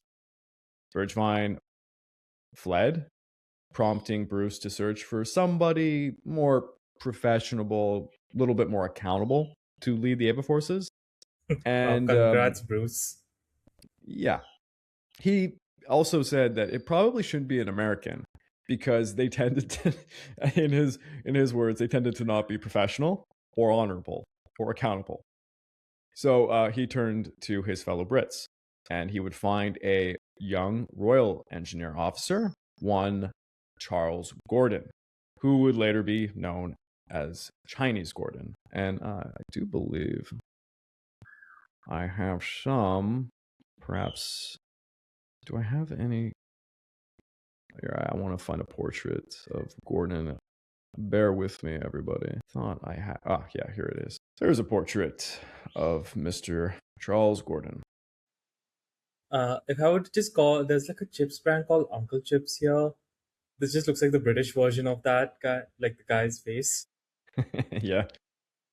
So he his background included, claims that he once wished at the age of 14 that this is a weird story. I don't remember. I wrote this in my notes because I said this is too weird. I had to keep this in. He claimed that when he was 14 years old, he wished he was a eunuch because he had this belief that sexuality was like bad and that it took a mental strain and an emotional strain on people. Okay. I think he's probably the only person on the world right now who would say that. I don't want to spend too much time on this, but he had these very bizarre habits and doctrines that he made his men abide to. Like he did not want female prostitutes being brought around, and he abstained from women. Okay, this is like what he's telling people, right? And question then, he said no female prostitutes. What if they choose not to identify as one? Oh, well, we're gonna get into that. Okay. No, there's actually a lot more to this. I can't get into it. If you listen to the Fall and Rise of China podcast, I did get into it because it is kind of a humorous story. But long story short, he was seen to be a very bizarre character. And I mean, we're talking like Victorian age Britain here, where yes, everyone put on this like persona that they weren't doing things, and then behind closed doors, I mean, it was like eyes wide shut, right? But historians believe there's two rationales for his behaviors. The first one is that he had Asperger's syndrome, and it kind of, I guess you could maybe make some sense of that. The other version that historians ascribe to, which I think is much more on the point, was he was just a gay guy, and he was just trying to cover up for the fact that he was never around women. And I mean, that was kind of the norm. He was just making up excuses and whatever, to each their own. So fair enough. Just a little interesting tidbit about him, because if you ever read about Charles Gordon, this comes up. He was in a kind of an extravagant person. I just want to go back to my maps because I have too many tabs open. Okay, yeah, we're gonna open up this one, and I apologize to the audio listeners for us always complaining about our tabs. Yeah, unfortunately, the interface with how the share option comes with our recording platform, it's not intuitive. Now, the Ava forces by March of 1863 were quite crippled.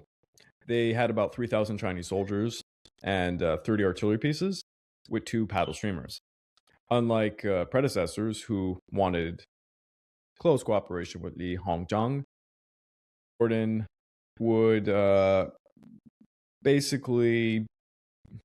So before, the Ava commanders kind of were just trying to loot everything and not coordinate with the Qing forces. Gordon would actually reverse this a bit.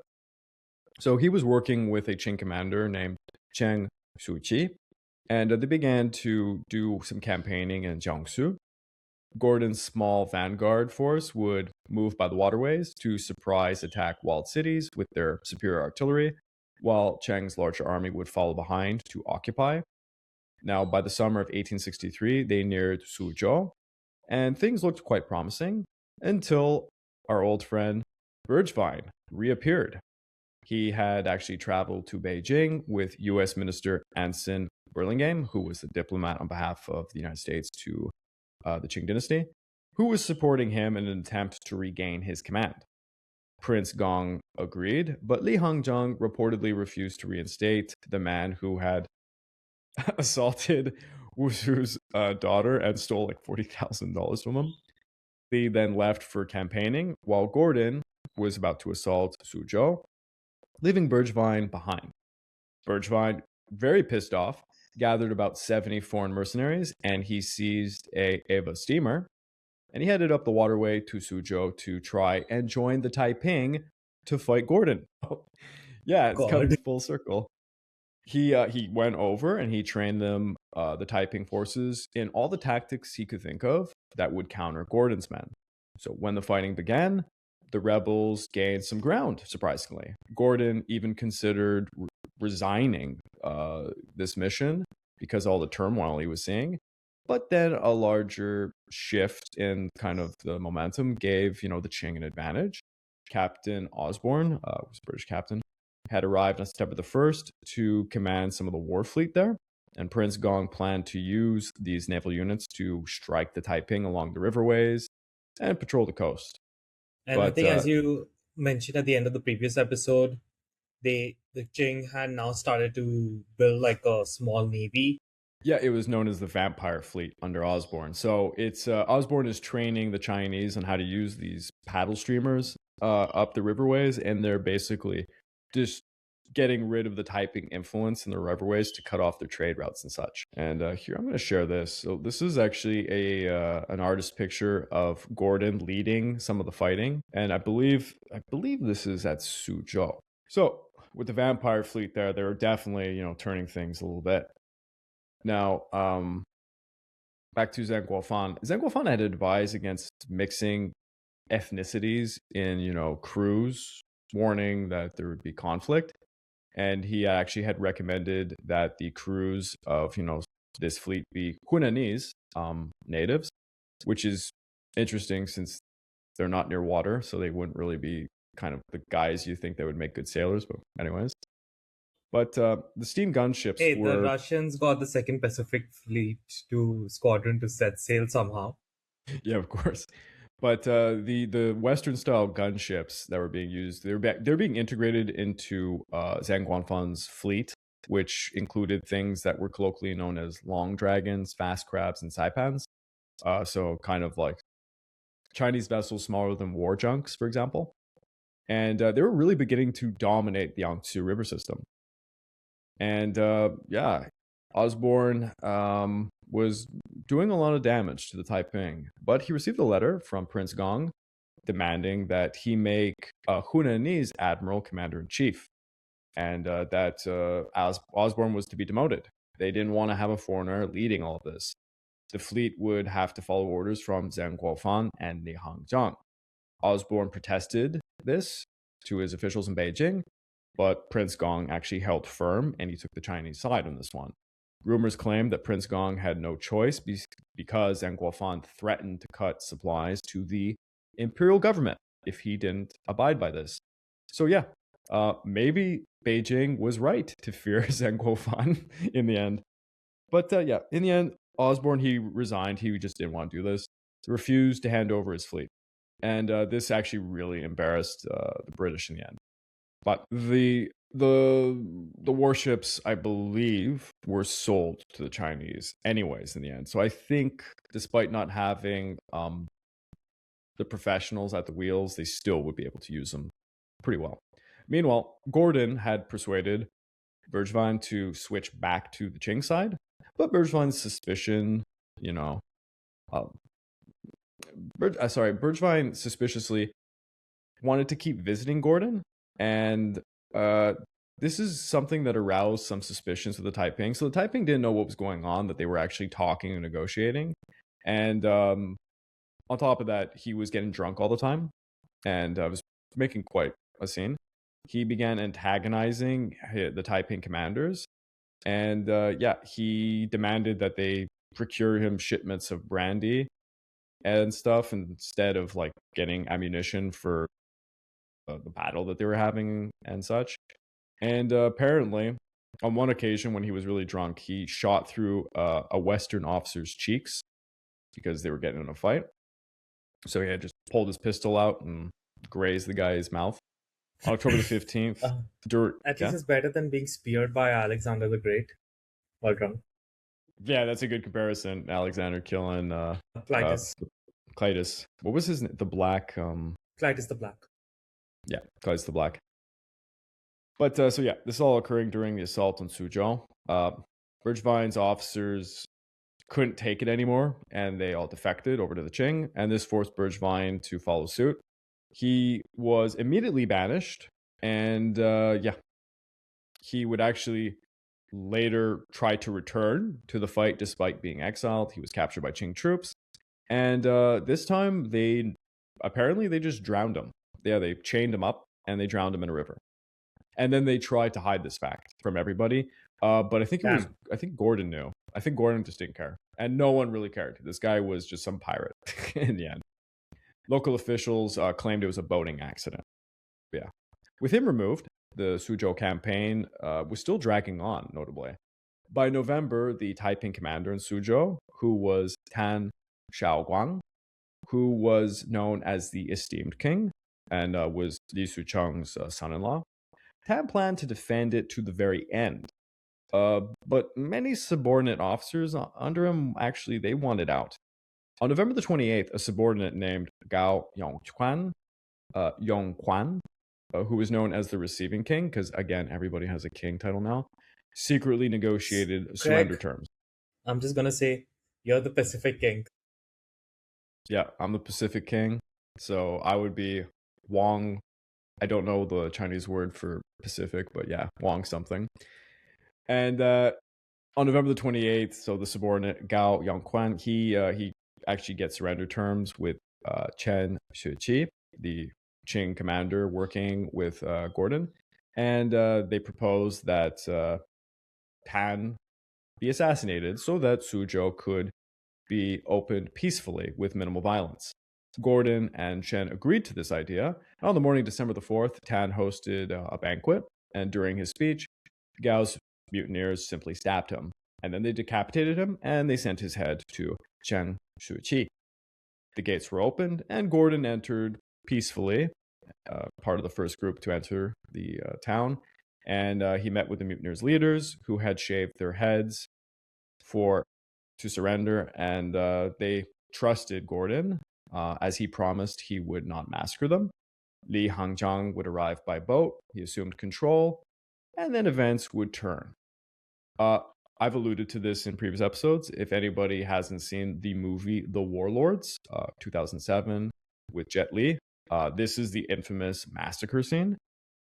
Muskets would ring out, and Gordon found Chang Shuqi was outside the walls, and he looked rather distressed. Chang claimed that the Taiping commanders had actually failed to appear for the official surrender. Gordon then returned to the city, and he discovered that Qing troops were looting it, and they were killing everybody. Gordon suspected some deception was going on, and he demanded clarity from Li Hangzhang as to what the hell was going on, but he couldn't find Li or any of Li's subordinates. When Gordon confronted Chang again, Chang professed that he didn't know what was going on either. Sources are a little unclear on this, but Chang was himself a Taiping defector. That was his history. And he reportedly was weeping during this, and he had sent a Western officer with an apology message to Gordon, who was acting under Li Hangzhang's orders. He was stating that he was under Li Hangzhang's orders to allow this to occur. Gordon later found out that the Taiping commander's remains, described as hands and bodies that were gashed in a frightful way, were partially buried afterwards. Gordon was furious by all of this, and because he had guaranteed the safety of the mutineers, but Li Hangzhang had just executed them all brutally because Li Hangzhang wanted no leniency for the Taiping whatsoever. That was the policy that he took. I can't get into it. But basically Li Hangzhang said, if you rebelled against the Qing, you'll never be able to be loyal to the dynasty again, so we have to kill you. That's kind of what he was thinking. Because of all of this, Gordon would actually resign, and the British-Qing collaboration completely collapsed because of this. Britain returned to its neutral. I can really understand why Gordon took that stance of resigning and ending relationships with the Qing. At least I can understand it from his point of view. I'm not going to show the clip for it, but basically thousands of women and children and their soldiers, because the Taiping, they were with their families at all times, they were just brutally massacred. It was bad. And Gordon saw it and he just couldn't deal with it. But this ended the British involvement, because the British were fully involved in this war and they were helping them greatly. But now the British were done. But I guess I'm going to get rid of this portrait of Gordon then. We're going to go back to, we'll go back to the map of the Shanghai area. So inside China's interior, dire conditions accelerated. Within his diary, set on June 8th, Zhang Guofan wrote, "Everywhere in southern Anhui, they are eating people." And yeah, cannibalism was on the rise because the price of human flesh had actually quadrupled from the previous year in the places that were being hit hard. Cannibalism was appearing in places like Jiangsu. Also, northern Anhui was quite barren, according to Bao Chao, who was searching for supply routes to support the advance on Nanjing. They just couldn't find anything anymore. The famine was helped by the Qing because despite the fact that the Qing were facing a famine while they were attacking Nanjing, things for the Taiping were, getting even worse. And this was breeding a lot more of internal strife within the Taiping. Zhang Guofan would further write, campaigning within the region with no people, the rebels will be like fish out of water, like birds on a mountain with no trees. So what he's alluding to is that... Yeah, I was just going to say, it's like, yeah, we are hurting, but our enemy's hurting way worse. Exactly. He's trying to make light of kind of a deteriorating situation.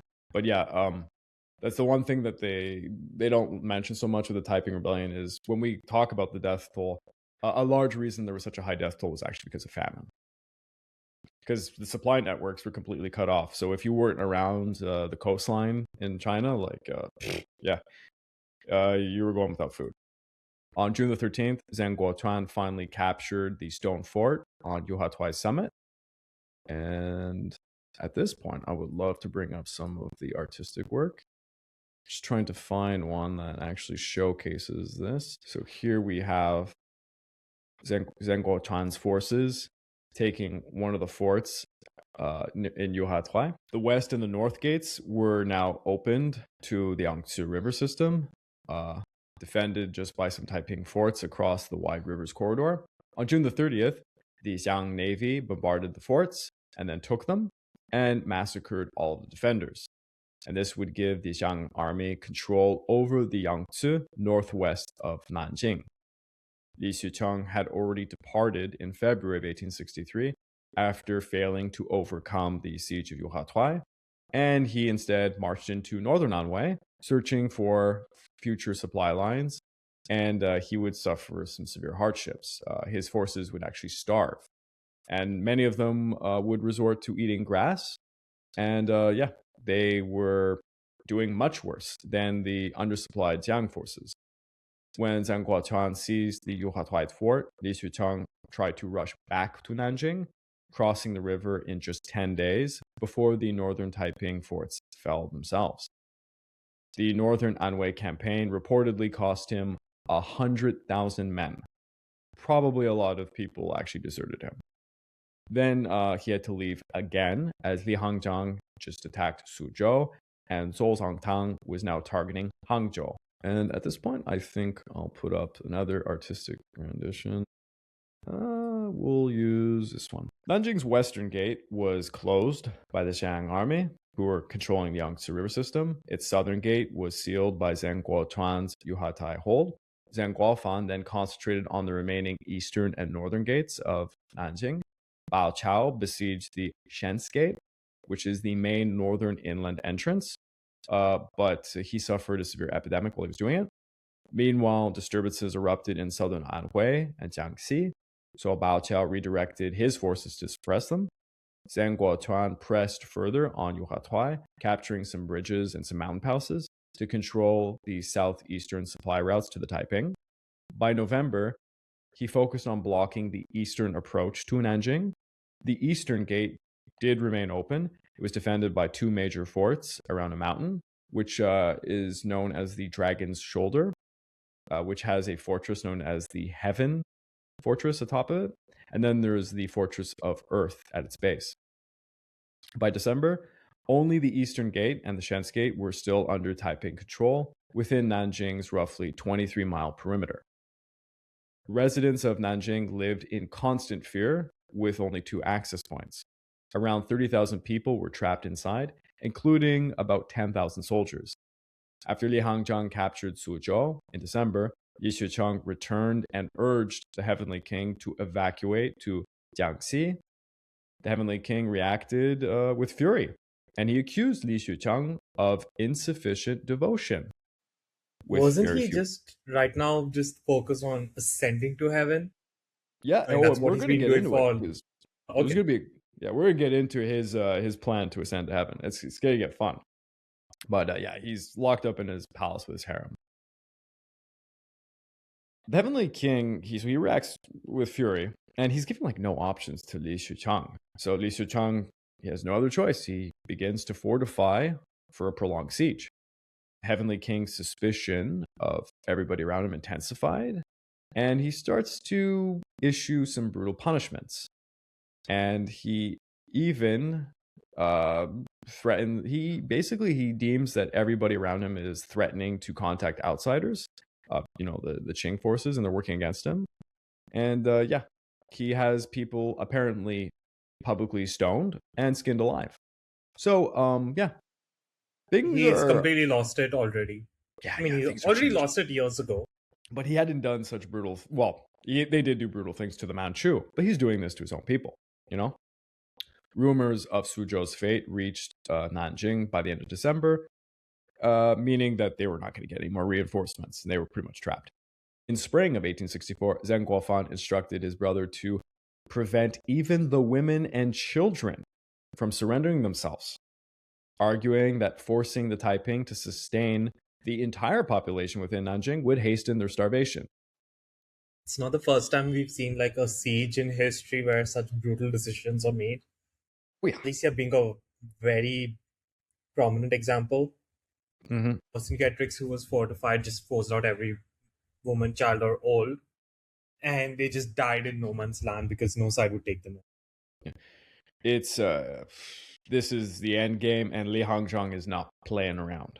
When Chen Yucheng died, with Chen Yucheng dead and Li Xucheng basically screwed, Hong Rengan was again pushed into the role of military leader, and we all know that didn't go well for him the only time he tried. Hong Xiuquan sent him outside of the city to do a sortie to try and muster troops to, relieve the city. Yet moving north or west was impossible now, and crossing the river was probably suicide. Han Rengan left the day after Christmas in 1863. He first went to Danyang. I will put up this map. I'm not sure if it actually has... Yeah, it might not have all of the locations mentioned, but I'll put up this map regardless. So he first went to Danyang, which is about 50 miles east of Nanjing, under an uncle of his was escorting him. And actually, it was a guy who was related to Chen Yucheng. Long story short. But he was told that there was no soldiers that could be spared to escort him. So he kind of was just, putting on a disguise and going around. He continued on his way to Changzhou. And during the winter, Li Hongzhang seized Changzhou. So Hong Rengan spent his winter back in Danyang. When spring came, he led some of his followers into Zhejiang, where Hangzhou still was resisting the Qing. But but by this point, things weren't looking good there either. And things weren't looking good in places he was actually leaving. So in Danyang and Huzhou, these places were actually about to fall to the Qing. Meanwhile, the Shang army was expanding. By 1864, Zheng Guofan was commanding about 120,000 people. Zheng Guochuan had about 50,000 under him. And there was another 30,000 operating in Anhui. Bao Chao commanded about 13,000. And there was about 10,000 positioned between Anhui province and Suzhou. So there's a lot of people around. Li Hongzhang's Anhui army was advancing towards Nanjing from the east after taking Suzhou, and he had captured Changzhou and Wuxi with ease during this process, while Zhou Zongtang fought the Taiping forces in Zhejiang. The armies were all converging on Nanjing. Zheng Guochuan would actually capture the Fortress of Heaven on the Dragon's Shoulder, and I'm going to try to find... I have this... So right now, okay, when you get back to the map. Yeah, we'll get back to that. But yeah, Hong Rengan, basically, when he left Nanjing, the chances of him getting back were pretty slim to none, to say the least. He's kind of just out there doing nothing. And he was the effective prime minister of all this, right? So the guy who was kind of the decent leader was now out of the equation. It's pretty bad.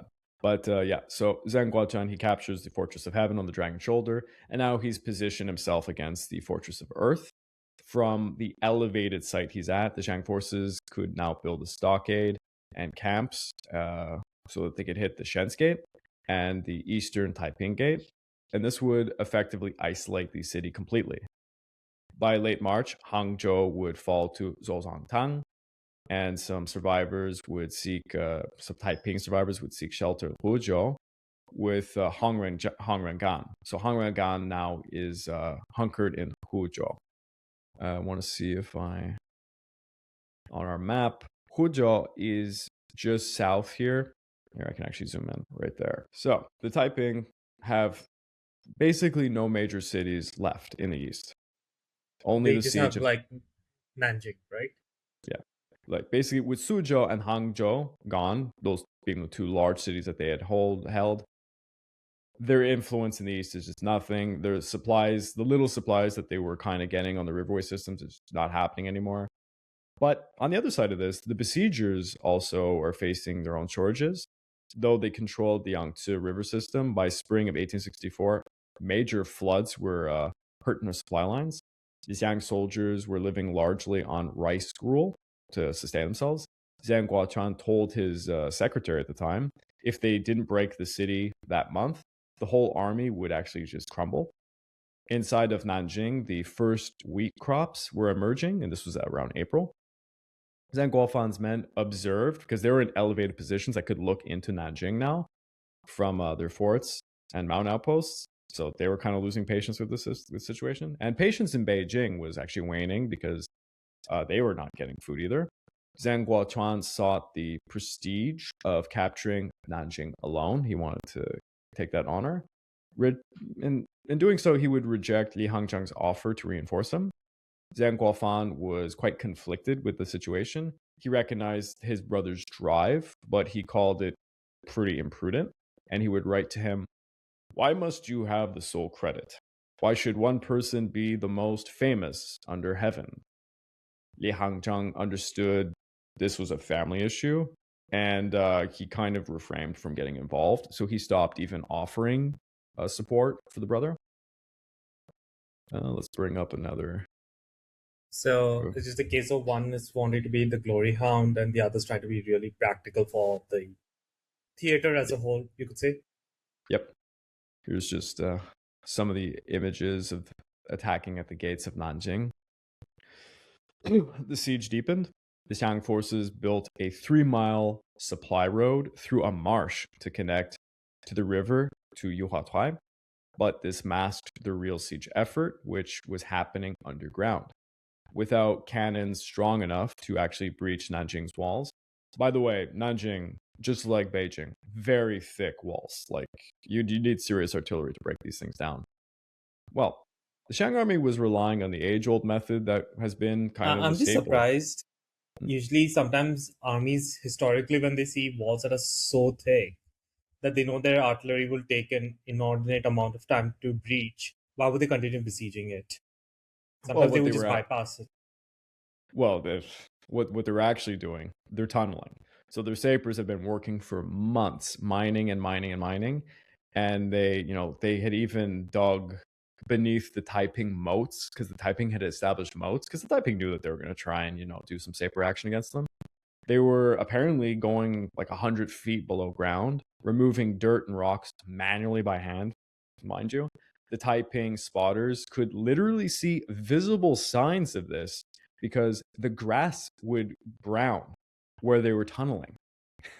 So they were watching like this snake-like grass thing coming towards their walls over time. It would create like these trails. And they would have to create ventilation shafts just to get the air down there for the excavation work. So within Nanjing, Taiping counter-sappers would dig counter tunnels to try and sabotage their mines, and they would detonate their own explosives. They would release gas within the tunnels, or they would try to flood their tunnels with boiling water or their sewage So yeah, this is a very fun siege warfare that's undergoing here.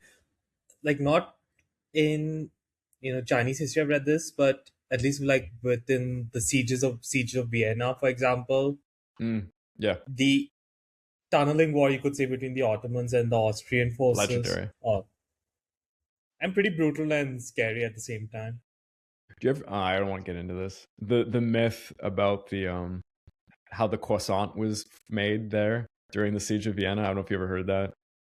It's a myth. It's not true, but I know there was one. Yeah, talk about the second siege where one guy, he took such an extraordinary amount of money to swim across the Turkish lines to communicate with uh the relief army and set up the first cafe in Vienna with some of the coffee he found from the Ottomans' abandoned camp. that could be part of it. What I remember, because it's not a true story. But there were people claiming that the origin of the croissant was from the ongoing siege of Vienna, because the defenders wanted to make like an a mockery of Islam, so they made the crescent moon, the baguette there.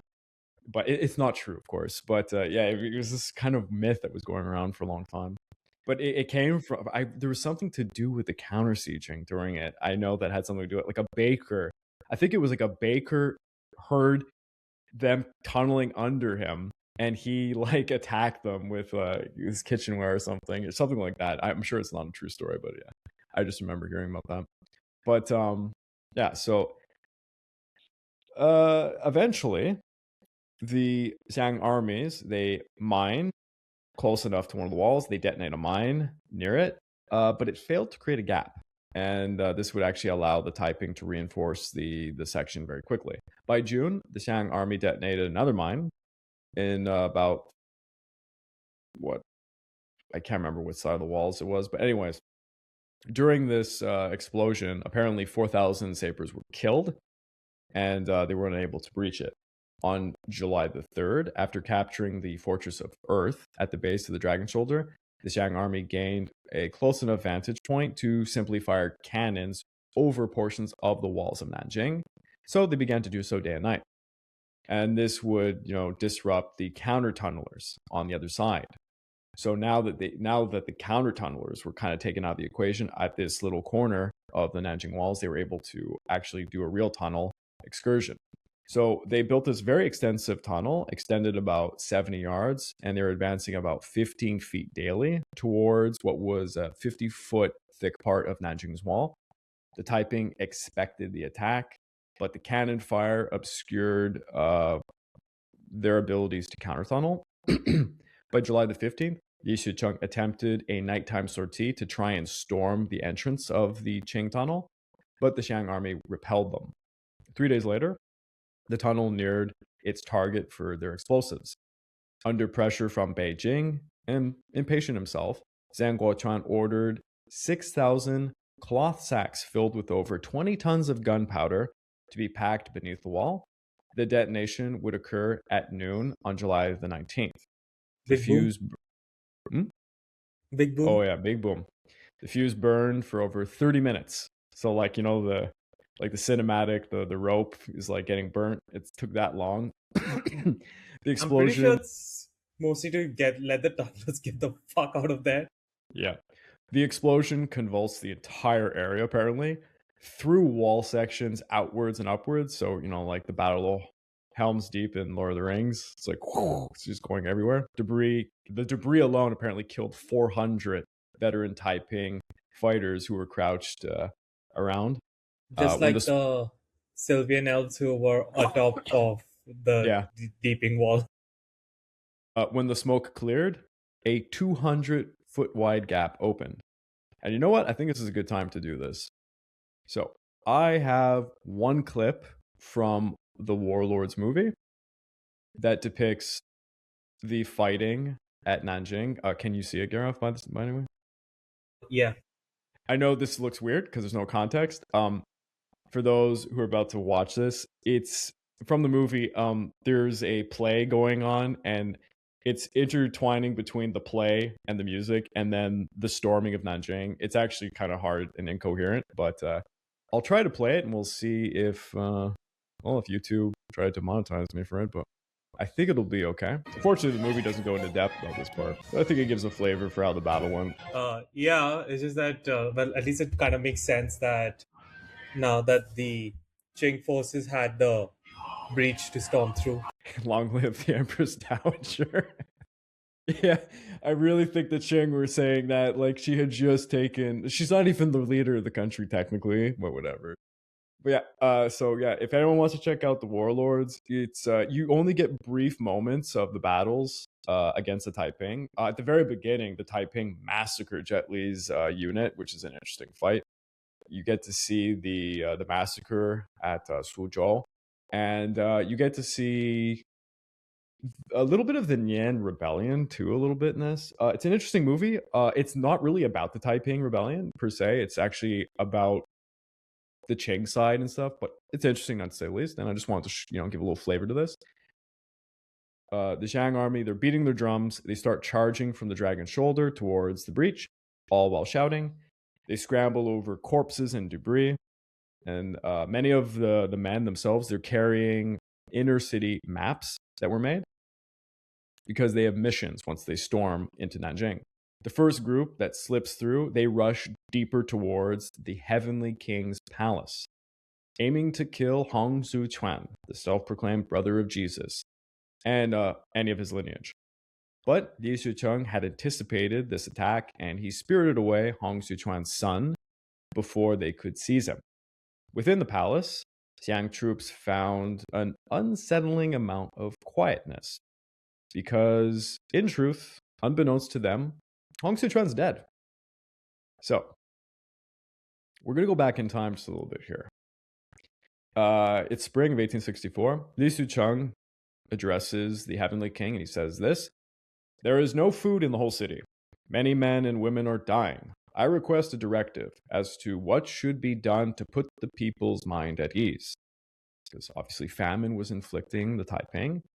But the Heavenly King appeared completely indifferent when he said this. Hong Xiuquan instead discussed the 16th chapter of Exodus with Li Xucheng, explaining how God would sustain the faithful Taiping, much like how he provided manna to the Israelites during their 40-year desert wanderings, for those who know their Old Testament stuff. From 1862 onwards, Hong Xiuquan had instructed his followers to mimic the Israelites, stockpiling 10 bushels of manna annually for hard times. Now, can't go into what manna actually is. This is like this is a biblical thing, but its exact nature is really unclear. The Bible described it as a small white flower, scented like coriander, and that it tasted like honey. In the Taiping Bible, it is termed Tan Lu and Gan Lu, meaning sweet and dew. Hong Xiuquan told Li Xucheng, "Everyone in the city should eat manna. This will keep them alive." And then he ordered, "Bring some here, and after preparing it, I shall partake of some of it first." So, Li Xucheng... I think I understand how he's about to die. Li Xucheng recounts the Heavenly King himself in open spaces of his palace collected all sorts of weeds, which he made into a lump, and he sent out of the palace, demanding that everyone do likewise. Without defaulting, he issued an edict ordering the people to act accordingly, and that everyone should eat this. So Hong Xiuquan started consuming these weeds that he dubbed manna within his palace. To tell you what was actually going on, he was so, schizophrenic, I will call it, at this point, that he was telling his people to just grab the weeds growing around the walls of his palace and putting them all together in a bundle and mash them up, and he was eating them, calling it manna. I'm not just making this up. Like, that's how I read it from a few sources. So yeah, I'll go with that. So in April of 1864, at around his 50th birthday, which, he's 50 years old, Hong Xiuquan, he started to feel ill. He seemed to recover in May, but he then became sick again, and no one could figure out the cause. Though Li Xucheng records I believe it was from his eating of manna. Yeah. God. So Li Suchang kind of like understood what's going on. By the way, the reason why we have writings from Li Suchang is, not to give it away, he gets captured and he actually wrote extensively a history of the Taiping. So a lot of what we know about what was going on in Nanjing is from Li Suchang, who that's why we know he hates Hong Xiuquan so much, because he just kept writing bad shit about Hong Xiuquan, which is kind of funny. But anyways, yeah, a lot of men were brought in to try and remedy this, but it wasn't working. Han Xiuquan says that the illness would linger for about 20 days at a time. After brief announcements about ascending to heaven to beseech the Heavenly Father and elder brother to try and help them in their cause, the Heavenly King was wrapped in yellow silk, and he would be buried into the earth bare on June 1st. So he had died. And this was the standard. So he just died of food poisoning. Yeah, exactly. There'll be all sorts of... It's kind of like Alexander the Great. How did he die? A lot of people will say it was actually alcoholism that got him, if not malaria. I've heard malaria. I've heard typhoid. And then, of course, famously, people say that he was assassinated by one of the... Or his if cannons. that all of that never happened, he would have just died in battle, taking some absolutely stupid risk. He has to found one more Alexandria. One more. He would have made like 80. Exactly. How did Hong Xiuquan really die? I think this is one of those concrete ones. I think, yeah, he just was eating a bunch of stuff. And I mean, his intention was to go to heaven. So missions, success. So he's buried. 5 days later, his song, Tong Fu, Tong Gui Fu, would ascend. And I believe I have an actual picture. Yeah. So I'm going to show this. I have an actual photo that was taken of his son. Sorry, the quality, of course, is not good. So that is the son of the self-proclaimed brother of Jesus, Tang Guifu, who already had 4 wives, by the way. But yeah. Could I just point out he's 14 at this time? Mm-hmm. Yep.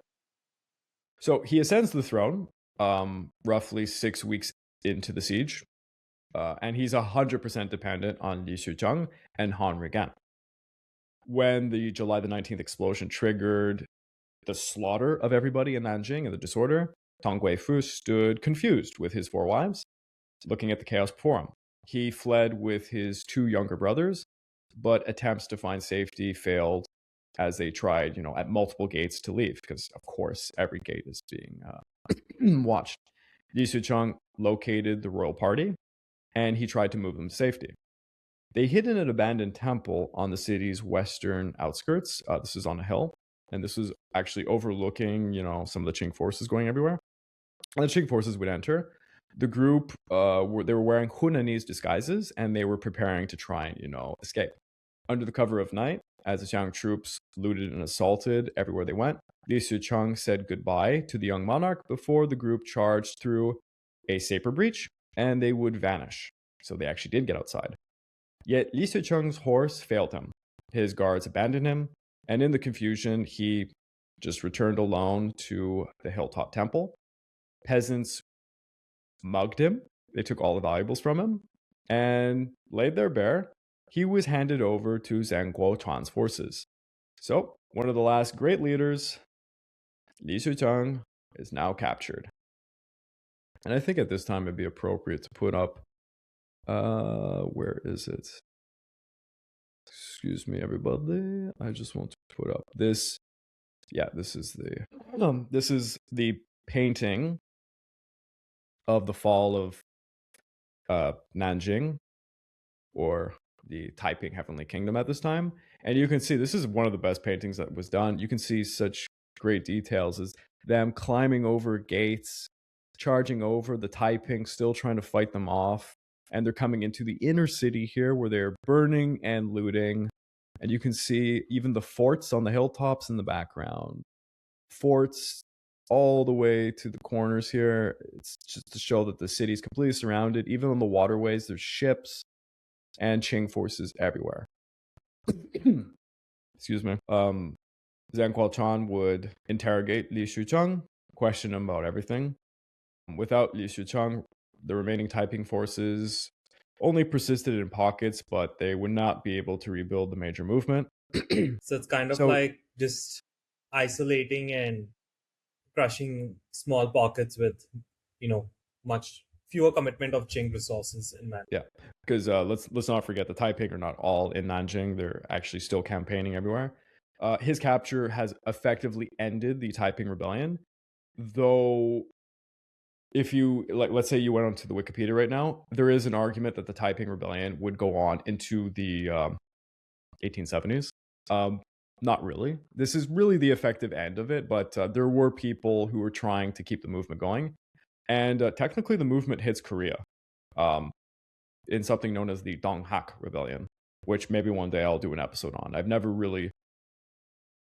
never done a full episode on that, so maybe I will. But anyways, before his execution, Li Xuchang wrote a detailed confession, and he begged Qing officials to halt their massacre of the entire Taiping population within Nanjing, to spare the veteran Taiping forces that had come from Guangxi and Guangdong, so the guys who had started the movement, and allow them to return home and to start, going back to the usual life, to help with trade, because China is hurting. He urged the Qing to buy top foreign cannons and weapon systems from the Westerners so that Chinese engineers could replicate them. So this is interesting. The Qing are interrogating Li Xuchang, who is known as one of the greatest military leaders at this time, because let's be honest, the Taiping had threatened the Qing dynasty, and this is the guy that was at the top, well, at least at this end part, and he's recommending things for how to modernize China. So imagine this guy who's part of a crazy cult kind of is being asked his opinions. And so he tells them, you should buy some of the best weapons from the foreigners. And then he says in this quote, one day, Chinese craftsmen can teach 10 to learn how to build these weapons, and then we can fight the foreign devils. That's the first thing to do, is to buy cannons and to prepare early for the coming wars against the I'm guessing Westerners. Zheng Guofan really loved that idea. I think he did. I think he took some notes of this. And Li Xuchang framed the collapse of the Heavenly Kingdom as a very hard fate. He said, our Heavenly Kingdom is finished. The fate of the people was hard. And he was speaking as if his assumption was that Tiangui Fu was already dead. But in truth, Tiangui Fu actually escaped. Some loyal guards got him out of there. And he would travel all the way to Lake Tai, and he would reach Huzhou, where Hong Rengan was. I guess we can go back to the map. Actually, we're going to use the original map now. Excuse me. So he manages to escape. He's with Han Rengan, and he is leading a small Taiping garrison at Huzhou. Han Rengan is. Yet, while this is all going on, atrocities are just unfolding in Nanjing. So to talk a little bit about that, after the Zhang army stormed Nanjing and they began looting it, discipline collapsed. They ignored Zheng Guofan's edicts prohibiting the mass killing of civilians, rape, and looting, and the occupation took on a frenzy. Many Taiping refused to surrender, and they would fight to the end, while those who were captured were more or less massacred. Zheng Guofan reported You to can really Beijing. understand why they would rather fight to the end then, because anyways they're doomed. Yes. Zheng Guofan reported to Beijing that on the 17th and the 18th, this is a commander he's talking about, Song Liangzuo, who I think was a subordinate or someone who was a Qing commander, had searched the city, and he reportedly oversaw the killing of over 100,000 men in 3 days alone. And he stated that the Qinhuai Creek was literally filled with bodies. He described the killing, the drowning, and the burning of everybody and property, and the self-destruction of all of his commanders as being just abysmal. He also said that the Taiping refusal to surrender, even after the city was taken, was making things worse. He claimed that the fire within the city raged for 3 entire days. The slaughter reflected both the Taiping zealotry and Zheng Guofan's harsh policy against accepting surrender from veteran Taiping forces. The goal was total eradication of the Taiping Rebellion. They wanted to kill everybody who was anybody within the Taiping Rebellion, so they were going to kill everybody. Zheng Guotuan's staff reported looting, murders, and rapes. Soldiers were seen carrying off gold, silver, furs, jade, anything they could grab. All of the palaces and the homes were burnt to the ground. The city was laid ablaze.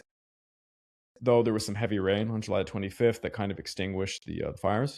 On the 26th of July, Zheng Guotuan's secretary he was touring the ruined city, and he recorded horrifying scenes. I won't describe too much of it. Children as young as toddlers, just cut up, women just left dead on the streets. Yeah, it was pretty gruesome on the horrors that they inflicted. Like, I mean, both sides did pretty nasty stuff to the civilians. They're saying the moaning of the dead was like a chorus throughout everywhere. A 16-year-old Taiping survivor named Hong Xiuquan described how soldiers killed all of her brothers, murdered her mother and her younger brother, despite her desperate pleading not to do so. They took her away, and her captors claimed they would not kill her yet. She ended up living as a wife to a Hunanese soldier who had killed her entire family. She secretly wrote her story on a piece of paper when they were off at an inn. She passed it to, I think, the innkeeper secretly, if I remember the story, and then she hung herself. But it was just a small story amongst some of the survivors of this incident. Zheng Guofan assumed control over Nanjing on July the 28th, 9 days after his brother's breach. Officers would escort him in his sedan chair, recounting the battles that occurred and displaying the destruction everywhere. The victors celebrated with poetry, plays, feasts, songs, and wine. Beijing soon awarded honors for those who took the Taiping capital. Excuse me. Zheng Guofan exaggerated the Taiping deaths in his official reports to hide, to just promote his family's glory, we'll say. And, he wanted to kind of not note so much about how they were looting China's second capital. And he tried to make it seem like everything was under control and that everyone was acting professionally. And this is absolutely not the case. He ordered that Li Shicheng be sent alive to Beijing. But, he would actually be executed locally and personally by those under Zheng Guofan, even though Beijing did want Li Shicheng brought over to them, because I think they wanted to learn from him because he had proven himself to be quite a thorn in their side, and they were already dealing with other rebellions, so they kind of want to, I guess, get an insider scoop on how to destroy them. Now, during the fall of Nanjing, Han Regan, as I had mentioned, he was in Huzhou seeking aid for the capital. Of course, there's nothing he could do. After learning about Nanjing's fall and Li Shicheng's death, he decided to shelter the fleeing young monarch. Huzhou itself was facing attacks from Li Hangzhang's Anhui army and remnants of the Ava forces, who were actually being led by a French commander at this time. So they found a French mercenary. I don't know who this was, mind you. The coalition forces overwhelmed Huzhou's defenders by late August of 1864, forcing them to retreat south. Again planned an escort of the young monarch all the way to Guangdong, which comes full circle, the origin of the Taiping Rebellion. Their journey lasted 3 months, where they made it to the Meiling Pass. Qing troops who were pursuing them managed, I think, to get close enough to them. They were about 50 miles northeast of the town in Meiling. Han Regan was alone trying to flee through a forest on foot, where he was captured on October the 9th. They interrogated him, and apparently he did not have tree beard to support him. Nope. He apparently praised the Heavenly King's intelligence and divine powers, and he framed the entire collapse of the Taiping Heavenly Kingdom as kind of a sad thing, and that it's just more praising Hong Xiuquan's intelligence, especially considering his backstory. Yeah, true. But he made it seem like everything was, just the despair he had that they should not have been taken out, that they were doing something that was right. He would be executed in Nanjing on November the 23rd. Now, as for the young monarch, he escaped with 10 followers. He hid on a hill, and he avoided capture for a time. He actually would shave his hair, and he would work as a farmer, posing as somebody called Zhang from Hubei. This is his cover story. Then, after harvest time, he further traveled, but he would find himself arrested on October the 25th by a Qing patrol.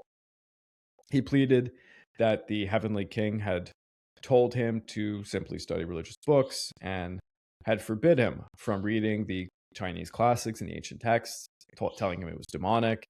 He claimed he secretly read them anyways, and that he remembered their contents, and that the conquest of the Qing dynasty was only his father's goal, not his.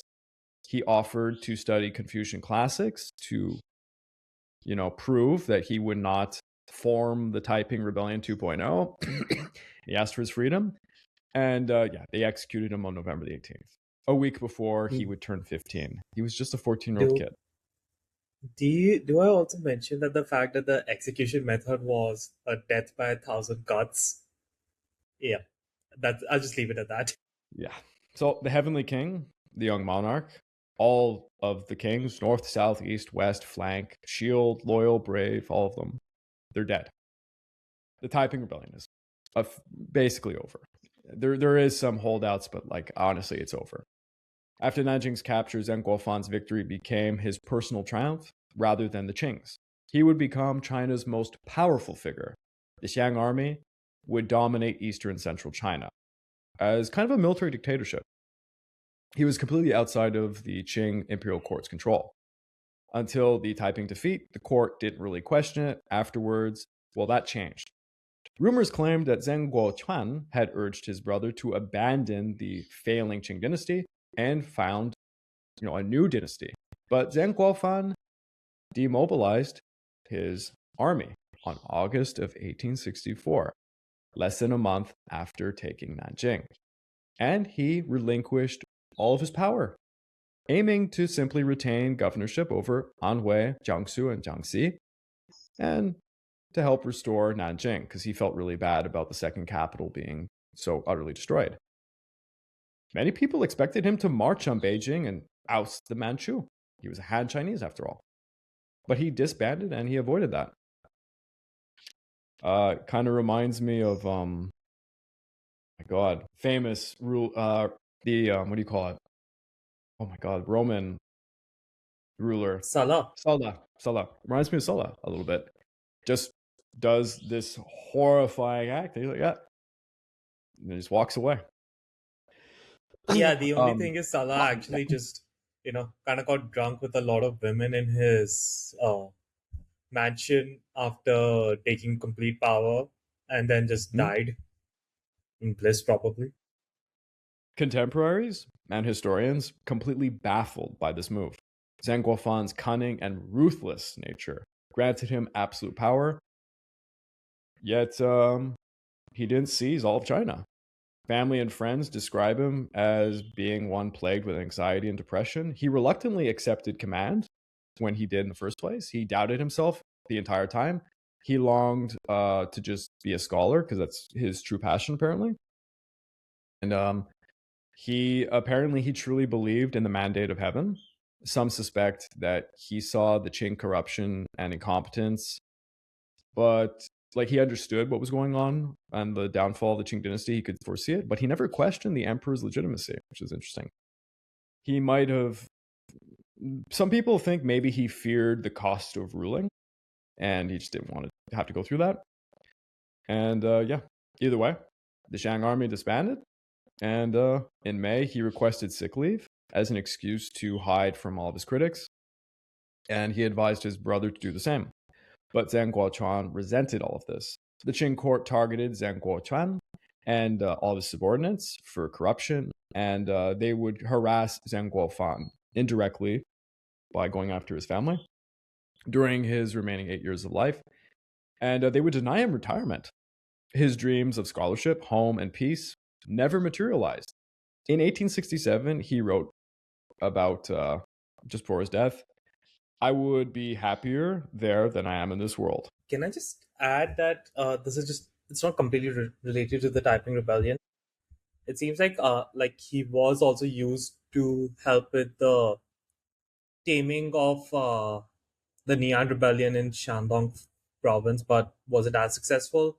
And it would actually be his brother, Zheng Guoquan, and Li, who Li Hongjiang, who would actually be the victors, because his brother actually would live much longer in a more, you could say, politically successful role, because he was viceroy and everything for many provinces.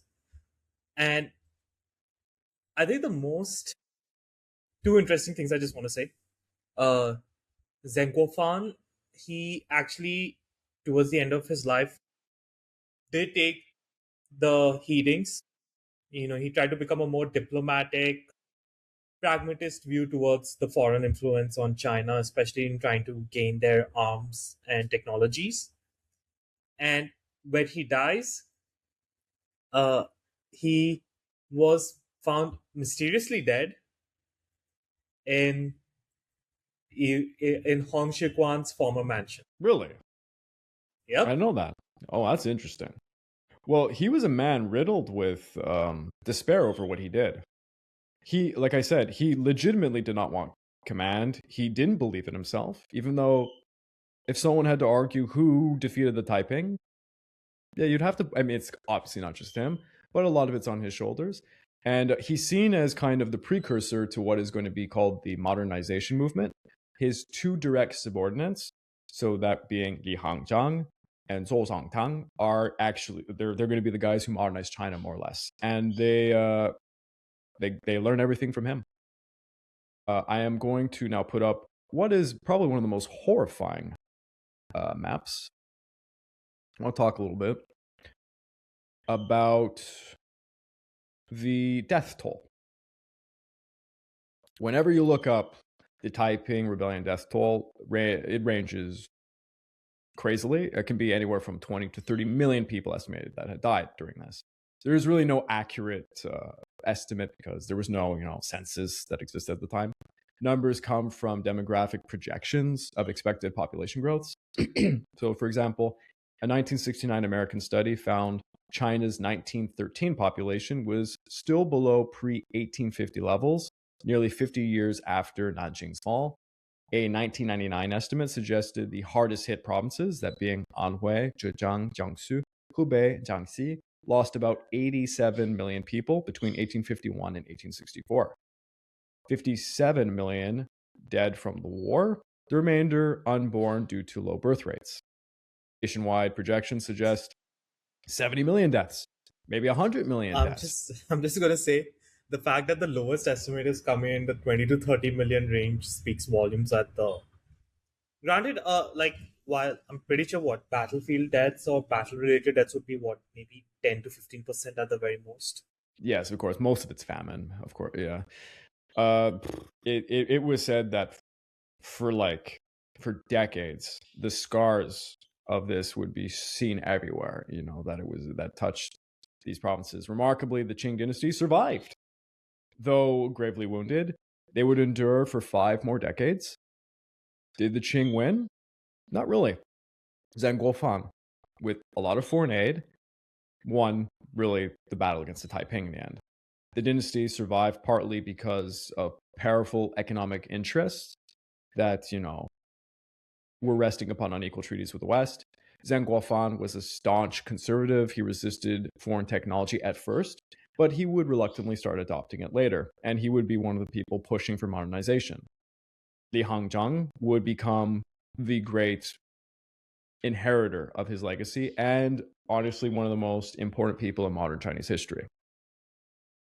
Li Hangzhang would try and preserve much of what he learned from his mentor.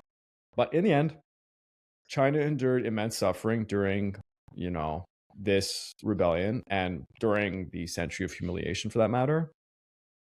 And I mean, you have to imagine, this is happening simultaneously with multiple other rebellions, as well as the Second Opium War.